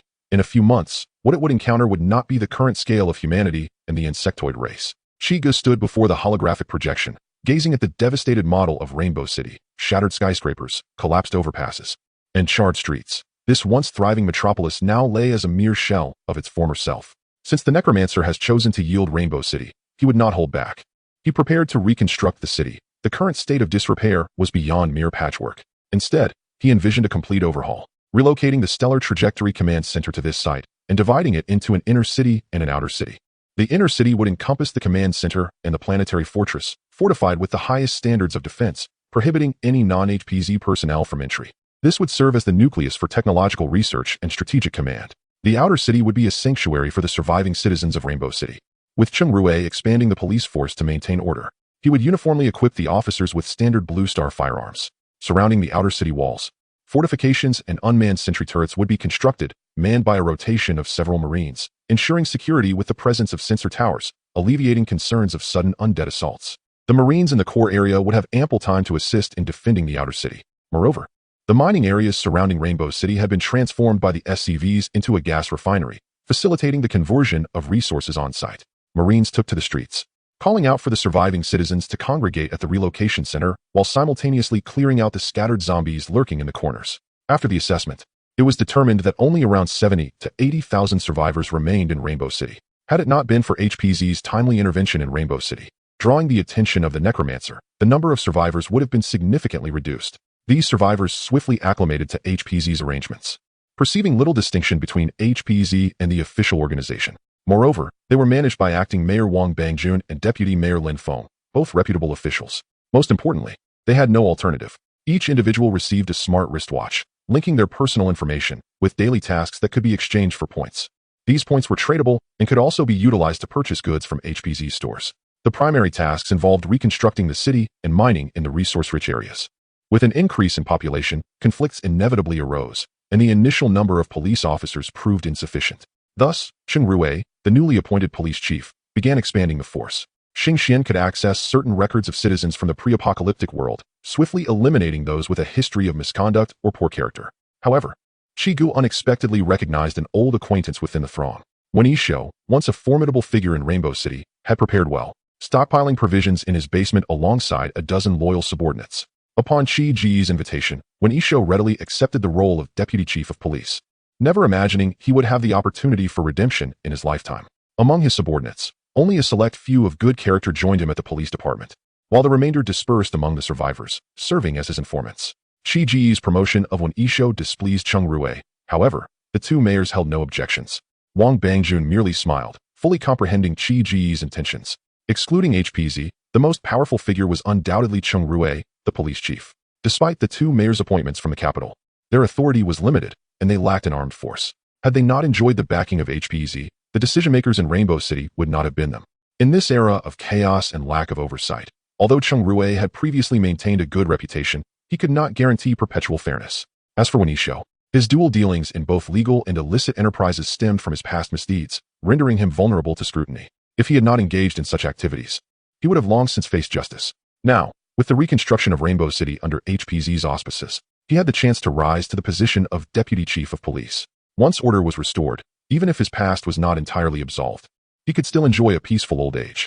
Crucially, his ascent to deputy chief was contingent upon Chi Ji's robust support. Without Chi Go, neither the authorities nor the citizens would acknowledge his authority. Wen Yishou was well aware of Chi Ji's motivations for his promotion, primarily stemming from a desire to curb Cheng Rue's burgeoning power. Yet, to Wen Yishou, this was a minor concern. Upon witnessing glimpses of the enigmatic HPZ, he had already resolved in his heart to devote the latter half of his life to this organization. He had always placed his utmost faith in his own discernment. His allegiance lay not solely with Chiu, the brash youth, for he firmly believed that Chiu was merely a faade presented by this mysterious entity. As for Deputy Mayor Lin Feng, a seasoned veteran in the political arena, he was well versed in the art of balance. He understood that the top leader and the second-in-command must never be in complete harmony. Chi Ji's actions aligned perfectly with his intentions. As he had been preparing to consult with Wang Bangjun and Chiu regarding the promotion of a deputy chief of police to counteract Cheng Rui's influence. Even in times of peace, critical departments such as the police should not be allowed to function in unison. Various supervisory officials must be dispatched to maintain oversight, particularly in these extraordinary times. The tacit approval of the two mayors, coupled with HPZ's support for Wenisho, caused certain nascent ambitions within Cheng Rui to quietly subside. Sitting in the central control room of the Star Orbit Command headquarters, Chiu gazed at the holographic map depicting the forthcoming starport, sprawling over thousands of square kilometers. And a smile graced his lips. The grand performance had only just begun. Chapter 50. The next target. The news of HPZ's successful reclamation of Rainbow City swiftly permeated various factions, akin to a stone cast into a tranquil lake, sending ripples that garnered attention towards the organization. Numerous survivors in the vicinity of Rainbow City, upon hearing this tidings, began to evade the surrounding undead, embarking on foot towards the city in hopes of entering the safety zone to seek refuge under HPZ's protection. However, few managed to survive the journey into the confines of Rainbow City. Currently, District E of Rainbow City has been dubbed the Death Ruins. The ground is shrouded in a grimy, black liquid, inhabited by numerous mutated monstrosities. Not a single survivor who dared to explore this perilous area has returned alive. Some survivors inquired at the governing center, now referred to as the City Hall, regarding the lack of efforts to cleanse that sector. The deputy mayor informed them that District E is home to formidable mutants, and HPZ presently lacks the capacity to address this threat. Nevertheless, they have observed that the mutants do not seem to encroach upon District D, thus assuring the citizens of their safety. With a 10-meter-high wall erected to separate District E from District D, the populace breathed a sigh of relief. HPZ designated this barrier, known as the Wall of Life and Death, as a restricted zone, equipped with numerous surveillance cameras. Should anyone dare to cross the boundary, an ear-piercing alarm would sound, prompting patrolling officers to swiftly intervene and expel the trespassers, imposing penalties as deemed necessary. Of course, there were agile parkour enthusiasts who, relying on their swiftness, skillfully scaled the wall with various tools, leaving officers dumbfounded. Yet, they regarded it with indifference, merely shrugging their shoulders, for it is difficult to dissuade the reckless. To the southwest of District E lies the undulating Sighing Mountains, spanning approximately 20,000 kilometers in length and 5,000 kilometers in width. No one has ever successfully traversed this mountain range, thus earning its melancholic title. On the other side lies a collection of smaller nations, while the swarms, under the command of Chiu, advance towards the Sighing Mountains. In the northern forests of Storm City, a putrid mist permeates the air, twisting the branches of trees into grotesque shapes, and the ground is coated with a viscous, green slime that pulsates rhythmically. Deep within this contaminated forest, a colossal shadow emits a chilling sound of gnawing. It is a 10-meter-tall black bear, hunched over, its gray-white fur resembling countless writhing tentacles, each as thick as an adult's arm. They undulate in the air, while corrosive slime drips from its gaping maw, searing the ground into hissing craters. Beneath its fur, layers of oily skin glisten, oozing yellow-green pus from the folds. Each time it tears apart a zombie and devours it, the skin seems to writhe and thicken as if alive, with the remnants of the consumed undead dissolving within, nourishing this grotesque beast. On a hillside 100 meters away, the black cloak of Number 9 flutters in the wind, the pupils beneath it reflecting the distant monstrosity. Perfect. A raspy voice emanates from within the cloak. This creature, meticulously refined through the assimilation of experience, boasts not only formidable offensive capabilities, but also astonishing defensive prowess. Consume, my child. The voice of Number 9 was a raspy distortion, echoing ominously as it whispered, await your transformation to be complete. Suddenly, the black bear tilted its head and unleashed a deafening roar, startling a swarm of mutated crows into the sky, its tendrils thrashing wildly. The silhouette of No.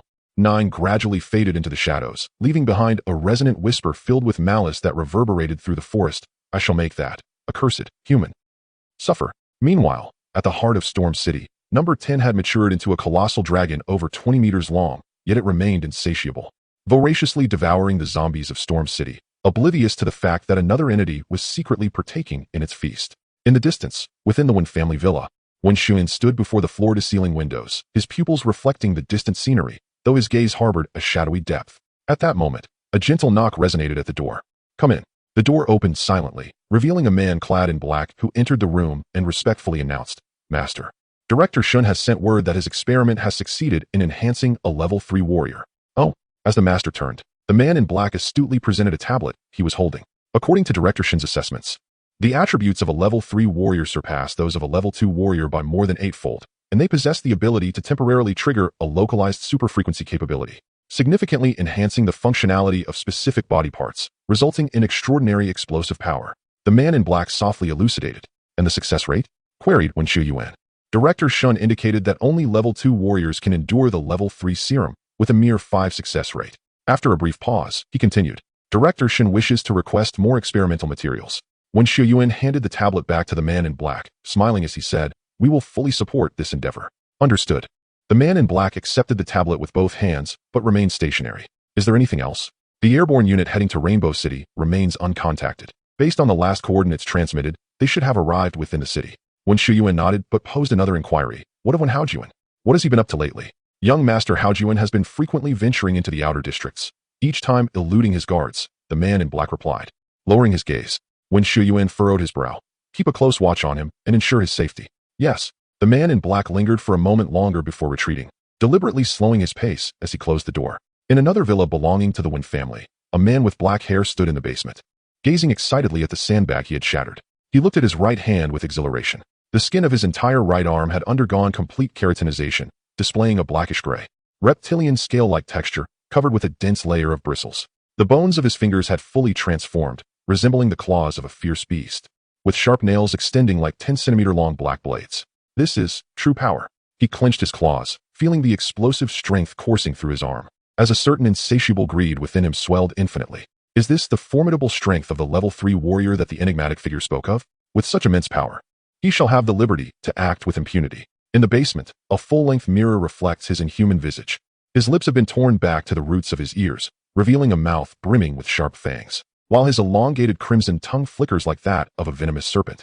"Dearest brother, it is high time that I take my rightful place as the head of this household." He drapes a black robe over his form, concealing his right arm beneath its folds, and dons a mask from a nearby rack. Once this transformation is complete, he steps out of his villa. Bathed in the warm embrace of the sunlight, he shakes his head in mild discomfort and ambles toward Wen Shuyuan's residence. At the Planetary Command headquarters of Rainbow City, Xingxuan, send a communication request to the Snowstorm City Command. The resources of Rainbow City no longer suffice to satiate Qi Ji's appetite. He yearns for more. He is poised to summon the last remaining race, the Star Spirits, and this endeavor necessitates proactive measures to secure additional resources. Counselor Qi. The communication is swiftly established, and Qi Gu smiles, addressing General Tang. "General Tang, I trust you have received the good news regarding HPZ's reclamation of Rainbow City?" Tang Cheng's voice is steady, devoid of any emotional fluctuation. "Yes, you have performed admirably. Now, may I inquire about the progress of the reclamation plan for Snowstorm City?" "HPZ is willing to provide assistance." Tang Cheng pauses briefly. "Counselor Qi, what is it that you seek?" He is acutely aware that in this tumultuous world, all actions are driven by self-interest. Qi Gu would not offer assistance without ulterior motives. Qi Gu lightly taps the armrest of his chair. "General Tang, let me be forthright. I request 50 of the mining rights and oil fields surrounding Snowstorm City." "Impossible. Those are strategic resources." Tang Cheng firmly declines. Unperturbed, Qi Gu patiently elaborates. "General Tang, given that we have encountered intelligent corpse kings in Rainbow City, do you not find the eerie tranquility surrounding Snowstorm City somewhat suspicious? In a metropolis of 1 million inhabitants, the mutated entities lie dormant." Qi Gu speaks slowly. "What are they evolving into? Or rather, what are they waiting for?" At this juncture, Tang Cheng recalls the intelligence he received days prior regarding a mutated dragon emerging from Storm City. The intelligent corpse king in Rainbow City. The mutated dragon in Storm City. What then lurks within Snowstorm City? Why has it remained so silent? Tang Cheng's throat tightens. 35, that is my bottom line. A slight smirk graces Qi Ji's lips. "General Tang, that is hardly sufficient to motivate my loyal brothers to risk their lives." Silence envelopes the communication line. Yet Qi Gu remains patient, allowing the tension to build. "When will you be arriving?" At last, Tang Cheng's voice emerges, tinged with a hint of fatigue. "Pleasure doing business. General, our troops will arrive in 3 days." Chapter 51. The cleansing of Snowfall City. Snowfall City lies to the southwest of Rainbow City, serving as the largest urban settlement near the border, spanning over 10,000 square kilometers and hosting a core year-round. The region surrounding Snowfall City is rich in mineral resources, boasting several lead mines and a silver mine.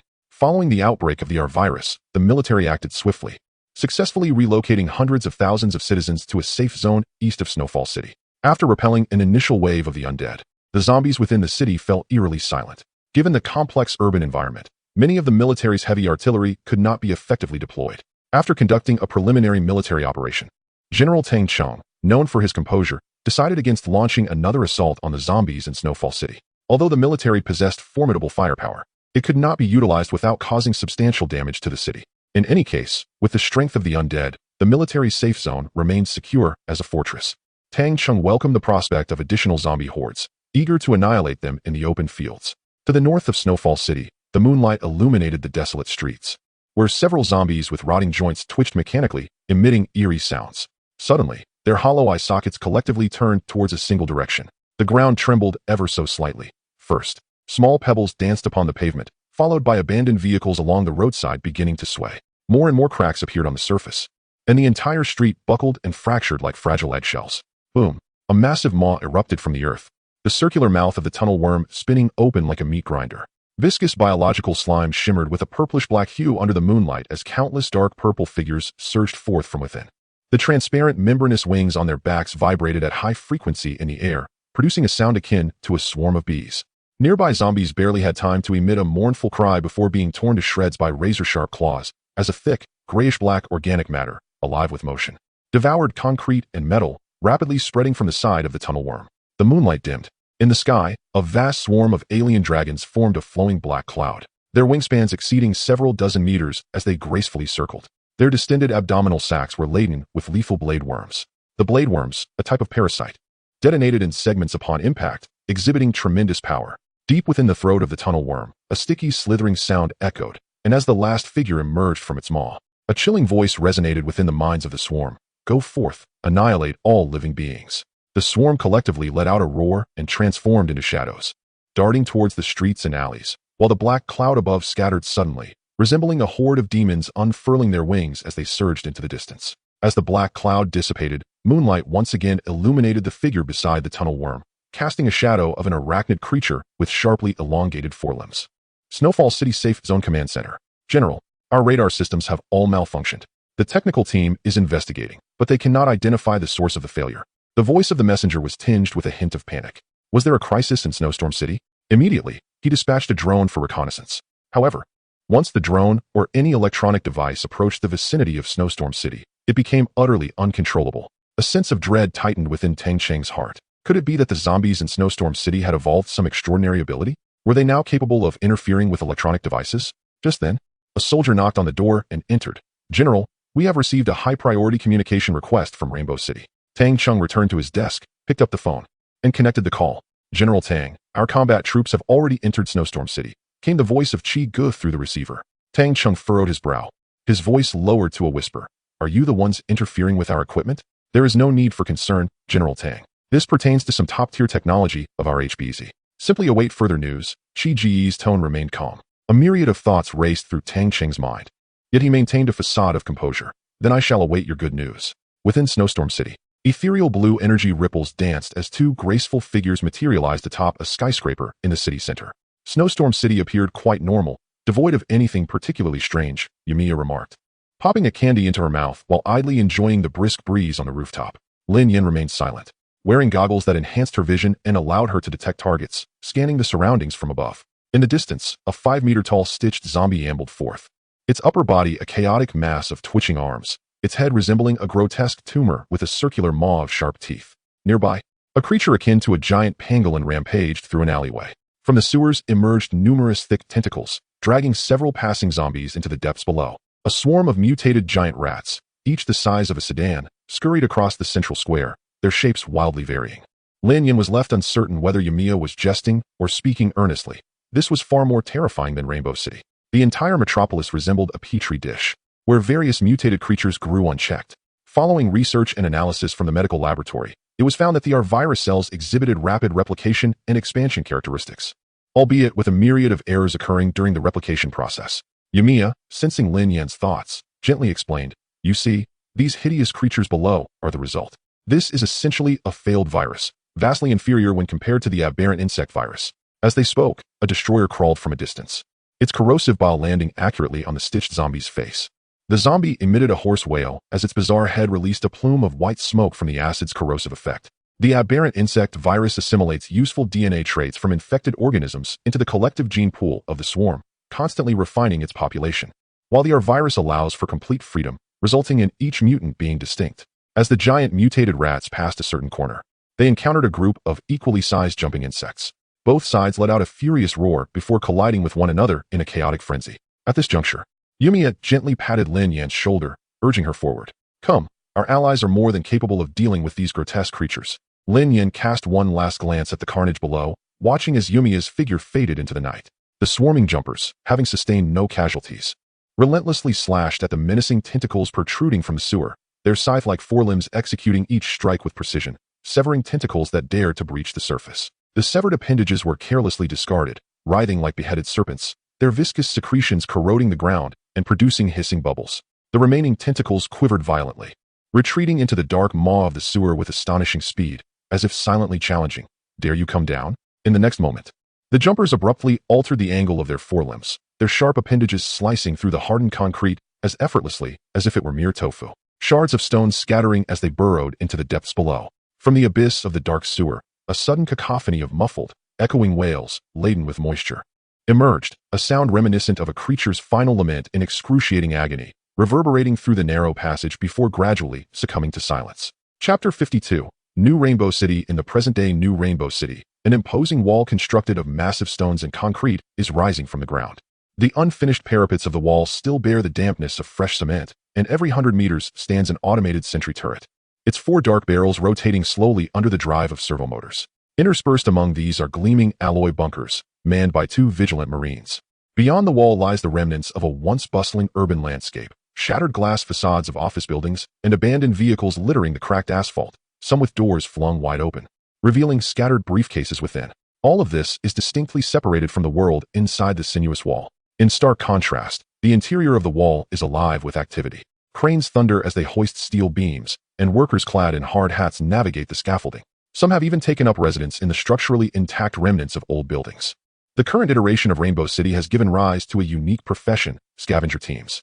These individuals, laden with heavy bags, resemble industrious ants as they traverse the ruins, collecting faded picture frames, partially damaged appliances, and clothing left behind in wardrobes, all meticulously sorted into woven sacks. Usable items are either kept for personal use or traded, while the unusable remnants are transformed into points accumulating on smartwatches at designated recycling stations. Uniformed officers, resplendent in crisp attire, navigate the dust-laden streets of the outer city, their smartwatches incessantly updating them on various public safety incidents. For instance, when a dispute erupts at a street corner, the native AI of the planetary fortress swiftly retrieves the involved parties' profiles and updates the database with suggested responses. Though this AI has been downgraded, it still adeptly manages vast amounts of data. The inner city is fortified by a towering 60-meter-high wall of high-strength alloy, punctuated at regular intervals by fortified bunkers, watchtowers, and doomsday turrets, all with their dark muzzles ever watchful. High-precision cameras are strategically positioned every few meters, their lenses rotating slowly, accompanied by speakers and alarm lights. Nearby, fully armed Marines patrol in teams of 3, maintaining a relentless watch. Should anyone approach the wall with malicious intent, a piercing alarm immediately shatters the air, and a cold warning from the duty room Marines echoes through the speakers. Retreat immediately. Repeat, retreat immediately. Those who defy this command face severe consequences, ranging from forced labor or point deductions to being placed on Rainbow City's blacklist, resulting in expulsion beyond the outer city. Individuals on this blacklist are deemed enemies of Rainbow City. For those attempting to scale the inner city wall, only the merciless fire of machine gun turrets awaits them. Anyone on the blacklist or without a smartwatch who dares to intrude upon the outer or inner city will be viewed as a threat, granting officers and Marines the authority to apprehend on the spot and, if necessary, to employ lethal force. The sole entrance to the inner city is a formidable airlock door, flanked by 4 alloy bunkers arranged in a fan shape and 8 automated turrets. Only personnel authorized by HPZ may pass through the entrance, where the identity verification camera is personally controlled by the AI core of the Star Trail Command Headquarters.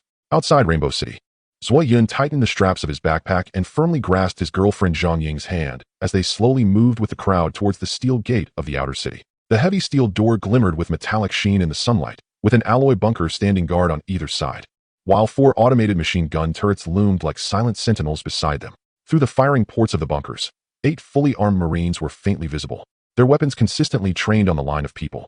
The queue snaked forward slowly and orderly, flanked by several fully armed officers, all uniformly adorned with helmets, visors, and masks. Despite the scant number of officers maintaining order, no one dared to make a move. Not only due to the turret's potential to fire at any moment, but also because the guns poised within the bunkers instilled a sense of compliance in everyone.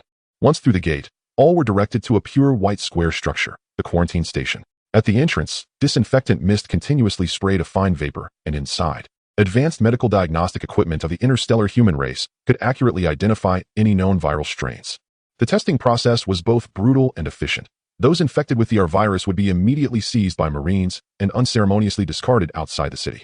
Other carriers faced 2 choices: either exhaust their savings to secure treatment eligibility or voluntarily depart. An electronic screen at the quarantine station displayed a chilling message. Individuals with insufficient points are requested to leave. Rainbow City does not provide gratuitous assistance. Zhuiyun. Many say that numerous safe zones are especially dark. Could this place be the same? Zhang Ying tightened the hem of her grimy jacket, her jeans still stained with mud from their trek through the wilderness. Her voice was a mere whisper, tinged with tension and anticipation. The couple had been hiding in the wild until they fortuitously learned from a wanderer that Rainbow City had been reclaimed, finally offering hope as their supplies dwindled. They traversed mountains and rivers, evading the ever-present zombies, steadfastly adhering to the first rule of survival: suppress all curiosity. They had finally succeeded in reaching Rainbow City. Zhuiyun adjusted his scratched glasses, his gaze scrutinizing the queue beyond the lenses. He too wore a heavily worn shirt and jeans. The situation was better than anticipated. He leaned closer to his girlfriend's ear and whispered, "There are only 2 types of people in this line, the indigenous ones wearing smartwatches and seekers like us." As his eyes scanned the indigenous individuals, he noticed they often absent-mindedly caressed their wristwatches, reminiscent of medieval knights flaunting their family crests. These individuals wore expressions of pride and expectation, starkly contrasting with the anxious demeanor of the seekers. As a PhD graduate and survival enthusiast, Zhuiyun's keen observational skills had saved their lives on multiple occasions. He possessed a notebook filled with the principles of survival in a post-apocalyptic world. Behind them, the heavy gate of the quarantine station slammed shut, the acrid scent of disinfectant permeating the air as the 2 were compelled to separate for testing. When the scanning beam traversed their exposed bodies, Zhuiyun's taut muscles finally relaxed a fraction. At least they were indeed adhering to stringent preventive measures. However, after passing the tests and reclaiming their personal belongings, they were obstructed by a solitary turnstile. An adjacent electronic screen displayed a cold, impersonal message: "Foreign personnel, please proceed to the registration center for identity verification." Following the instructions, they arrived at the registration center, which was scarcely populated. Upon inquiry from the staff, they expressed their desire to join the Rainbow City Safety Zone. After providing their identification numbers and personal details, they swiftly received their smartwatches. While filling out his identity information, Zhuiyun discreetly utilized a false identity. "Please provide your real name and identification number," the staff member requested, their fingers dancing across the keyboard with a calmness that suggested they handled dozens of similar situations daily, as Rainbow City maintained a backup of the National Citizen Database. Once they obtained their smartwatches, Zhang Ying eagerly tugged at Zhuiyun, leading him onto the street. The sights of the outer city dazzled her: bustling shops, orderly foot traffic, and uniformed patrol officers. There were no slums as she had anticipated, nor any armed gangsters. It felt as if they had returned to. Her thoughts were abruptly interrupted by a plump individual who suddenly appeared before them. This self-proclaimed guide rubbed his hands together, his overly eager smile betraying his intentions. "New arrivals, are you? For a small fee, I can show you around the new Rainbow City."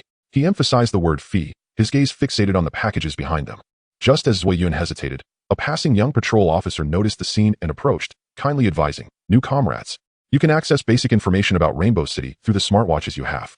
The plump man sighed in disappointment, turning away to await his next opportunity. "Oh, points are hard to come by these days. I'm neither a thief nor a robber. Why not give people a way to survive?" Zhang Ying chuckled and tugged at Zhuiyun's sleeve. "Zhuiyun, let us see how we can secure our own residence here." Seeing the smile that Zhang Ying had not displayed in over 2 months, Zhuiyun couldn't help but smile in return. All right, Chapter 53, When Haojuan in the opulent study of the one-family villa in Storm City. A heavy scent of blood hung in the air as when Haojuan slowly flicked his right claw, dark crimson droplets tracing a sinister arc across the carpet. He gazed down at his brother, sprawled in a pool of blood, his lips twisting into a grotesque smile. It was time for Storm City and the one family to change hands. A maniacal laughter echoed within the room. When Chiu, with his handsome visage, gradually closed his deep-set eyes, believing that even if he were not the protagonist in this apocalypse, his cunning would render him a significant supporting character. Little did he know, he was merely a mere extra. As the camera pulled back, The villa's courtyard and corridor lay strewn with the lifeless bodies of dozens of black-clad guards, each bearing an eerie hollow in their left chests. As if pierced by the claws of some ferocious beast, their hearts mysteriously absent. Moonlight filtered through the floor-to-ceiling windows, illuminating the grotesque wounds in a terrifying manner. When Haojuan suddenly stifled his laughter, his blood-stained fingertips flipping open a confidential document on the desk.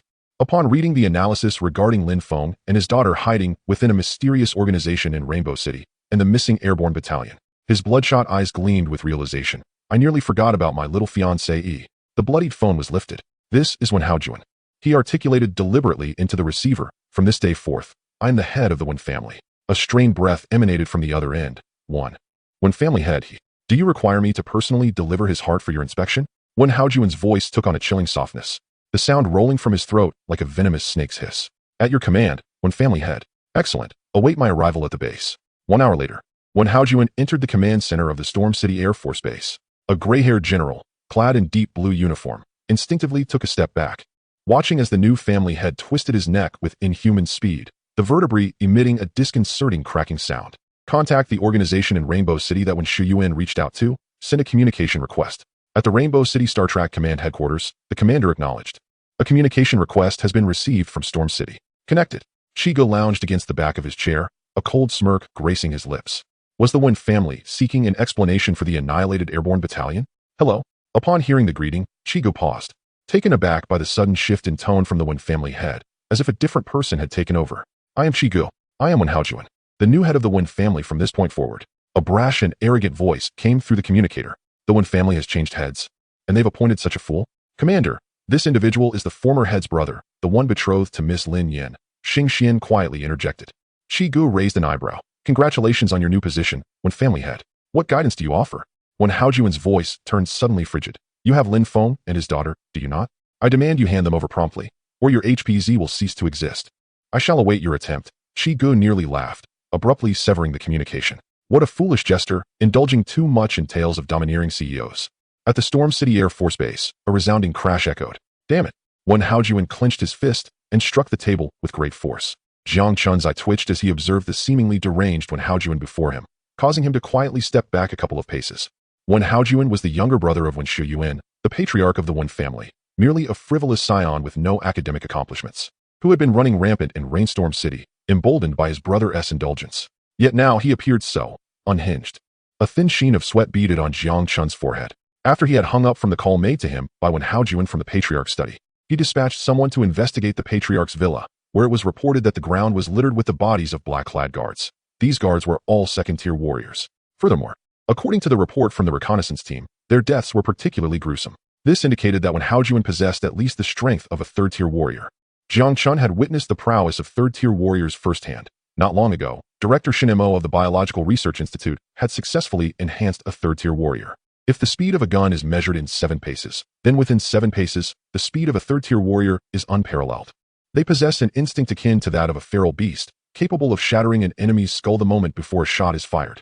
For a third-tier warrior, one must set traps and ensure their complete annihilation. Should they escape, it would lead to a display of their capabilities.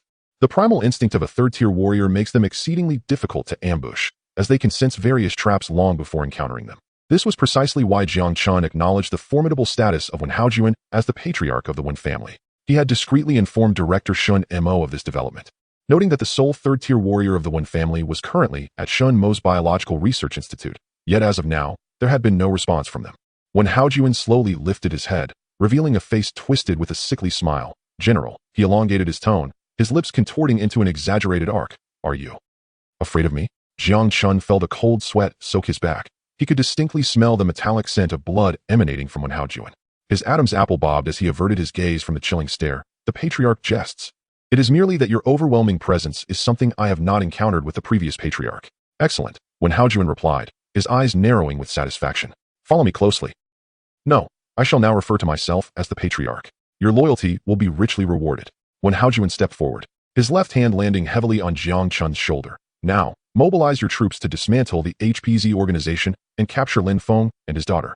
He suddenly leaned in closer to Jiang Chun's ear, whispering, Do not disappoint the patriarch. Jiang Chun's pupils constricted violently as he felt the grip on his shoulder tightening slowly. Yes, patriarch. At the Biological Research Institute within the safe zone of Rainstorm City. Shin Mo, accompanied by a group of researchers, respectfully welcomed Wen Haojuan, patriarch. Witnessing this scene, Wen Haojuan nodded in satisfaction and stepped forward, guided by Shin Mo to tour the institute. From this day forth, all individuals in Rainstorm City shall be your experimental subjects, Wen Haojuan declared.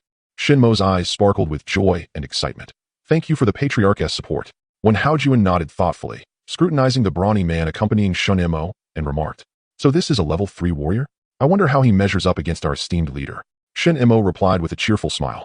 "He certainly cannot rival the prowess of our leader." Wen Haojuan extended his crimson tongue to moisten his lips and stated, "Indeed, however, given the support from our esteemed leader, you must expedite the development of the level 4 potion." Shin Mo nodded in agreement, confidently sketching a vision for Wen Haojuan. "Rest assured, esteemed leader, I have already identified a direction for the level 4 potions development. Provided the materials are adequate, I assure you it will be ready within 6 months. 6 months?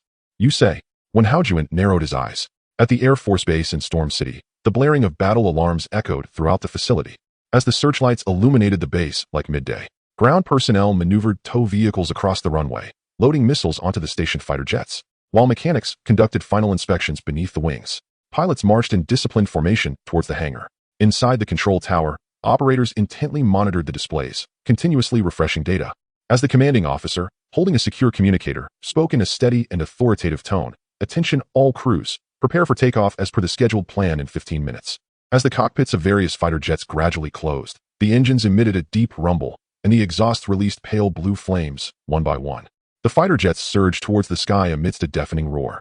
Chapter 54. Assault by the Air Force of Storm City. The piercing sound of air raid sirens shattered the tranquility of the sky, reverberating through both the inner and outer districts of New Rainbow City. From the evenly distributed loudspeakers throughout the city, the calm yet urgent voice of the announcer repeatedly warned, "Attention all citizens, enemy personnel have been detected approaching. Please proceed immediately to the nearest air raid shelter." On the streets of the outer city, an underground air raid shelter entrance could be seen every few kilometers. These refuge facilities, crafted from high-strength steel alloys, boasted a defensive capability sufficient to withstand the direct impact of multiple nuclear warheads. Officers of the Rainbow City Police wielded glow sticks, maintaining order amidst the throng, moved forward in an orderly manner. Priority for the elderly and children. Though the citizens hurriedly evacuated, their anxiety was tempered by a semblance of discipline, with murmurs of speculation rippling through the crowd. Enemy personnel?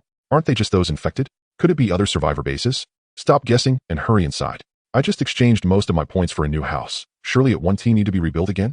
God knows I scavenged from dawn till dusk to earn it. Trading points for stolen goods? Serves you right. Hey, what do you mean by that?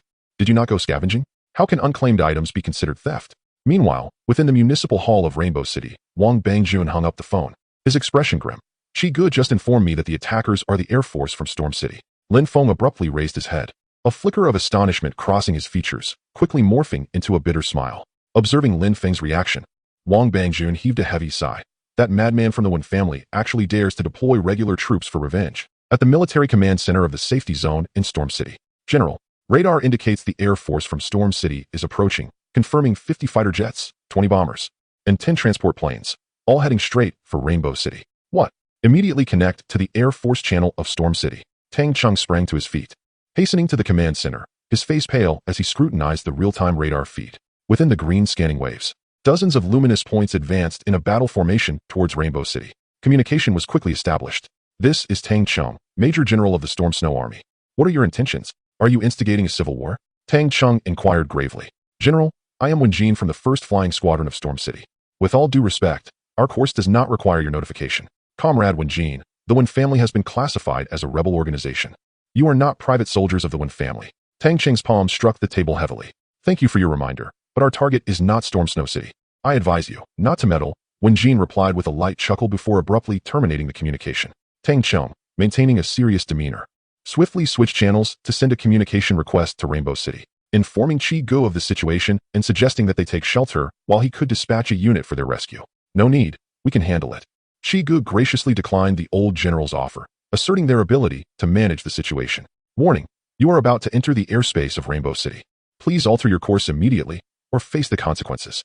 Xingxuan forcefully interrupted the Air Force channel of Rainstorm City, her voice steady as she issued the warning. A trivial tactic, yet ultimately futile. Wenjin scoffed coldly, decisively shutting off the communication. As the most loyal hound of the Wen family, he had long since cast aside concerns for life or death, irrespective of the adversary. "Attention all units. Upon entering Rainbow City, fighter jets are authorized for unrestricted fire, tasked with suppression. Bomber formations will conduct indiscriminate bombardment. Transport aircraft will land near Rainbow City to deploy ground forces as per the original plan. Understood. This is the Star Trajectory Command headquarters of Rainbow City. Chiu stood with arms crossed, a faint smirk gracing his lips as he gazed at the projected trajectory of the advancing air force of Rainstorm City on the screen. Since they are intent on courting death, let us escort them on their journey. The holographic image of Xingxuan flickered beside him, her calm voice devoid of any tremor. The air defense orders have been authorized. In an instant, the inner city's air defense missile towers emitted a mechanical hum, collectively orienting towards the approaching Rainstorm City Air Force. The automated tracking modules producing a rapid series of locking sounds. Whoosh, whoosh, whoosh. One by one, the arrowhead missiles streaked through the sky, their blazing tails carving lethal trajectories in the air. Missiles incoming. All units evade. The communication channel of the Rainstorm City Air Force erupted in a cacophony of panic. The fighter pilots showcased their agile, evasive maneuvers, while the close-in defense systems of the transport and bomber groups sprang into action, deploying flares or attempting to jam the incoming missile signals. However, these advanced arrowhead missiles not only boasted superior speed, but, under the control of ultra-sensitive tracking systems, traced erratic arcs in the air, deftly circumventing all interception nets and striking the aircraft that twisted and turned in chaotic formations. Boom! As the first fighter jet disintegrated in a dazzling fireball, the explosions spread through the formation like a cascade of dominoes.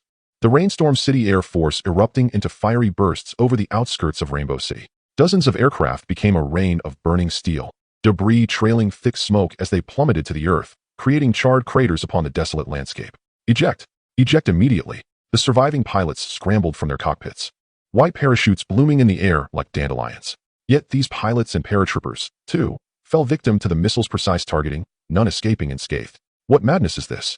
Employing missiles against soldiers? When Jean clutched the parachute in his hands, watching helplessly as distant paratroopers were struck by missiles, exploding like fireworks, a final thought crossed his mind, filled with resentment and shock, forever frozen in the flames of the explosion.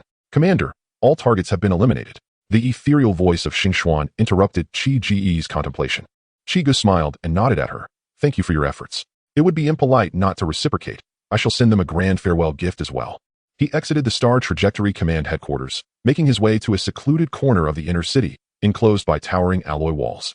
Upon entering through the grand gateway, one is immediately greeted by a vast circular arena, exceeding 100 meters in diameter. At its center, a colossal tunnel worm languidly coiled its form, its petal-like mouthparts occasionally opening and closing, spewing forth viscous digestive fluid. As it sensed the approach of Chiu, the immense creature abruptly raised its front segment with excitement, its lengthy, segmented body undulating like waves, with slime cascading onto the CMC armor like raindrops. Chiu had anticipated this encounter and had donned the CMC armor in advance. Extending his armored hand, he rapped gently on the worm's head to convey his intentions, summon Yutong. Moments later, the creature's mouthparts contracted violently, its fleshy membranes unfurling like blossoms, accompanied by an unsettling squelching sound as it expelled a worker bee. Yutong, the intelligence officer, nonchalantly emerged, her elongated appendages sharply jabbing into the tunnel worm's body, provoking a pained wail from the creature, which recoiled several meters underground, leaving only a small portion of its lethargic form exposed on the surface. What is this? Chiu mused, observing the worker bee brought forth by the worm, puzzled by its significance. Had the tunnel worm misinterpreted his request? Did it presume he desired to mutate the worker bee into a breeding ground? Yutong sit, her eyes, glowing with a ghostly green luminescence, flickered slightly as the worker bee obediently landed behind Chiu, settling down quietly. Chiu chuckled softly, taking a seat atop the worker bee and inquiring, "How goes the progress in Snowstorm City?" "Smoothly. Halfway completed," Yutong replied succinctly. Chiu nodded, displaying a three-dimensional holographic map for her to see. He tapped the coordinates of Rainbow City, illuminating them, and indicated, "This is our location." He then traced a line to the position of Storm City, declaring, "This is the target for the swarm. All life forms within Storm City are to be exterminated without exception." "Understood," Yutong affirmed decisively. Chiu had meticulously planned the ensuing operations. Once the swarm seized Storm City, he would mobilize the human forces for a substantial assault on the One Family's safe zone, aiming to eradicate them completely. The swarm would be tasked with neutralizing the Air Force base, thus avoiding collateral damage to civilians. Though Chiu was no virtuous individual, he deemed it prudent to prevent such occurrences when unnecessary. Regarding any remnants of the One Family within the safe zone, that was easily addressed. All civilians would be bundled off to the military of Snowstorm City. A sudden cry of pain from the tunnel worm jolted Chiu from his thoughts. He glanced up to see Yutong, idly prodding the worm's soft tissue with her sharp forelimbs, the creature shrinking into a defensive ball, unable to voice its displeasure. Let us prepare to return, Chiu announced as he rose from the worker bee. Remember, in all endeavors, act covertly and do not expose yourselves. Yutong retracted her malicious forelimbs, a glimmer of green light flashing in her multifaceted eyes. Understood. After Chiu departed, her figure vanished into the cavernous maw of the tunnel worm. Chapter 55. The Mysterious Squad at the Star Trajectory Command Headquarters. Commander, 5 high-energy life forms have been detected. The holographic projection of Xingxuan hovered beside Chiga, calmly stating, the life intensity index is comparable to the creatures that attacked the bait during the last wave of corpses. Where are they? On the outskirts of Rainbow City. Based on behavioral analysis, it seems they are. Xingxuan paused, waiting in line to enter the city. At the entrance of the outer city of Rainbow City, after the alarm had been lifted, a long queue formed again at the city gate. 5 individuals clad in uniform black attire stood out conspicuously, their orderly garb starkly contrasting with the clothing of the surrounding populace. Hey, those people. Could they be one of the attackers from earlier? Whispers spread among the crowd, as the officers maintaining order instinctively placed their fingers on their holstered firearms, their vigilant gazes sweeping over the small squad. TSK, the young man among the 5 clicked his tongue impatiently. What are you staring at us for? If there really was a problem, would we be standing here in line? He intentionally raised his voice, drawing the attention of those nearby. His words held some validity, prompting a few individuals in the crowd to nod in agreement. Just as they were about to shift their gaze away, a voice resonated from within the throng. What a joke. You think you can just skip the line? You wouldn't even get through the gate. There are drones and machine guns a mere dozen meters away. Do you think you're Spider-Man, able to leap over walls at will? This assertion resonated as well, and the crowd nodded again, casting skeptical looks at the 5. Idiot. The young man exclaimed, visibly agitated. Who said that? If you have the guts, step forward and say it to my face. A few nearby officers exchanged glances, reporting the characteristics of the 5 before keeping a watchful eye on them. All right, you should say less, another man with glasses interjected. Nevertheless, a young girl in the queue murmured, the HPZ's air defense system is astounding, isn't it? The Air Force of Storm City seems utterly powerless. The burly man at the forefront remained silent, his muscular arms crossed over his chest, his eyes filled with contemplation and curiosity. By the time the 5 acquired their temporary identification badges from the registration center, it was already midday. This badge is so ugly, the young man remarked, lifting the tag that hung around his neck. It was a rather ordinary work badge, prominently displaying the word temporary. Let's go meet the mayor of Rainbow City. The middle-aged man, Kung Fu, led the way toward the city hall. TSK, I must say, Rainbow City is managed quite well. The young man, Guan Shui, glanced around. After traversing numerous cities, none could compare to the safety zone of Rainbow City. It felt akin to stepping into a quaint, orderly town, where, despite the modest architecture, the expressions of the citizens reflected their sense of security and belonging. Upon arriving at the city hall, a staff member greeted the 5 with a polite nod. Gentlemen, the mayor is upstairs. The 5 individuals were not at all surprised. While ordinary citizens might not recognize their uniforms, the mayor of Rainbow City, Wang Bangjun, a former high-ranking official, certainly would. Wang Bangjun warmly welcomed the 5 into his office. Beaming as he poured tea for them and skillfully engaged in a game of verbal Tai Chi, their intent was clear. They sought information about HBZ. However, Wang Bangjun, having long since retired, had no intention of indulging them. Moreover, the remarkable recovery of Rainbow City was largely attributable to HPZ. To him, any organization that could safeguard the citizens was commendable. Wang Bangjun shared a plethora of information about HPZ, yet it was largely trivial. For instance, HPZ. Speaking of their leader, Chiu, he is a local of Rainbow City. Back in the day. That young man is quite clever. He once. Oh, you inquired about the air defense system? Military matters are beyond my ken, but I do recall something from last year's Military Technology magazine regarding modern air defense technologies. You asked where the HPZ members come from? Regrettably, I truly do not know. With so many soldiers, who would think to ask each one about their origins? Back in my army days, there was a fellow in the cooking squad. Realizing they would glean no useful information from Wang Bangjun, the 5 decisively interrupted the old man's ramblings and prepared to take their leave. Knock, knock, knock. As the sound of 3 knocks echoed, the office door swung open, and a girl with chestnut brown hair tied in a ponytail strode in. Uncle Wang, the number of survivors joining us in Rainbow City is increasing. Here are my revised management regulations for your review. The girl seemed oblivious to the 5 visitors as she placed a stack of documents on the desk. Wang Bangjun, beaming, accepted the documents, his eyes narrowing in delight. Oh, Xiao Tang is indeed reliable. He casually flipped through the papers, his focus entirely absorbed in the text, clearly signaling his intention to dismiss the guests. Seeing this, Kung Fu, perceptively, began to rise to take his leave. Oh, isn't this my dear sister? One of the girls in the group suddenly exclaimed. Instantly, all eyes turned to the chestnut-haired girl. Tang was stiffened, slowly turning around. Upon seeing the familiar yet unfamiliar delicate face, her expression turned icy. You have mistaken me for someone else. I am not your sister. With that, She turned to walk away. Tang Shuixian's figure appeared ghost-like at the door, lazily leaning against the doorframe, tilting her head with an innocent smile. After all these years, sister, you remain so aloof. Her long fingers toyed with a strand of hair, her eyes flashing with a dangerous glimmer. Step aside. Tangua grasped her sister's arm and pulled, yet the other remained unmoved. Sister, don't be so heartless. I have so much to discuss with you. Tang Shuixian blinked her eyes, her tone tinged with a hint of grievance. Seeing she could not budge her sister, Tangua ceased her futile efforts, released her grip, and stepped back, silently observing her sibling. The air in the office seemed to thicken, suspended in tension. Captain Kong. Wang Bangjun leisurely removed his reading glasses, tilting his head to inquire of Kung Fu, a genial smile adorning his face, though the warmth in his eyes had long since vanished. Young Tang was here to assist the elder. What of your team member? Kung Fu's brow furrowed deeply, and he intently commanded, Shuixian. He gestured with his eyes for the other to step aside. Tang Shuixian, obediently nodding, apologetically replied, I'm sorry, but Tang Guozhen is indeed my sister.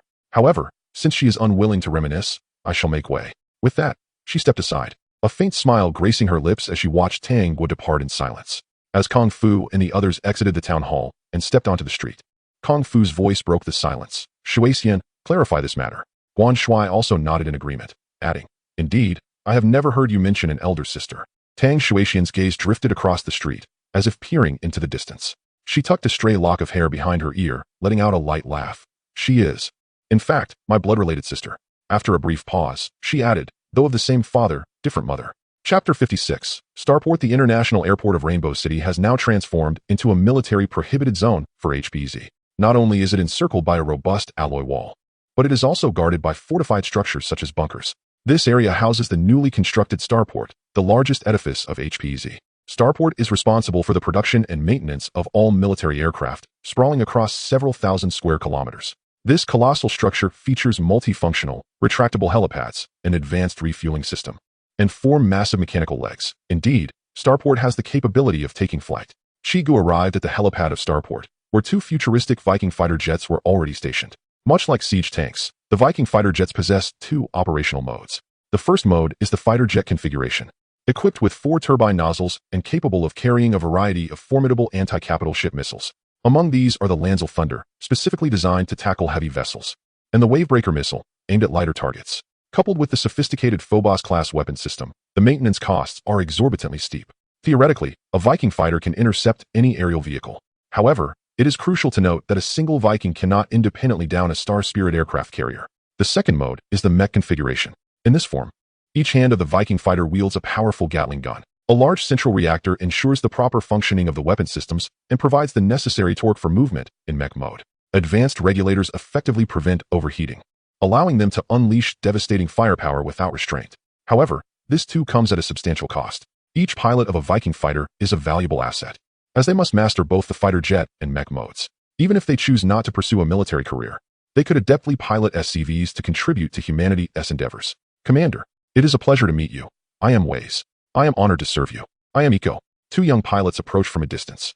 Waze, with a freckled face and a beaming smile, exuded the charm of a young lad, while Iko, a handsome blonde, carried himself with an air of elegance, reminiscent of a scion from a prominent family. Commander, would you care to join us for a cold beer in the Starport lounge? Waze inquired enthusiastically.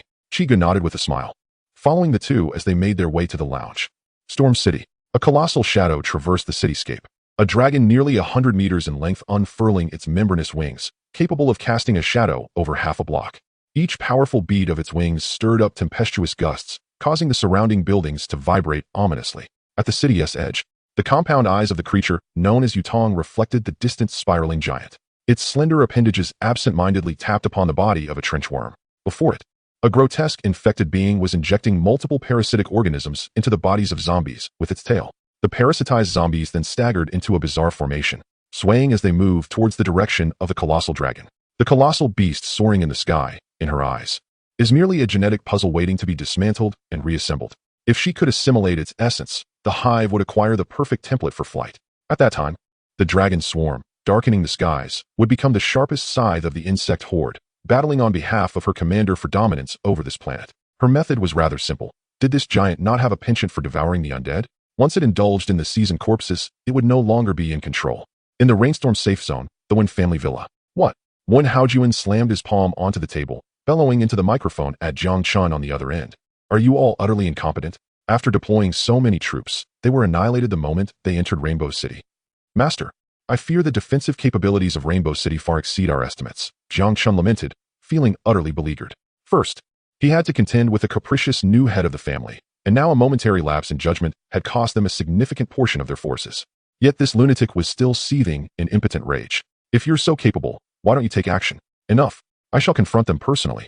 When Hao Juan's voice carried a hint of excitement and bloodlust, Jiang Chun was taken aback, thinking, this could be a fortunate turn of events. He intended to offer a polite counsel but hesitated, fearing that if he dissuaded this madman, it might thwart his intentions. After some contemplation, he cautiously probed, Master, would you like to deploy a special operations team to accompany you? Unnecessary. That band of inept fools would only hinder my progress. When Hao Juan's tone was chilling as he brusquely ended the call. Though he was confident in his own strength, he did not intend to embark on this venture alone. He proceeded to the research facility, bringing along the third-level warrior, Wen Bo. The two mounted a motorcycle and sped towards Rainbow City. That so-called fiancé was merely a dispensable symbol to him. Yet what truly incensed him was that anything bearing the one Hao Juan name must never be allowed to fall into the hands of others. Even if it were but a dog adorned with a bell, it must remain tethered within his courtyard, on a street in the outer city of Rainbow City. That is the situation, then. Tang Shuixian concluded her narration, crumpling the empty beverage can and casually tossing it aside. Warning, temporary visitor Ms. Tang Shuixian has improperly disposed of waste. Please discard it in the designated area promptly, or you will incur a deduction of 10 points. Failure to maintain a score above 0 will result in expulsion. A dispassionate, mechanical female voice emanated from a speaker on a nearby building. Each temporary visitor is allocated 50 points, which cannot be used but will be deducted upon violations of regulations. The specific rules are available in a general handbook at the registration office, though none of the 5 had collected one. I want to pick it up. I still have 40 points left. Tang Shuixian scoffed, unfazed. So, your half-sister, feeling ostracized, decided to run off to Rainbow City? Guan Shui blinked. Tang Shuixian shrugged. A semblance of a smile playing on her lips. To be more precise, she perceives me and my mother as the quintessential wicked stepmother and spoiled stepsister. The 4 teammates exchanged knowing glances, realizing that the situation was far more intricate than they had anticipated. According to Tang Shuixian's account, Tang Guo was the daughter of Tang Cheng's late wife. Due to Tang Cheng's prolonged military service, the bond between father and daughter had grown distant. Sensitive Tang Guo, feeling marginalized by her stepmother and younger sister during her childhood, chose to relocate to her grandmother's home in Rainbow City. After attending university in Kyoto, she severed all ties, working diligently to support herself, and ultimately decided against staying in Kyoto, opting instead to pursue a career in Rainbow City. Ironically, her father transformed his guilt into a form of cold violence towards them. In his eyes, he likely perceived the mother and daughter as malevolent figures who relished bullying an orphan. Kung Fu listened impassively, choosing not to comment. He was indifferent to familial squabbles, merely needing to ascertain that Tang Shuixian was not experiencing a mental breakdown. He had no interest in gossip. It was a truth universally acknowledged that a wise man refrains from meddling in domestic affairs. Within the group, Lu Zong and Luo Ning exchanged a glance. As an impromptu task force, they were neither inclined to question their teammates' narrative nor to dwell on personal matters. They were merely spectators, consuming the unfolding drama without concern for its origins. Meanwhile, Guan Shui empathized with Tang Shuixian, fervently defending her. Is that sister of yours affiliated with HPZ? At that moment, Kung Fu inquired in a low tone. The 5 of them simultaneously turned their gaze forward, where the end of the street revealed the imposing alloy gates of HPZ's inner city. The gates were in the process of opening, and the chestnut-haired girl was poised to enter the enigmatic inner city. Sister, wait for me. Before her words could fully escape, Tang Shuixian transformed into a blur, racing towards the entrance. Yet, just as she was about to follow Tang Guo through the threshold, boom. In the next instant, the steel alloy gates slammed shut with a speed surpassing human reflexes, the piercing alarm shattering the stillness of the street. Chapter 57. Repulsion. Despite the curiosity of many surviving citizens towards the HPZ organization within the inner city, they had long since grown accustomed to its presence. Much like the former military exclusion zones within the city, people would cast fleeting glances while on their way to buy groceries, weaving fanciful tales during their tea breaks about the mysteries beyond the towering walls, yet they would never dare to cross that threshold. It was said that in the northern safe zone, even clean water had to be bartered with one's body, unlike here where, through diligent labor, sustenance could be effortlessly obtained. An elderly man gestured towards the inner city, prompting a chorus of agreement from those around him. It was this gratitude that fostered a certain reverence among the citizens for the HPZ organization, until today. The sharp blare of alarms at the inner city gates erupted, igniting a flurry of commotion among the outer city as populace. The last time such a sound was heard was during an enemy assault. accompanied by a looping broadcast explaining the situation, with alarms echoing throughout the entire city. This time, however, only the inner city's alarms were sounded, leading to a buzzing speculation among the crowd, with some citizens already curious enough to venture towards the inner city to discover the cause of the uproar. At the forefront of the throng stood a significant number of heavily armed officers. Tangwa gazed at the imposing alloy doors mere steps away, her heart racing and cold sweat soaking her back, her complexion paling. It was essential to note that this gate was constructed using the most advanced future steel technology known to interstellar humanity, with a thickness of several meters. The material's strength was sufficient to withstand a direct nuclear strike, and its weight was unimaginable. Fortunately, she had hesitated just a moment too long. Otherwise, she would have been crushed into a gruesome mosaic of flesh and bone by the suddenly closing steel airlock. The architect of this peril was none other than the girl who had unexpectedly appeared beside her. With flowing black hair, a delicate visage, and a well-tailored black uniform that accentuated her slender figure, the girl was unmistakably her pretentious and loathsome half-sister. "Hey, strange woman, do not approach," a harsh voice bellowed from the front. In the instant the alarm sounded, Marine Corps soldiers stationed at the gate reflexively raised their Gauss rifles, their capacitor systems activating instantly as the cold barrels locked onto the unwelcome intruder. Simultaneously, 12 soldiers within 2 bunkers had their sights set on the distant Kung Fu quartet, while 2 more were fixated on Tang Shui-Xian, and 8 unmanned sentry turrets emitted a charging hum.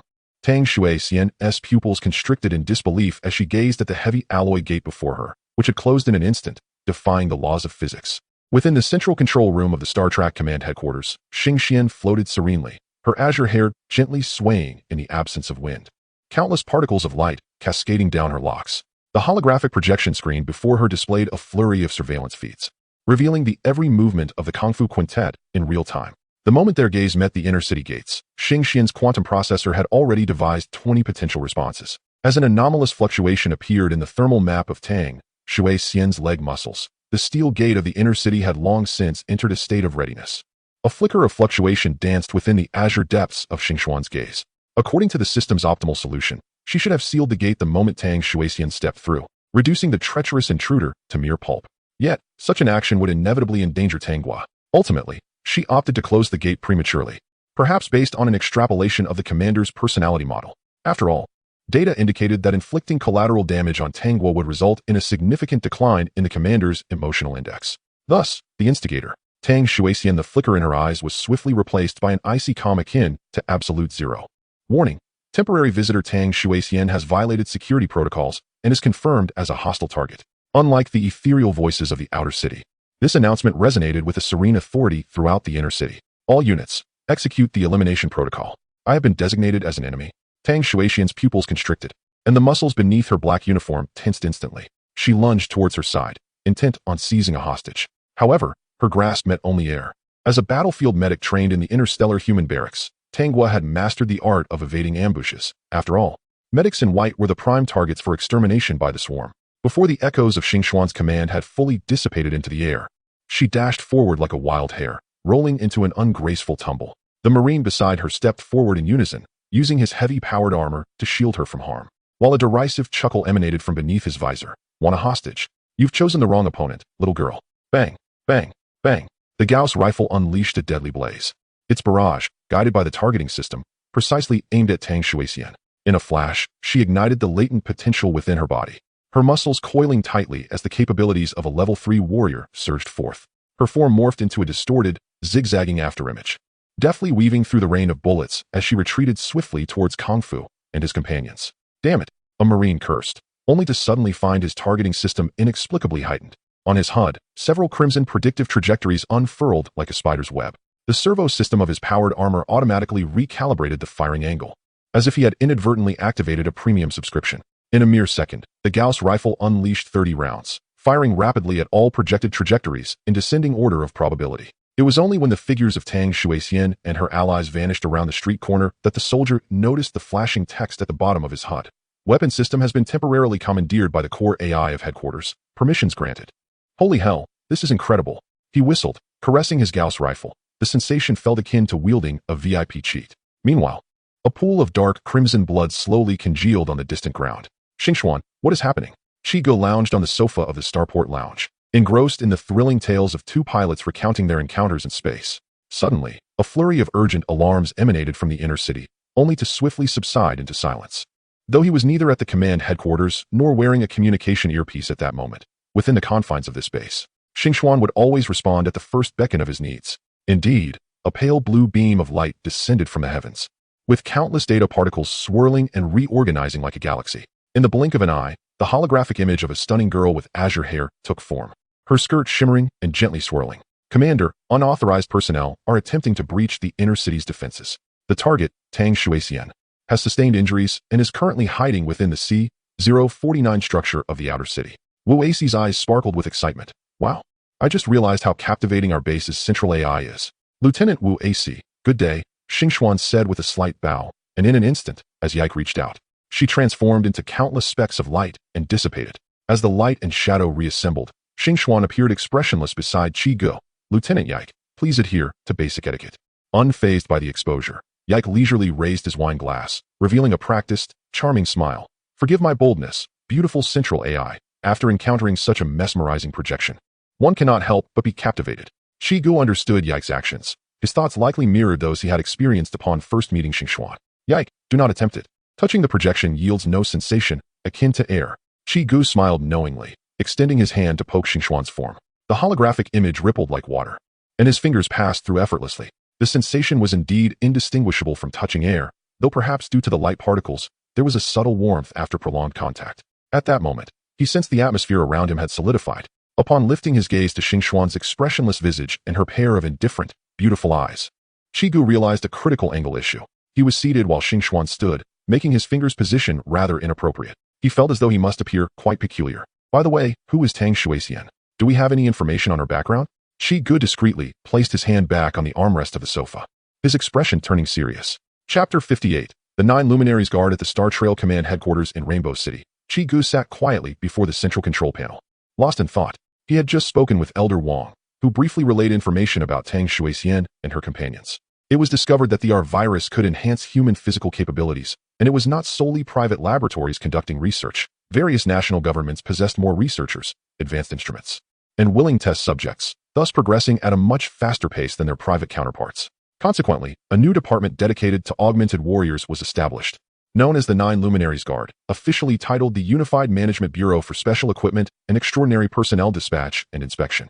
The term 9 Luminaries refers to the 7 stars of the Big Dipper, along with the stars of Rahu and Jidu, with the purple star held in high esteem, representing the cosmic order of celestial bodies. The ranks within the organization correspond to the 7 stars, symbolizing the Sun, Moon, and the 5 planets, Mars, Mercury, Jupiter, Venus, and Saturn. Currently, the Earth Luminary comprises Level 2 warriors, while the Metal Luminary includes Level 3 warriors, with Tang Shuixian and her 4 companions classified as Metal Luminary Level 3 warriors. Their mission involves the dynamic observation of various cities and organizations, providing timely reports, essentially functioning as a specialized reconnaissance unit. Being part of the 9 Luminaries Guard not only grants immense power, but also confers significant authority, prompting influential families to vie for positions within. Elder Wang hinted at the implications of this situation, noting that in a vast forest, one encounters all kinds of birds, implying the presence of certain entitled behaviors. Chiu candidly informed Elder Wang about Tang Shuixian's reckless intrusion into the inner city, which resulted in her being beaten. With a lighthearted tone, Elder Wang revealed that Tang Shuixian's father was Tang Cheng and her mother belonged to the Su family of the capital, conveying a sense of gravity to the matter. Oh, Chiu replied nonchalantly, shrugging after hanging up the phone. Regardless of the Zhao, Qian, Sun, and Li families, he was on the verge of commanding an army of 1 million. Would they expect an apology from him? A dream. However, the 9 Luminaries Guard sounded quite formidable. Once he had fully subdued Storm City and Snowfall City, the resources from those 2 cities would be sufficient for him to construct a battlecruiser. He hoped not to be coerced into naming his first battlecruiser Falling Star. Reflecting on Elder Wang's mention of Tang Shuixian, referring to Tanghua as sister in the office, he pondered for a moment before instructing Xing Xian to summon Tanghua. Chiu glanced at Xing Xian, who hovered silently at his side, cleared his throat, and stated, Xing Xian, cease the pursuit of Tang Shuixian and her 4 companions. He deliberately paused, emphasizing the civility of the address. The command has been conveyed, Commander. Once the medical ship is constructed, we shall commence research on the Avirus. The order has been recorded, Commander. Outside the city of Rainbow, within a certain dwelling, the air was thick with the stench of blood. Tang Shuixian leaned against the wall in a corner, her once fair and slender thigh now drenched in blood. A steel nail bullet had carved a deep gash into her thigh, exposing the pale bone amidst the torn flesh. Blood continually seeped from the edges of her makeshift bandage. pooling on the floor in a small puddle. She bit down hard on a piece of fabric soaked with saliva, her eyes glinting with malice. Another female team member adjusted her glasses with deft precision, tending to the wound with simple care and bandaging. Meanwhile, the 3 male teammates sat in the living room outside. Chiu rose from the sofa, slamming his fist down on the coffee table with a resounding bang. "Captain." His voice was filled with fury. "How dare those bastards fire upon us? Do they even know who we are? This is blatant treachery. Shui Xian's injury cannot go unavenged. They must pay in blood." Beside him, Lu Zong leisurely set down his tablet. "They acted within their rights by intruding upon another's base without permission," he remarked coolly. Chu's incredulous gaze met Lu Zong's. "Whose side are you on?" Lu Zong's tone remained unflappable. "I merely remind you that personal heroism is ill-advised. Until we receive orders from our superiors, every reckless action you take only represents yourself, yet the consequences often fall upon the entire team." "What do you mean? Do you believe Shui Xian brought this upon herself and is dragging you down as well?" Chu gritted his teeth. "We are a team. You acknowledge we are a team, so I ask you, why did team member Tang Shui Xian choose to recklessly breach the enemy's base? Are we some malevolent force that believes we can disregard all rules and intrude upon their secrets simply because of our strength? Answer me, look into my eyes." Lu Zong's voice escalated to a near roar, causing a tremor in Chu's heart. Just as tensions threatened to spiral out of control, Kung Fu's deep voice cut through. "Enough. Tang Shui Xian has indeed overstepped. Everyone remains indoors. Without my orders, no one is to step outside." He stood and walked towards the door. "I will speak to the mayor and convey our apologies to HPZ." As he reached the threshold, he paused, reiterating coldly, "Remember, without my command, no one is to leave."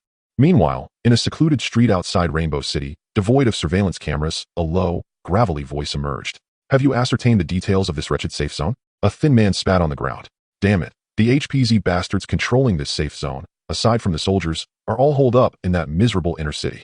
The rabble in the outer city knows nothing." After a moment, the gravelly voice spoke again. "Listen, at midnight tonight, send a few men to blow open a hole in that crumbling wall of the outer city.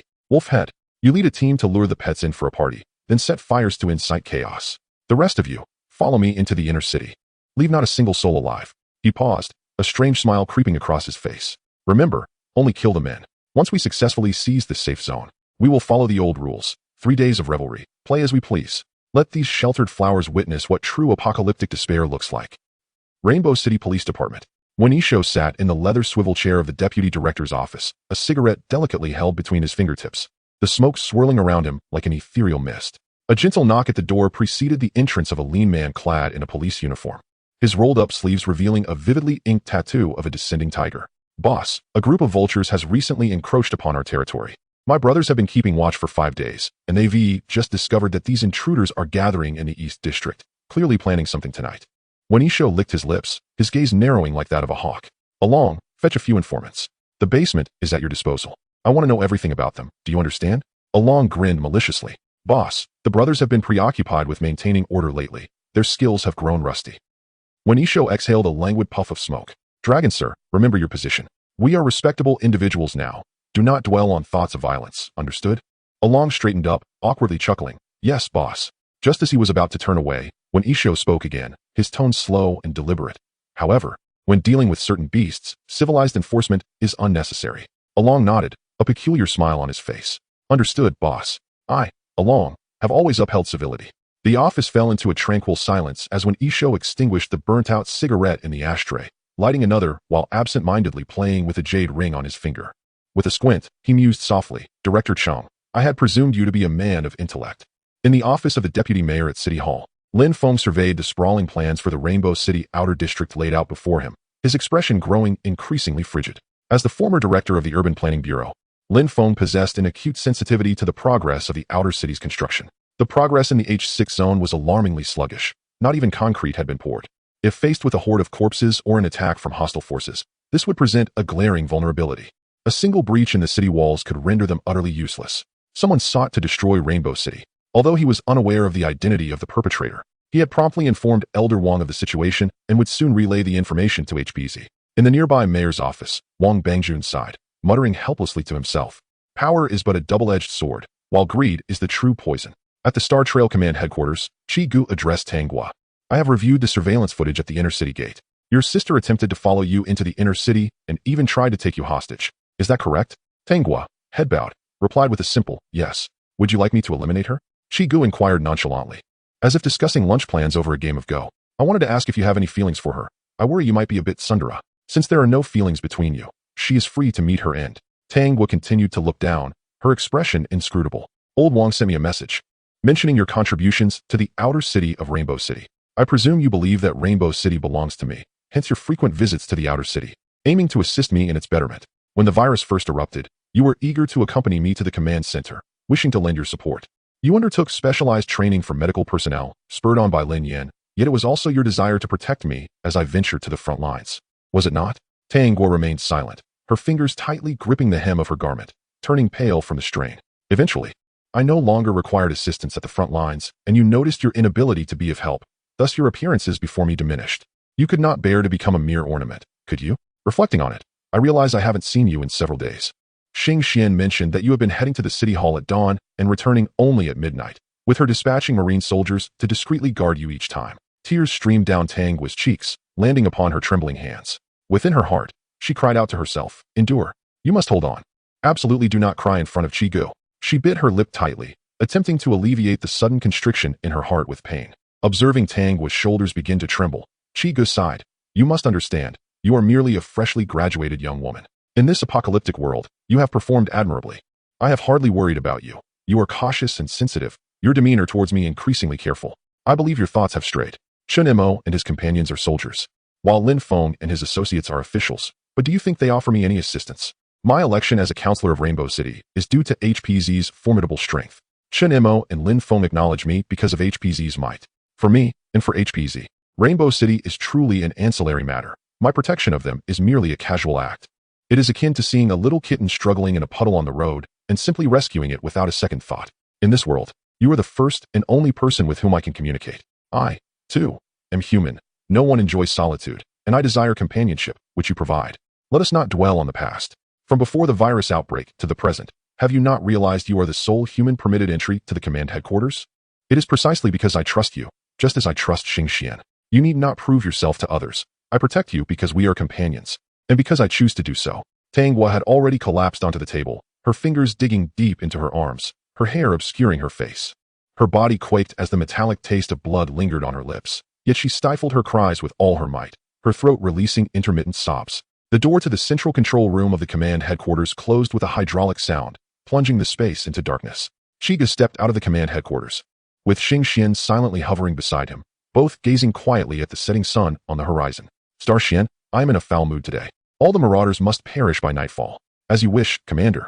Chapter 59. The Raiders' Assault as night descended. The streetlights of New Rainbow City illuminated the surroundings with a bright glow, while the sound of patrol officers' boots echoed on the concrete streets, occasionally punctuated by the beam of their flashlights sweeping through the depths of the alleyways. This was a strategy proposed by Wenisho, rather than block. It is better to allow passage. The narrow lanes, intentionally devoid of surveillance cameras, transformed into pressure relief valves for security, acknowledging that in the apocalypse, certain conflicts must be resolved in their most primal form. Wenisho's solitary villa stood tall to the west, a testament to the significant points he invested in its construction. With numerous subordinates, a collective effort was more than sufficient to fund it. This villa also served as their meeting place. The living room was ablaze with light, filled with the scent of cigarette smoke, as dozens of heavily armed men occupied their respective positions, patiently biding their time. Wenisho descended the staircase from the second floor, toying with a jade ring in his hand. The time has come. Everyone, follow me to maintain order. I do not wish to see a single citizen on the streets, nor do I want to witness anyone being bitten on the neck by an infected individual within their own home. Yes, boss. The night deepened further. Boom. The silence of Rainbow City was shattered by the sound of an explosion, a blinding fireball shooting skyward from a section of the outer city walls, fragments of stone raining down all around. A dozen modified motorcycles surged through the breach, their riders masked, exhaust pipes belching flames. The lead rider maneuvered with one hand while brandishing a Molotov cocktail with the other, the glass bottle tracing a parabolic arc through the air before smashing into a nearby building. Maniacal laughter drowned in the roar of engines, flames engulfing half a city block as waves of heat distorted the air, causing the entire city to sway in the fiery glow. An ear-piercing alarm resonated throughout the city, the loudspeakers repeatedly issuing a cold, mechanical voice.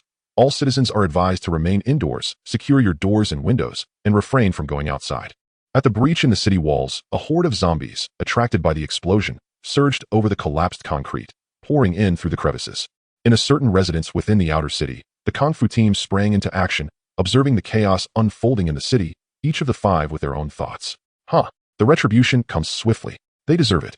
Guan Shu's pupils reflected the distant flames, his tone tinged with schadenfreude. Shut your mouth. Before you let hatred consume you. Consider your own identity. Kung Fu admonished in an unusually low voice. Guan Shu fell silent, glaring indignantly at the tumultuous city. Behind Kung Fu, Tang Shuixian quietly turned the doorknob, slipping away from the room. Once her figure vanished, Kung Fu shook his head lightly, weary of the situation. Some individuals were destined to collide with darkness and suffer grievously. In the command center of the Star Trajectory headquarters, dozens of holographic projection screens floated in the air, each displaying real-time monitoring data from the outer city. Chiu reclined lazily in his chair, suddenly chuckling softly. The time has come. Let us send them to their demise. The airlock of the inner city creaked open amidst the thunderous roar of the hydraulic system, and dozens of fully armed Marines surged forth, their laughter echoing through their helmets. Ha ha ha. It's time to hunt the weak again. Let these little quails witness what true savagery looks like. As the last Marine departed, the airlock remained inexplicably ajar, prompting even the soldiers within the bunker to spill out, transforming the inner city into an eerie ghost town. Boss, the inner city is clear, came a confirmation from the shadows nearby. Moments later, hundreds of dark figures emerged from the various alleys of the outer city, brandishing automatic rifles, each burdened with a large pack. Remember the rules. Rasked a voice over the comms. Leave the women. Eliminate the rest. We'll split the supplies evenly. Waves of exhilaration and greed rippled through the communication channels. As the final bandit dashed into the airlock, the heavy metal door abruptly slammed shut. All high-powered searchlights in the inner city flared to life, illuminating the entire space in blinding white light. The concealed Marines poured out from the surrounding buildings, their dark muzzles forming a perfect encirclement. A celestial voice echoed across all combat channels. Eliminate all intruders. Jack clicked his visor shut, issuing a cold command. Fire. In an instant, a crossfire network transformed the plaza of the inner city into a hellish battleground. The cacophony of gunfire mingled with the bandits' desperate curses. Damn. It's a trap. Fire. Shoot to kill. Don't hold back. Annihilate them. The leader's frantic roar rang out as the outlaws, eyes ablaze, unleashed a torrent of fire from their AKs, 7.62mm rounds tracing a crimson arc through the night sky. The rain of bullets clattered against the Marine CMC power armor, leaving only a few superficial white dents on the surface. Laughter erupted on the public channel. Is that it? Seriously? Ha ha ha. Where did these guys buy their toy water guns? Guys, burst fire. Burst fire. Don't spray. The Marines stood shoulder to shoulder, resembling an impenetrable wall of steel, as the incoming bullets failed to inflict any harm. Throw grenades, shouted a bandit, swinging his arm to hurl a grenade, but it was intercepted mid-air by a precise shot from a Gauss rifle. The explosion erupted in a fiery blast, instantly shredding a group of attackers into a crimson mist, severed limbs, and bloodied remnants scattering in the chaos. Witnessing this scene, the bandits finally grasped the despair once felt by the innocents they had mercilessly slaughtered. The annihilation lasted but a brief moment. The automated defense turrets within the base didn't even engage, as the marauders, who had terrorized the safe zone, were dispatched to meet their end amidst curses and screams. A slender shadow detached from the ranks the moment the bandits stormed the base, like a drop of ink merging with the night, vanishing without a trace. As the blinding searchlights turned the inner city into daylight, she had transformed into a fleeting silhouette, swiftly navigating the shadows of the steel structures. Tang Shuixian lightly tapped the ground with her toes, each step landing precisely in what she believed to be the shadows of blind spots. A flicker of astonishment glimmered in her pupils as she realized that every inch of the HPZ headquarters was forged from a formidable steel alloy. When her fingertips grazed the cold metal surface, she could feel the subtle tremors of electric currents coursing beneath. Indeed, there were secrets hidden within, she mused coldly. As the tiny camera concealed within her collar blinked a faint red light, capturing every detail before her. Each frame was a bargaining chip on her path to glory. The pounding of her heartbeat reverberated in her ears, and she envisioned the astonished expressions of her family and colleagues. Even her ever-distant father would have to concede that she was indeed the finest daughter. As she infiltrated the core area, Tang Shuixian suddenly halted. Before her loomed a towering alloy wall, several meters high. She glanced back at the brightly lit main building, intuition whispering that the true secret capable of shaking the very foundation of HPZ lay concealed behind this silent barrier. The headquarters could wait, she murmured softly, steeling her resolve as her figure glided like a specter towards the wall. As her tactical gloves brushed against the surface, she heard an eerie sound emanating from within.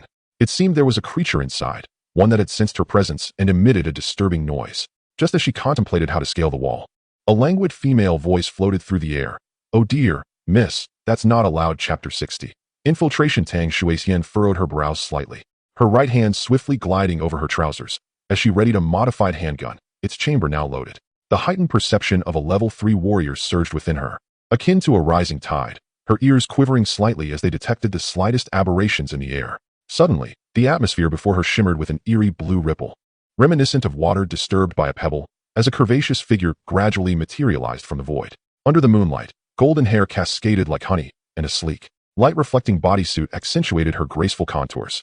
Witnessing this spectacle, Tang Shuixian could not help but widen her eyes, her finger instinctively tightening around the trigger. What is this? Optical camouflage? Quantum invisibility? Stealth? Magic? My dear girl, the golden-haired maiden said, nonchalantly tying her hair into a neat ponytail, a dangerous curve gracing her crimson lips beneath her exquisite visage. Though I would love to continue watching you play your little infiltration game, I regret to inform you that when you touch this wall. Who are you? Tang Shuixian inquired, maintaining her composure. Me? Yumiya tilted her head, evading a bullet with an almost supernatural grace. Let me have a piece of candy first. She produced a milk candy, and as it fell to her lips, Tang Shuixian transformed into a streak of black lightning. The shrill whistle of an alloy dagger slicing through the air ensued, and Yumiya's emerald eyes suddenly glimmered with an otherworldly light. With an effortless step back, she narrowly avoided the blade that grazed her alabaster neck. A level 3 warrior. A jolt of shock surged through Tang Shuixian's heart. Such inhuman reflexes were far beyond the reach of conventional training. She immediately regulated her breathing, her muscles tensing like a drawn bowstring, a sign of her full commitment. Two figures intertwined beneath the moonlight, moving with the swiftness of lightning. Tang Shuixian's onslaught fell like a torrential storm, each strike executed with ruthless precision, aimed at the most vulnerable points of her opponent's body. Yet, with each assault, a chill crept down her spine. Yumiya seemed to possess an uncanny ability to anticipate every one of her attacks, effortlessly evading her strikes at the moment of execution. The golden-haired figure, adorned with a playful smile, maintained an impeccable distance, never allowing her garments to be grazed. Her heart sank deeper into despair. At the Star Trail Command headquarters, the holographic screen displayed the intense battle in real time, while the combat data cascaded like a waterfall. Data analysis complete, reported Xingxuan, her eyes regaining the deep blue of a starry sky. Commander, should we eliminate the target? Chiga stroked his chin thoughtfully. Xingxuan, if we were to implant a perfect neural control chip, could we ensure complete domination over her? Success rate is 99, Xingxuan replied calmly. The target exhibits low levels of psychic energy fluctuations, and the indigenous civilization has yet to master the relevant technology, ensuring her absolute obedience. She would execute any command without fail? Xingxuan cast a steady glance at Chiga, her voice unwavering, her lashes remaining still. The target will unconditionally comply with all instructions you issue. Very well, let us proceed with the control. We shall address the rest later. The command has been acknowledged. Xing Su-in paused momentarily before calmly inquiring, Commander, do you require me to prepare any relevant contraceptive items or entertainment supplies? No, thank you, QG replied, taking a deep breath. I merely wish to capture a prisoner. Xing Su-in nodded serenely, as if the previous conversation had never transpired. Understood.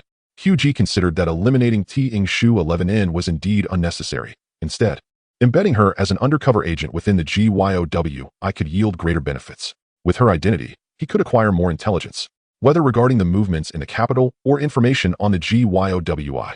The dynamics among various factions extended beyond mere violence. They also encompassed infiltration and subterfuge. Reflecting on this, he mused that the human race's method of neural control was considerably more civilized compared to the insectoid infection, which could also exert control over others, albeit in a rather grotesque manner. Those under control would spew forth several writhing tentacles, their expressions contorted, staggering as they moved.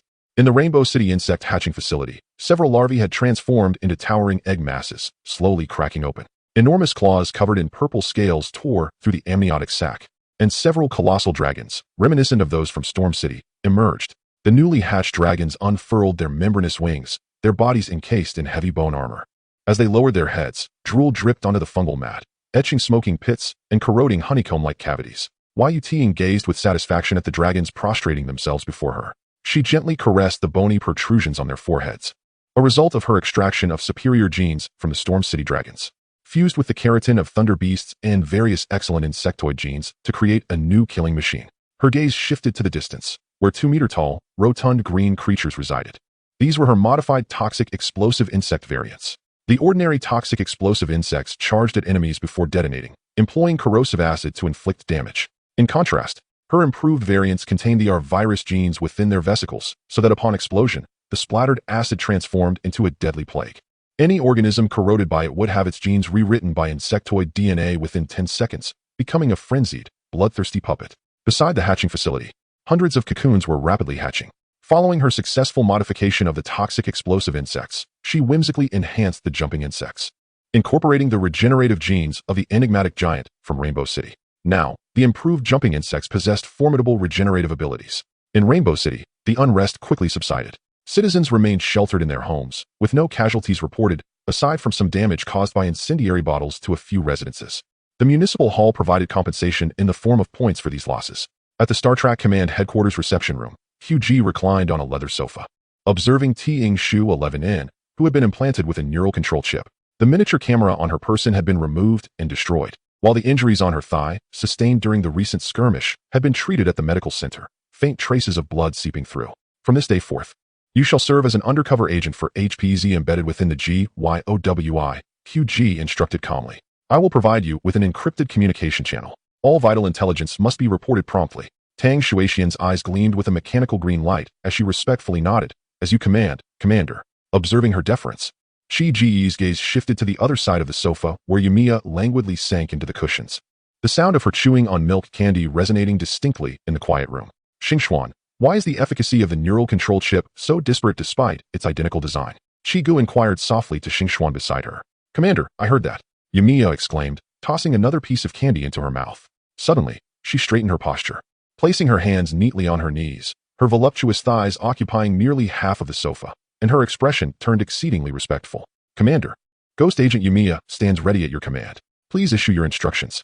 Commander, the neural control chip can only ensure loyalty in individuals with formidable psychic abilities, Xingxuan replied calmly, advising against harboring overly high expectations regarding Agent Yumiya's behavioral patterns. Gu nodded in understanding, watching as Yumiya lazily reclined once more. All right, you may return. Inform them that you have uncovered nothing tonight, and strictly prohibit the disclosure of any information regarding HBZ by any means. Gu waved her hand. Yes, Commander. After bowing respectfully, Tang Shuexian exited the room. Just as she was about to leave the conference room, Gu suddenly recalled something and called out to her. Wait. Tell me about the situation between you and Tanghua. Chapter 61 Medical Center east of Snowstorm City. As dawn broke, the ground trembled under the weight of dozens of wheeled armored vehicles traversing the road coated with a viscous, gray-black substance. Following closely were tracked infantry fighting vehicles, the iron tide advancing steadily into the city. Fully armed soldiers flanked the armored vehicles, their rifles sweeping cautiously across each shadowy alleyway. With every lift of their military boots, elongated strands were pulled from the sticky surface, producing an unsettling pop. In the center of the formation, the barrels of 20 main battle tanks were elevated, poised to confront any sudden threat, while the anti-aircraft armored vehicles and a few surface-to-air missile vehicles remained silently vigilant of the skies. What on earth have these infected beings been up to in the city? A young soldier glared at the sticky strands clinging to his boot, his brow furrowed. You should have seen the last operation, an older soldier grinned, clapping him on the shoulder. Those creatures were even more grotesque. Just one glance could ruin your appetite for 3 days. Just hours earlier, Tang Sheng had received a communication from Gu, stating that the infected in Snowstorm City had been completely eradicated and the HPZ forces had withdrawn overnight. Yet, Tang Sheng remained cautious, prudently dispatching 2 synthetic brigades to enter the desolate city in a staggered formation for final confirmation. Whoosh, whoosh, whoosh. The deafening roar of rotors shattered the silence as 24 armed helicopters soared low over the troops. They dispersed around the city, utilizing their aerial vantage for reconnaissance, while a swarm of drones flitted above the urban landscape, their scanners repeatedly sweeping the streets, buildings, and squares. However, an eerie stillness enveloped Snowstorm City. Aside from the nauseating black substance on the ground, there was not a single infected being in sight, nor even a corpse. Strangely, although the buildings within the city were dilapidated, they remained largely intact, showing no signs of heavy weaponry. The HBZ organization is indeed peculiar. A thought flickered through Tang Cheng's mind. Send a communication request to the higher-ups. Tang Cheng commanded calmly while standing in the command center. Tang Shuexian, explain where you were last night. Kung Fu, seated in the living room, gazed at the team member who had just returned at dawn. Though his tone was placid, the underlying anger was unmistakable. This team member bore the marks of battle, with dried blood on his thigh, yet his clothing was mostly intact. The bloodstain was minimal, more likely a result of a wound bursting during combat. His expression was relaxed, his heartbeat steady, and his eyes showed no signs of having been captured by the enemy. Tang Shuexian blinked, revealing a sweet smile. Captain, I went to gather intelligence on HPZ. How reckless. Who allowed you to go? Kung Fu chided in a hushed voice. Though he felt a sigh of relief, it was fortunate that Tang Shuexian returned alive, or matters would have become significantly more complicated. Tang Shuexian pouted, tracing circles on the ground with her toes. Guan Shuai quickly stepped forward, concern etched on his face. Shuexian, are you hurt? No. Thank you for your concern. Tang Shuixian replied, shaking her head with a look of innocence. Guan Shui let out a sigh of relief and turned to defend her. Captain, Shuixian is merely considering the mission, I believe. You sycophant. What did you say? Guan Shui glared at Lu Zong, his fists cracking ominously. Kung Fu sighed, enough. As long as everything is fine, this will be a one-time occurrence. Otherwise, immediate repatriation to Kyoto for review will be enforced. Thank you, Captain. I promise this will be the last time. Tang Shuixian stuck out her tongue and skipped into the bedroom to change. The moment the door closed, her expression returned to calm. Fortunately, that astute muscular man had not grown suspicious. Now, it was time to fulfill the task assigned by the commander, and she was determined to execute it to the best of her abilities. At this moment, 2 motorcycles arrived in the outer city, dust-covered and weary. We've finally arrived. When Hao Juan halted his motorcycle, his piercing gaze sweeping over the long queue of vehicles entering the city, a cruel smile curling at the corners of his mouth. First, we infiltrate and ascertain the location of HBZ's stronghold, then we will cleanse it thoroughly. Yes, Master. In the central control room of the Star Trek Command Headquarters, Commander, 2 level 3 warriors, male, have been detected passing through the outer city security check. Xing Xian floated beside Chiu. Chiu responded with a hint of exasperation. Is this some kind of apocalyptic influencer hotspot? Why are all sorts of people coming here? Commander, based on facial recognition and biometric cross-verification, one of them highly resembles Wen Haojuan, the younger brother of the former head of the Wen family from Storm City, with a similarity rate of 92. Upon hearing this, Chiu straightened up, send Yumiya and Lin Yin to deal with them. Understood, Commander. Isn't it just because his fiancée is here with me? What a grudge. I haven't done anything. Chiu shook his head, rising to leave the Star Trek Command Headquarters. He hopped into his modified fiery sports car, the engine roaring as he sped towards the medical center. According to Xing Xian's analysis, although level 3 enhanced warriors possessed formidable individual strength, they could not possibly compete with ghost agents, as the latter utilized psychic energy to effortlessly perceive and anticipate their opponent's movements. The human use of psychic energy is akin to mental attacks or a unique form of energy assault. Even basic psychic abilities can enable telepathy and remote sensing, while potent psychic energy can directly detonate an opponent's internal organs or unleash devastating attacks. However, in just a few months, zombies had evolved into various bizarre species, including intelligent zombie kings, and humans had also developed level 3 warriors, all stemming from the Avirus. Chiu felt he might have underestimated the Avirus and needed to gain a deeper understanding of this world's zombie virus. The medical center was a 7-story, rectangular building adorned with a pristine steel coating and a red cross. It housed advanced medical and biological research equipment, with its core medical system based on nanotechnology and micron-level biobots. Upon the arrival of the injured, the physicians administer biorobots, which, upon entering the ruptured blood vessels and the sites of fluid leakage, initiate a gel reaction to staunch the bleeding. The subsequent step involves a biorobot equipped with microteeth that effectively consumes the necrotic tissue from the wound. In the third phase, 2 types of viral robots, along with stem cell robots carrying standard human genetic material, commence their tasks. One viral robot is designated to read the DNA of the injured individual, while the other is responsible for rewriting the patient's DNA into the standard stem cells. The 4th step sees laser-carrying robots infiltrating the blood vessels and the interstitial spaces of damaged tissue, extricating the patient's clots and the previously introduced gel biorobots. As the differentiated stem cells are systematically infused into the damaged areas under the guidance of the laser-carrying biorobots. The medical center at this moment exudes an unusual tranquility.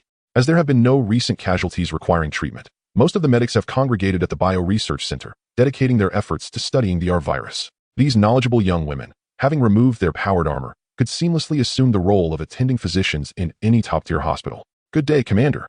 2 fully armed Marines stood at attention at the entrance, saluting Chiu with a precise military gesture.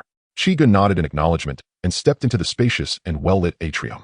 In the reception area on the 1st floor, only one medic in a white coat was on duty. Upon seeing the commander enter, she hastily rose to her feet. Chiu offered her a gentle smile and proceeded directly to the dedicated elevator on the right.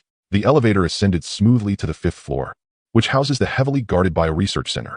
The pure white corridors are lined with authentication airlock doors at intervals, yet under the intelligent control of Xingxuan. These formidable security gates open sequentially like a row of dominoes, emitting soft hissing sounds. The interior of the research center is astonishingly spacious, with an array of cutting-edge instruments meticulously arranged. A dozen doctors, clad in white coats and masks, diligently attend to their tasks at various stations, the laboratory resonating with the hum of machinery and the occasional tapping of keyboards. Commander, the head of the medical center, Sylvia, had been awaiting his arrival. Her light golden hair was neatly tied back in a ponytail, and beneath her white coat, she wore a crisp blue shirt. She stepped forward, her voice calm and inviting. Welcome. Chapter 62. Preliminary analysis of the Avirus. Chiu followed Sylvia through the illuminated corridor, voicing all his inquiries regarding the Avirus. Sylvia nodded occasionally, her lab coat swaying gently with her movements. "Please, have a seat, Commander." Sylvia opened the frosted glass door to her office, gesturing for Chiu to sit on the leather sofa in the reception area. She retrieved a holographic tablet and naturally settled beside him, her slender fingers deftly tapping the screen. "According to our latest research data," Sylvia announced, bringing up a 3D model of the virus. Her voice was soothing. "The Avirus exhibits astonishing genetic randomness, yet all samples indicate it preferentially attacks the host's nervous system post-infection. In the holographic display, red viral particles voraciously invaded simulated neurons. In essence, this virus consciously dismantles the cognitive abilities of its biological hosts, which elucidates the observed symptoms of intellectual impairment among the infected." Her expression grew solemn as she retrieved a set of comparative data. "Moreover, we were astonished to discover that the Avirus exists within a strict hierarchical system." On the screen, virus clusters of varying colors formed a distinct hierarchy, with lower-tier variants unconditionally obeying their higher-tier counterparts, akin to a swarm.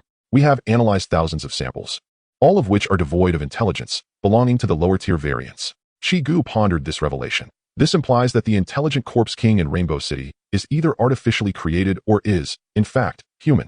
"Precisely," Sylvia affirmed, her fingertip resting on the model of the virus on the screen. "It is entirely a controllable biological weapon system." Suddenly, Chiu recalled the enhanced warriors. Could it be that they are also under human manipulation? Sylvia shook her head, responding, "The enhancement process is fundamentally a life-and-death gamble with the Avirus. Those who fail become puppet-like lower-tier variants, while the successful ones may have eradicated the virus's controlling genes. However," she paused momentarily, "the damage to neural synapses is unavoidable, leading to potential personality shifts, emotional instability, and cognitive impairments." Chiu inquired, "Given our breakthroughs in the realm of neurology, and our ability to develop neural control chips, is it conceivable to create a flawless enhancement serum?" Sylvia's lips curled into a confident smile. "Commander, according to the central data, we have indeed successfully developed a Tier 3 enhancement serum, achieving a success rate of 90. The first and second tiers are infallible." Chiu pressed further.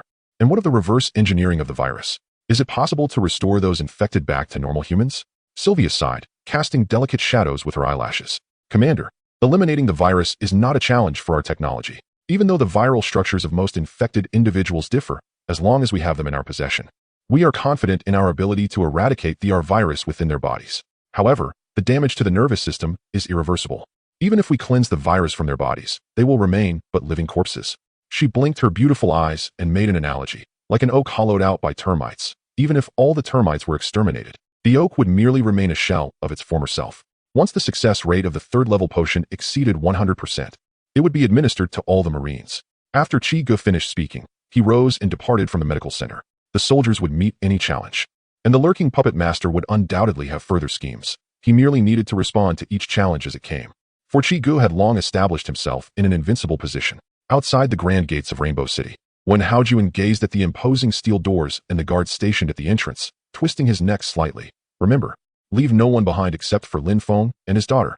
"Yes," Wen Bo replied in a deep voice, his muscles tensing beneath his shirt. Just then, two blue ripples appeared in the air, and Yumiya and Lin Yan materialized before them. When Haojuan's gaze scrutinized Lin Yan's face. "Oh, is this not my beloved fiancée? She appears far less captivating in the photographs." Shifting his attention to Yumiya, he unabashedly admired her graceful figure, licking his lips with a slender tongue. "And who might this enchanting lady be? It seems fortune smiles upon me today, allowing me to take two beauties home." Yumiya curled her lips. "Little Lin Yan, your fiancée is rather difficult to assess." A flicker of disdain crossed Lin Yan's eyes as she suddenly vanished. Too disinterested to utter a word, and in the blink of an eye, she lunged towards Wen Haojuan, aiming a dagger at his throat. "Head of the family," Wen Bo shouted in fury, attempting to assist, but Yumiya swiftly intercepted him. "Big guy, your opponent is me." Yumiya's electromagnetic pistol spat bullets, and the military dagger glinted ominously in the sunlight. She instinctively evaded Wen Bo's counterattack, the dagger tracing a lethal arc through the air. Wen Bo roared, unleashing his potential in an instant. He blocked the dagger with his left hand while his right hand struck towards Yumiya's neck like a blade. Their figures intertwined, the sound of metal clashing resounding continuously as they exchanged dozens of blows in a heartbeat. At the moment when Bo hesitated, an eerie green light flickered in Yumiya's eyes, and he suddenly found himself immobilized. A dangerous smile curled at her lips as the military dagger shot, like lightning, into his chest. Without delay, she swiftly pulled the trigger. With a deafening gunshot, the bullet easily penetrated Wen Bo's body, obliterating his heart, shaking the droplets of blood from the dagger. Yumiya coldly observed when Bo's lifeless form collapsing to the ground, gracefully retreating to the edge of the battlefield, her arms crossed, keenly watching the duel unfold on the other side. Lin Yan's figure, almost a blur in the sunlight, radiated a faint glow of psychic energy. Her perception rippled outward, forming a clear trajectory in her mind with each contraction of Wen Haojuan's muscles, each fluctuation of murderous intent. Wen Haojuan's monstrous right claw lunged forward in an instant. Lin Yan narrowly sidestepped, and with mere inches to spare, her dagger grazed his wrist artery. In the next moment, she suddenly leaned back, narrowly evading Wen Haojuan's sweeping leg, which barely grazed the tip of her nose. As her body aligned almost parallel to the ground, her psychic energy erupted, propelling her swiftly backward. Her right hand deftly drew her weapon from her leg, chambered around, aimed, and pulled the trigger in one fluid motion. Instantly, several bullets soared toward her adversary. Wen Haojuan emitted a muffled groan. Although his heightened perception allowed him to dodge most of the projectiles, one bullet still struck his thigh, blood streaming down his pants. His pupils constricted sharply as he sensed a chilling presence at the nape of his neck. In a split second, he bent forward and charged. Narrowly avoiding Lin Yan's dagger that sliced through the air where he had just stood, the icy aura of intent sending beads of cold sweat down his neck. Not too shabby, mused Yumiya, toying with her handgun. She could see Lin Yan growing rapidly in combat prowess, evolving from being overwhelmed by Wen Haojuan to inflicting damage upon him. The innate psychic sensitivity of the psychic agents placed them in a position of advantage against ordinary humans. Wen Haojuan served as an excellent source of experience. Apologies, but this path leads to nowhere. Moments later, Yumiya intercepted the fleeing Wen Haojuan, who was now drenched in blood, his grotesque wounds oozing profusely. Realizing his escape had been thwarted, he fell to his knees, his forehead striking the ground with a dull thud. I concede. The city of Storm will submit to you. I beg you, spare my life. Seeing that neither of the two showed any sign of compassion, he continued to plead. I am the sole head of the Wen family. I can lead the entire clan and the city of Storm to your side. Yet, hidden from their view, a flash of rage and malice flickered in his eyes. Observing Wen Haojuan's tearful state, Lin Yan felt a renewed wave of disgust and turned her head, casting an inquiring glance at Yumiya. Central, the opponent has surrendered. How shall we proceed? Yumiya inquired through her earpiece. Send him to the medical center for study, came the calm response from Xingxuan after consulting with Chiga. Not far off, a squad of Marines approached swiftly, expertly dismembering Wen Haojuan's limbs and placing them into a transparent sealed bag under his anguished cries, dragging him toward the medical center like a lifeless canine. Wen Haojuan was peculiar. The instant Chiga glimpsed his right hand via the surveillance footage, she resolved to have him sent to the medical center for research. She believed that this head of the Wen family harbored intriguing tales within him. Chapter 63. The Thunder God. In October, sunlight penetrated through the clouds, dissipating the heat and heralding the impending arrival of winter. Chiu had entered this world in June, and in the blink of an eye, for months had elapsed.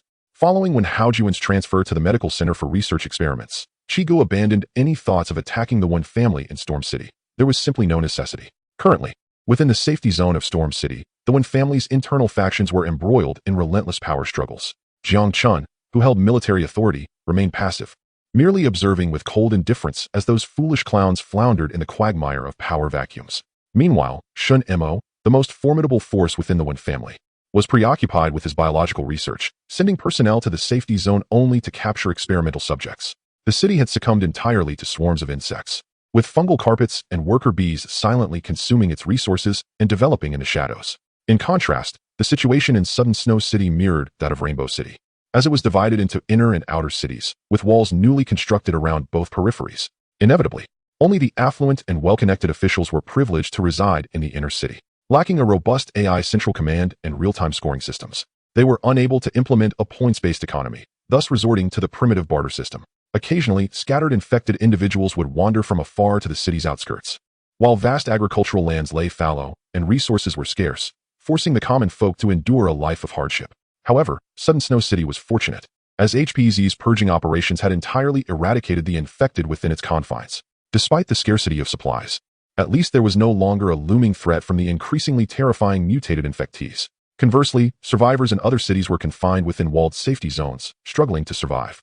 Once thriving urban centers had been entirely overrun by various evolved infectees.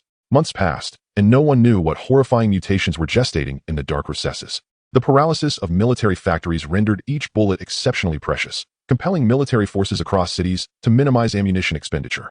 Several cities' military leaders, unwilling to remain passive, attempted to organize purging operations, only to discover in horror that the infectee skin had grown even more resilient. Standard handgun bullets, upon striking them, inflicted non-fatal damage after being thwarted by their tough exterior. Was heavy artillery a viable solution? This seemingly straightforward approach proved to be woefully ineffective. The dense clusters of buildings rendered bombings counterproductive, threatening to reduce entire cities to ruins, while the resilient infectees often survived amidst the wreckage. Once ammunition ran dry and military supplies from the factories dwindled, all that remained were bayonets. This all-or-nothing strategy was untenable. Such predicaments left military leaders in a state of dilemma. They were acutely aware that with each passing day, the infectees would evolve further. Yet, confronted with the harsh realities of logistical constraints, they could only watch helplessly as the crisis escalated, perpetually eluding resolution.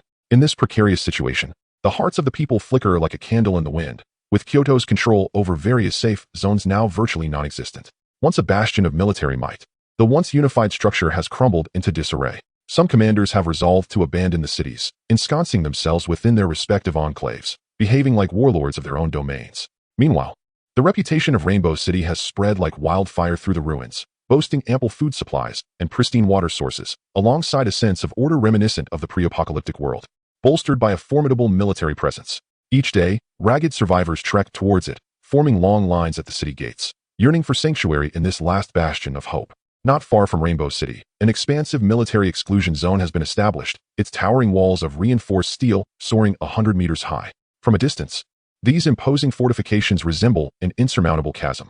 On top of the walls, fully armed Marines patrol tirelessly, maintaining a vigilant watch. In the heart of the exclusion zone, Chiu stands alone in the shadow of the enormous figure of the Thunder God mech, tilting his head slightly to behold its 50-meter-tall armored form, its battleship-grade alloy gleaming coldly in the sunlight. The sight of this futuristic, sci-fi steel colossus fills Chiu with exhilaration. It embodies invincibility. Who doesn't dream of piloting a mech? Pressing the F key, Chiu enters the cockpit of the mech. Gazing at the circular control panel with a hint of trepidation, he is unsure of how to operate it. In truth, the Thunder God armor features a retractable lift, making entry quite straightforward. Xingxian, activate, he commands. The cockpit is equipped with numerous safety features for the pilot, with multiple indicators and screens monitoring all systems of the Thunder God. The primary holographic display can project computer-generated topographical images, even if the screens malfunction. The tempered glass is outfitted with a comprehensive heads-up display, navigation screens, and a basic target locking system, although aiming is seldom a necessity for the Thunder God pilot. While the cockpit is spacious, the presence of a second person would create an awkward proximity. However, this poses no issue for Xingxian. A holographic projection, no larger than a palm, materializes on Chi's shoulder, and Xingxian's calm voice resonates in his ear. Understood, Commander. The diminutive figure, resembling a charming figurine, adds a touch of cuteness. As the holographic screen and dashboard gradually illuminate, the hydraulic systems at the mech's joints emit a deep, resonant hiss, causing the 50-meter Thunder God mech to tremble slightly. Once the holographic control interface unfolds, various system parameters cascade like a waterfall during self-checks. The miniature projection of Xingxian gestures through the virtual interface, imbuing the mech with a semblance of life as it begins to move with agility within the base. The alloy floor quakes beneath the mech's feet, causing the patrolling Marines nearby to halt in awe, gazing up at this mobile fortress of war, their eyes filled with reverence and astonishment. It is truly the pinnacle of human industrial civilization. The back of the Thunder God is equipped with 4 250mm Punisher cannons, specifically designed to target and annihilate enemy heavy aerial vehicles. Embedded in its shoulders are launch tubes for the Javelin missiles, capable of firing 4 small surface-to-air missiles simultaneously to counter swarms of aerial threats. Each arm is armed with 2 Thunder Hammer particle acceleration cannons, powerful enough to inflict devastating explosive damage on any ground structure or unit. The cost of constructing the Thunder God mech is extraordinarily high, from a purely tactical standpoint. Chiu believes that it is not particularly necessary to create such a unit at this time, as there are more economical and effective options for air defense, as well as more cost-efficient siege tanks for ground assault. Nevertheless, Chiu ultimately resolves to build one, as the allure of such an impressive mech, serving as a city's treasure, would undoubtedly astonish all of humanity on Blue Star when it makes its grand appearance. It is akin to experiencing a first-person driving game as Chiu sits in the cockpit, observing the Thunder God mech pace back and forth within the base. However, once the initial thrill subsides, boredom sets in due to the lack of personal control. All right, Xingxian, come to a halt. Disembarking from the Thunder God, Chiu drives the Inferno towards the Starry Command headquarters of Rainbow City. Recently, Tang Shuixian sent a message indicating that the success rate for the 4th level enhancement potion of the Jiao Guard organization has now reached 20. Although this success rate is not particularly high, given the vast population base, Jiao Guard has successfully produced a significant number of 4th level warriors. In contrast, the success rate for Sylvia's 4th level potion enhancement has only just reached 50. While this rate is considerably higher than that of other organizations, Chiu still finds it unprofitable for enhancing the Marine Corps. After lying in wait for so many days, it is time to advance towards a city that recently sent out a distress signal, Camellia City. Chapter 64 Support for Camellia City. Camellia City, located 200 kilometers from Rainbow City, is a quaint tourist destination with a modest population of nearly 1 million inhabitants. Surrounded by majestic mountains, the city transforms into a veritable paradise during the blooming season, when the hills are adorned with vibrant camellias. Not far from the city lies an infantry battalion, comprising approximately 400 to 500 soldiers. Following the outbreak of the virus, this tranquil town rapidly succumbed to chaos. Not only was the establishment of a safe zone rendered impossible, but even the military was compelled to retreat to their encampment, relying on robust defensive structures while awaiting assistance from other forces. Thanks to the advantageous location of the encampment at the city's periphery, along with the gradual influx of police personnel and surviving citizens, this isolated unit has remarkably endured to this day. Day after day, they send out distress signals to the outside world, yet all they receive in response is the static noise of the radio. The surrounding towns have long since lost contact, and the military, despite its organized structure, has been unable to reclaim even the nearby city, rendering them incapable of providing aid.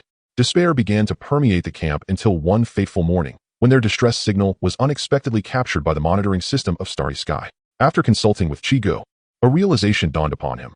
This was a veritable windfall, a city actively seeking assistance, which meant they could rightfully take control. Once Camellia City was secured, the resources within would be sufficient for him to construct the long-desired battleship. As the HPZ continues to expand, the demands of combat and maintenance are depleting precious resources, making the acquisition of this city most timely. Establishing contact with Rainbow City instilled a long-awaited glimmer of hope among the survivors of Camellia City, lifting the oppressive atmosphere that had hung over the camp. Bai-yin once again visited the communications office and pushed open the door, finding Captain Xiao Ning, a man in his 30s, present. Captain Xiao, how long do you estimate it will be before reinforcements from Rainbow City arrive? Bai-yin's voice carried a note of anticipation. Turning to her, Captain Xiao, with a wry smile, shook his head. Mayor Bai, they only mentioned they would arrive as soon as possible, without providing a specific time frame. The straight-line distance to Rainbow City is 200 kilometers, and the roads are in poor condition. I estimate it may take about a week. Bai-yin nodded, understanding the gravity of the situation, and sighed. Our food and water supplies are dwindling. We can only hold out for about another week at most. The military camp currently houses over 300 soldiers and more than 200 police officers, with the remaining 3,000 being surviving citizens. It is sobering to note that in a city with a population approaching 1 million, such a small number of survivors remain. After deliberation with Captain Xiao, Bai-yin decided to allocate more food to the combat personnel while reducing rations for the civilians. However, even with strict rationing, food and water are still being consumed at an alarming rate. The entire encampment is shrouded in an eerie silence, with survivors huddling together in small groups. Whether civilian or soldier, they maintain a solemn quietude, for any loud noise could attract nearby infected individuals, and the sound of gunfire would inevitably draw even more of them, resulting in a tide of corpses. The last such tide had claimed the lives of over 100 soldiers, leaving them eternally beyond the defensive line. Now, everyone comprehends a fundamental truth. Silence is the price of survival, and unity is the sole path forward. Chiu sought aid from Chaohua City, and HPZ resolved to dispatch troops in support. This was communicated to Tang Cheng out of courtesy and as a notification. Tang Cheng refrained from further comment and instead dispatched a synthetic battalion to assist HPZ. Chiu promptly declined, expressing, General Tang, I appreciate your goodwill, but it is unnecessary. We do not require additional support at this time. Tang Cheng chuckled lightly. Counselor Chi, having an organized battalion will facilitate matters greatly. After all, your HPZ's equipment is exceedingly advanced, which may inevitably provoke suspicion from other cities. Surely, you cannot explain your HPZ to each city individually? Before Chiu could reiterate his refusal, Tang Cheng continued, I have already spoken to Captain Xie. This battalion will henceforth be at your disposal. Furthermore, the number of survivors in Rainbow City is increasing. Consider this a gesture from my Sudden Snow City army. With Tang Cheng's words reaching this point, Chiu acquiesced, happily accepting a synthetic battalion. As for equipment supplies, they were negligible to him, possessing a supply station. Yet having a military unit under official designation could indeed alleviate considerable inconveniences in certain situations. On a stretch of the highway leading to Chaohua City, a torrent of steel crushed the cracked asphalt. Hundreds of alloy transport vehicles formed a lengthy convoy, with the drones mounted atop, vibrating slightly with the bumps. These specially designed transport vehicles boasted reinforced glass compartments and a plethora of firing ports, enabling them to transform into mobile fortresses at any moment. At the heart of the convoy was a military synthetic battalion, with transport trucks brimming with soldiers whose engines roared, while tanks and infantry fighting vehicles left deep ruts in the road. At the rear, the imposing barrels of the siege tanks pointed skyward, and several drones, akin to vigilant bees, circled the convoy in watchful alertness. Suddenly, 6 Viking fighter jets sliced through the sky, their engines piercing wails causing the ground troops to instinctively look up. They escorted a colossal entity. The vast HPZ barracks hovered above the convoy, moving in synchrony with it. This defiance of logic left the accompanying military personnel astonished, whispering among themselves, their eyes reflecting a mixture of shock and confusion. What exactly is HPZ? A young soldier murmured, tightening his grip on his rifle unconsciously. The expressions of his comrades mirrored a complex blend of relief at having such a formidable ally and unease about the incomprehensible technological might. This operation for the occupation of Chahua City did not necessitate Chi Ji's personal involvement. He dispatched the veteran Jack to lead the team. While he remained stationed at the Star Orbit Command Center, the Starshin system would project the surroundings of the Marine Corps in real time onto the large screens, allowing him to command the troops through communication channels at any moment. This could be considered HPZ's inaugural expedition. Chi had to concede that, when confronting mutated zombies in such numbers, the swarm tactic was indeed straightforward. F2A would charge directly ahead. Although the technology of the Empire's humanity is remarkably advanced, even ordinary zombies are incapable of breaching the armor of the Marines. However, should they unexpectedly encounter a colossal mutant, a single strike could inflict internal injuries on the Marines within, regardless of the integrity of their powered suits. 2 days later, at 4 a.m, the ground trembled slightly. The entrance of the Camellia City military camp was piled high with sandbags and stones. The soldiers, huddled behind their fortifications, exchanged glances and tightened their grips on their weapons, directing the searchlights into the distance. Surely, no formidable creature is approaching? The immense beams of the searchlights pierced the darkness when, suddenly, a military jeep emerged into their illumination, advancing toward the camp along the path of the light. The sentinels could distinctly see 2 figures within the jeep, one clad in peculiar armor, while the other donned the same military uniform as themselves. Is this reinforcements? Chapter 65. The arrival of reinforcements. In the early hours of dawn, the suburban expanse of Camellia City lay in eerie silence, abruptly shattered by tremors reverberating through the earth. Dozens of infected beings turned instinctively, their murky sclera riddled with grotesque green veins, drawn towards the source of the sound. On the horizon, 6 sleek silver-gray silhouettes cleaved through the twilight, the piercing wail of Viking aircraft engines growing ever nearer. In an instant before touchdown, mechanical joints emitted a resounding clank, wings folding inward, landing gears flipping, effortlessly transforming from fighter jets to towering mechs in a mere 2 seconds. The colossal iron giants, standing 7 to 8 meters tall, crashed to the ground with a thunderous impact. At the moment of contact, the Gatling cannons mounted on their massive mechanical arms had already spun into readiness. The next moment, searing tongues of flame erupted forth, and a barrage of bullets instantaneously shredded the staggering infected into bloody fragments. Dismembered limbs propelled several meters away, viscous black blood splattering across the asphalt. Moments later, accompanied by a deafening roar, the hydraulic supports of the vast barracks slowly unfolded, descending heavily upon the ground, causing the concrete surface to spiderweb under the immense pressure. Amidst the swirling dust, the airlock doors of the barracks screeched open. Fully armed Marines clad in powered armor surged forth, the sound of Gauss rifles charging filling the air. The reinforced skulls of the infected posed no challenge to the steel-tipped bullets, obliterated with pinpoint accuracy by the Marines. Transport vehicles rolled to a halt near the barrack, and the Marines aboard swiftly disembarked, instinctively fanning out in a circular formation to commence their clearance operations. Soldiers from the military synthesis unit quickly jumped from the transport vehicles at the urgent whistle of their commanding officers, their tactical boots echoing uniformly against the asphalt. They established a defensive perimeter around the convoy in standard tactical formation. Yet their gazes were irresistibly drawn to the distant spectacle, Marines in powered armor, and the 6 imposing steel mechs standing resolutely beside the barrack. Such a design. Such lines. How profoundly sci-fi. Is this real? Mechs. My heavens. Oh my, this is utterly magnificent. Squad leader, is HPZ still recruiting? Where do I sign up? The sergeant's reprimands rang out intermittently, swiftly restoring discipline. Silence. They wouldn't want someone like you. Anyone who speaks out again will face double training tomorrow. Stop this frivolity. Be serious. Inside the armored command vehicle, Captain Chiu observed the scene through bulletproof glass, a slight twitch at the corner of his mouth. He pressed his earpiece, his voice steady and commanding. Attention all infantry, immediately deploy in standard squad formation and collaborate with HPZ forces to eradicate the surrounding infected. Understood. He exited the vehicle, striding towards Jack, who stood nearby. Captain Jack, what are the next instructions? Before their departure, Tang Chung had explicitly informed Chiu that all operations would be under HPZ's command. With a satisfying click, Jack raised his visor, offering a slight smile. Let us go? Since we're providing support, we should first greet the military here. Affirmative. Before long, A military jeep whisked the two towards the Rainbow City barracks. The sentinel raised his arm, signaling the jeep to halt, his gaze initially drawn to Jack in the rear seat, whose uniquely designed power armor nearly filled the entire space.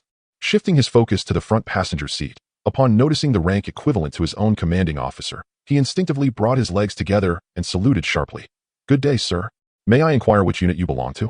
Chiu turned to glance at the back seat, and upon receiving a reassuring nod from Jack, he succinctly replied, "We are the reinforcement unit." The sentinel's eyes brightened instantly. He suppressed the urge to cheer, briskly gesturing for them to proceed. As the jeep entered the camp, he could hardly contain his excitement, seizing the communicator and exclaiming, his voice slightly trembling with exhilaration, "Reinforcements have arrived. I repeat, reinforcements have arrived." Upon receiving the news, Bai Yin and Chao Ning quickly donned military coats and made their way to the reception room. "Greetings, comrade. I am Chao Ning, the commanding officer here. You have finally arrived." Fatigue was evident in Chao Ning's bloodshot eyes as he firmly grasped Xiao's right hand, his tone imbued with excitement. Xiao sensed the strength in the handshake and subtly patted Chao Ning's arm with his left hand, introducing himself, commander of the 3rd Battalion, 2nd Brigade, Storm Snow City Group Army, Xiao. Storm Snow City? A flicker of confusion crossed Chao Ning's mind. He distinctly recalled that the distress signal had been sent to Rainbow City. This question briefly crossed his thoughts, but was swiftly overshadowed by a more pressing emotion. Releasing his grip, he gestured for them to sit. "Please, take a seat." Bai Yin tidied her scattered hair, revealing a composed smile. "I am Bai Yin, the mayor of Camellia City." Her gaze then fell upon the silent figure beside her. "Commander Xiao, who is this?" "Oh, this is Captain Jack from HPZ in Rainbow City, the on-site commander of the reinforcement unit," Xiao indicated. His introduction sparked a moment of realization in Chao Ning and Bai Yin's eyes. Chao Ning inquired, "Captain Jack, could you elaborate on tomorrow's operational plan?" Jack nodded and replied, "It's quite straightforward. Commander Xiao will escort you to Rainbow City, while we from HPZ will remain to eliminate the infected in Camellia City." Bai Yin's brow furrowed at this. "Captain Jack, won't you be evacuating with us? Camellia City originally had a population of nearly 1 million, and now less than 1% survives." She paused, her voice gentle yet laced with concern. "The scale of infection in the city may far exceed expectations." Jack flashed a reassuring smile. "Mayor Bai, there is no need for concern. We can manage." Bai Yin bit her lip, a flicker of internal struggle evident in her eyes. "Then, may I stay? Once your unit completes the cleanup, I wish to commence reconstruction immediately." Her fingertips traced circles on the table, betraying her anxiety. Jack shook his head. "Mayor Bai, I'm afraid that is not possible. We will not be stationed here, and should new sources of infection emerge." He left the statement unfinished, yet the implication was unmistakable. "It is my oversight for not considering all aspects." Bai Yin lowered her head with a bitter smile. This city bore witness to an abundance of her memories. Yet, reason cautioned her that, with merely a few thousand survivors and an army of fewer than 1,000, the prospect of reconstruction was but a fool's dream. Moreover, they lacked even the most fundamental capabilities for epidemic prevention. Chao Ning exhaled quietly, having long desired to withdraw. It was already a feat to have endured to this point amidst dwindling supplies. Witnessing Bai Yin's rejection was entirely within his expectations. This mayor was, after all, excessively idealistic. After exchanging a few more words, Jack rose and said, "You two may begin your preparations. You shall depart at dawn. Delaying may introduce unforeseen variables." Chao Ning and Bai Yin exchanged glances, nodded in agreement, and politely escorted Jack and his companion out of the office, subsequently engaging in discussions regarding their evacuation plan for the morrow. Chapter 66. The Strange Infected at Dawn. The synthetic camp of Xiu joined forces with the remaining defenders of Camellia City, escorting thousands of surviving citizens along the path of evacuation. The lengthy procession wound its way through the morning mist, flanked on either side by fully armed soldiers vigilantly surveying their surroundings. Meanwhile, the HPZ Marines advanced toward Camellia City in groups of 5, wielding advanced Gauss rifles that demonstrated astonishing lethality. By midday, the suburbs had been entirely cleared of infected individuals. Not long after the Marines crossed into the bustling urban area, the dead city seemed to awaken abruptly. In the shadows of towering buildings, countless twisted forms began to writhe, and in an instant, the entire street erupted into chaos as hordes of infected lunged toward the Marines.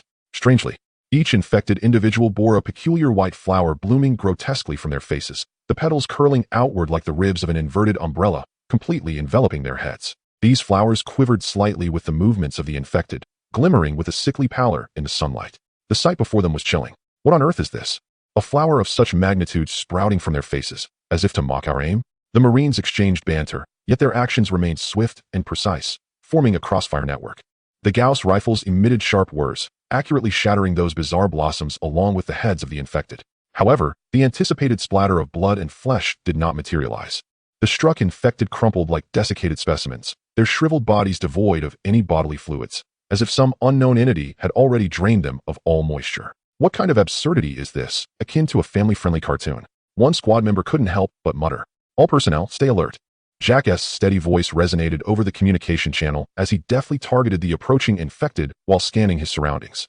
His instincts warned him that the anomalies in Camellia City were far more intricate than they appeared. In the center of the street, the Marines' powered armor pressed closely together, while behind them, marauders incessantly fired Punisher grenades, the explosions illuminating the morbid scene of corpses. Further afield, siege tanks and Goliath robots lay in wait, deliberately left unactivated by Jack, for if Camellia City harbored an intelligent undead king similar to that of Rainbow City, these hidden trump cards would serve as his meticulously prepared greeting.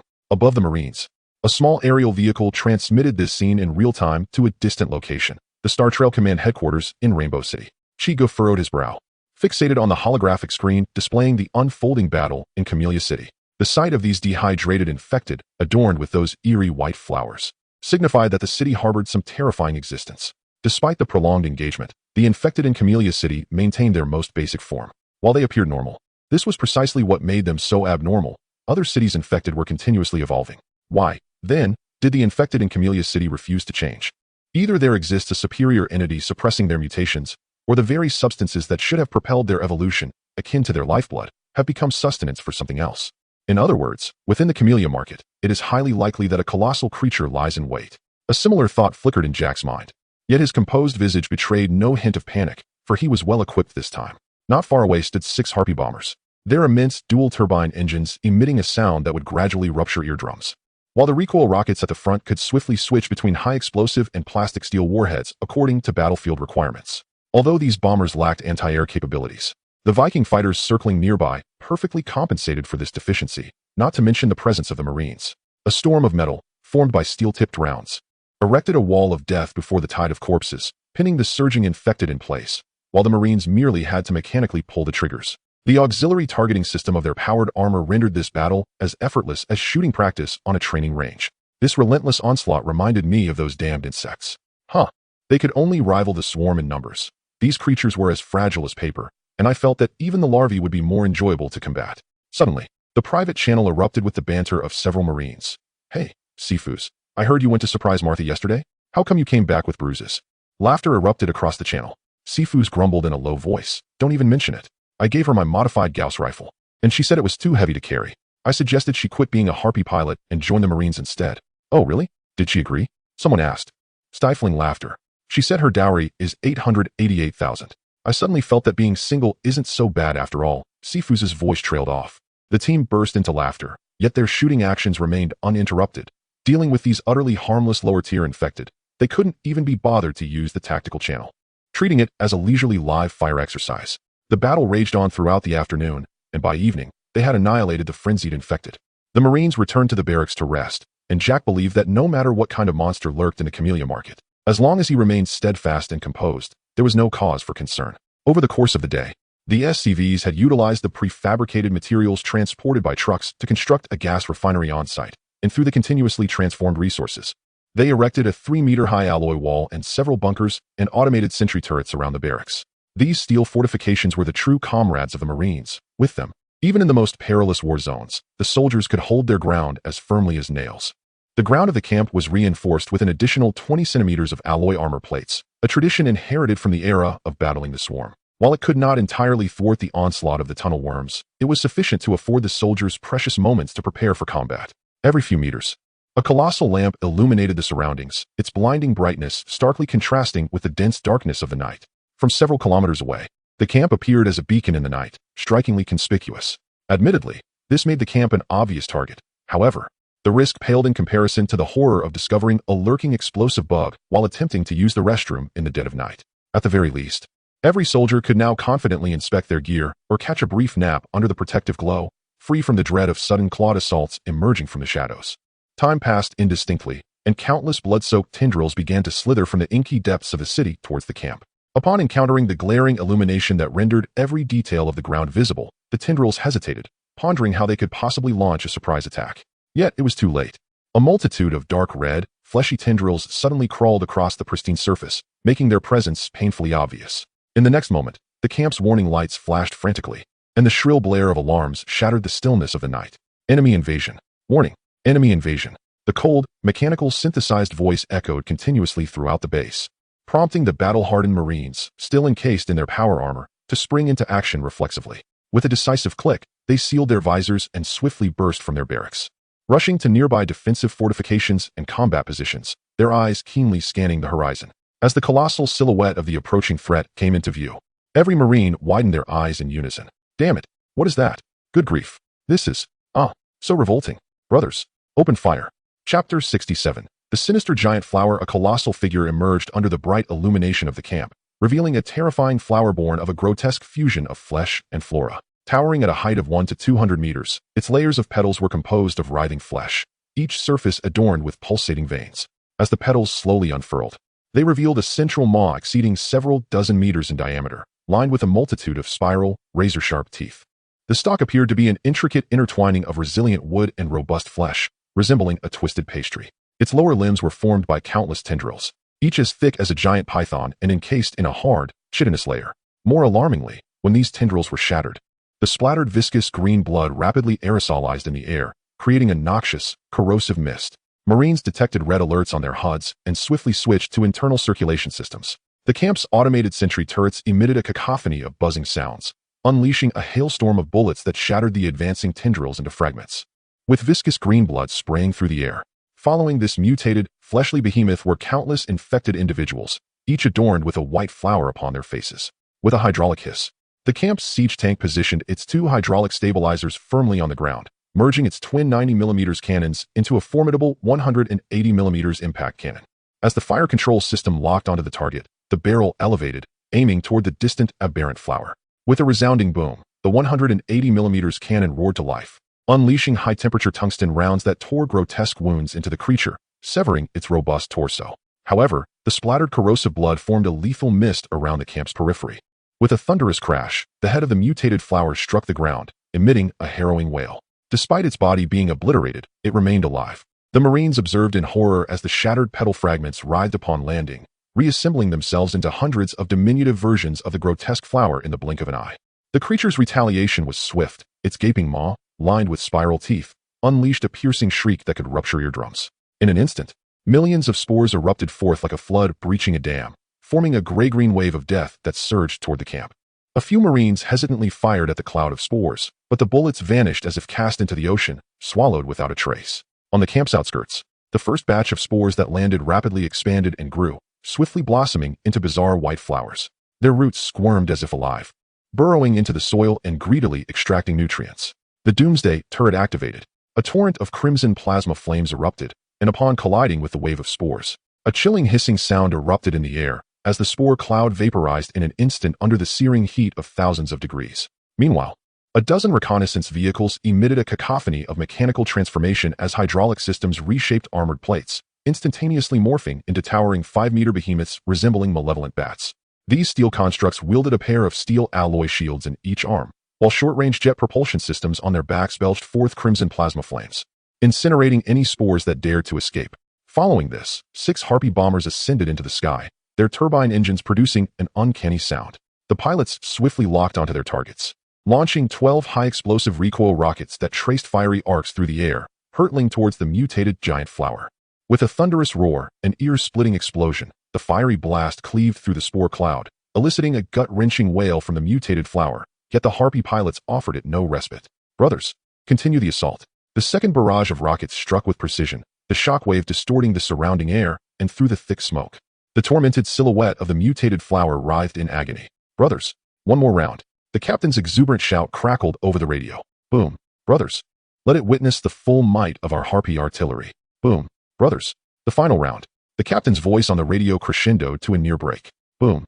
Harpy squad, cease fire. Jack could no longer bear to watch and issued the command over the communication channel. As the smoke settled, no remnants of the mutated flower remained intact on the ground. Despite its apparent frailty under the Empire's weaponry, one could scarcely fathom how formidable it might become if granted more time. More critically, this colossal bloom exhibited little intelligence.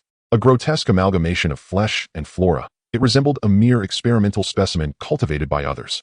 The emergence of dozens of such giant flowers on the battlefield would spell disaster for any modern force. At the Star Trail Command headquarters, Chiu contemplated the holographic image of the mutated flower's remains before him, deep in thought.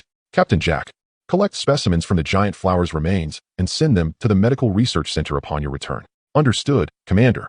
The enigma of the Avirus and the puppeteer behind the mutated zombies eluded Chiu's grasp, but that mattered little. The priority was to consolidate his own power.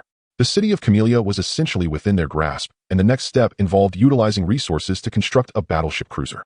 Through Starry Pearl, Chiu learned that the construction of battleship cruisers varied according to resource consumption, and he could specify preferences for weapon configurations during the building process, provided they were reasonable. Human battleship cruisers were classified into Leviathan class, Behemoth class, Minotaur class, and the most advanced Gorgon class. The Leviathan class was the initial model, also known as the Sea Monster class, characterized by its vulnerability in close-range combat, making it susceptible to enemy assaults, and thus it has gradually been phased out. The second model, the Behemoth class, was the most prevalent design. The colossal battleship of the Behemoth class is equipped with a formidable frontal laser, main cannon, and nuclear warheads designed for orbital bombardment. Drawing upon the experiences of its first-generation predecessors, it boasts an array of numerous laser cannon batteries along its flanks, enabling comprehensive targeting capabilities for both terrestrial and aerial assaults. Furthermore, the Behemoth-class vessel is capable of engaging in combat within the atmosphere and can seamlessly transition from the atmospheric confines to the vastness of outer space. It also possesses a degree of upgradability, allowing for the replacement of its main cannon with a powerful nuclear fusion plasma cannon. Naturally, to sustain such an immense weapon, a new model of reactor will be required to provide the necessary energy. Chapter 68. The Su family of Kyoto. The third model is the Minotaur class, also known as the Bullman class. This type of warship is slightly smaller than the Behemoth class. However, it possesses greater upgrade potential, featuring advanced V-type nuclear fusion plasma cannons, newly developed cold fusion reactors, energy shields, air-to-air missile silos, and a formidable array of 20 heavy laser cannons alongside electromagnetic coil guns. These heavy laser cannons are primarily designed for fleet engagements, capable of delivering sustained heavy firepower against enemy capital ships while also possessing ground bombardment capabilities. The electromagnetic coil gun, being a specialized terrestrial weapon, boasts significant firepower, rapid firing rates, and extensive coverage. The nuclear fusion plasma cannon is referred to as a legendary weapon by the Empire. It harnesses the plasma energy generated by nuclear explosions, concentrated through intense magnetic fields, and releases it as an energy wave, inflicting catastrophic damage on targeted areas. This process necessitates substantial time and electrical power to accumulate nuclear fusion energy, with each discharge capable of effortlessly annihilating several cities. The V-type nuclear fusion plasma cannon surpasses standard plasma cannons in potency and requires a shorter preparation time. The Minotaur class is also outfitted with ATVX J-23 missile pods, capable of delivering dense missile barges for area damage against enemy forces, alongside an extensive arsenal of long-range missiles and close-in defense systems, including kinetic point defense cannons. These point defense cannons are adept at tracking fast, small targets and providing sustained firepower, specifically engineered by humanity to combat the insectoid dragon and explosive mosquito adversaries. From a warship perspective, the Minotaur-class battlecruiser possesses formidable air combat capabilities. Additionally, the Minotaur class carries 2 squadrons of Viking fighters for harassment or air defense assistance. As a principal warship of the Empire, the Minotaur class can undergo upgrades for vanadium plating and self-repairing armor. The vanadium plating offers excellent malleability, corrosion resistance, and high-temperature endurance, effectively mitigating enemy firepower, while the self-repairing armor gradually restores its original state after sustaining damage. As an aerial fortress, the Minotaur class is equipped with a rapid jump system, allowing it to teleport to any location within the star system in times of crisis, and features ample space to accommodate 4,000 to 7,000 personnel, enabling Marines to even sleep in spacious corridors. The fourth model is the most advanced Gorgon-class battlecruiser, which boasts a more extensive array of turrets and sensors. With a larger and elongated silhouette, it is the only class capable of directly withstanding concentrated fire from multiple battlecruiser nuclear fusion plasma cannons. Chiu has decided to first construct a basic Behemoth-class battlecruiser, sufficient to meet all current demands, with the prospect of gradual upgrades in the future. Building a battlecruiser not only requires a significant expenditure of resources, but also necessitates the training of numerous crew members, a task that cannot be accomplished in a short time frame. Xingxuan commenced the construction of the Behemoth-class battlecruiser. The order has been issued, and the Behemoth-class battlecruiser has entered the construction sequence. Xingxuan's fingers swiftly glided across the controls, leading to the consumption of vast resources as the enormous factory within the starport gradually came to life, with SCVs bustling about. Upon witnessing this scene, Chiu felt a wave of exhilaration and anticipation wash over him. With the battlecruiser at his disposal, his power could swiftly extend into the cosmos, engendering a sense of expansion within him. Yet, as a mature adult, He recognized the folly of such sentiments and could only implore Xing Xian to assist him in locating the next city, preferably one devoid of survivors, allowing the swarm to seize control and expedite his resource collection. In Kyoto, the Su family, having labored for generations, constructed an expansive Su-style garden villa district at the heart of the city. The architectural ensemble was nestled amidst towering pines and verdant cypress, housing the descendants of the various branches of the Su family, resembling a city within a city. As a venerable lineage with centuries of heritage, the Su family adeptly understood the importance of expanding their lineage, actively encouraging their members to procreate. Regardless of the era, a thriving population was the fundamental assurance for the family's continuity. The Su family adhered to a strict primogeniture inheritance system, with the head of the family position passed down through generations. However, other members could compete for elder positions based on merit, forming a council of elders to assist the family head in managing this vast familial empire. This structure mitigated conflicts over the headship while distributing some power, enabling a natural selection among the Su descendants. Even if the current head were incompetent, the presence of the elders ensured the family's enduring legacy. In contrast to the insular Wen family, the Su family's influence spanned 10 cities, yet each generation of leaders upheld a singular principle: the family would remain in Kyoto, loyal through the ages. This wisdom of unwavering loyalty allowed the Su family to flourish. Today, the parking lot beside Elder Su Jian's villa brimmed with luxurious automobiles, as elegantly attired guests streamed in for a birthday celebration. The occasion honored Su Jian's daughter, Suya, and her beloved child, Tang Shuixian. Suya was not only the wife of General Tang Cheng, commander of the Snowstorm City Group Army, but Tang Shuixian was also an elite member of the newly empowered Ninth Star Guard. While ostensibly a family gathering, this birthday celebration served as an unspoken networking event among various factions.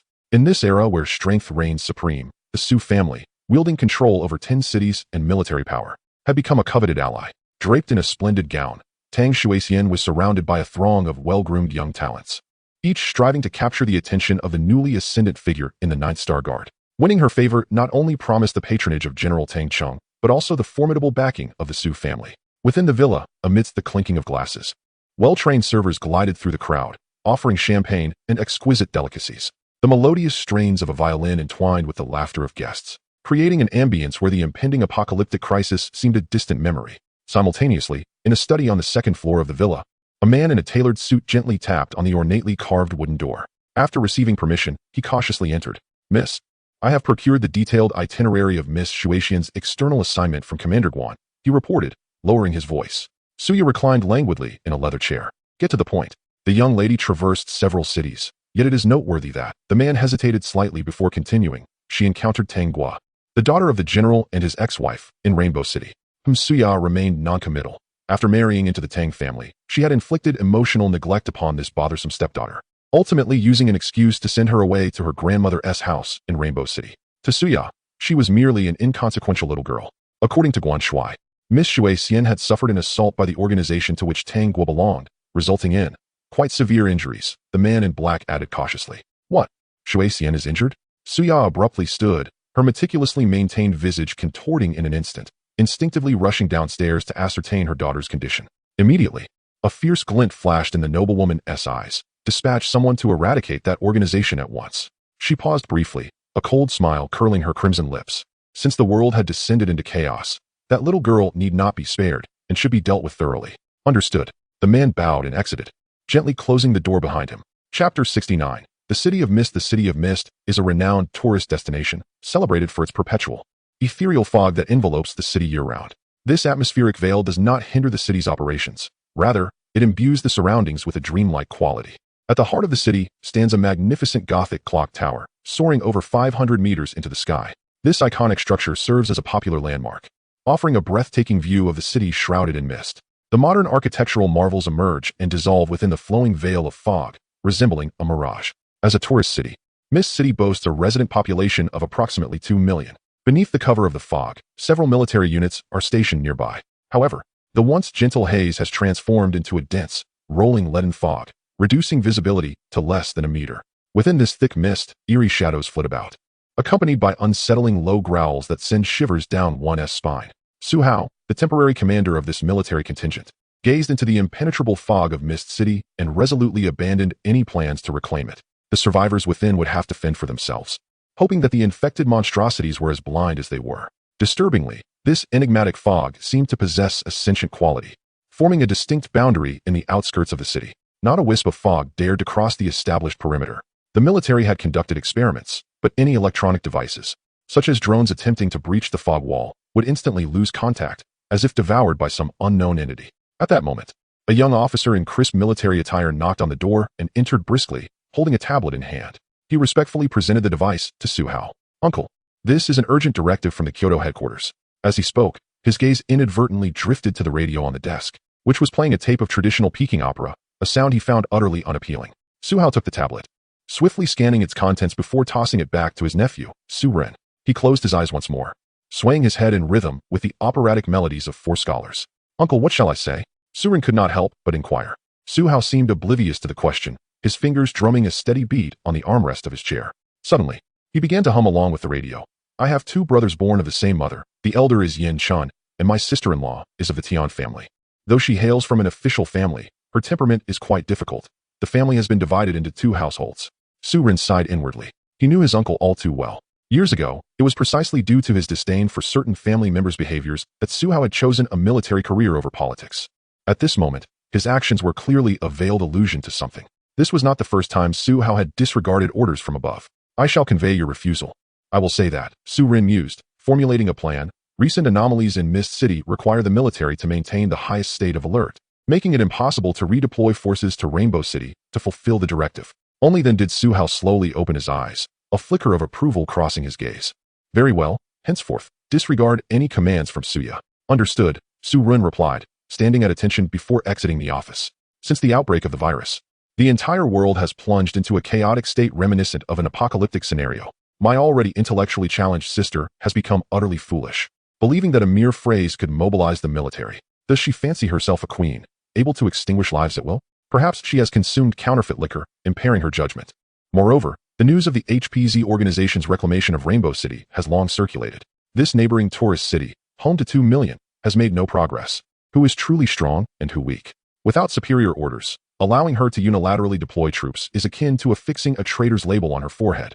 Just like the Wen family. Goodness, she is leading herself to ruin. Su Hao shook his head, a trace of derision flickering in his eyes as he slowly closed them. In the dense fog of the outskirts of misty hidden city, a massive, pallid creature crawled forward in an eerie manner.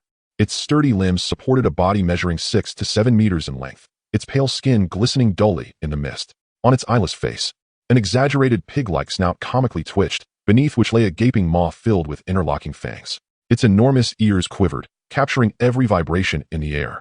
The creature's 4 sharp claws retracted into specialized pads, allowing it to move with a ghostly silence. Suddenly, the ground trembled violently, debris scattering like raindrops as a tunnel worm erupted from the earth. Its petal-shaped, menacing mouth swiftly opened, expelling jumping bugs like a high-pressure water gun.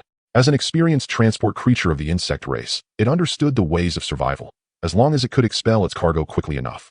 No enemy could seize the moment to attack. In the thick fog, the jumping bugs emitted piercing shrieks. Despite the limited visibility, their keen sense of smell and hearing quickly locked onto the quietly approaching white monster. The foremost jumping bug tensed its hind leg muscles and sprang forth like a coiled spring, its scythe-like limbs slicing through the air in a deadly arc aimed at the creature's back. A howl erupted from the monster, a chilling cry as it thrashed its massive body. It rolled twice on the ground, shaking off the jumping bugs, its 4 claws shooting forth, glinting menacingly. With pinpoint auditory precision, it rose to its feet, its giant paws sweeping through the air towards one of the jumping bugs, confident that if it struck true, this 3 to 4 meter creature would meet its demise. However, in the blink of an eye, the number of jumping bugs spewed forth by the tunnel worm far exceeded the monster's expectations. Dozens of jumping bugs surged toward the creature, with 4 or 5 launching a surprise attack from behind, toppling it to the ground. More bugs swarmed in, tearing flesh with their sharp teeth and flailing limbs in a gruesome display. When the last jumping bug leapt off the bloodied remains, it shook its jaws, now smeared with gore, emitting a victorious shriek before vanishing into the fog in search of its next prey. Yet, the cacophony of this fierce battle had already attracted more monsters. Gradually, through the dense fog, hundreds of distorted figures emerge, mirroring the grotesque creature sprawled upon the ground. Slowly encroaching from all directions, the foremost beast stretches over a dozen meters in length, its enormous ears quivering at a high frequency, capturing the desperate shrieks emitted by the jumping insects as they are forced to retreat.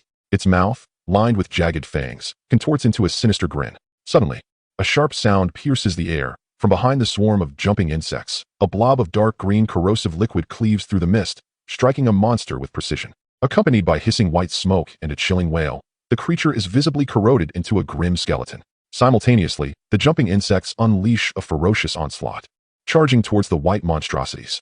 Following closely are an overwhelming barrage of venomous spines. Serpentine creatures, several meters in height, emerge from the fog, their elongated forms resembling upright human-like serpents. With each graceful nod, a deadly spine is propelled forth, slicing through the air.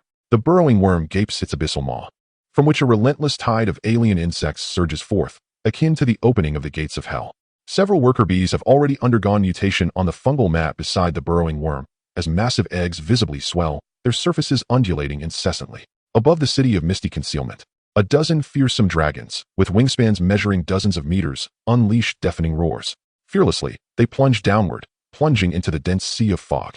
Soon after, the sky reverberates with the rapid flapping of wings as swarms of these alien dragons spiral and dive, disappearing into the thick mist. Chapter 70, A giant blossom in the heart of Camellia City. Fierce combat erupted. On one side were the densely packed flower-headed zombies, while on the other stood the Marine Corps, shoulder to shoulder, advancing alongside siege tanks like a formidable iron wall.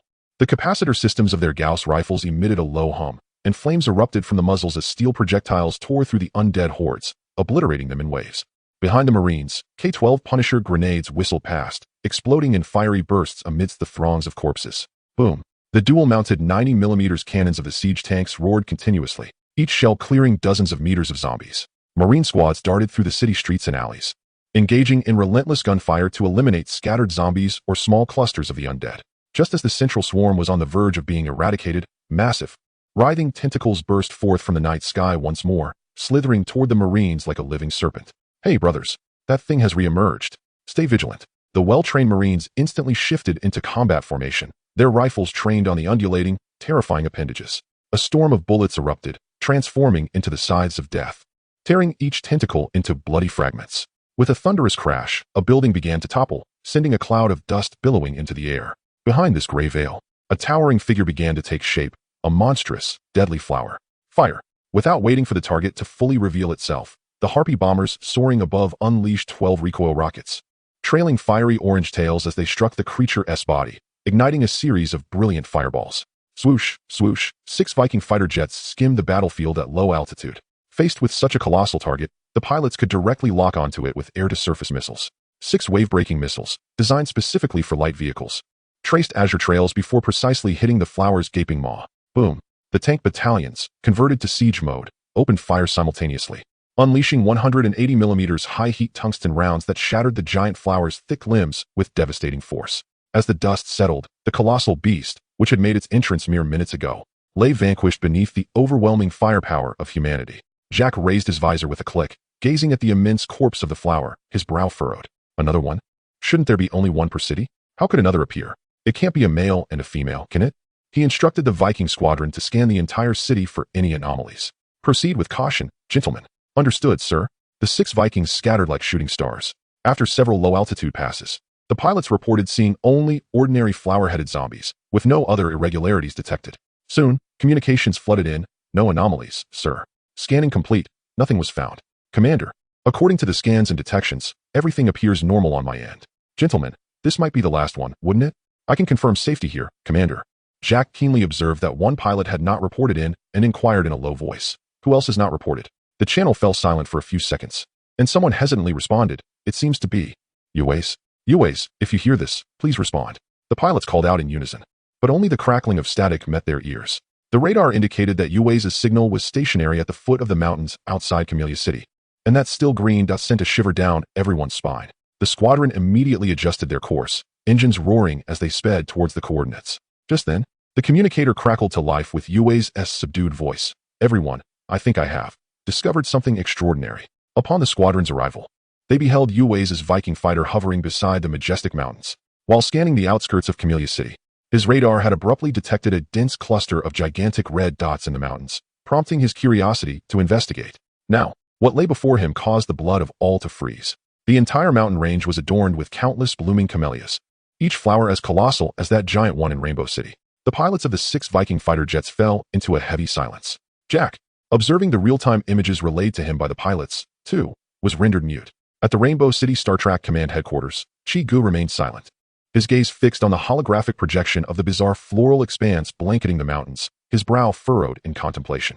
Where on earth had these monsters originated? The question lingered in his mind, refusing to dissipate. Commander, Dr. Sylvia is requesting a communication. Connect her. Without a visible cue from Star Xian, a blue light flickered, and Dr. Sylvia's holographic image materialized in the air. Commander, we have begun to preliminarily understand the characteristics of the mutated giant flowers in Camellia City. Dr. Sylvia's voice, though gentle, carried an undeniable gravity. Each petal of these peculiar flowers contains a complete genetic sequence, which implies that, with ample energy supply, a single flower can reproduce indefinitely. Sylvia tucked a strand of hair behind her ear and continued, according to our data models, once the giant flowers absorb sufficient energy, they will actively shed their petals to reproduce. The new individuals, given abundant nutrients, can complete their growth cycle at an astonishing rate. Her expression turned serious. This is a hybrid organism with terrifying expansion capabilities. However, it is fortunate that they lack intelligence, exhibiting extremely primitive behavioral patterns. After depleting the nutrients of an entire planet, their only fate is extinction. Following this mode of expansion, she paused, drawing a comparison. It is akin to a locust plague, knowing only to ravage without understanding sustainability. Chiu pondered and asked, do they possess any fatal weaknesses? After a moment of thought, Dr. Sylvia replied, theoretically, they fear flames, but the fused flesh and organic tissues have compensated for this flaw. She projected a set of data, adding, nevertheless, modern thermal weaponry can still inflict effective damage upon them. Understood, Chiu nodded. After a brief farewell, Sylvia severed the communication, as she had much to delve into. Suddenly, she paused, blinking her pale blue eyes, surveying her surroundings. It appeared she had unwittingly transformed the medical center into a research facility. Doctor, there are new findings from Rose's side, reported a medical personnel clad in a white coat. Hastening towards her, she had long since embraced her role as a researcher, forgetting that she was originally a battlefield medic. Sylvia gently shook her head, casting aside distractions, and swiftly grabbed the data tablet from the table. All right, I will head over now. The hem of her lab coat traced a crisp arc as she turned. Before the holographic projection at the control panel, Xingxuan's resplendent skirt swayed gently as she calmly analyzed. Commander, according to the tactical assessment system, it is advisable to utilize a tactical nuclear weapon for eradication operations, as the expected yield would suffice to completely annihilate all giant flowers within the target area. Chiu, with his hands crossed beneath his chin, suddenly revealed a knowing smile. Xingxuan, do our nuclear weapons materialize out of thin air? The AI girl tilted her head slightly, a cascade of data streams flickering in her azure eyes. Reporting to the commander, current nuclear weapon production still requires substantial strategic resources. Your proposal for a zero-cost nuclear bomb has been recorded, and its research priority has been elevated to the highest level. Her voice remained serene. Chiu chuckled and shook his head. Since it requires expenditure, why should we take action ourselves? Let us not forget, we are not the only ones on this planet possessing nuclear capabilities. He snapped his fingers, compiled Sylvia's research report, and sent it to Wang Bangjun, ensuring to include our professional recommendations. To address these giant flowers, nuclear weapons are the optimal solution. Xingxuan's projection inclined slightly. Understood. Should we add polite phrases such as deeply regretful? No need, he replied. Just convey that we, HPZ, are powerless to assist. Chapter 71. Rumors arise. Wang Bangjun sat in his office at the city hall, absorbing the information sent to him by HPZ, and could not help but draw in a sharp breath. The emergence of these towering flowers, each reaching heights of 100 meters, in Rainbow City could lead to unimaginable consequences. He silently rejoiced at his choice to retire in Rainbow City rather than in Camellia City. Upon reading the report's final suggestion to deploy nuclear weapons, Wang Bangjun chuckled softly, deleted that section, and opted to submit the report directly to Kyoto. As a seasoned veteran in the political arena, he understood all too well that certain truths need not be articulated too bluntly. Besides, it was merely a mountain occupied by tens of thousands of colossal flowers. The use of nuclear arms was utterly unnecessary. The environmental repercussions of nuclear radiation were far too severe, and no one could ascertain whether such radiation would act as an alternative catalyst for these infected monstrosities. Thus, countries typically refrain from employing nuclear weapons until absolutely required. In response to the alarming report from Rainbow City, Kyoto took the matter very seriously. In the high-level conference room, several elderly officials grasped the underlying implications of HPZ's report. After a brief exchange of words, orders were swiftly disseminated. On the runway of a military airport, several large bombers began to roll out of their hangars, their exhaust nozzles expelling waves of heat. The silver-gray fuselages glinted with a golden hue in the setting sun, and the roar of the turbine engines reverberated throughout the airport. At the control tower, the bomber formation requested takeoff clearance. Cleared for takeoff. May your mission be successful. With the command from the tower, the heavy bombers, each weighing several tons, accelerated down the runway, their underwing mounts trembling slightly with the increase in speed. One by one, the bombers lifted off the ground, their landing gear retracting slowly as they completed their formation turn. These aerial fortresses ascended in a neat wedge formation to cruising altitude, leaving elegant white contrails that arced gracefully across the blue sky. At an altitude of 12,500 feet and a speed of 900 knots, they were expected to reach the target airspace in 2 hours. Flanking the bomber group were a dozen J-10 fighter jets, forming an escort formation. The bombers were armed with 6 cloud detonators and 150,500-pound bombs, more than sufficient to obliterate the mountain range. This formidable aerial strike force raced swiftly towards the mountain range, now overrun by the giant flowers. In the study of the Su family villa in Kyoto, Suya's expression darkened. How dare that brat Su how defy my orders? A man in a sharply tailored suit bowed slightly and replied, Miss. Young Master Su Hao claims there are unusual circumstances in Misty City, making it impossible to dispatch forces for support. Excuses. These are all mere excuses. Suya slammed her hand on the table in frustration. The suited man remained silent, lowering his head further. He knew well that this was just a pretext, but could only maintain his silence. After venting her anger, Suya took a deep breath and returned to her seat, coldly instructing, report to me in detail about the forces behind Tanghua. After receiving a concise briefing, Suya pondered, recapturing Rainbow City and helping Tang Ching seize Snowstorm City? Suddenly, she shifted her focus. What recent movements have there been from that old man? We have yet to receive any communication requests from General Tang Ching. Suya narrowed her eyes, a cold smile curling at the corners of her lips. After all these years, she still maintained this heartless demeanor, all for the sake of that little girl, disregarding even the most basic semblance of dignity. A flicker of resentment flashed in her gaze. Since he cared so deeply for that girl, she would ensure her descent into utter ruin. Mobilizing all of her father's resources, she began to disseminate a certain message. Rising slowly, the light cast her sinister profile in sharp relief. HBZ possessed cutting-edge technology capable of altering the world's balance of power, as well as genetic serums that could restore the infected or extend human lifespan. Securing even one of these advancements would allow one to reign supreme in this apocalyptic world. The suited man felt a chill run through him. He respectfully acknowledged her orders and withdrew. After closing the door, he couldn't help but shake his head, as if he could already envision countless greedy gazes turning towards Rainbow City. However, he understood the gravity of the situation.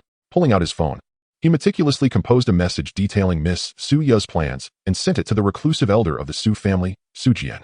Moments later, his phone vibrated. Upon seeing the designated character on the screen, he adjusted his tie and briskly crossed the villa's corridor, dialing an encrypted communicator as he moved toward the front yard, methodically orchestrating the impending storm.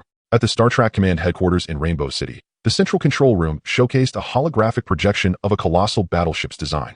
The pale blue beams outlined the ship's contours, revealing the structural intricacies of each compartment with clarity. Chiu and Tanghua stood side by side at the control panel, animatedly discussing the spatial planning of the ship's interior, while the holographic image of Xing Xian floated beside them, its light points swirling around her, occasionally offering professional insights. Having the Marines sleep in the corridors? How utterly pitiful. We could design triple-decker bunks and see if we can provide everyone with a room to rest, Tanghua suggested, blinking as she gestured over the holographic display. Since that fateful night, she had buried her worries deep within and resumed her lively demeanor. By day, she assisted Sylvia at the medical center with research, now capable of independently handling research topics, and by night, she often visited the Star Trek Command headquarters to keep Chiu company. With 10 men per room, we have already reached the maximum capacity for the cabins. Even if we squeeze the pilots and vehicle operators together, the colossal space cannot accommodate standard quarters for all crew members, Xing Xian remarked, her voice ethereal, making it difficult for others to feel anger even in refusal. With a gentle wave of her hand, the holographic display zoomed in on the corridor area. Allowing the Marines to rest in the hallway would enable them to respond more rapidly to sudden combat. Then we can have the cafeteria prepare mobile food carts. During their downtime, they can push around snacks and drinks in the corridors, redeemable with their achievements, Tanghua pondered, pursing her lips. As for pricing, let us just make it 3 to 5 times more expensive than at the base. You truly are a devil. Profiting off your own comrades, Chiu remarked with a slight twitch of his lips. The base's supply warehouse is currently brimming with an array of exquisite beverages, snacks, and various leisure items, all of which require the expenditure of military merit for redemption. The means of acquiring this merit is quite straightforward, either by vanquishing foes on the battlefield or by completing various military tasks. Tanghua, in a moment of inspiration, proposed that the engineering station offer personalized painting and customization services for weaponry and equipment. Of course, these bespoke services would also necessitate a significant consumption of military merit. Initially, the Marines scoffed at this idea, expressing their intent to resist such capitalist enticements. What should they do if they remained unyielding? Tanghua, in distress, sought counsel from Chiu. With a slight smile, Chiu instructed the engineering station to enhance Red's CMC power armor with a retractable white cloak. emblazoned with the words justice in resplendent gold using fade-resistant fluorescent material. Wow, that's so cool. Red was utterly thrilled, transforming into a walking advertisement during that period. Ever eager to promote his new look. Hey, Chlor. Red dashed towards his comrade, and with a swift motion, the pristine cloak unfurled from the armor's shoulder storage.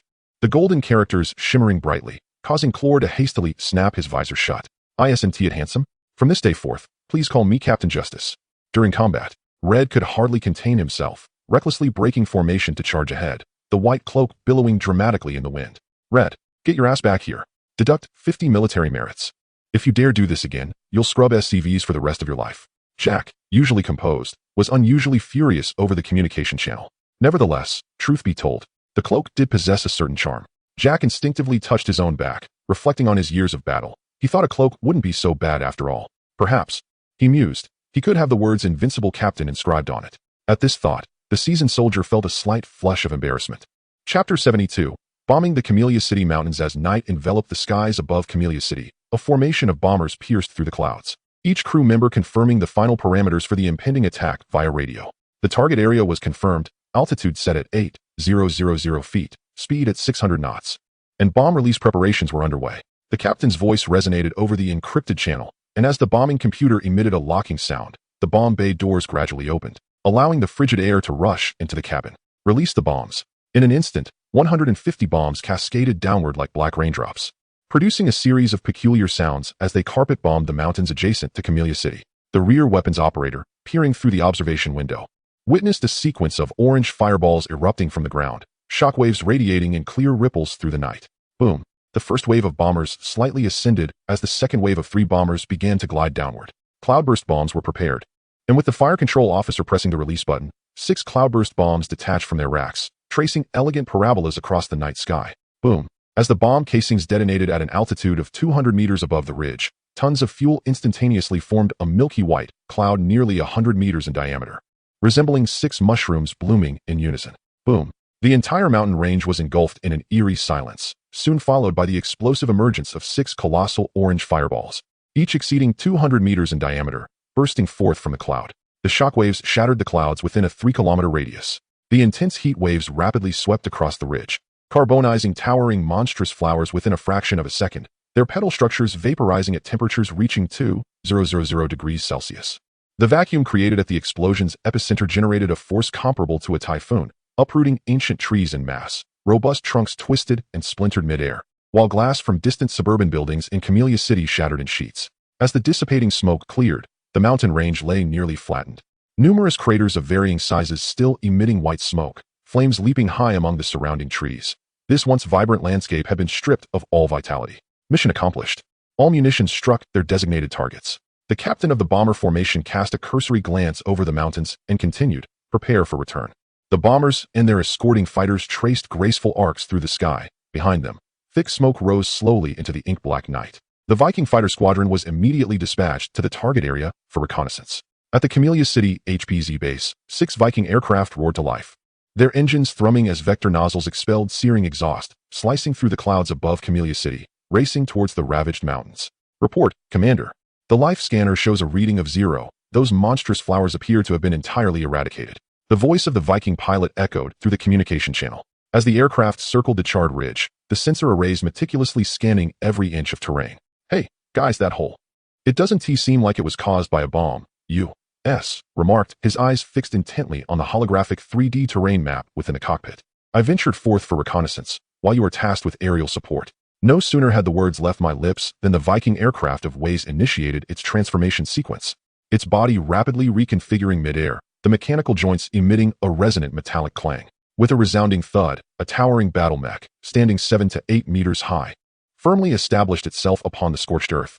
Waze, we shall advance together. The 2 other Viking aircraft promptly responded, completing their aerial transformations as well. Their 3 mechs trudging forward with heavy strides towards the ominous, shadowy cave that exuded an eerie aura. The colossal mechanical feet crushed the blackened soil, leaving deep impressions in the soft ground. The mech's array of searchlights suddenly illuminated, 6 piercing beams of light slicing into the depths of the cavern, carving a distinct path through the swirling dust. Succubus Squadron, prepare for action. At Jack's command, 6 succubus bombers hovered at the cave's entrance in an attack formation, poised to provide fire support at a moment's notice. Simultaneously, the airlock of the barracks hissed open, and squads of Marines streamed out, swiftly making their way towards the outskirts. Aided by powered armor that enabled them to sprint at speeds of up to 60 kilometers per hour, the cave before us extended deep into the heart of the mountain. Its 20-meter-high arched ceiling adorned with peculiar erosion markings, the walls composed of resilient rock layers, as the 3 Viking aircraft advanced into its depths. Gentlemen, I have a feeling this resembles the lair of some creature, Waze murmured over the comms, the cave enveloped in profound silence, save for the rhythmic footfalls of the towering mechs. Although he spoke within the soundproof confines of the cockpit, his instinct prompted him to lower his voice. Sensing a hint of tension in his friend's tone, Eiko abruptly switched to the public channel, his voice laced with levity. Honestly, brothers, shouldn't we let those adorable fellows in powered armor lead the way? After all, they are numerous, compact, and sturdy, perfect as living detectors. The public channel connected all operational units, meaning everyone could hear this candid jest. Indeed, moments later, the channel erupted with laughter. Has our pilot in the tin can gone weak in the knees? Hey, what right do you, a ground soldier among airmen, have to speak to us? Need me to sing you a lullaby, sweetheart? Viking babies, big brothers are on their way, ready to give you affectionate hugs, but do try not to take off. Their transformation was undeniably endearing, reminiscent of startled mechanical ostriches. Oh brothers, do not jest thus. They could perform tricks for Lord Thunderbeast, transforming from great moths to wingless wonders. Amidst the chorus of banter, Eiko had already switched back to the squad channel, a mischievous grin playing upon his lips. Wei shook his head, yet inexplicably felt his taut nerves begin to relax. As the trio ventured deeper, the cave passage gradually inclined downwards. The heavy footfalls of the 3 mechs reverberated through the desolate tunnel, while the beams of their searchlights pierced the darkness, illuminating an increasingly expansive space ahead. Upon finally reaching the end of the cave, the sight before them left everyone breathless. A colossal underground cavern, spanning 4 to 5 kilometers in width, loomed before them, as if meticulously crafted by some otherworldly being. The ground and cave walls were densely adorned with countless white camellias, which glimmered with an eerie, pallid sheen under the searchlight's glow. In the deepest recesses of the cavern, innumerable giant roots, each exceeding 10 meters in diameter, writhed and coiled as if animated by some primal force. These robust tendrils, slick with mucus, contracted and expanded rhythmically, emitting a chilling gurgling sound. Even more unsettling was their apparent response to the light, as they slowly yet resolutely slithered toward the luminous source. Chapter 73, The Mysterious Gigantic Plant Guys. Could this possibly just be some kind of plant root? Wei swallowed hard, his voice trembling slightly. I believe you may confidently omit could this possibly just be. Eiko's eyes widened as he fixated on the writhing behemoths, his fingers swiftly maneuvering across the control panel, simultaneously uploading the scanning images and visuals of the roots in real time to the Camellia City camp and the HBZ headquarters. Damn it, you 3, retreat immediately. Upon receiving Eiko's uploaded visuals and scans, Jack couldn't contain a curse, issuing a decisive command for Waze and the others to exit the cave post-haste. Gazing at the enormous root on the screen, he doubted that the dual cannons of the Viking mechs could withstand such a biological threat. He had no desire to lose 3 exceptional Viking pilots. Without hesitation, Waze and his companions complied with the order, the hydraulic system emitting a sharp whir as the mechanical legs dug deeply into the soft earth, preparing to pivot. Yet, in an instant, those seemingly clumsy roots suddenly launched forth with astonishing speed, resembling predatory pythons lunging towards the mechs. The onslaught of colossal roots was akin to the onset of an apocalypse. The entire cavern began to tremble violently, small stones and soil cascading from the ceiling as the tremors intensified. The forward rock face began to crumble, massive chunks of earth crashing down, stirring a cloud of dust. The 3 Viking mechs activated their propulsion systems with all their might, the mechanical joints screeching with metallic friction as they desperately fled through the narrow cave, indeed resembling the airborne infantrymen that the ground troops had mocked, finding even the simplest of turns exceedingly arduous. More alarmingly, as the ceiling continued to collapse, those writhing gigantic roots surged from all directions. Waze could even hear the squelching sound of the roots scraping against the rock walls, unnervingly distinct in the confined space. At this critical moment, Will suddenly halted, the mech's feet plowing deep furrows into the soft earth. Guys, we need to go. His voice echoed through the communication channel, and almost simultaneously, the dual-linked Gatling cannons of the Viking mechs completed their warm-up, the barrels spinning rapidly with a sharp whir. The deafening roar of gunfire reverberated through the cavern as armor-piercing rounds unleashed a metal storm, shredding the foremost roots into fragments. Viscous emerald fluid splattered like a torrential downpour against the cave walls, exuding a pungent, metallic odor. Though no sound accompanied the chaos, everyone could sense the entire mountain quaking violently, as if some colossal creature beneath was emitting a tortured howl. Will, are you out of your mind? Don't be foolish. Waze bellowed over the communication channel, his voice distorted by agitation. Choosing between losing 3 or 1 is quite straightforward, isn't it?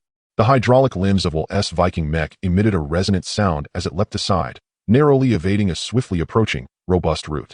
The root plunged ferociously into the earth, only to be shredded into fragments by the metallic storm unleashed by the dual-mounted Gatling guns, thick sap splattering across the cockpit glass. Yui's Viking mech came to a sudden halt, eager to turn back and support his comrade. Without warning, Iko's mech collided forcefully from the side, and the rare roar of this noble scion echoed through the communication channel. Uva, do not let his sacrifice be in vain. Each word seemed to be wrested from between clenched teeth. Uva pivoted once more. The final image before him was that of Will-S mech deftly evading amidst a tempest of roots. That cumbersome war machine displayed an astonishing agility under Will-S command. Will showcase the deft operational skill and combat experience of an elite Viking pilot. Yet, Will was undeniably far superior to me. Yui's voice trembled with emotion as he watched a comrade fight desperately for him, an overwhelming sense of guilt, frustration, and gratitude cascading down his cheeks. It should have been me left behind. Iko fell silent, for he too harbored similar thoughts. Yet reason dictated that, in such dire circumstances, the three must not squander even a second contemplating who should stay behind. Listen up, rookies. Will-S feigned nonchalance broke through the communication channel. You two have plenty of time to waste. Oh, by the way, make sure to tell the ladies that I fell heroically while facing the Thunder Beast. Just as the two mechs were about to burst from the danger zone, several roots as thick as barrels suddenly erupted from the ground, pursuing the fleeing machines. Bang! Bang! The shoulder armor of Will's mech suddenly sprang open, launching two wave-breaking missiles that streaked through the narrow cavern, tracing a deadly arc boom.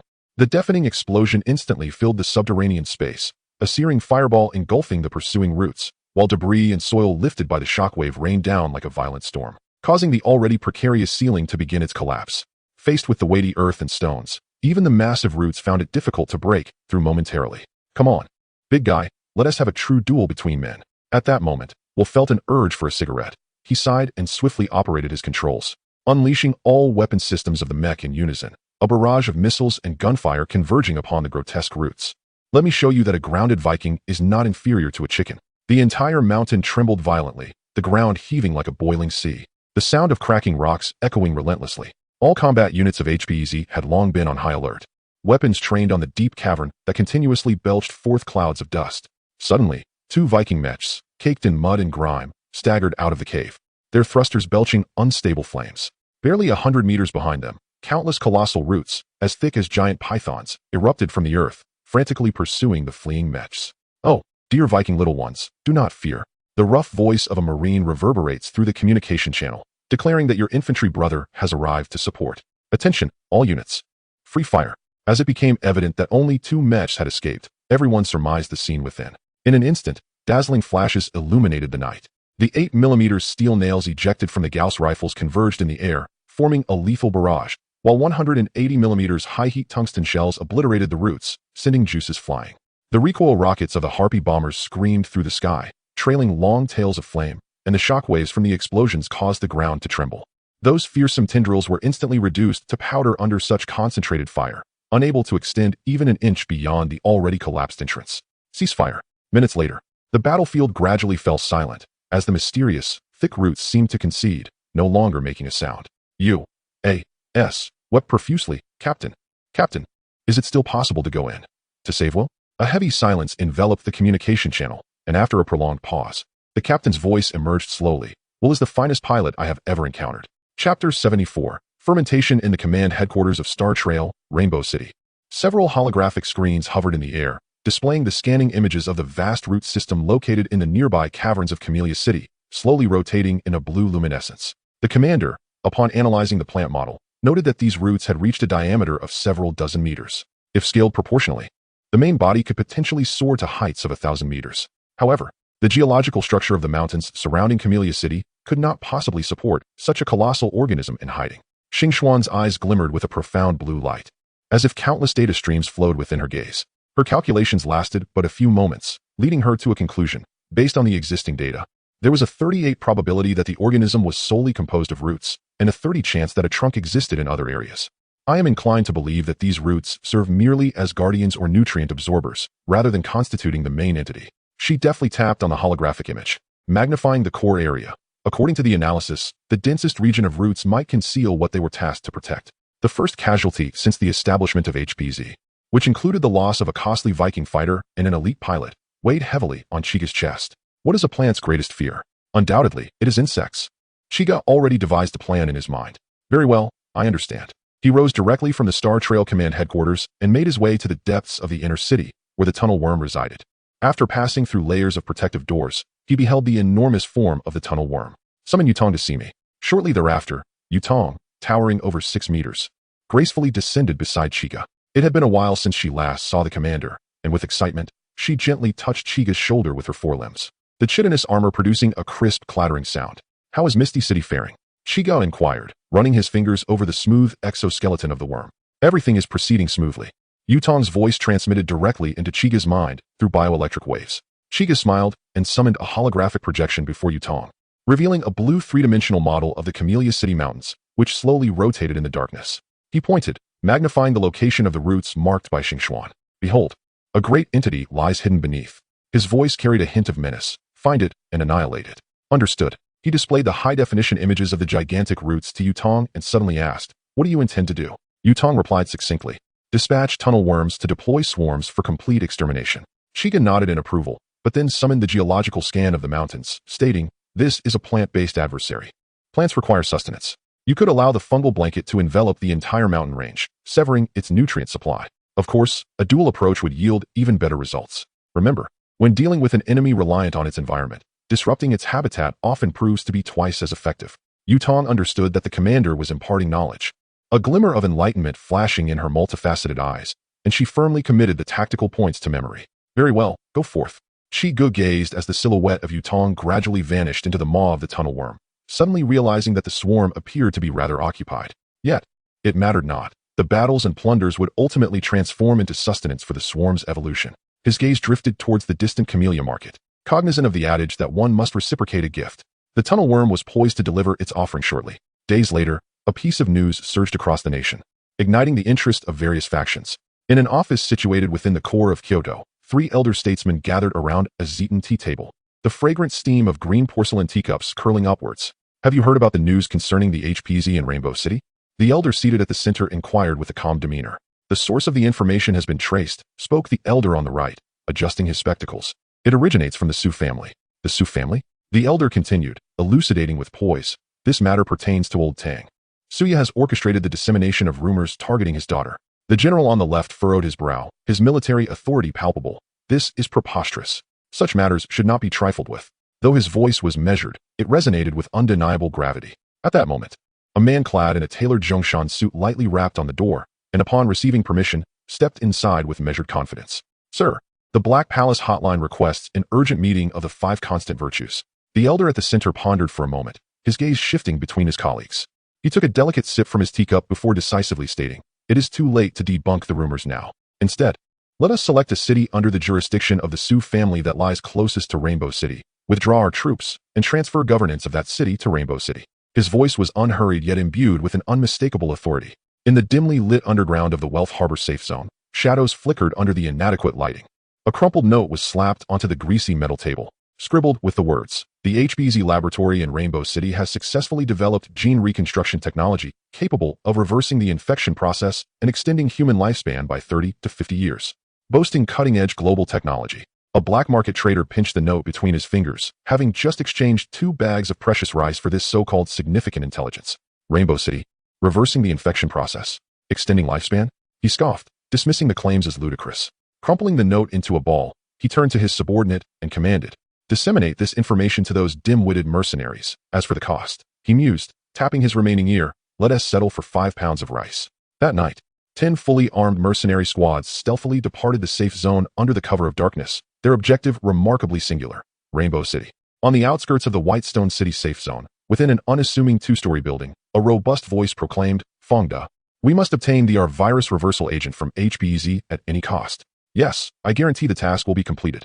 Fangda, clad in camouflage, stood tall, his heels striking the ground with a resolute thud. Once his counterpart exited, the man descended into the basement. As the lights flickered on, a disfigured figure, shackled and restrained, writhed in a cage, its mutated arms bulging with veins as it howled in a frenzy. Kuner. The man's trembling fingers reached out but abruptly recoiled just before touching the iron cage. Father will surely restore you to your former self. Meanwhile, far across the ocean, the nation of Sakura, an archipelago, has been engaged in extensive land reclamation projects. Following the outbreak of the Avirus, The political and business elite swiftly relocated here under military protection, accompanied by a meticulously selected group of over 100,000 citizens. In the uppermost conference room of the Central Business District, the Pill Corporation convened an urgent board meeting. Chairman Ryoshi Yamaru, fingers interlaced beneath his chin, declared, "Mobilize all covert operatives and spare no expense in acquiring HPZ's research findings." At that moment, one of the suited men hesitated. "Chairman, should we not first verify the authenticity of the information?" "Fool." Ryoshi Yamaru slammed his hand on the table. "By the time we confirm it, other factions will have already seized the opportunity." The suited man hurriedly stood and bowed at a 90-degree angle. "I apologize." Suddenly, Ryoshi Yamaru revealed a serpent-like smile. Speaking in a low tone, "Daiki, there is an ancient Chinese saying, the mantis stalks the cicada, unaware of the oriole behind. We merely need to act as that oriole." He leisurely stood up, slowly circled behind the trembling Daiki, patted his shoulder, and leaned down to whisper in his ear, "You shall be in charge of this operation. Do not disappoint me, Daiki." "Yes, my subordinates will give their utmost effort." Various factions gathered at the Rainbow Market. Driven by a mindset of cautious belief despite the lack of concrete evidence, they plunged into the fray with reckless abandon. Chapter 75. Counterattack. Within the command center of the Star Orbit headquarters, the commander, Agent Yumiya, is awaiting your presence in the reception room. Star Xian gracefully hovers beside Chiu, her azure hair flowing. Chiu sets down the tablet in his hand and rises. "Understood." In the reception room, the golden-haired agent reclines languidly against a leather sofa, her long legs carelessly crossed, the snug combat attire accentuating her exquisite curves. As Chiu enters, he observes her flicking her finger, sending a milk candy soaring in a beautiful parabolic arc, landing precisely in her slightly parted crimson lips. Ahem. Chiu clears his throat and takes a seat on the opposite sofa. Yumiya immediately straightens her posture, nibbling on the candy before swallowing it. "Commander, we are being watched." She retrieves a tactical tablet, effortlessly sliding it next to Chiu, her fingers gliding across the screen to showcase various images. Recently, a plethora of mercenaries and agents have infiltrated Rainbow City, targeting HPZ. It appears rumors have circulated about our possession of cutting-edge technology, longevity treatments, and the antidote for the Avirus. Sensing the faint aroma of milk candy nearby, Chiu subtly shifts to the side. "Wang Bangjun just informed me that the higher-ups have assigned the Su family's Honey City to us. I was pondering the reason behind this. In retrospect, it is likely the handiwork of the Su family. Honey City is a form of compensation from the higher-ups." Chi's gaze narrowed as he turned to instruct. "Star Xian, deploy all phantom agents to ascertain whether the threat is directed at HPZ. They are to be dealt with decisively." "The command has been received, Commander." He casually snatched the freshly unwrapped milk candy from Yumiya's fingertips and tossed it into his mouth before rising. "I shall repay them in kind." Yumiya's eyes widened in surprise. Suddenly, she recalled the commander's subtle movement earlier, a smile curving her lips. "Commander, I usually keep such snacks close at hand." She lightly tapped her chest. Chiu paused momentarily but quickly regained his composure, leaving the reception room without a backward glance. Indeed, it was warm. He had assumed it was merely the warmth from his hand. Upon exiting the Star Orbit headquarters, Chiu made his way directly to the lair of the Worm of the Pit, instructing Yu Tong to bring forth the shapeshifter. The shapeshifter is a soft, unstable creature, its gelatinous body incessantly writhing, manifesting a semi-transparent, viscous state. It lacks a fixed form, capable of reconfiguring its bodily structure at will. This is the perfect masquerader among the swarm, adept at flawlessly replicating any biological detail, even mimicking voices with remarkable precision. However, they often get exposed while masquerading as Marines, because Marines have a distinct odor, whereas they do not. Chiu's counterattack against the Su family is straightforward. Transform the shapeshifter into members of the Su family and infected individuals. Then surreptitiously capture footage of them discussing inhumane and antisocial matters with the grotesque Worm Queen, ensuring the portrayal is sufficiently authentic and shocking. "Understood, Commander." Star Xian calmly nodded. "I will capture the footage from 36 angles for comprehensive processing." Under his command, the amoeba began to contort and morph, gradually taking on the appearance of the core members of the Su family, a likeness extracted from the database by Xingxuan. Observing the mimicry of the Su family conspiring with the Queen of Insects, a few common infected individuals stood respectfully beside her, exhibiting no signs of volatility. Chiu stroked his chin thoughtfully. "I have already conceived several enticing titles. A shocking revelation. Is the Avirus man-made? Classified footage exposed. The Su family's conspiracy with high-level infected. The truth of the apocalypse. Is the Avirus not a natural disaster? A reporter braving danger to capture the Su family and infected in conspiracy. The shadowy manipulator behind the Avirus emerges. It's the work of a prominent family. A sprinkle of insider revelations, a few experts analyzing the authenticity of the footage, and some fabricated survivor testimonies would only enhance the narrative." He remarked nonchalantly, allowing the Su family to experience the potent force of rumors. Moments later, Xingxuan's computational power surged, torrents of data swirling rapidly within her azure eyes. Following meticulous calculations, the meticulously crafted footage was simultaneously uploaded, spreading like a virus across the globe. Meanwhile, within the engineering station, thousands of disposable USB drives were swiftly manufactured, and a swarm of miniature drones erupted from the base. These palm-sized aerial devices, carrying specially designed USB drives, darted towards various corners like a flock of birds, poised to disperse these drives throughout the cities. In the dead of night, silence enveloped the surroundings of Rainbow City, where the illumination from the city walls rendered everything visible. Suddenly, several dark figures emerged swiftly from the shadows, advancing towards the walls in a tactical formation. Tat tat tat tat. Almost the moment they crossed into the alert zone, the automated sentry turrets atop the walls unleashed a torrent of lethal fire. The targeting system locked on with precision, and after a hail of bullets, only a gruesome scene of blood and flesh remained. Xiaoma, what is the situation? From the distant shadows, the leading burly man squinted, lowering his voice as he inquired. A technician, sporting black-framed glasses, frantically pounded the keyboard, his laptop connected via a data cable to the smart watch issued by Rainbow City. Boss, it's no use, he replied, urgency lacing his tone. While the watch is indeed linked to the HPZ server, the firewall is impenetrable. I can't find a single vulnerability. A slender man beside him leaned in to whisper, what if we deploy an EMP? Directly disable those automated turrets? The burly man shot him a glare. If I could acquire that kind of device, would I need to resort to being a mercenary? He raked a hand through his hair in frustration. Let us wait and see if they're ass. Before he could finish his sentence, his head suddenly burst open, blood and brain matter splattering onto those nearby.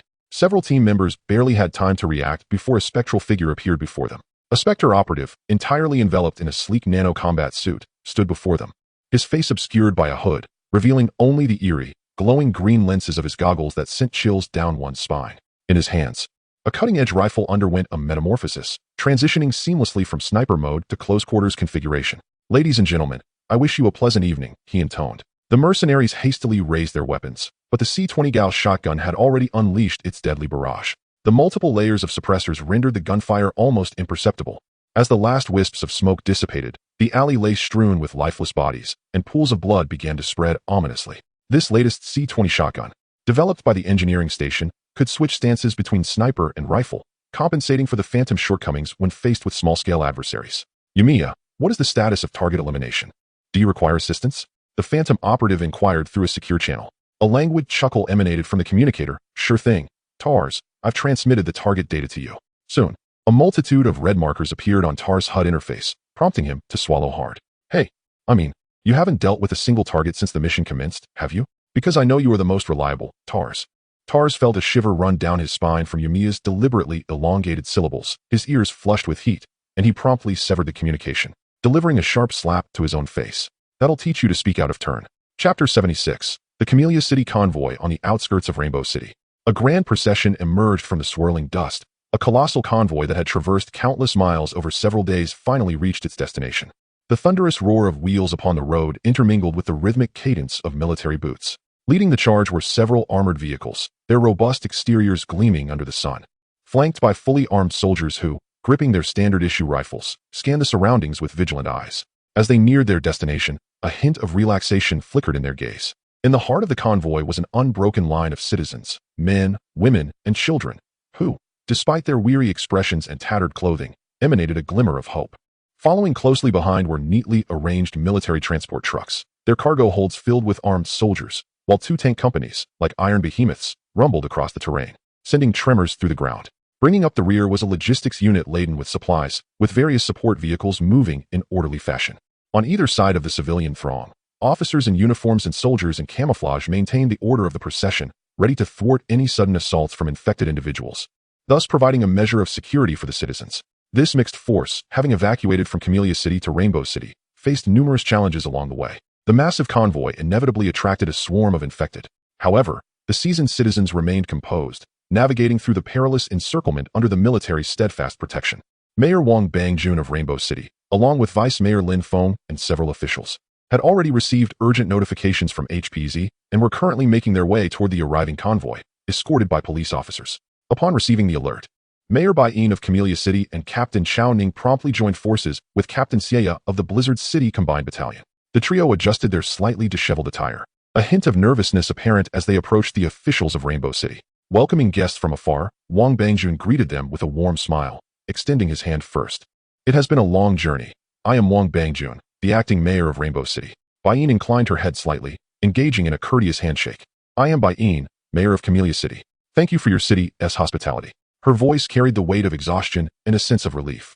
After a brief exchange of pleasantries, Wang Bangjun promptly directed the accompanying personnel to facilitate the entry arrangements. Meanwhile, several senior officials proceeded to the city hall to engage in in-depth discussions regarding subsequent resettlement efforts. As they walked through the streets of the outer city of Rainbow City, Baiyin and her companions instinctively slowed their pace. The orderly and immaculate buildings, the neatly dressed citizens, and the systematically patrolling officers painted an incredible tableau of peace.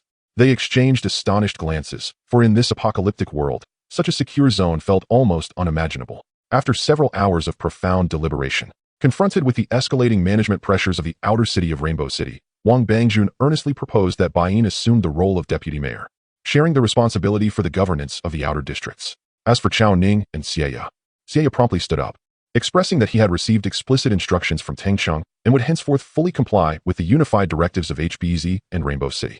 His upright military posture and decisive response reflected the inherent obedience of a soldier. After a moment of contemplation, Chao Ning surveyed those present and slowly articulated. Since the citizens and administrative team of Chahua City have remained in Rainbow City, he paused, a hint of relief appearing on his weary face. Moreover, I indeed require some time to recuperate. Therefore, I shall stay to assist in maintaining the safety of Rainbow City. The atmosphere in the meeting room lightened with this decision, and expressions of relief washed over the attendees. The military personnel marched in precise formation, taking over the defensive positions of the Marine Corps on the walls of the outer city. They quickly familiarized themselves with the advanced defensive structures unique to HPZ and redeployed their fire points. While the patrol duties in the military exclusion zones of the city were handed over to these well-trained soldiers, whose discipline far exceeded that of the Marines. For instance, the Marines were often reluctant to stand idly at their posts. Although they maintained vigilance, they frequently sought activities to pass the time. In stark contrast, the military personnel stood firm and unwavering, like rooted pines, seemingly finding it effortless to uphold their duties. The newly arrived citizens of Chahua City strolled along the pristine streets of Rainbow City, their eyes alight with the glow of renewed life. They quickly adapted to the rhythm of life here, their faces blossoming with long-lost smiles. The comprehensive regulations and orderly environment of Rainbow City instilled a profound sense of belonging in these weathered citizens, who began to genuinely embrace this place as their new home. Naturally, for many individuals and factions, the presence of a regular army symbolized the official recognition and support of national power for the existence and development of HBZ. Those factions that had previously been restless found themselves compelled to reassess their positions. Cheng Rue, the chief of the Rainbow City Police Department, stood by his office window, observing the patrolling military personnel. The last flicker of hesitation in his gaze dissipated as he took a deep breath, resolutely casting aside any unwarranted thoughts. Baiyin immersed herself with fervent enthusiasm into the reconstruction of this city reborn from ashes. As the former mayor of Chahua City, her extensive governance experience cast Lin Feng into the shadows. With her assistance, Wang Bangjun found his burdens significantly alleviated. Through Baiyin's proactive coordination, the former administrative team of Chahua City swiftly found their footing. These seasoned officials performed their duties adeptly, markedly enhancing the operational efficiency of the city hall. The new Rainbow City was undergoing a remarkable transformation at an astonishing pace, evolving from a mere temporary refuge into a truly modern city. Chiu sought out the head of the Base Engineering Research Station, Dr. Green. Under his directive, Dr. Green meticulously designed a modified version of the C-10 Gauss rifle, based on the Ghost Agent's eliminated C-10 sniper rifle, albeit with limited performance. Although this new C-10 retains the same 8mm caliber as the C-14 Gauss rifle, its internal structure is significantly simplified. The electromagnetic acceleration system and capacitor system have undergone specialized modifications, maintaining only basic functionalities. While the 30-round magazine capacity is not insignificant, the firing mode is strictly limited to single shots, completely lacking full automatic capabilities. Although its power is slightly diminished compared to the C-14, the optimized basic capacitor system still allows for fine-tuning of the ballistic trajectory, resulting in markedly improved shooting accuracy, though users must rely on their own aiming skills, as the system merely provides auxiliary correction. Despite this simplified rifle retaining considerable weight,